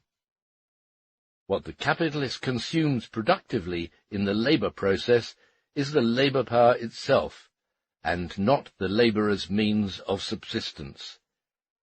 It is the labourer himself who converts the money received for his labour power into means of subsistence, in order to reconvert them into labour power, to keep alive, just as a capitalist, for instance, converts a part of the surplus value of the commodities he sells for money into means of subsistence for himself, without thereby warranting the statement that the purchaser of his commodities pays him in means of subsistence. Even if the labourer is paid a part of his wages in means of subsistence, in kind, this nowadays amounts to a second transaction. He sells his labour power at a certain price, with the understanding that he shall receive a part of this price in means of subsistence. This changes merely the form of the payment, but not the fact that what he actually sells is his labour power. It is a second transaction, which does not take place between the labourer and the capitalist, but between the labourer as a buyer of commodities and the capitalist as a seller of commodities. While in the first transaction, the labourer is a seller of a commodity, his labour power, and the capitalist its buyer. It is exactly the same as if a capitalist, on selling his commodity, say a machine, to an ironworks, has it replaced by some other commodity, say iron. It is therefore not the labourer's means of subsistence which acquire the definite character of circulating capital as opposed to fixed capital, nor is it his labour power. It is rather that part of the value of productive capital which is invested in labour power, and which, by virtue of the form of its turnover, receives this character in common with some, and in contrast with other, component parts of the constant capital. The value of the circulating capital, in labour power and means of production, is advanced only for the time during which the product is in process of production, in accordance with the scale of production determined by the volume of the fixed capital. This value enters entirely into the product, is therefore fully returned by its sale from the sphere of circulation, and can be advanced anew. The labour power and means of production in which the circulating component of capital exists are withdrawn from circulation to the extent required for the creation and sale of the finished product, but they must be continually replaced and renewed by purchasing them back, by reconverting them from the money form into the elements of production. They are withdrawn from the market in smaller quantities at a time than the elements of fixed capital, but they must be withdrawn again from it so much the more frequently, and the advance of capital invested in them must be renewed at shorter intervals. This constant renewal is effected by the continuous conversion of the product which circulates their entire value, and finally they pass through the entire circuit of metamorphoses, not only so far as their value is concerned, but also their material form. They are perpetually reconverted from commodities into the elements of production of the same commodities.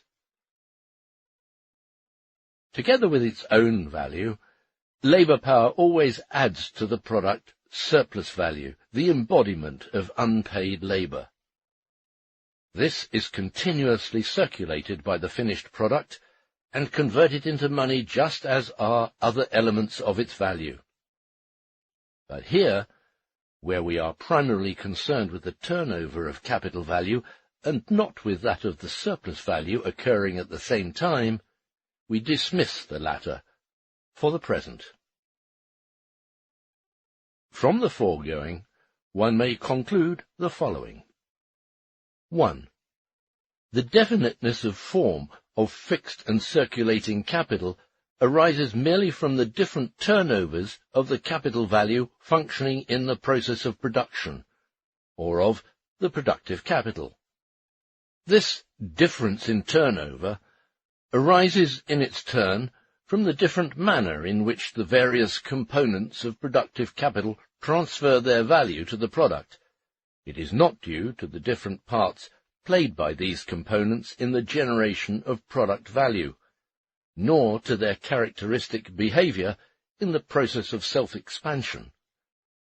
Finally, the difference in the delivery of value to the product, and therefore the different manner in which this value is circulated by the product, and is renewed in its original bodily form through the metamorphoses of the product, arises from the difference of the material shapes in which the productive capital exists, one portion of it being entirely consumed during the creation of an individual product, and the other being used up only gradually. Hence it is only the productive capital which can be divided into fixed and circulating capital.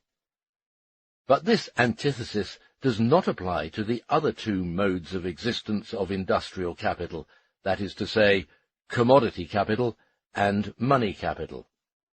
Nor does it exist as an antithesis of these two modes to productive capital. It exists only for productive capital, and within its sphere. No matter how much money capital and commodity capital may function as capital, and no matter how fluently they may circulate, they cannot become circulating capital as distinct from fixed capital until they are transformed into circulating components of productive capital. But because these two forms of capital dwell in the sphere of circulation, political economy, as we shall see, has been misled since the time of Adam Smith into lumping them together with the circulating part of productive capital and assigning them to the category of circulating capital. They are indeed circulation capital in contrast to productive capital, but they are not circulating capital in contrast to fixed capital. 2. The turnover of the fixed component part of capital, and therefore also the time of turnover necessary for it, comprises several turnovers of the circulating constituents of capital. In the time during which the fixed capital turns over once, the circulating capital turns over several times. One of the component parts of the value of the productive capital acquires the definiteness of form of fixed capital only in the case that the means of production in which it exists is not wholly worn out in the time required for the fabrication of the product, and its expulsion from the process of production as a commodity. One part of its value must remain tied up in the form of the still preserved old use form, while the other part is circulated by the finished product, and this circulation, on the contrary, simultaneously circulates the entire value of the fluent component parts of the capital. 3. The value part of the productive capital, the part invested in fixed capital, is advanced in one lump sum for the entire period of employment of that part of the means of production of which the fixed capital consists. Hence this value is thrown into the circulation by the capitalist all at one time.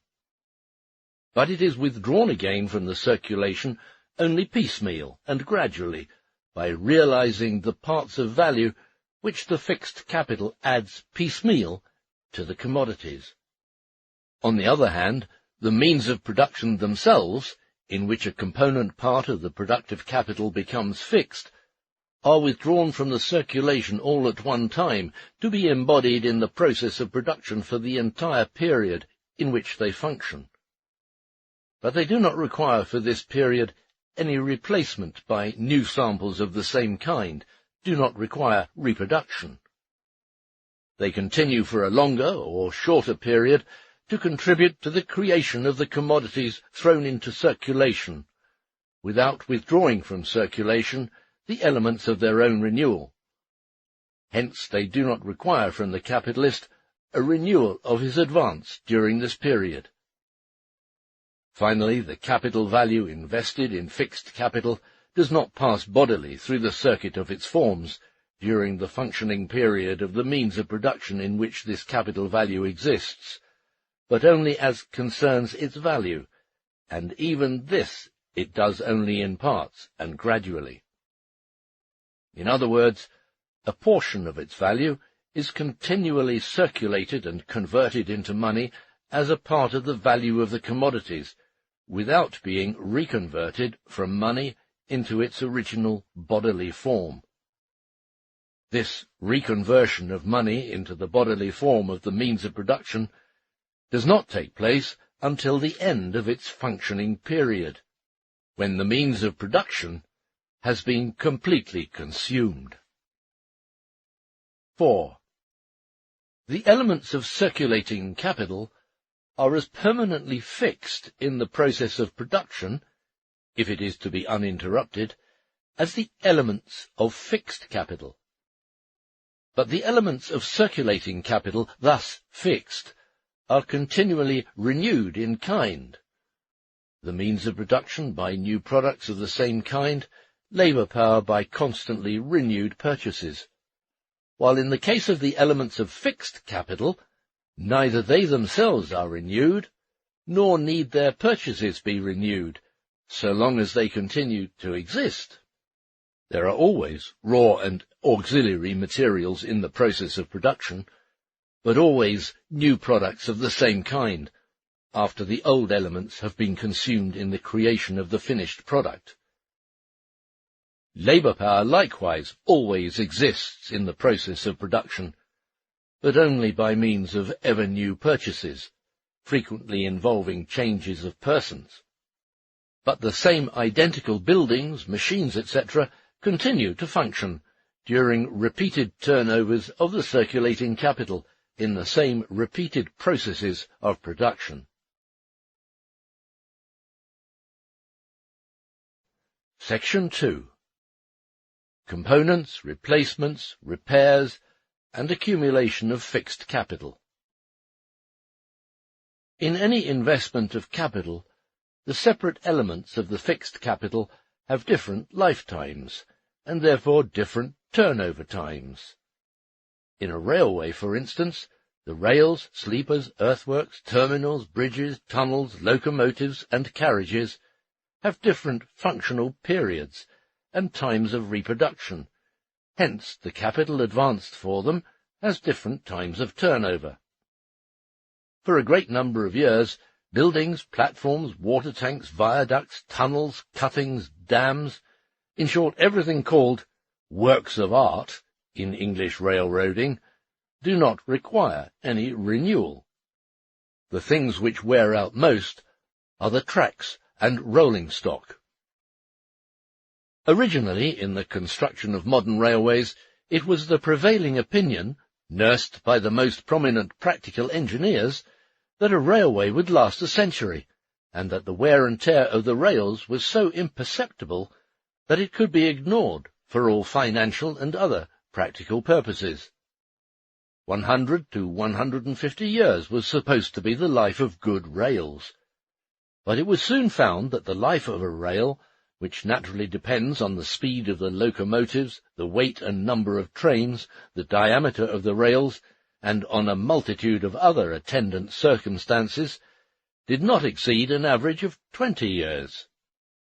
In some railway terminals, great traffic centres, the rails even wear out every year. About 1867 began the introduction of steel rails, which cost about twice as much as iron rails, but which last more than twice as long. The lifetime of wooden sleepers was from 12 to 15 years.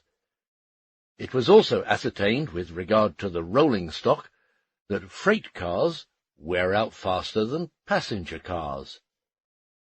The life of a locomotive was estimated in 1867 to be about 10 to 12 years. The wear and tear is first of all a result of use.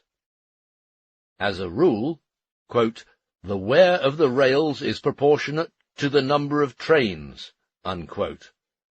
Royal Commission on Railways, number 17645. Minutes of evidence taken before the Commissioners, presented to both Houses of Parliament, London, 1867. Quote, "With increased speed, the wear and tear of a railway increased in a higher ratio than the square of the speed. That is to say, if you doubled the speed of the engine, you more than quadrupled the cost of wear and tear of the road."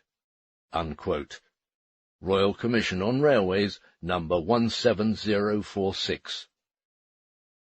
Wear and tear is furthermore caused by the action of natural forces. For instance, sleepers suffer not only from actual wear, but also from rot. Quote, "The cost of maintaining the road does not depend so much upon the wear and tear of the traffic passing over it, as upon the quality of the wood, iron, bricks, and mortars exposed to the atmosphere. A month of severe water would do more damage to the road of a railway than a year's traffic." Unquote. R.P. Williams, On the Maintenance of Permanent Way. Paper read at the Institute of Civil Engineers, autumn 1867. R.P. Williams' paper was published in Money Market Review of December 2nd, 1867.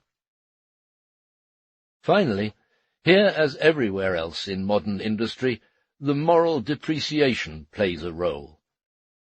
After the lapse of 10 years, one can generally buy the same number of cars and locomotives for £30,000 that would previously have cost £40,000.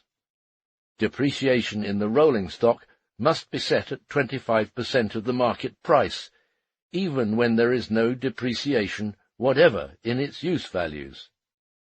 Lardner, Railway Economy. Quote, "Tube bridges will not be replaced in their present form," unquote, because now there are better forms for such bridges. Quote, "Ordinary repairs, taking away gradually and replacing, are not practicable," unquote. W. P. Adams, Roads and Rails, London, 1862. The instruments of labour are largely modified all the time by the progress of industry. Hence, they are not replaced in their original, but in their modified form. On the one hand, the mass of the fixed capital invested in a certain bodily form, and endowed in that form with a certain average life, constitutes one reason for the only gradual pace of the introduction of new machinery, etc., and therefore an obstacle to the rapid general introduction of improved instruments of labour. On the other hand, competition compels the replacement of the old instruments of labour by new ones before the expiration of their natural life, especially when decisive changes occur. Such premature renewals of factory equipment on a rather large social scale are mainly enforced by catastrophes or crises. By wear and tear, moral depreciation excepted, is meant that part of value which the fixed capital, on being used, gradually transmits to the product, in proportion to its average loss of use value. This wear and tear takes place partly in such a way that the fixed capital has a certain average durability. it is advanced for this entire period in one sum. After the termination of this period, it must be totally replaced. So far as living instruments of labour are concerned, for instance horses, their reproduction is timed by nature itself. Their average lifetime as instruments of labour is determined by laws of nature. As soon as this term has expired, they must be replaced by new ones. A horse cannot be replaced piecemeal. It must be replaced by another horse. Other elements of fixed capital permit of a periodical or partial renewal. In this instance, partial or periodical replacement must be distinguished from gradual extension of the business. The fixed capital consists in part of homogeneous constituents which do not, however, last the same length of time, but are renewed piecemeal at various intervals. This is true, for instance, of the rails and railway stations, which must be replaced more often than those of the remainder of the trackage. It also applies to sleepers, which on the Belgian railways had to be renewed in the 40s at the rate of 8% annually, according to Lardner, so that all the sleepers were renewed in the course of 12.5 years. Hence we have here the following situation. A certain sum is advanced for a certain kind of fixed capital for, say, 10 years. This expenditure is made at one time. But a definite part of this fixed capital, the value of which has entered into the value of the product and been converted with it into money, is replaced in kind every year, while the remainder continues to exist in its original body form. It is this advance in one sum, and the only partial reproduction in bodily form, which distinguish, as fixed, this capital from circulating capital. Other pieces of the fixed capital consist of heterogeneous components, which wear out in unequal periods of time and must so be replaced. This applies particularly to machines. What we have just said concerning the different durabilities of different constituent parts of a fixed capital applies in this case to the durability of different component parts of any machine figuring as a piece of this fixed capital. With regard to the gradual extension of the business, in the course of the partial renewal, we make the following remarks. Although, as we have seen, the fixed capital continues to perform its functions in the process of production in kind, a part of its value, proportionate to the average wear and tear, has circulated with the product, has been converted into money, and forms an element in the money reserve fund intended for the replacement of the capital, pending its reproduction in kind. This part of the value of the fixed capital transformed into money may serve to extend the business or to make improvements in the machinery which will increase the efficiency of the latter. Thus, reproduction takes place in larger or smaller periods of time, and this is, from the standpoint of society, reproduction on an enlarged scale, extensive if the means of production is extended, intensive if the means of production is made more effective. This reproduction on an extended scale does not result from accumulation, transformation of surplus value into capital, but from the reconversion of the value which has branched off, detached itself in the form of money from the body of the fixed capital into new additional, or at least more effective, fixed capital of the same kind.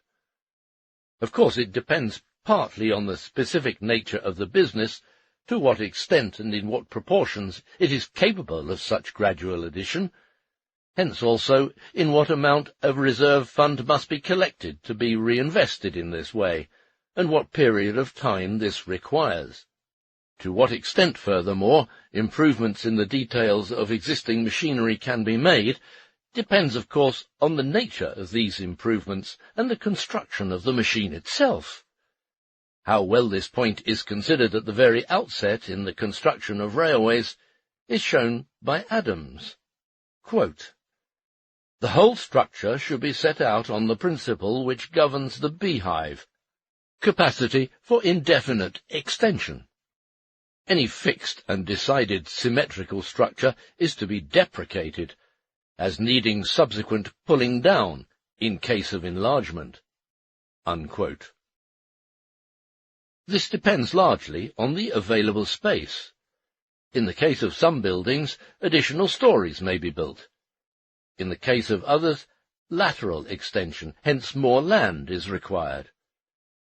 Within capitalist production, there is on the one side much waste of material, on the other much impracticable lateral extension of this sort, partly to the injury of the labour power, in the gradual expansion of the business, because nothing is undertaken according to a social plan, but everything depends on the infinitely different conditions, means, etc., with which the individual capitalist operates.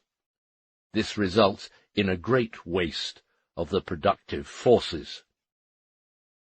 This piecemeal reinvestment of the money reserve fund, that is, of that part of the fixed capital which has been reconverted into money, is easiest in agriculture. A field of production of a given area is here capable of the greatest possible gradual absorption of capital. The same applies to where there is natural reproduction, as in cattle breeding.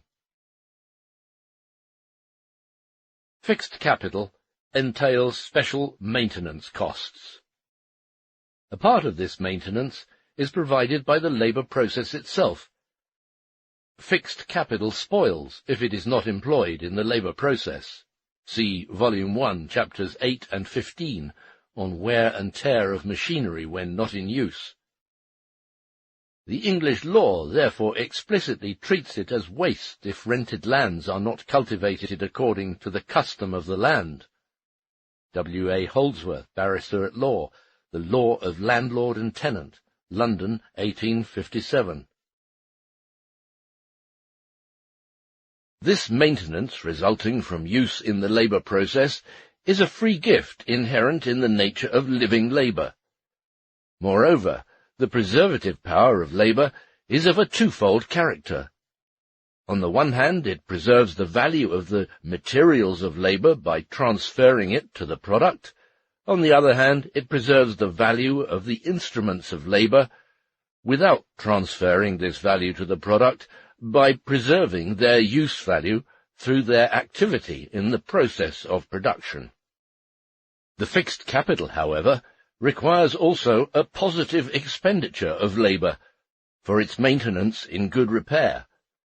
The machinery must be cleaned from time to time. It is a question here of additional labour without which the machinery becomes useless, of warding off the noxious influences of the elements, which are inseparable from the process of production. Hence it is a question of keeping the machinery literally in working order.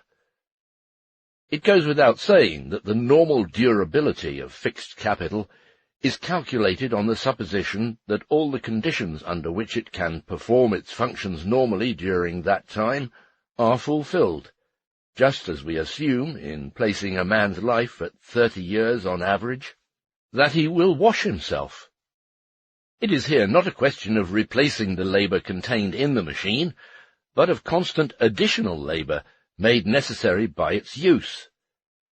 It is not a question of labour performed by the machine, but of labour spent on it, of labour which is not an agent of production, but raw material. The capital expended for this labour must be classed as circulating capital, although it does not enter into the labour process proper to which the product owes its existence. This labour must be continually expended in production, hence its value must be continually replaced by that of the product. The capital invested in it belongs in that part of circulating capital which has to cover the unproductive costs and is to be distributed over the produced values according to an annual average calculation.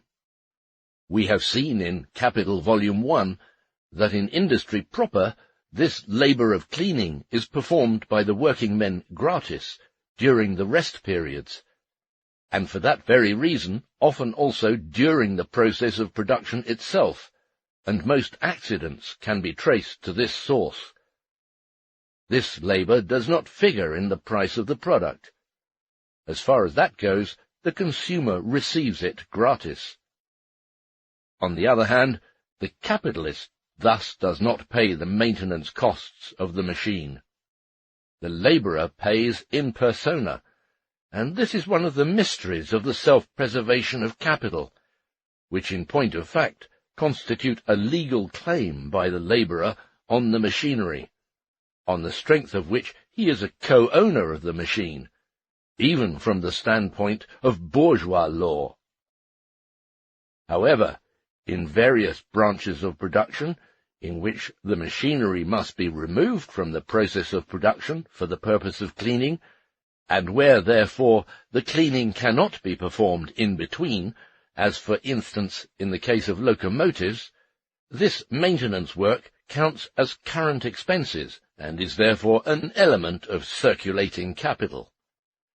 For instance, a goods engine should not run more than 3 days without being kept 1 day in the shed. If you attempt to wash out the boiler before it has cooled down, that is very injurious. Royal Commission on Railways, number 17823. The actual repairs, or patchwork, require expenditures of capital and labour which are not contained in the originally advanced capital, and cannot therefore be replaced and covered, at least not always, by the gradual replacement of the value of the fixed capital. For instance, if the value of the fixed capital is £10,000, and its total life is 10 years, then these £10,000, having been entirely converted into money after the lapse of 10 years, will replace only the value of the capital originally invested, but they do not replace the capital or labour added in the meantime for repairs. This is an additional component part of the value, which is not advanced all at one time, but whenever a need for it arises, and the various times for advancing it are, in the very nature of things, accidental. All fixed capital demands such subsequent dosed-out additional outlay of capital for instruments of labour and labour power. The damage which separate parts of the machinery, etc., may incur is naturally accidental, and so are, therefore, the repairs involved. Nevertheless, 2 kinds of repairs are to be distinguished in the general mass, which are of a more or less fixed character, and fall within various periods of the life of fixed capital. These are the ailments of childhood, and the far more numerous ailments of the post-middle durability period. A machine, for instance, may be commissioned in ever so perfect a condition. Still, actual use will reveal shortcomings which must be remedied by subsequent labour. On the other hand, the more a machine passes beyond the mid-durability point, the more, therefore, the normal wear and tear has accumulated, and the more the material of which it consists has been worn out and become decrepit, the more numerous and considerable will be the repairs required to keep it going for the remainder of its average durability. It is the same with an old man, who incurs more medical expenses to keep from dying prematurely than a young and strong man. So in spite of its accidental character, repair work is unevenly distributed over the various periods of life of fixed capital. From the foregoing, and from the generally accidental character of repair work on machines, it follows: in one respect, the actual expenditure of labour power and instruments of labour on repairs is accidental, like the circumstances which necessitate these repairs. The amount of the repairs needed is unevenly distributed over the different periods of fixed capital's life. In other respects, it is taken for granted in estimating the average life of fixed capital that it is constantly kept in good working order, partly by cleaning, including the cleaning of the premises, partly by repairs as often as required. The transfer of value through wear and tear of fixed capital is calculated on its average life, but this average life itself is based on the assumption that the additional capital required for maintenance purposes is continually advanced. But then it is also evident that the value added by this extra expenditure of capital and labour cannot enter into the price of the commodities concerned at the same time as it is incurred. For example, a manufacturer of yarn cannot sell his yarn dearer this week than last, merely because one of his wheels broke, or a belt tore this week. The general costs of spinning have not been changed in any way by this accident in some individual factory. Here, as in all determinations of value, the average decides. Experience shows the average occurrence of such accidents, and the average volume of the maintenance and repair work necessary during the average life of the fixed capital invested in a given branch of business. This average expense is distributed over the average life, and added to the price of the product in corresponding aliquot parts. Hence, it is replaced by means of its sale. The additional capital, which is thus replaced, belongs to the circulating capital, although the manner of its expenditure is irregular. As it is of paramount importance to remedy every damage to machinery immediately, every comparatively large factory employs, in addition to the regular factory force, special personnel, engineers, carpenters, mechanics, locksmiths, etc.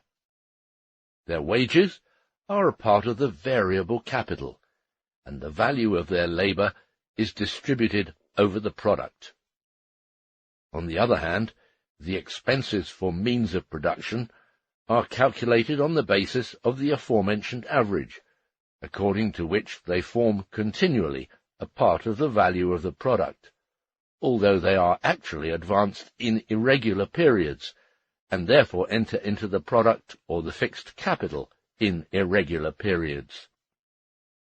This capital, expended in repairs properly so called, is in many respects a capital sui generis, of its own kind, which can be classed neither as circulating nor as fixed capital, but belongs with greater justification to the former, since it figures among the running expenses. The manner of bookkeeping does not, of course, change in any way the actual state of affairs booked, but it is important to note that customarily many lines of business figure the costs of repairs together with the actual wear and tear of the fixed capital in the following manner. Let the advanced fixed capital be £10,000 and its durability 15 years. The annual wear and tear is then 666 2/3 pounds. But the depreciation is calculated on a durability of only 10 years. In other words, £1,000 are added annually to the price of the produced commodities for wear and tear of the fixed capital, instead of 666 2/3 pounds. Thus, 333 1/3 pounds are reserved for repairs, etc. The figures 10 and 15 are chosen only by way of illustration. This amount is spent on an average for repairs, so that the fixed capital may last 15 years. Such a calculation naturally does not prevent the fixed capital and the additional capital spent on repairs from belonging to different categories. On the strength of this mode of calculation, it was assumed, for instance, that the lowest cost estimate for the maintenance and replacement of steamships was 15% annually, the time of reproduction being therefore 6 2/3 years. In the 60s, the English government indemnified the Peninsular and Oriental Company at the annual rate of 16%, corresponding to a reproduction time of 6 1/4 years.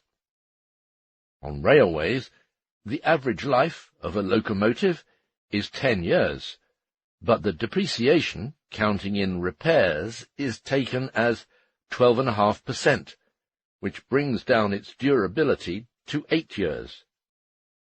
In the case of passenger and goods cars, the estimate is 9%, or a durability of 11 1/9 years. Legislation has everywhere drawn a distinction, in leases of houses and other objects which represent fixed capital to their owners and are leased as such, between normal depreciation, which is the result of time, the action of the elements, and normal wear on the one hand, and on the other, those occasional repairs which are required from time to time for maintenance during the normal life of the house and during its normal use. As a rule, the former are borne by the owner, the latter by the tenant. Repairs are further divided into ordinary and substantial ones. The last named are partly a renewal of the fixed capital in its bodily form, and they fall likewise on the shoulders of the owner, unless the lease explicitly states the contrary. Take, for instance, the English law, quote, "A tenant from year to year, on the other hand, is not bound to do more than keep the premises wind and watertight, when that can be done without substantial repairs, and generally to do repairs coming fairly under the head ordinary.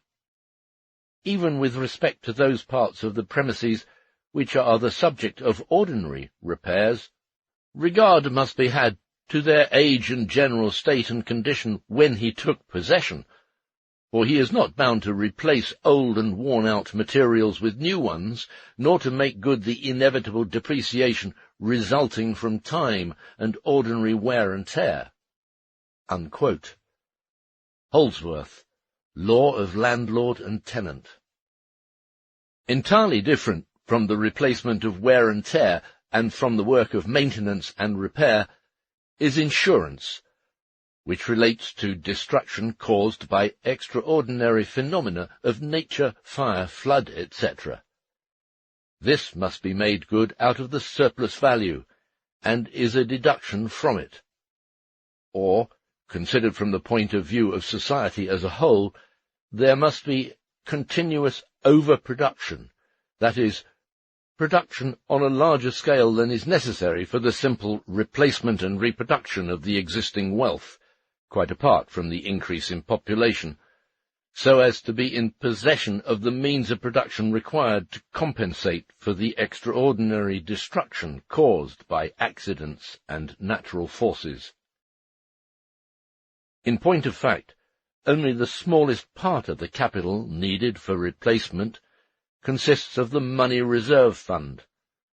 The most substantial part consists in the extension of the scale of production itself, which partly is actual expansion, and partly belongs to the normal volume of production in those branches of industry which produce the fixed capital.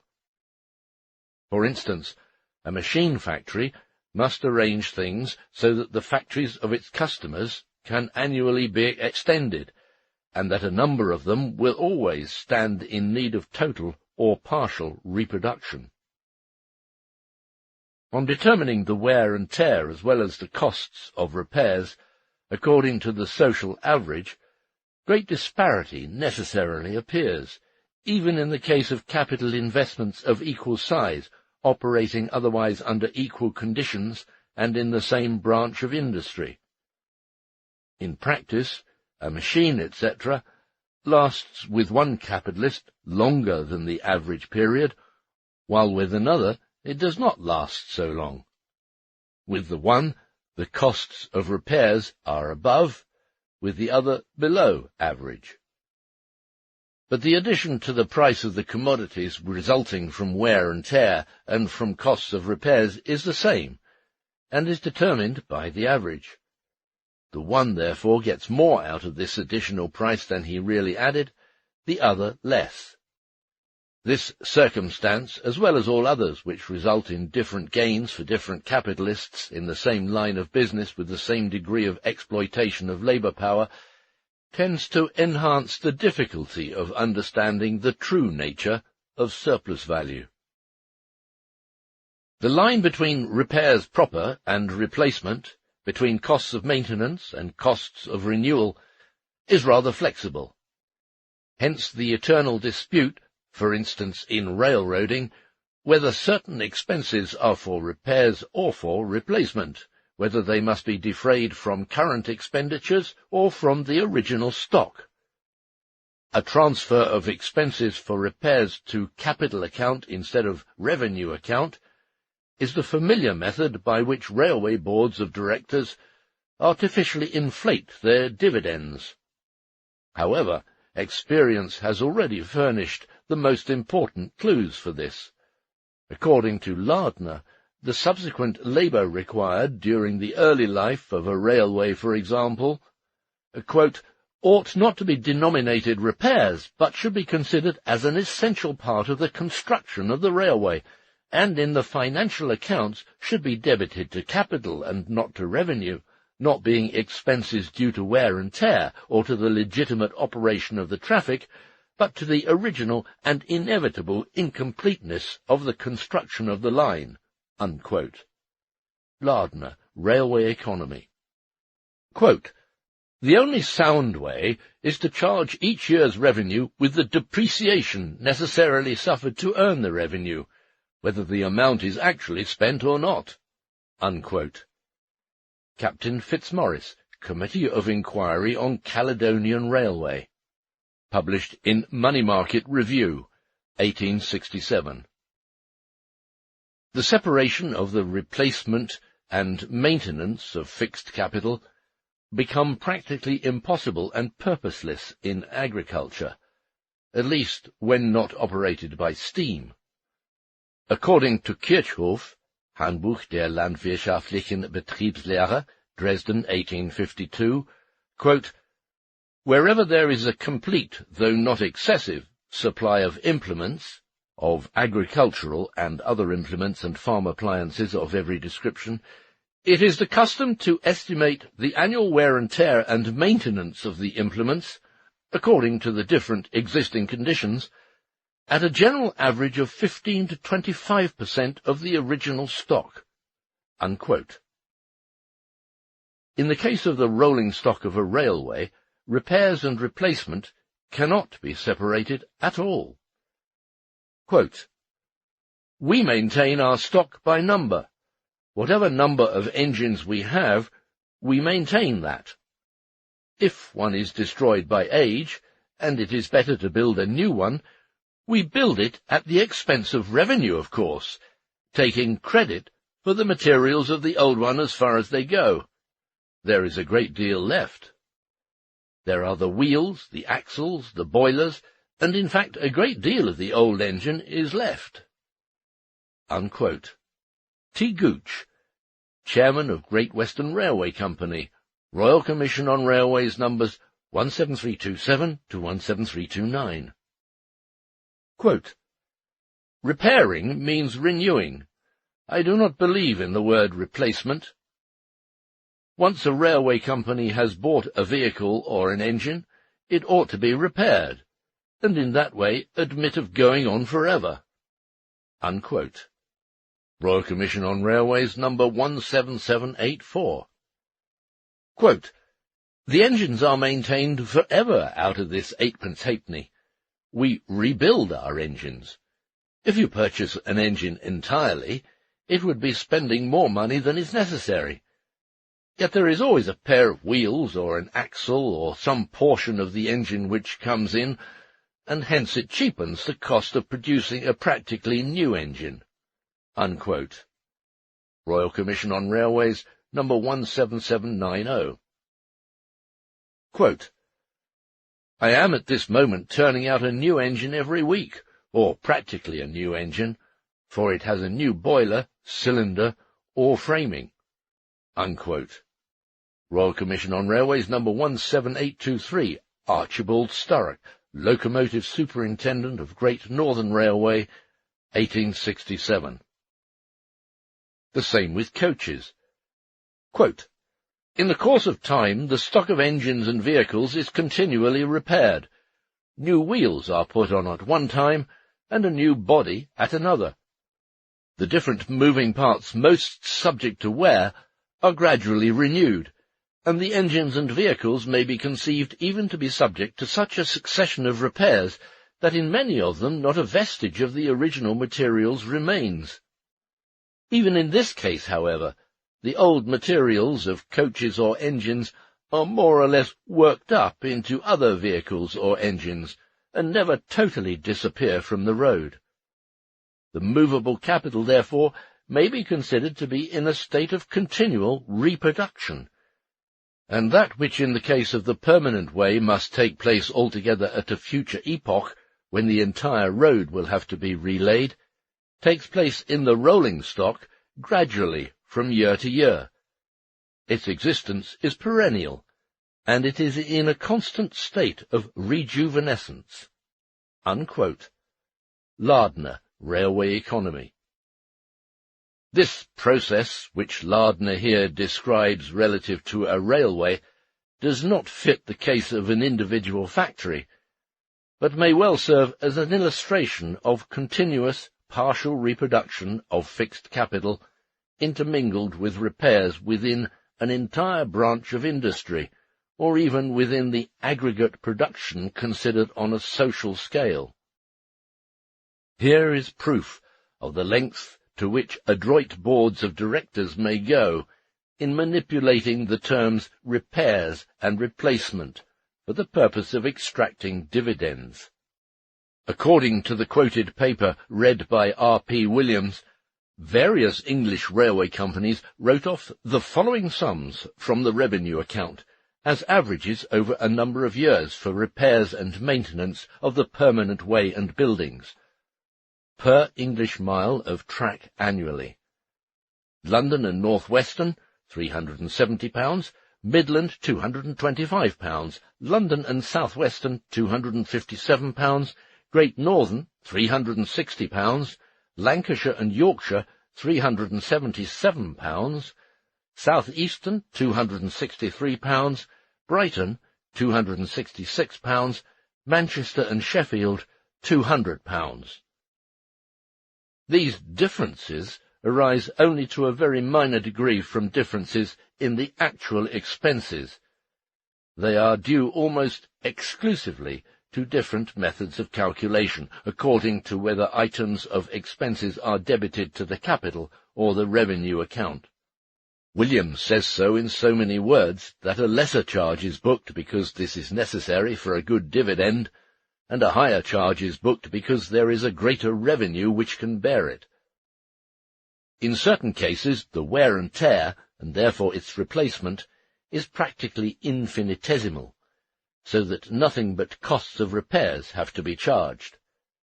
Lardner's statements below relative to works of art in railroading apply in general to all such durable structures as docks, canals, iron and stone bridges, etc.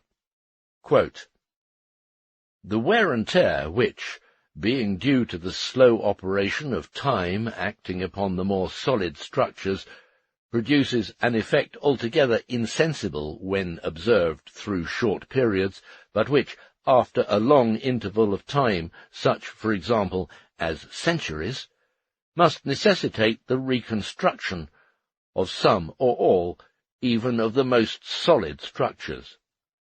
These changes may not unaptly be assimilated to the periodical and secular inequalities which take place in the movements of the great bodies of the universe. The operation of time upon the more massive works of art upon the railway, such as the bridges, tunnels, viaducts, etc., afford examples of what may be called the secular wear and tear. The more rapid and visible deterioration, which is made good by repairs or reconstruction effected at shorter intervals, is analogous to the periodic inequalities.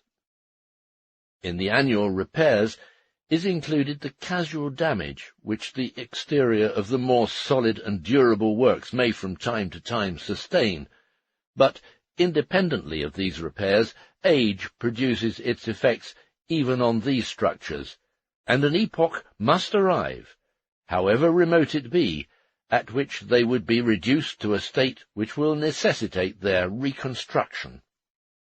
For financial and economic purposes, such an epoch is perhaps too remote to render it necessary to bring it into practical calculation, and therefore it need here only be noticed in passing." Unquote. Lardner, Railway Economy. This applies to all similar structures of secular duration, in which cases, therefore, the capital advanced need not be gradually replaced commensurate with their wear and tear, but only the annual average costs of maintenance and repair need be transferred to the prices of the product. Although, as we have seen, a greater part of the money returning for the replacement of the wear and tear of the fixed capital is annually, or even in shorter intervals, reconverted into its bodily form, nevertheless, every single capitalist requires a sinking fund for that part of his fixed capital which falls due for reproduction only after a lapse of years, but must then be entirely replaced. A considerable component part of the fixed capital precludes gradual reproduction because of its peculiar properties. Besides, in cases where the reproduction takes place piecemeal, in such a way that at short intervals new stock is added to the depreciated old stock, a previous accumulation of money of a greater or smaller amount, depending on the specific character of the branch of industry, is necessary before the replacement can be effected. Not just any sum of money will suffice for this purpose. A definite amount is needed. If we study this question on the assumption of simple circulation of money, without regard to the credit system, of which we shall treat later in parts 4 and 5 of the third volume of Capital, then the mechanism of this movement is as follows. It was shown in Volume 1, Chapter 3, Section 3a, that the proportion in which the aggregate mass of money is distributed over a hoard and means of circulation varies steadily. If one part of the money available in society constantly lies fallow as a hoard, while another performs the functions of a medium of circulation or of an immediate reserve fund of the directly circulating money. Now, in our case, money that must be accumulated as a hoard in the hands of a relatively big capitalist in rather large amounts is thrown all at once into circulation on the purchase of the fixed capital. It then divides again in society into medium of circulation and hoard. By means of the sinking fund, in which the value of the fixed capital flows back to its starting point in proportion to its wear and tear, a part of the circulating money again forms a hoard, for a longer or shorter period, in the hands of the same capitalist whose hoard had, upon the purchase of the fixed capital, been transformed into a medium of circulation and passed away from him. It is a continually changing distribution of the hoard which exists in society, and alternately functions as a medium of circulation, and then is separated again, as a hoard, from the mass of the circulating money. With the development of the credit system, which necessarily runs parallel with the development of modern industry and capitalist production, this money no longer serves as a hoard, but as capital. However, not in the hands of its owner, but of other capitalists at whose disposal it has been placed. Chapter 9. The aggregate turnover of advanced capital. Cycles of turnover. We have seen that the fixed and circulating component parts of productive capital are turned over in various ways and at various periods. Also, that the different constituents of the fixed capital of a business have different periods of turnover, depending on their different durabilities, and therefore on their different times of reproduction. Part 6 of this chapter covers the real or apparent difference in the turnover of different constituents of circulating capital in the same business. 1. The aggregate turnover of an advanced capital is the average turnover of its various constituent parts. The mode of its calculation is given later. Inasmuch as it is merely a question of different periods of time, nothing is easier than to compute their average. But, 2. We have here not alone quantitative, but also qualitative difference.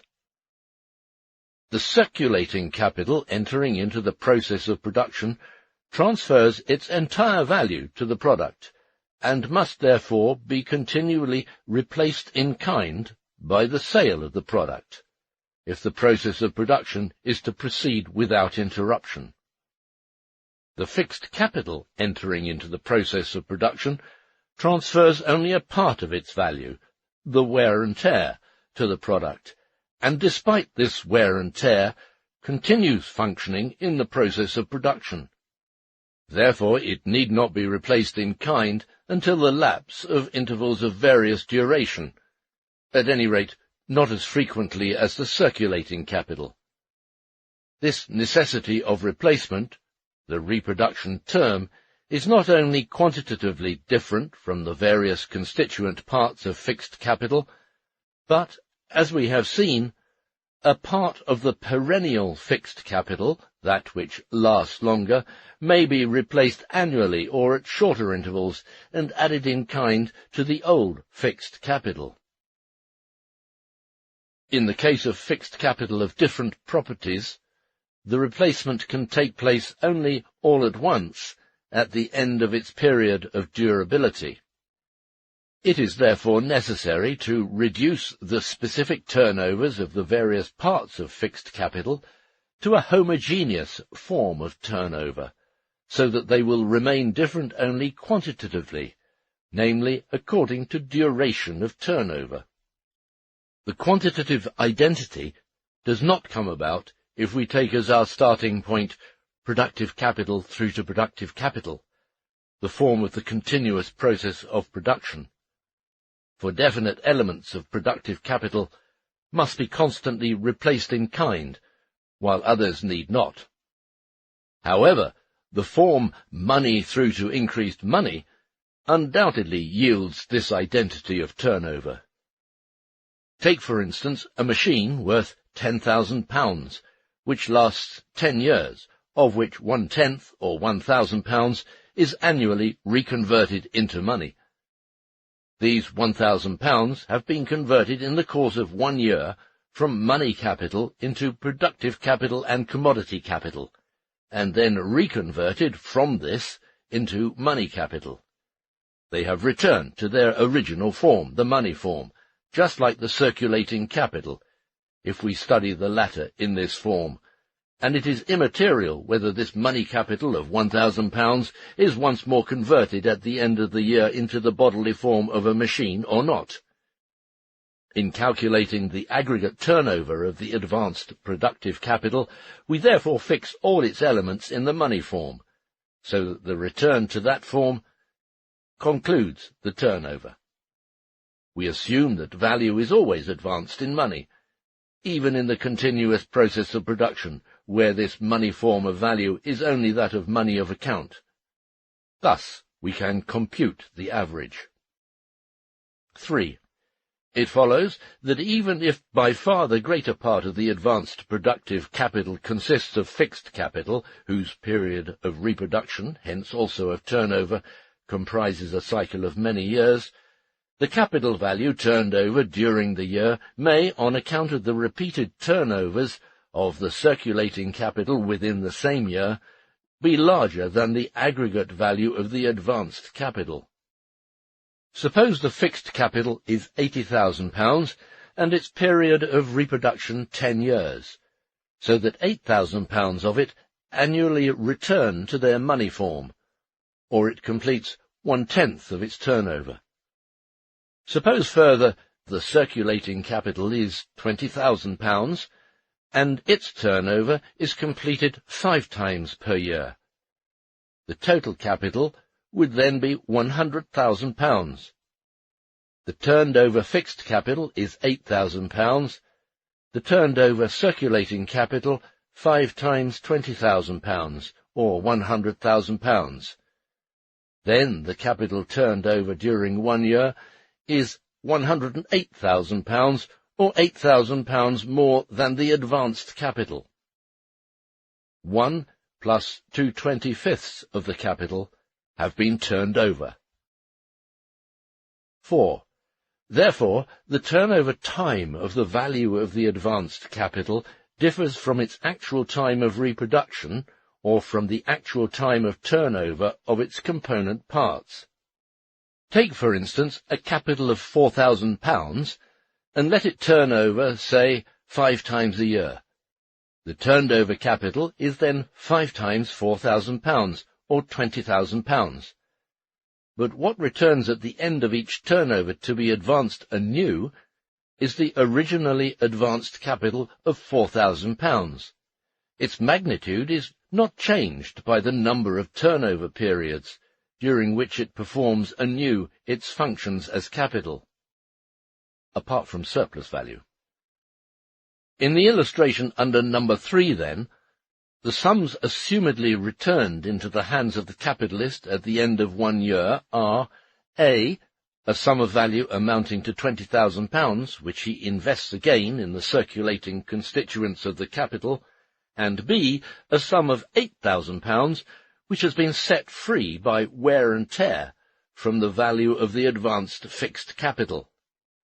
Simultaneously, this same fixed capital remains in the process of production, but with the reduced value of £72,000 instead of £80,000.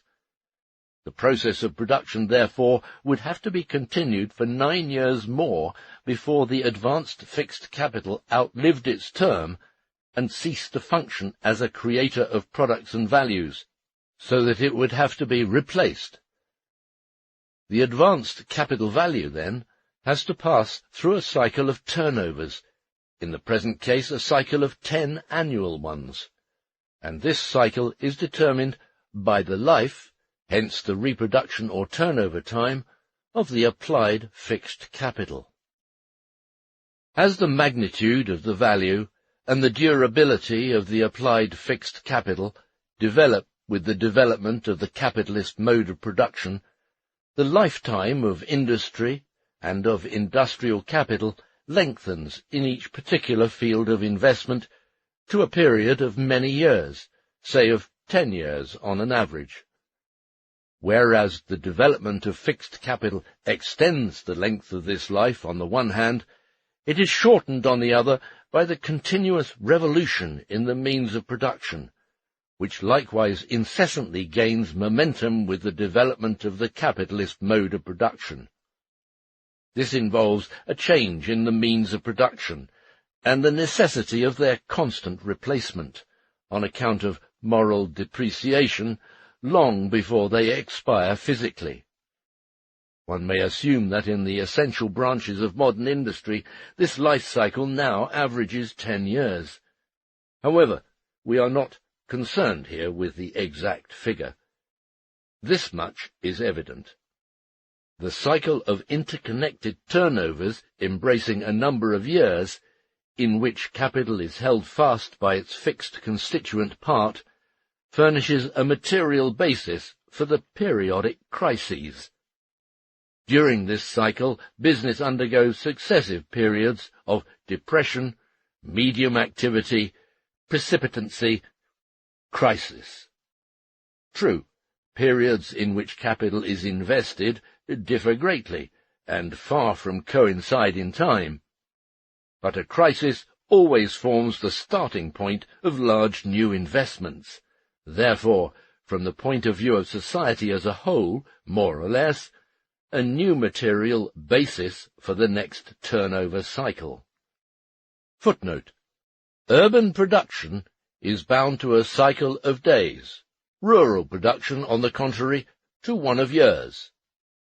Adam G. Müller, Die Elemente der Staatskunst, Berlin, 1809. This is the naive conception of industry and agriculture held by the Romantic school. End of footnote. 5. On the way to calculate the turnovers, an American economist states, quote, "In some trades, the whole capital embarked is turned or circulated several times within the year. In others, a part is turned oftener than once a year, another part less often. It is the average period which his entire capital takes in passing through his hands, or making one revolution, from which a capitalist must calculate his profits. Suppose, for example, that a person engaged in a particular business has 1/2 of his capital invested in buildings and machinery, so as to be turned only once in 10 years. That 1/4 more, the cost of his tools, etc., is turned once in 2 years.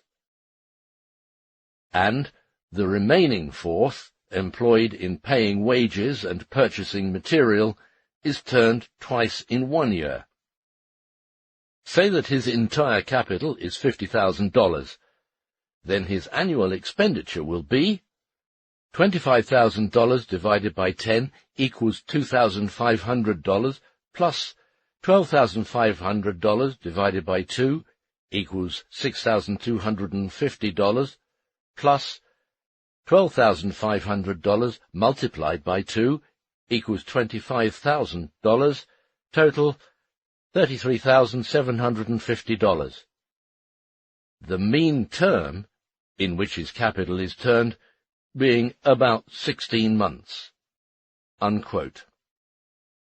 Footnote: in the manuscript, Marx points out the fallacy of such a method of calculating the period of the turnover of capital.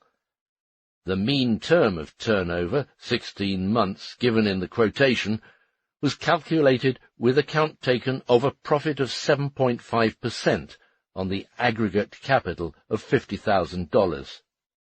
Profit discounting, the turnover of capital is equal to 18 months. End of footnote. Quote: take another case. Say that 1/4 of the entire capital circulates in 10 years, 1/4 in 1 year, and 1/2 twice in the year. Then the annual expenditure will be $12,500 divided by 10 equals $1,250, plus $12,500 divided by 1 equals $12,500, plus $25,000 times 2 equals $50,000. Total turned over in 1 year, $63,750. Unquote. Scrope, Political Economy, editor Alonzo Potter, New York, 1841. Footnote: the book referred to is Alonzo Potter's Political Economy, Its Objects, Uses, and Principles, New York, 1840. According to the author's advertisement, the second part of the book is substantially a reprint, with many alterations made by Potter, of G.J.P. Scrope's The Principles of Political Economy, London, 1833. End of footnote. 6. Real and apparent differences in the turnover of the various parts of capital. The same Scrope says in the same passage, quote, The capital laid out by a manufacturer, farmer, or tradesman in the payment of his labourers' wages circulates most rapidly, being turned perhaps once a week, if his men are paid weekly, by the weekly receipts on his bills or sales. That invested in his materials and stock in hand circulates less quickly, being turned perhaps twice, perhaps 4 times in the year, according to the time consumed between his purchases of the one and the sales of the other, supposing him to buy and sell on equal credits. The capital invested in his implements and machinery circulates still more slowly, being turned, that is, consumed and renewed, on the average perhaps but once in 5 or 10 years, though there are many tools that are worn out in one set of operations. The capital which is embarked in buildings, as mills, shops, warehouses, barns, in roads, irrigation, etc., may appear scarcely to circulate at all, but in truth these things are to the full, as much as those we have enumerated, consumed in contributing to production, and must be reproduced in order to enable the producer to continue his operations, with this only difference, that they are consumed and reproduced by slower degrees than the rest, and the capital invested in them may be turned perhaps every 20 or 50 years." Unquote. Scrope confuses here the difference in the flow of certain parts of the circulating capital brought about for the individual capitalist by terms of payment and conditions of credit, with the difference in the turnovers due to the nature of capital. He says that wages must be paid weekly out of the weekly receipts from paid sales or bills. It must be noted here, in the first place, that certain differences occur relative to wages themselves, depending on the length of the term of payment, that is, the length of time for which the labourer must give credit to the capitalist, whether wages are payable every week, month, 3 months, 6 months, etc. In this case, the law expounded before holds good, to the effect that the quantity of the means of payment required for all periodical payments, hence the money capital to be advanced at one time, is in direct proportion to the length of their periods. Reference Volume 1, Chapter 3, Section 3b.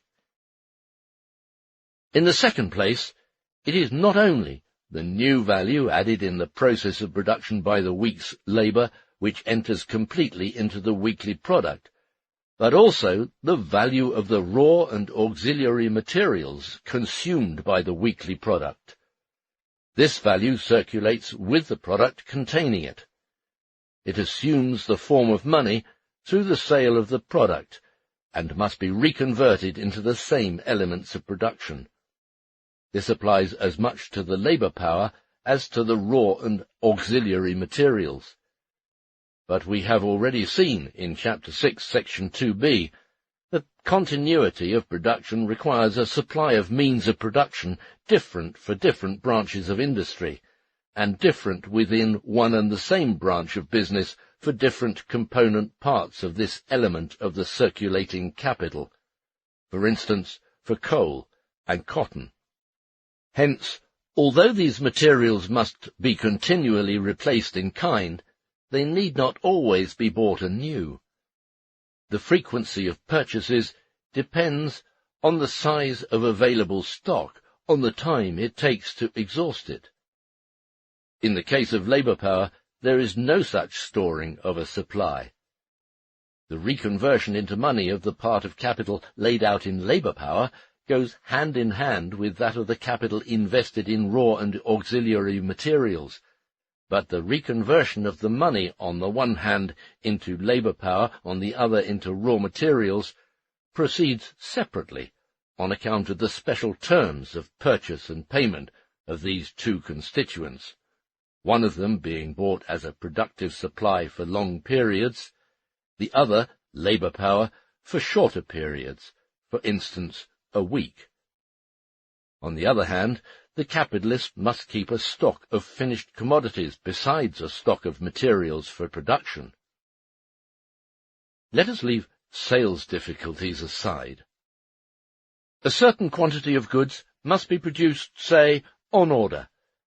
While the last portion of this lot is being produced, the finished products are waiting in the warehouse until the order can be completely filled.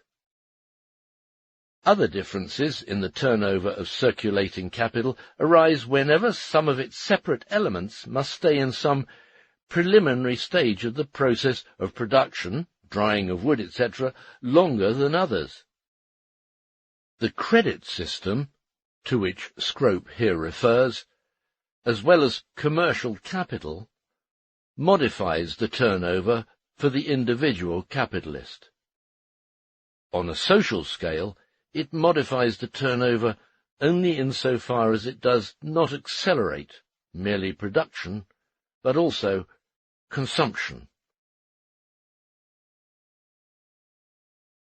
Chapter 10. Theories of Fixed and Circulating Capital. The Physiocrats and Adam Smith. In Quenet, the distinction between fixed and circulating capital presents itself as avance primitive and avance annuelle. He correctly represents this distinction as one existing within productive capital, capital directly engaged in the process of production. As he regards the capital employed in agriculture, the capital of the farmer, as the only real productive capital, he draws these distinctions only for the capital of the farmer. This also accounts for the annual period of turnover of one part of the capital, and the more than annual, decennial, period of the other part. In the course of the development, the physiocrats, incidentally, applied these distinctions also to other kinds of capital, and to industrial capital in general.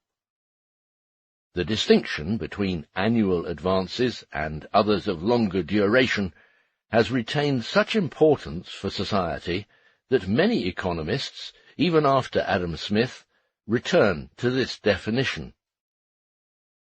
The difference between these two kinds of advances does not arise until advanced money has been transformed into the elements of productive capital. It is a difference that exists solely within productive capital. It therefore never occurs to Quenet to classify money either among the original or the annual advances. As advances for production, that is, as productive capital, both of them stand opposed to money, as well as the commodities existing in the market. Furthermore, the difference between these two elements of productive capital is correctly reduced in Quenet to the different manner in which they enter into the value of the finished product, hence to the different manner in which their values are circulated together with those of the products, and hence to the different manner of their replacement or their reproduction, the value of the one being wholly replaced annually, that of the other partly and at longer intervals. Footnote. C.F. Quenet, Analyse du tableau économique, Physiocrate, edited by Dare, Part 1, Paris, 1846. There we read, for instance, quote, "The annual advances consist of the expenses incurred annually for the labour of cultivation. These advances must be distinguished from the original advances, which form the fund for the establishment of the farming enterprise." Unquote. In the works of the later physiocrats, these advances are sometimes termed directly capital. Capital ou avance, du Pont de Nemours, Maxime de Dr. Quenet, ou résumé de ses principes d'économie sociale. Dare, Part 1. Furthermore, Le Trône writes, "As a result of the greater or smaller durability of the works of human labour, a nation possesses a substantial fund of wealth, independent of its annual reproduction, this fund forming a capital, accumulated over a long period and originally paid with products, which is continually preserved and augmented. There, Part 2. Turgot employs the term capital more regularly for avance, and identifies the avance of the manufacturers still more with those of the farmers. Turgot, Réflexions sur la formation et la distribution des richesses, 1766. End of footnote. The only progress made by Adam Smith is the generalization of the categories. With him, it no longer applies to one special form of capital, the farmer's capital, but to every form of productive capital. Hence it follows, as a matter of course, that the distinction derived from agriculture between an annual turnover and one of 2 or more years' duration is superseded by the general distinction into different periods of turnover, one turnover of the fixed capital always comprising more than one turnover of the circulating capital, regardless of the periods of turnover of the circulating capital, whether they be annual, more than annual, or less than annual. Thus, in Adam Smith, the avances annuelles transform themselves into circulating capital, and the avances primitives into fixed capital. But his progress is confined to this generalization of the categories. His implementation is far inferior to that of Quesnay. The crudely empirical manner in which Smith broaches the investigation engenders at the very outset a lack of clarity. Quote, "There are 2 different ways in which a capital may be employed so as to yield a revenue or profit to its employer." Unquote. Wealth of Nations, Book 2, Chapter 1, Aberdeen edition, 1848. Footnote. Wherever Marx did not give a page reference to quotations from Smith's work, editorial page references have now been added for the London 1843 edition of An Inquiry into the Nature and Causes of the Wealth of Nations, a new edition in 4 volumes.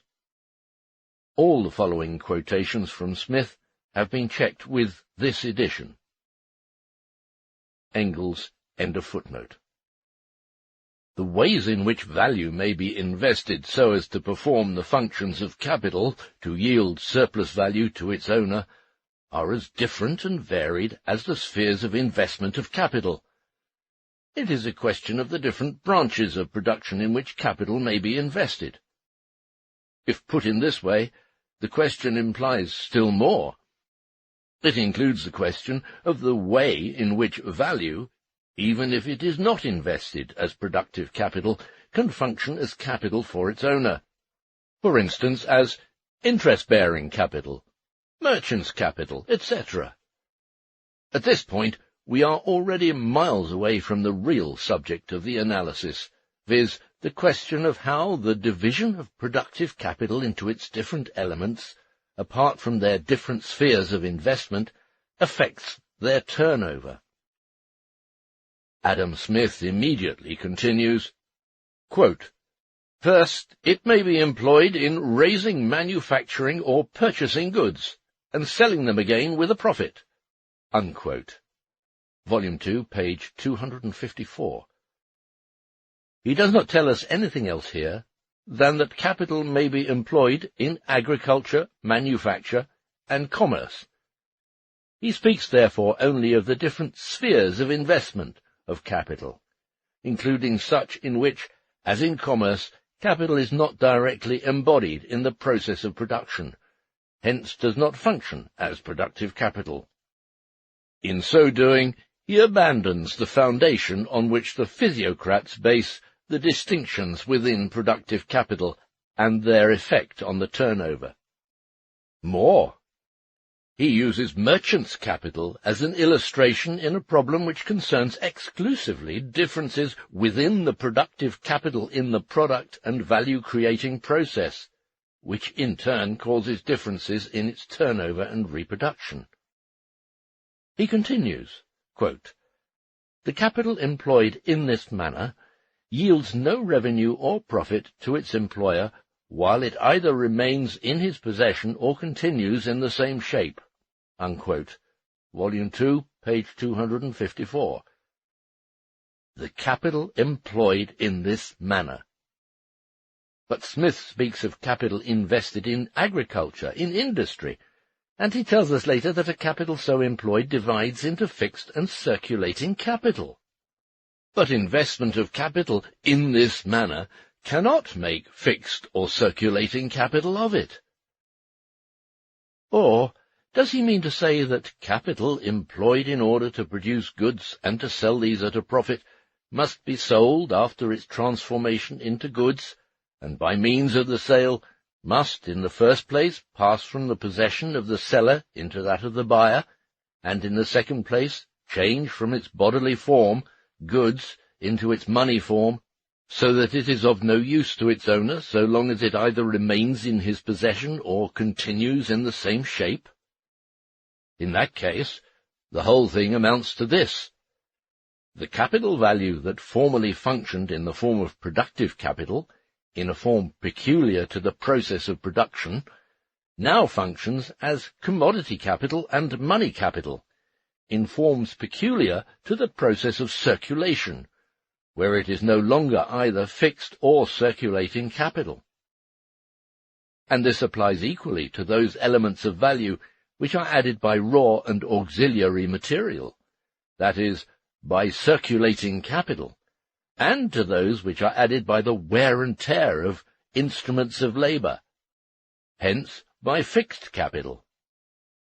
We do not get any nearer to the difference between fixed and circulating capital in this way. Further, quote, "The goods of the merchant yield him no revenue or profit till he sells them for money, and the money yields him as little till it is again exchanged for goods. His capital is continually going from him in one shape and returning to him in another, and it is only by means of such circulation or successive exchanges that it can yield him any profit. Such capitals, therefore, may very properly be called circulating capitals." Unquote. Volume 2, page 254. What Adam Smith here defines as circulating capital is what I want to call capital of circulation, capital in a form pertinent to the process of circulation, to a change of form by means of exchange, a change of substance and change of hands, hence commodity capital and money capital, as distinguished from its form pertinent to the process of production, that of productive capital. These are not different kinds into which the industrial capitalist divides his capital, but different forms over and over again assumed and stripped off successively by the same advanced capital value during its curriculum vitae. Adam Smith lumps this together, and this is a big step back compared to the physiocrats, with the distinction in form which arise in the sphere of circulation of capital value in its circular course through its successive forms, while the capital value exists in the form of productive capital. And they arise because of the different ways in which the different elements of the productive capital take part in the formation of values and transfer their value to the product. We shall soon see the consequences of this basic confusion of productive capital and capital in the sphere of circulation, commodity capital and money capital, on the one hand, with fixed and circulating capital on the other. The capital value advanced in fixed capital is as much circulated by the product as that which has been advanced in the circulating capital, and both are equally converted into money capital by the circulation of the commodity capital. The difference evolves only from the fact that the value of the fixed capital circulates piecemeal, and therefore must likewise be replaced piecemeal at shorter or longer intervals in its bodily form. that by circulating capital Adam Smith means here nothing but capital of circulation, that is, capital value in the forms pertaining to the process of circulation, commodity capital and money capital, is shown by his singularly ill-chosen illustration. He selects for this purpose a kind of capital which does not belong at all in the process of production, but whose abode is exclusively the sphere of circulation, which consists solely of capital of circulation, merchant's capital. How absurd it is to start out with an illustration in which capital does not figure altogether as productive capital is stated right afterwards by him himself. Quote, "The capital of a merchant, for example, is altogether a circulating capital." Unquote. Volume 2, page 255. Yet we are told later on that the difference between circulating and fixed capital evolves out of essential differences within the productive capital itself. On the one hand, Adam Smith has the distinction of the physiocrats in mind. On the other, the different forms assumed by capital value in its circuit. And both these things are higgledy-piggledy jumbled together. But how a profit is to come into existence by changes of form of money and commodities, by a mere transmutation of value from one of these forms into another, is more than anyone can tell, and an explanation becomes absolutely impossible because he starts out here with merchant's capital, which moves only in the sphere of circulation. We shall return to this later. Let us first hear what he has to say about fixed capital. Volume 2, pages 254 to 55.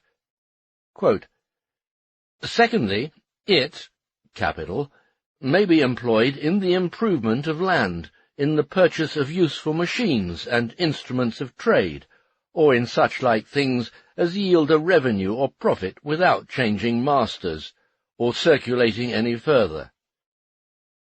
Such capitals, therefore, may very properly be called fixed capitals. Different occupations require very different proportions between the fixed and circulating capitals employed in them. Some part of the capital of every master artificer or manufacturer must be fixed in the instruments of his trade. This part, however, is very small in some, and very great in others. The far greater part of the capital of all such master artificers, such as tailors, shoemakers, weavers, however, is circulated, either in the wages of their workmen or in the price of their materials, and to be repaid with a profit by the price of work." Unquote. Apart from the naive determination of the source of profit, weakness and confusion become at once apparent from the following. To a machine manufacturer, for example, the machine is his product, which circulates as commodity capital, or, in Adam Smith's words, quote, "is parted with, changes masters, circulates further." Unquote. According to his own definition, therefore, this machine would not be fixed, but circulating capital.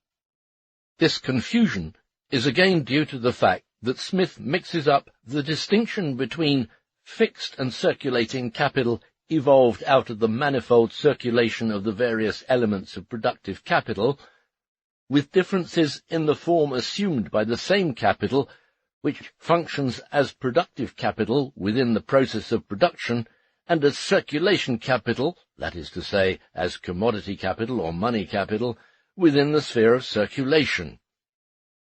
Consequently, with Adam Smith, things can function as fixed capital, as instruments of labour, elements of productive capital, or as circulating capital, commodity capital, as products thrust out of the sphere of production into that of circulation, all depending on the position they occupy in the life process of capital. But Adam Smith suddenly changes the entire basis of his classification, and contradicts the text with which he had opened the entire investigation a few lines previously. This refers particularly to the statement, quote, "There are two different ways in which a capital may be employed so as to yield a revenue or a profit to its employer," unquote, Volume 2, page 254, namely, as circulating or as fixed capital. According to that, these are therefore different methods of employing different capitals independent of one another, such as capitals that can be employed either in industry or in agriculture. And then we read, Volume 2, page 255, different occupations require very different proportions between the fixed and circulating capitals employed in them, unquote. Fixed and circulating capital are now no longer different independent investments of capital, but different portions of the same productive capital, which form different parts of the total value of this capital in different spheres of investment.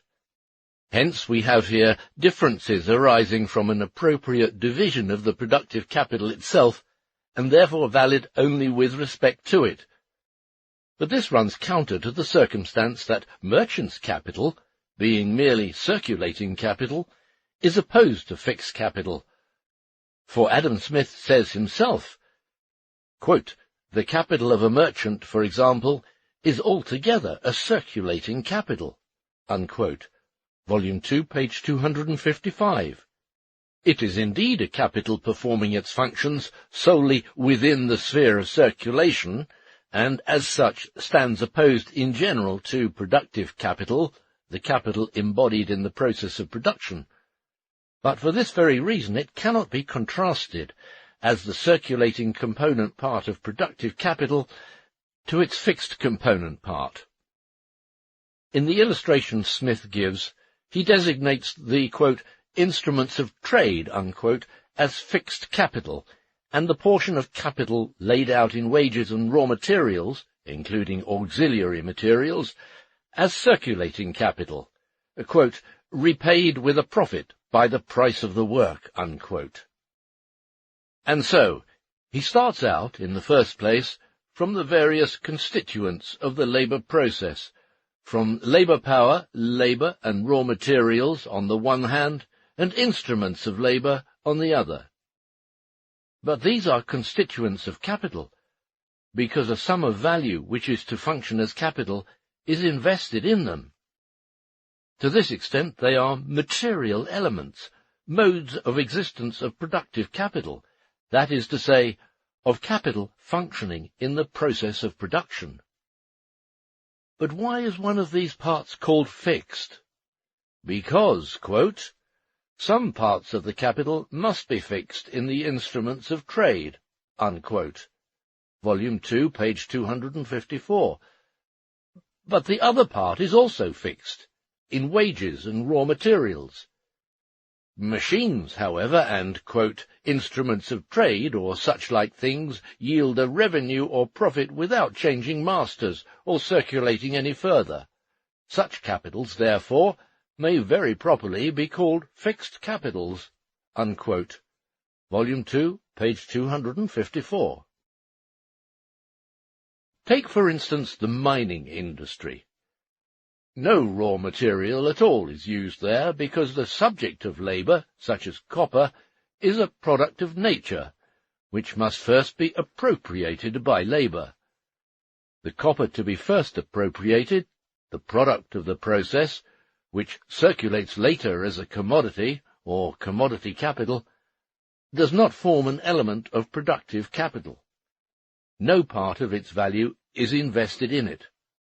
On the other hand, the other elements of the productive process, labour power and auxiliary materials such as coal, water, etc., do not enter materially into the product either. The coal is entirely consumed, and only its value enters into the product, just as a part of the value of the machine, etc., enters into it. Finally, the labourer remains as independent vis-à-vis the product, the copper, as the machine, except that the value which he produces by means of his labour is now a component part of the value of the copper. Hence, in this illustration, not a single constituent of productive capital changes masters, nor is any of them circulated further, because none of them enters materially into the product. What becomes of the circulating capital in this case? According to Adam Smith's own definition, the entire capital employed in a copper mine consists of fixed capital and nothing else. Let us take, on the other hand, a different industry, one which utilizes raw materials that form the substance of its product, and auxiliary materials that enter into the product bodily, and not only as so much value, as is the case with fuel coal. The product, for instance the yarn, changes hands together with the raw material, the cotton, composing it, and passes from the process of production into that of consumption. But so long as the cotton functions as an element of productive capital, its master does not sell it, but processes it, has it made into yarn. He does not part with it, or to use Smith's crudely erroneous and trivial terms, he does not make any profit, quote, by parting with it, by its changing masters, or by circulating it, unquote. He does not permit his materials to circulate any more than his machines. They are fixed in the process of production, the same as the spinning machines and the factory buildings. Indeed, a part of the productive capital must be just as continually fixed in the form of coal, cotton, etc., as in the form of instruments of labour. The difference is only that, for instance, the cotton, coal, etc., required for 1 week's yarn production are always entirely consumed in the manufacture of the weekly product, so that new cotton, coal, etc., must be supplied in their place. In other words, these elements of productive capital, although remaining identical in kind, always consist of new specimens of the same kind, while the same individual spinning machine or the same individual factory building continues its participation in a whole series of weekly productions, without being replaced by a new specimen of its kind.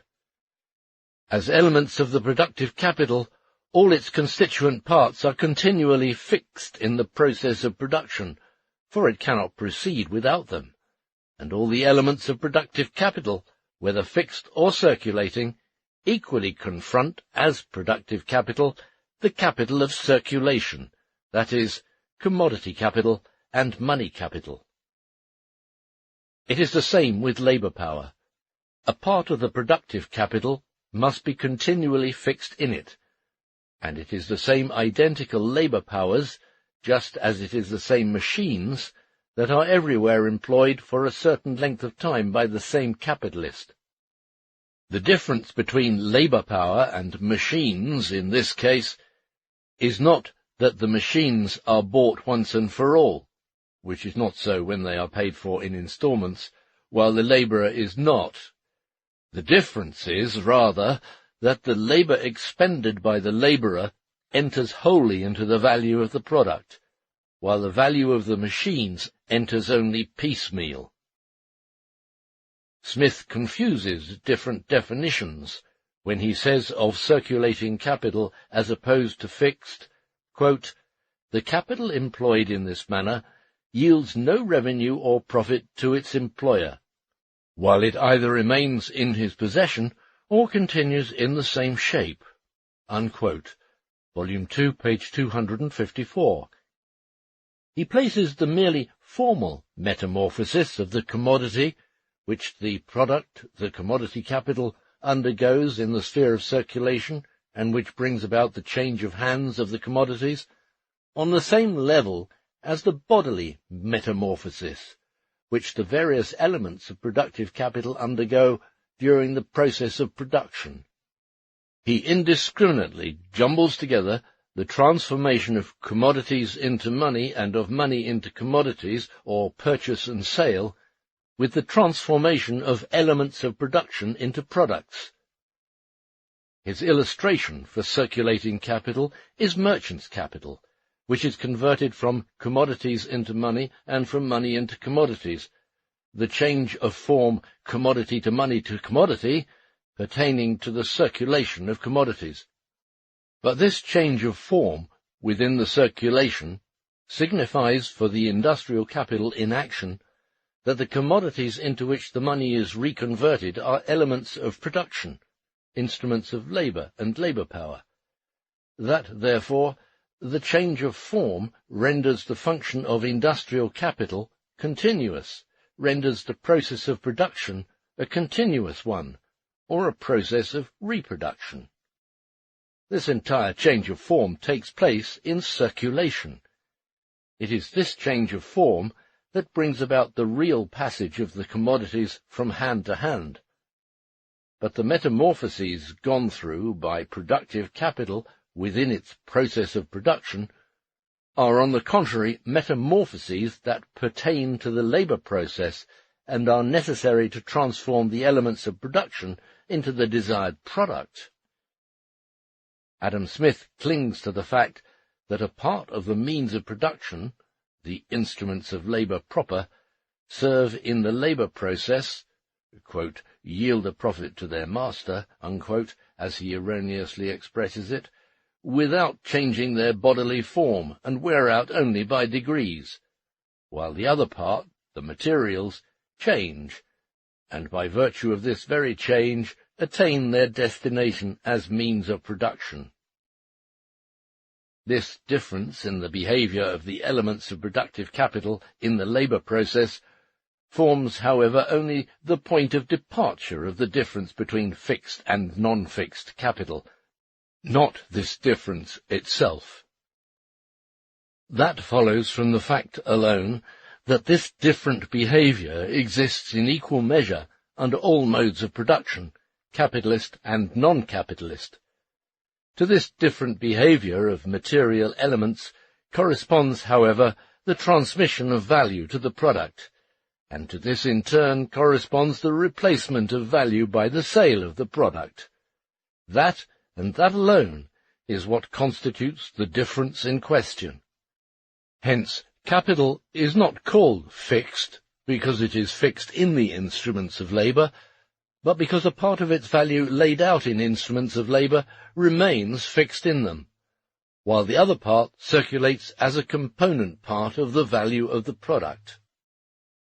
Quote, if it, the stock, is employed in procuring future profit, it must procure this profit either by staying with him, the employer, or by going from him.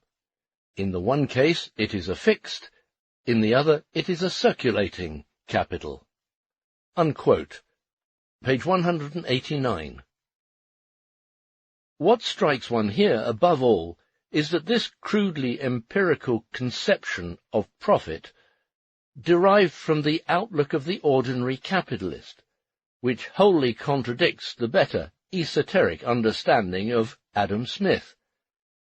Not only the price of materials and that of the labour power is replaced in the price of the product, but also that part of value which is transferred by wear and tear from the instruments of labour to the product. Under no circumstances does this replacement yield profit. Whether a value advanced for the production of a commodity is replaced entirely or piecemeal, at one time or gradually, by the sale of that commodity, cannot change anything except the manner and time of replacement. But in no event can it transform that which is common to both, the replacement of value, into a creation of surplus value. At the bottom of it all lies the commonly held idea that, because surplus value is not realized until the product is sold, until it circulates, it originates only from sales, from the circulation. Indeed, the different manner of origination of profit is in this case but a wrong way of expressing the fact that the different elements of productive capital serve differently, that as productive elements they act differently in the labour process. In the end, the difference is not derived from the process of labour or self-expansion, not from the function of productive capital itself, but it is supposed to apply only subjectively to the individual capitalist, to whom one part of capital serves a useful purpose in one way, while another part does so in another way. Keynes, on the other hand, had derived these differences from the process of reproduction and its necessities.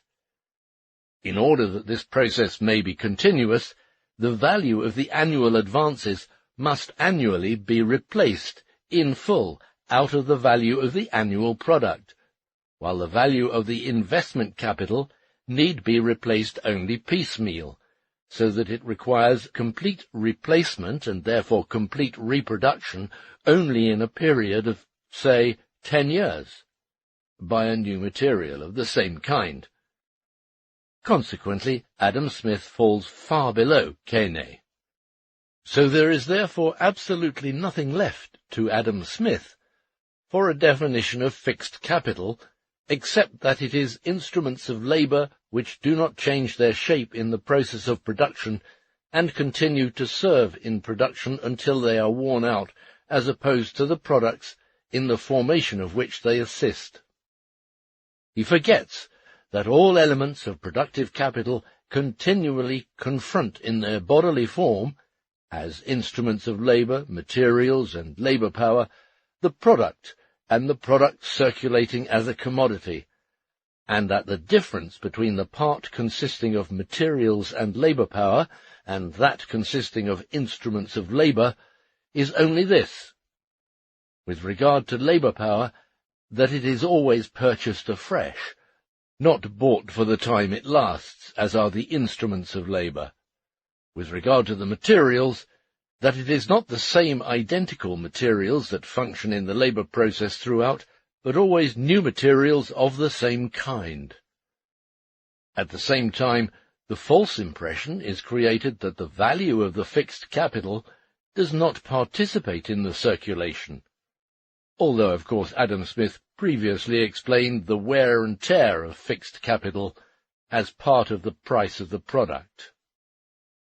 In opposing circulating capital to fixed, no emphasis is placed on the fact that this opposition exists solely because it is that constituent part of productive capital which must be wholly replaced out of the value of the product, and must therefore fully share in its metamorphoses, while this is not so in the case of fixed capital. Instead, the circulating capital is jumbled together with those forms which capital assumes on passing from the sphere of production to that of circulation, as commodity capital and money capital. But both forms, commodity capital as well as money capital, are carriers of the value of both the fixed and the circulating component parts of productive capital. Both of them are capital of circulation, as distinguished from productive capital, but not circulating, fluent capital, as distinguished from fixed capital.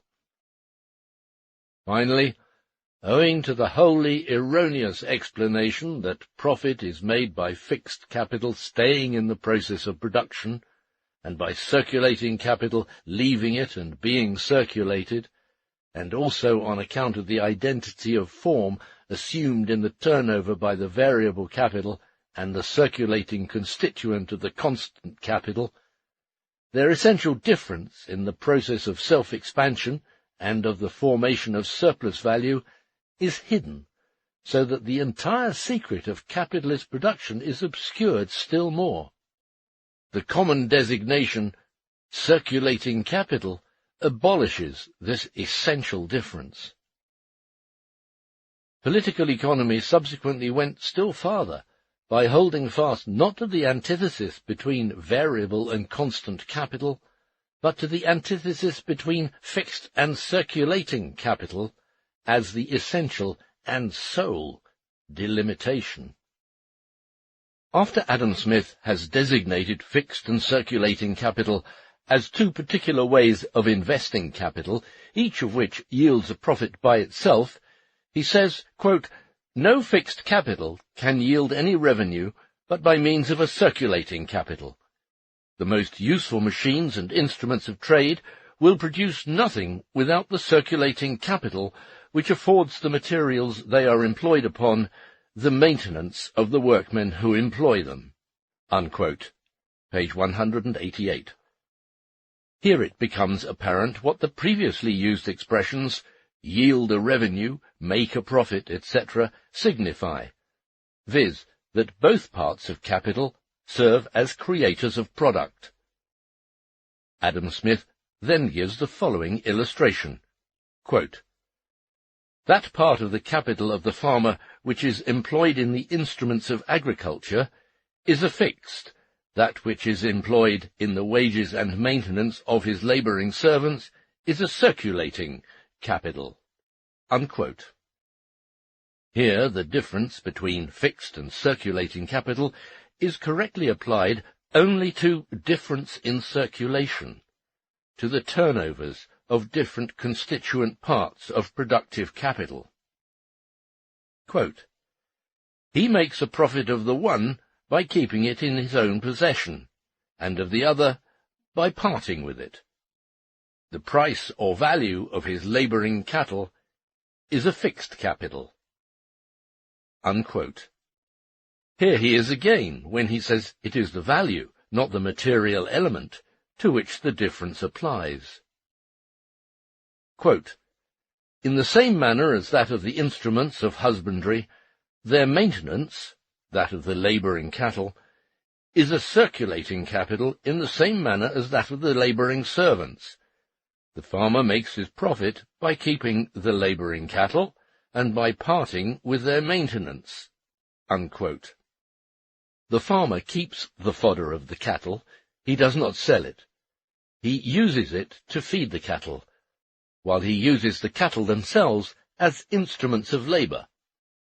The difference is only this: the fodder that goes for the maintenance of the labouring cattle is consumed wholly, and must be continually replaced by new cattle fodder out of the products of agriculture or by their sale. The cattle themselves are replaced only as each head becomes incapacitated for work. Quote, "Both the price and the maintenance of the cattle, which are bought in and fattened, not for labour but for sale, are a circulating capital. The farmer makes his profit by parting with them." Unquote. Volume 2, pages 255 to 56. Every producer of commodities, hence likewise the capitalist producer, sells his product, the result of his process of production. But this is no reason why this product should form a part of either the fixed or the circulating component of his productive capital. The product now exists, rather, in that form in which it is thrust out of the process of production and must function as commodity capital. The fattened stock function in the process of production as raw material, not as instruments of labour like the labouring cattle. Hence, the fattened cattle enter into the product as substance, and their whole value enters into it, just as that of the auxiliary material, its fodder. The fattened cattle are therefore a circulating part of the productive capital, but not because the sold product, the fattened cattle, have the same bodily form as the raw material, the cattle not yet fattened. This is accidental. At the same time, Adam Smith might have seen by this illustration that it is not the material form of the element of production, but its function within the process of production, that determines the value contained in it as fixed or circulating. Quote, "The whole value of the seed, too, is properly a fixed capital.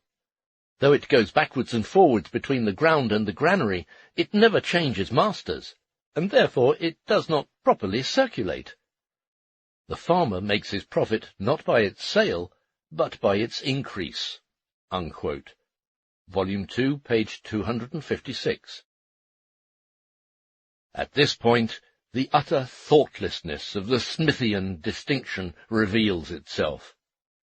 According to him, seed would be fixed capital if there would be no, quote, "change of masters," unquote. That is to say, if the seed is directly replaced out of the annual product, is deducted from it. On the other hand, it would be circulating capital if the entire product were sold and with a part of its value seed of another owner were bought. In the one case, there is a, quote, change of masters, unquote. In the other, there is not. Smith once more confuses here circulating and commodity capital. The product is the material vehicle of the commodity capital, but of course only that part of it which actually enters into the circulation and does not re-enter directly into the process of production from which it emerged as a product. Whether the seed is directly deducted from the product as a part of it, or the entire product is sold and a part of its value converted in the purchase of another man's seed, in either case it is mere replacement that takes place, and no profit is made by this replacement. In the one case, the seed enters into circulation as a commodity together with the remainder of the product. In the other, it figures only in bookkeeping as a component part of the value of the advanced capital. But in both cases, it remains a circulating constituent of the productive capital. The seed is entirely consumed to get the product ready, and it must be entirely replaced out of the product to make reproduction possible. Quote, hence, raw material and auxiliary substances lose the characteristic form with which they are clothed on entering the labour process. It is otherwise with the instruments of labour. Tools, machines, workshops, and vessels are of use in the labour process only so long as they retain their original shape and are ready each morning to renew the process with their shape unchanged. And just as during their lifetime, that is to say, during the continued labour process in which they serve, they retain their shape independent of the product, so too they do after their death.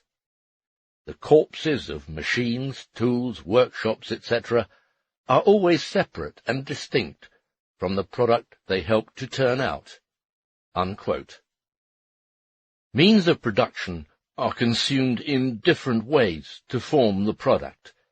Some of them preserve their independent shape vis-à-vis the product, others change or lose it entirely, this difference pertaining to the labour process as such, and therefore just as well to the labour processes aimed at satisfying merely one's own needs, for example, the needs of the patriarchal family, without any exchange, without production of commodities.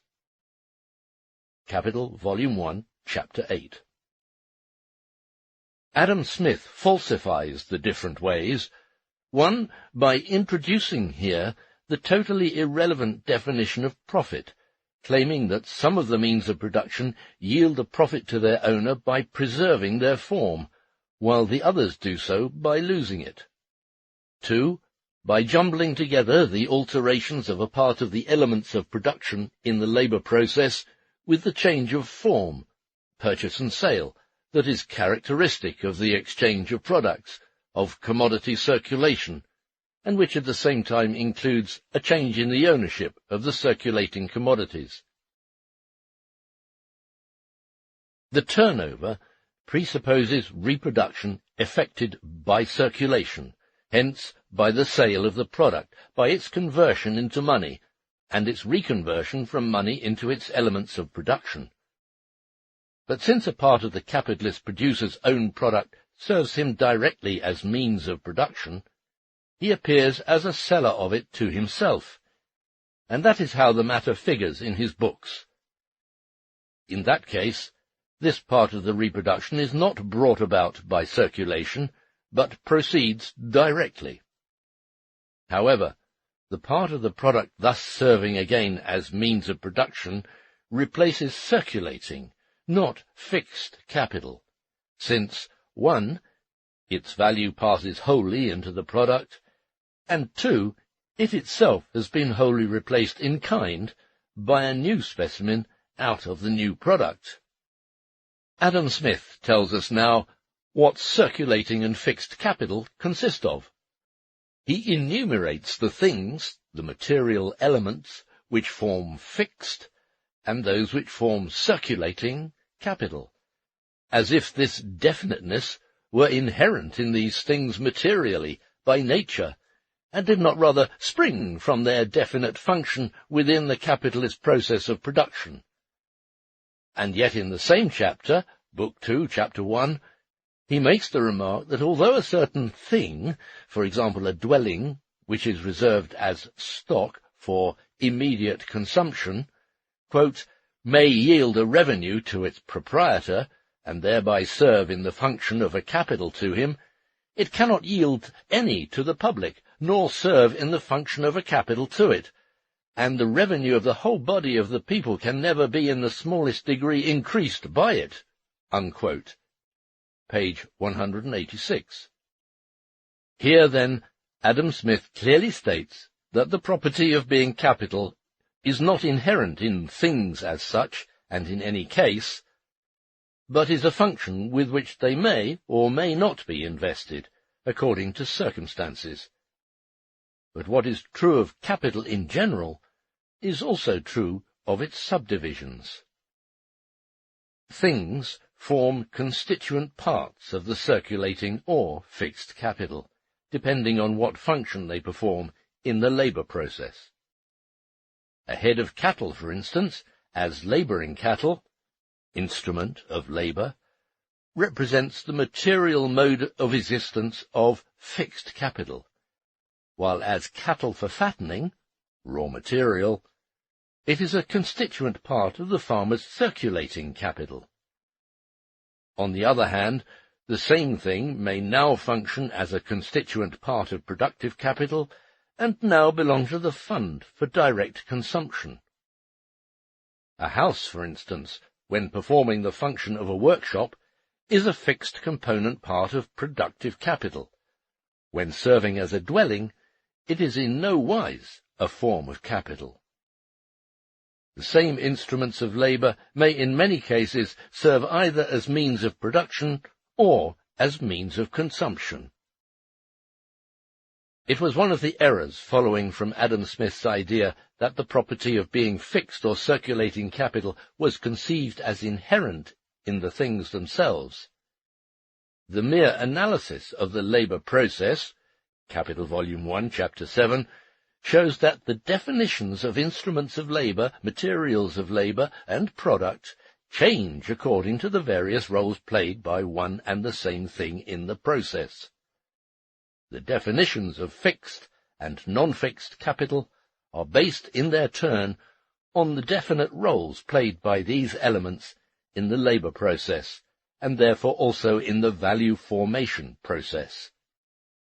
In the second place, on enumerating the things fixed and circulating capitals consist of, it becomes fully apparent that Smith lumps together the distinction, valid and making sense only with regard to productive capital, capital in its productive form, between the fixed and circulating components of the same, with the distinction between productive capital and those forms which pertain to capital in its process of circulation, viz., commodity capital and money capital.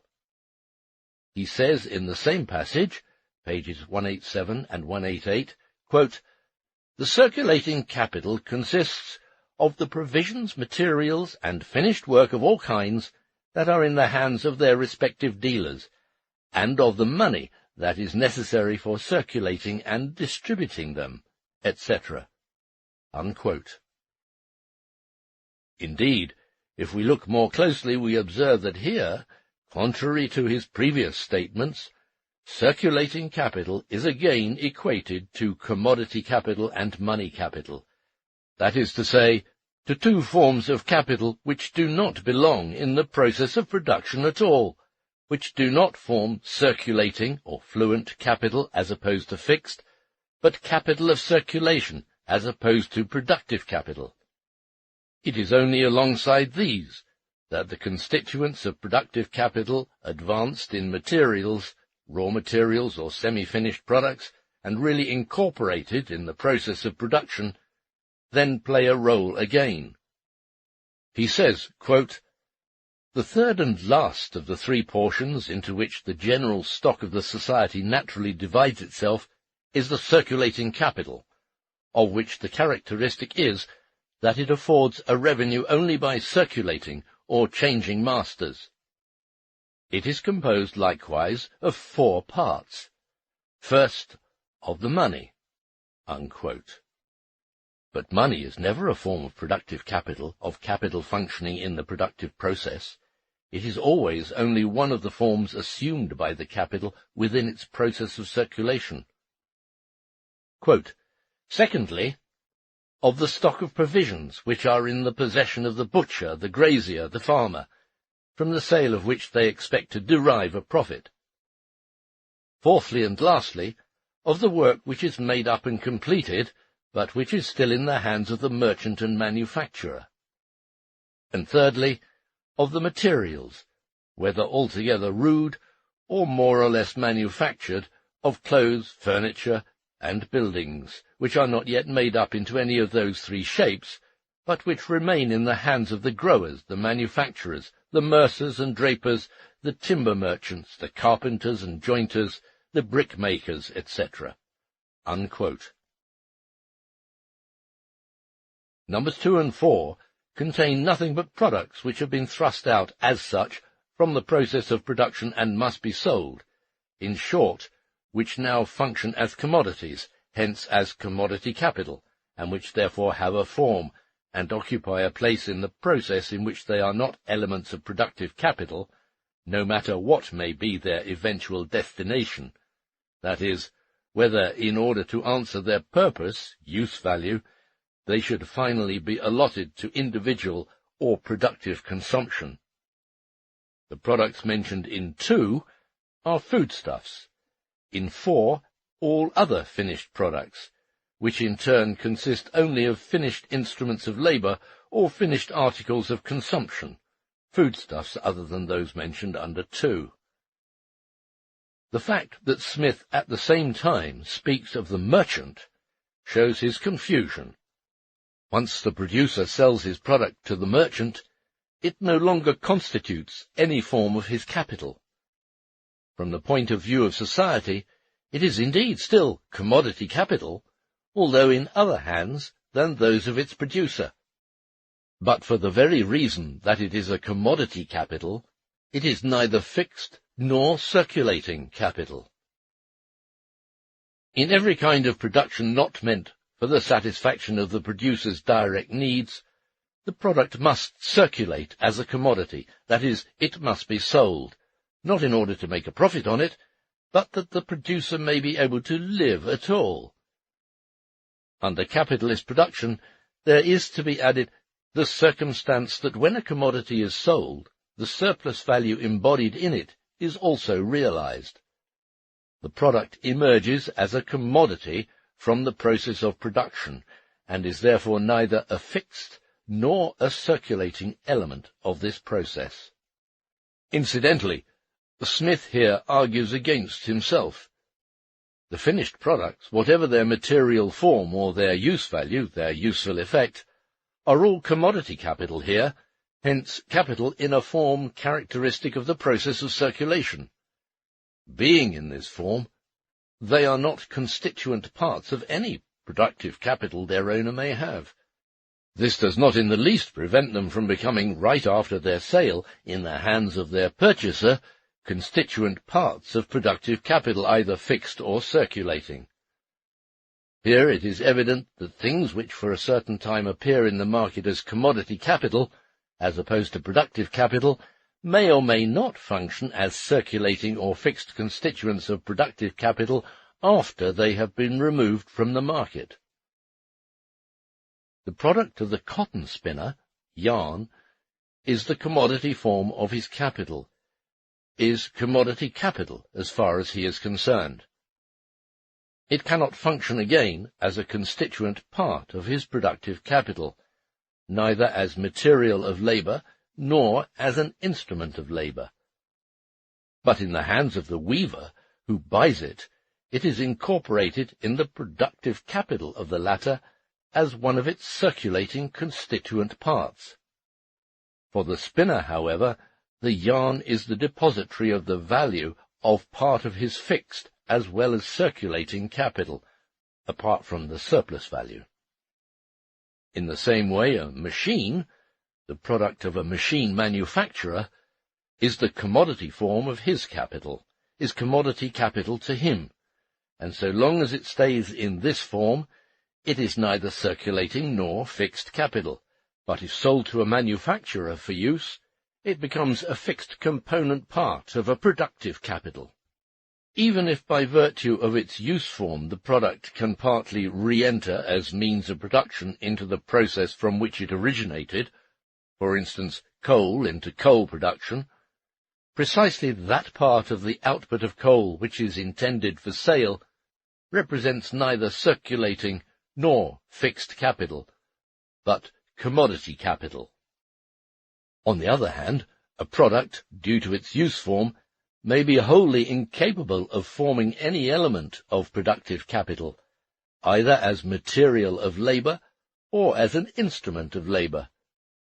For instance, any means of subsistence.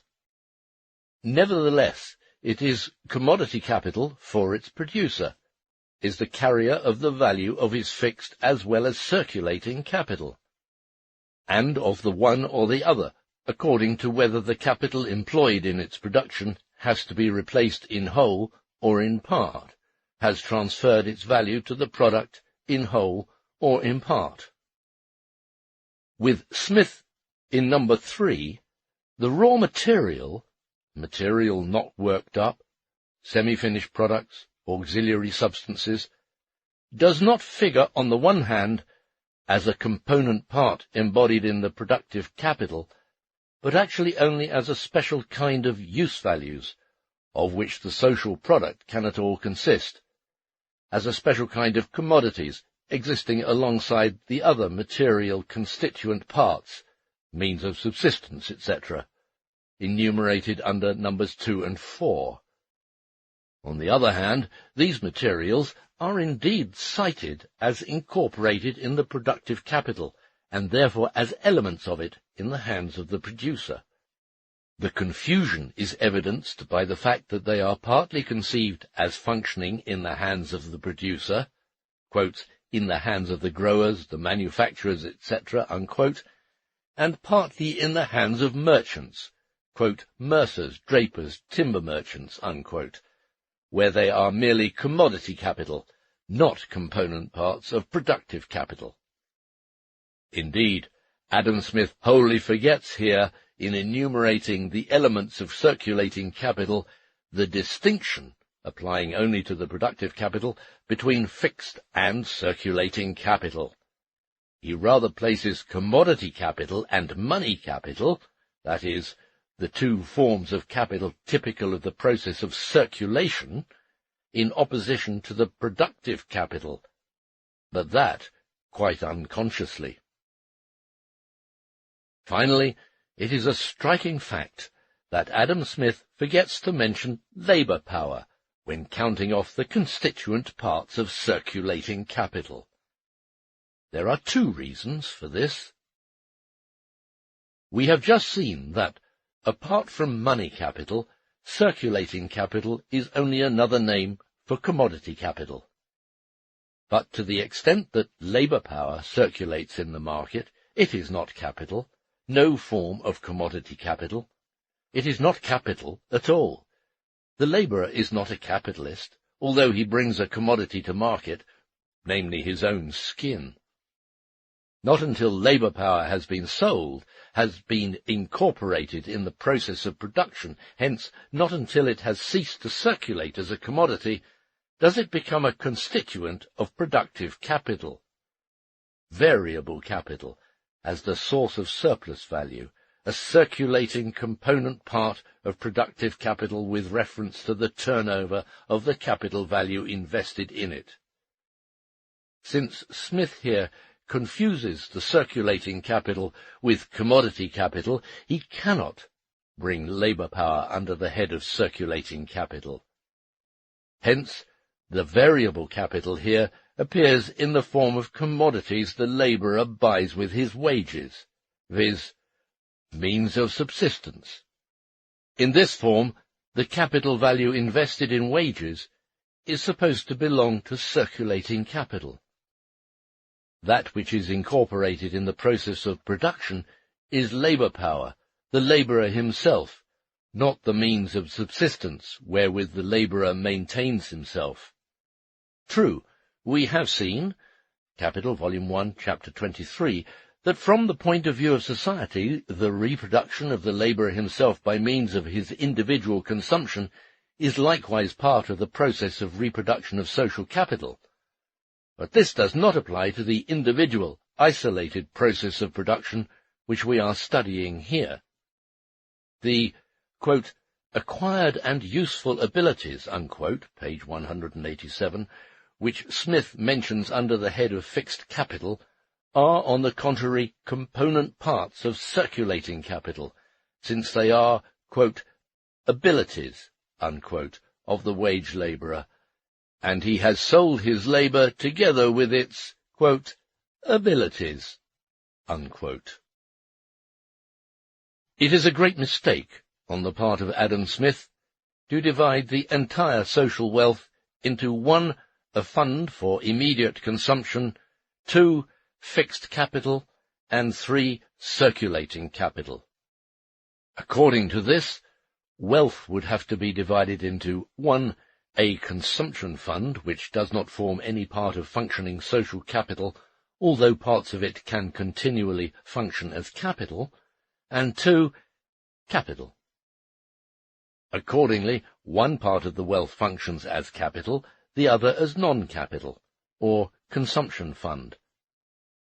And here appears the absolute necessity that all capital be either fixed or circulating, somewhat like the natural necessity that a mammal be male or female.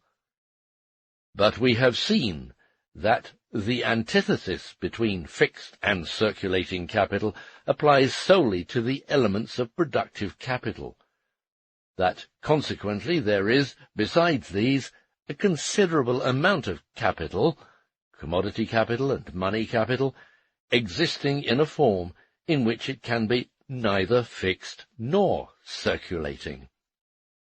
Inasmuch as under capitalist production the entire mass of social products circulates in the market as commodity capital, with the exception of that part of the products which is directly used up again by the individual capitalist producers in its bodily form as means of production without being sold or bought, it is evident that not only the fixed and circulating elements of productive capital, but likewise all the elements of the consumption fund, are derived from the commodity capital. This is tantamount to saying that, on the basis of capitalist production, both means of production and articles of consumption first appear as commodity capital, even though they are intended for later use as means of production or articles of consumption, just as labour power itself is found in the market as a commodity, although not as a commodity capital. This accounts for the following new confusion in Adam Smith. He says, quote, of these 4 parts of the circulating capital, unquote, that is, of capital in its forms of commodity capital and money capital belonging in the process of circulation, 2 parts which are turned into 4 by the material distinctions Adam Smith makes between the constituent parts of commodity capital, quote, 3, provisions, materials, and finished work, are either annually or in a longer or shorter period regularly withdrawn from it, and placed either in the fixed capital or in the stock reserved for immediate consumption. Every fixed capital is both originally derived from and requires to be continually supported by a circulating capital.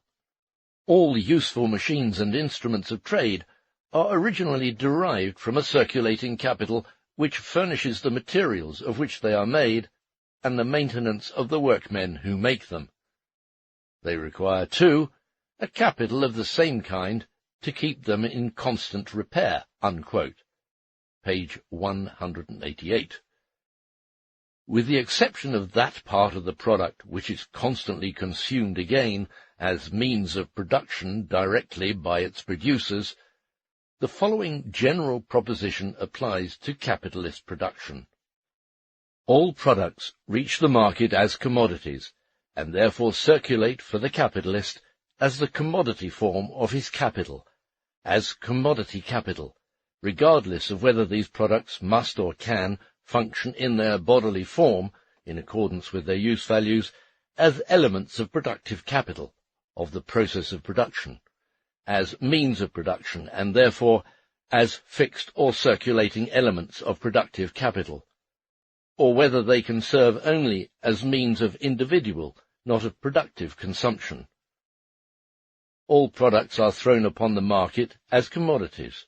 All means of production or consumption, all elements of productive and individual consumption, must therefore be extracted from the market by purchasing them as commodities.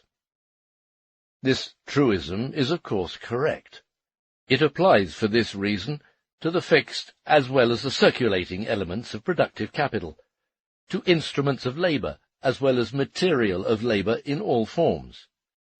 This, moreover, ignores the fact that there are elements of productive capital which are furnished by nature, are not products. A machine is bought in the market, as is cotton, but it does not follow from this by any means that every fixed capital stems originally from some circulating capital. That follows only from the Smithian confusion of capital of circulation with circulating or fluent, that is, non-fixed capital. Besides, Smith actually refutes himself. According to him himself, machines, as commodities, form a part of number 4 of the circulating capital. Hence, to say that they come from the circulating capital means only that they functioned as commodity capital before they functioned as machines, but that materially they are derived from themselves. So is cotton, as the circulating element of some spinner's capital, derived from the cotton in the market. But if Adam Smith, in his further exposition, derives fixed capital from circulating capital for the reason that labour and raw material are required to build machines, it must be borne in mind that, in the first place, instruments of labour, hence fixed capital, are also required to build machines, and in the second place, fixed capital, such as machinery, etc., is likewise required to make raw materials, since productive capital always includes instruments of labour, but not always material of labour. He himself says immediately afterwards, quote, "Land, mines, and fisheries require all, both a fixed and a circulating capital, to cultivate them." Unquote. Thus he admits that not only circulating, but also fixed capital is required for the production of raw material. Quote, "And," new error at this point, "their produce replaces with a profit not only those capitals, but all the others in the society." Unquote. Page 188.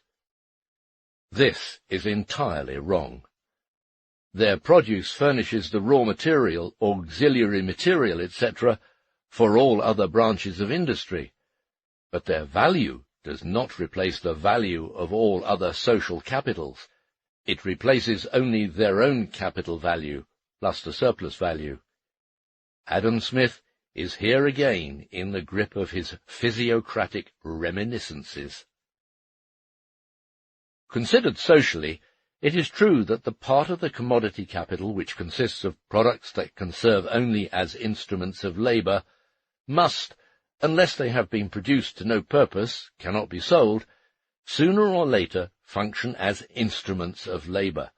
That is, with capitalist production as their basis, they must, whenever they cease to be commodities, form real, as before they form prospective, elements of the fixed part of the social productive capital. But there is a distinction here, arising from the bodily form of the product.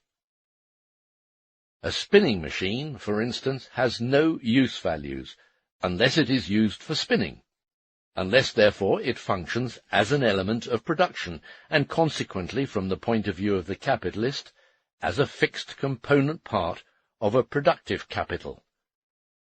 But a spinning machine is movable.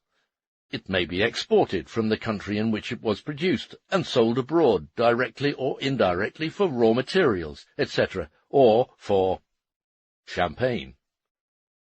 In that case, it has functioned only as a commodity capital in the country in which it was produced, but never as fixed capital, not even after its sale.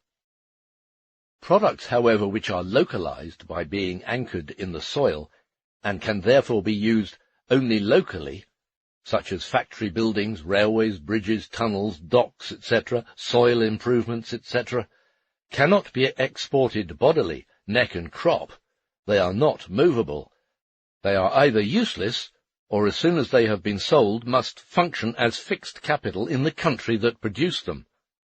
To their capitalist producer, who builds factories, or improves land for speculative sale, these things are forms of his commodity capital, or, according to Adam Smith, forms of circulating capital. But viewed socially, these things, if they are not to be useless, must ultimately function as fixed capital, in that very country, in some local process of production. From this, it does not follow in the least that immovables are in themselves fixed capital. They may belong, as dwelling houses, etc., to the consumption fund, and in that case they are not part whatever of the social capital, although they constitute an element of the social wealth of which capital is only a part. The producer of these things, to speak in the language of Adam Smith, makes a profit by their sale. And so they are circulating capital. Their practical utilizer, their ultimate purchaser, can use them only by applying them in the process of production, and so they are fixed capital. Titles to property, for instance railway shares, may change hands every day, and their owner may make a profit by their sale even in foreign countries, so that titles to property are exportable, although the railway itself is not. Nevertheless, these things must either lie fallow in the very country in which they are localized, or function as a fixed component of some productive capital. In the same way, manufacturer A may make a profit by selling his factory to manufacturer B, but this does not prevent the factory from functioning as fixed capital the same as before. Therefore, while the locally fixed instruments of labour, which cannot be detached from the soil, will nevertheless, in all probability, have to function as commodity capital for their producer, and not constitute any elements of his fixed capital, which is made up, as far as he is concerned, of the instruments of labour he needs for the construction of buildings, railways, etc., one should not by any means draw the contrary conclusion, that fixed capital necessarily consists of immovables. A ship and a locomotive are effective only through their motion, yet they function not for him who produced them, but for him who applies them as fixed capital. On the other hand, things which are most decidedly fixed in the process of production live and die in it, and never leave it any more after once entering it, are circulating component parts of the productive capital. Such are, for instance, the coal consumed to drive the machine in the process of production, the gas used to light the factory, etc. They are circulating capital not because they bodily leave the process of production together with the product and circulate as commodities, but because their value enters wholly into that of the commodity which they help to produce, and which therefore must be entirely replaced out of the proceeds of the sale of the commodity. In the passage last quoted from Adam Smith, notice must also be taken of the following phrase, quote, "A circulating capital which furnishes the maintenance of the workmen who make them," unquote, meaning machines, etc. With the physiocrats, that part of capital which is advanced for wages figures correctly under the avance annuelle, as distinguished from the avance primitive. On the other hand, it is not the labour power itself that appears with them as a constituent part of the productive capital employed by the farmer, but the means of subsistence, the maintenance of the workman, as Smith calls it, given to the farm labourers. This hangs together exactly with their specific doctrine, for according to them, the value part added to the product by labour, quite like the value part added to the product by raw material, instruments of labour, etc., in short, by all the material components of constant capital, is equal only to the value of the means of subsistence paid to the labourers, and necessarily consumed for the maintenance of their ability to function as labour power. Their very doctrine stands in the way of their discovering the distinction between constant and variable capital. If it is labour that produces surplus value, in addition to reproducing its own price, then it does so in industry as well as in agriculture. But since, according to their system, labour produces surplus value only in one branch of production, namely agriculture, it does not arise out of labour, but out of the special activity, assistance, of nature in this branch. And only for this reason agricultural labour is to them productive labour, as distinct from other kinds of labour. Adam Smith classifies the means of subsistence of labourers as circulating capital, in contradistinction to fixed capital.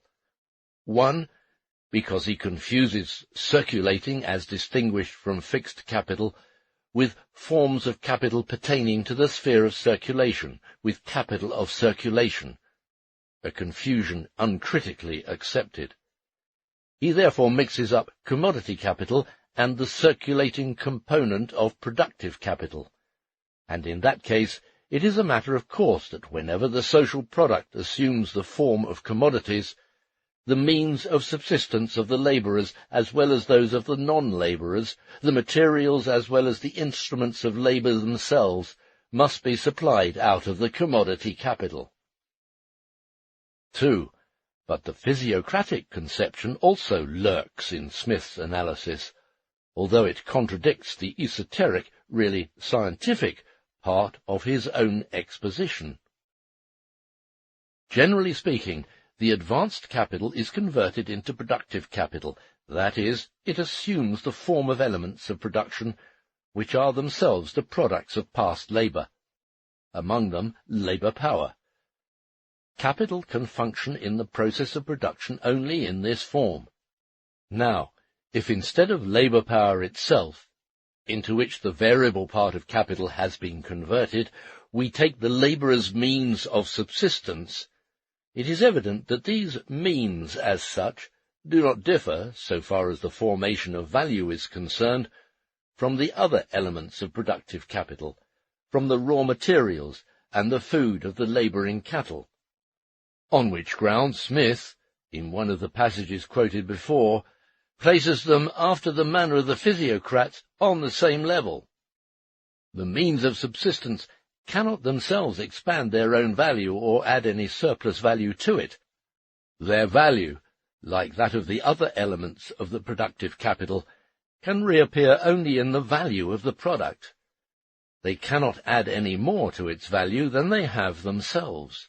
Like raw materials, semi-finished goods, etc., they differ from fixed capital composed of instruments of labour only in that they are entirely consumed in the product, at least as far as concerns the capitalist who pays for them, in the formation of which they participate, and that therefore their value must be replaced as a whole, while in the case of the fixed capital this takes place only gradually, piecemeal.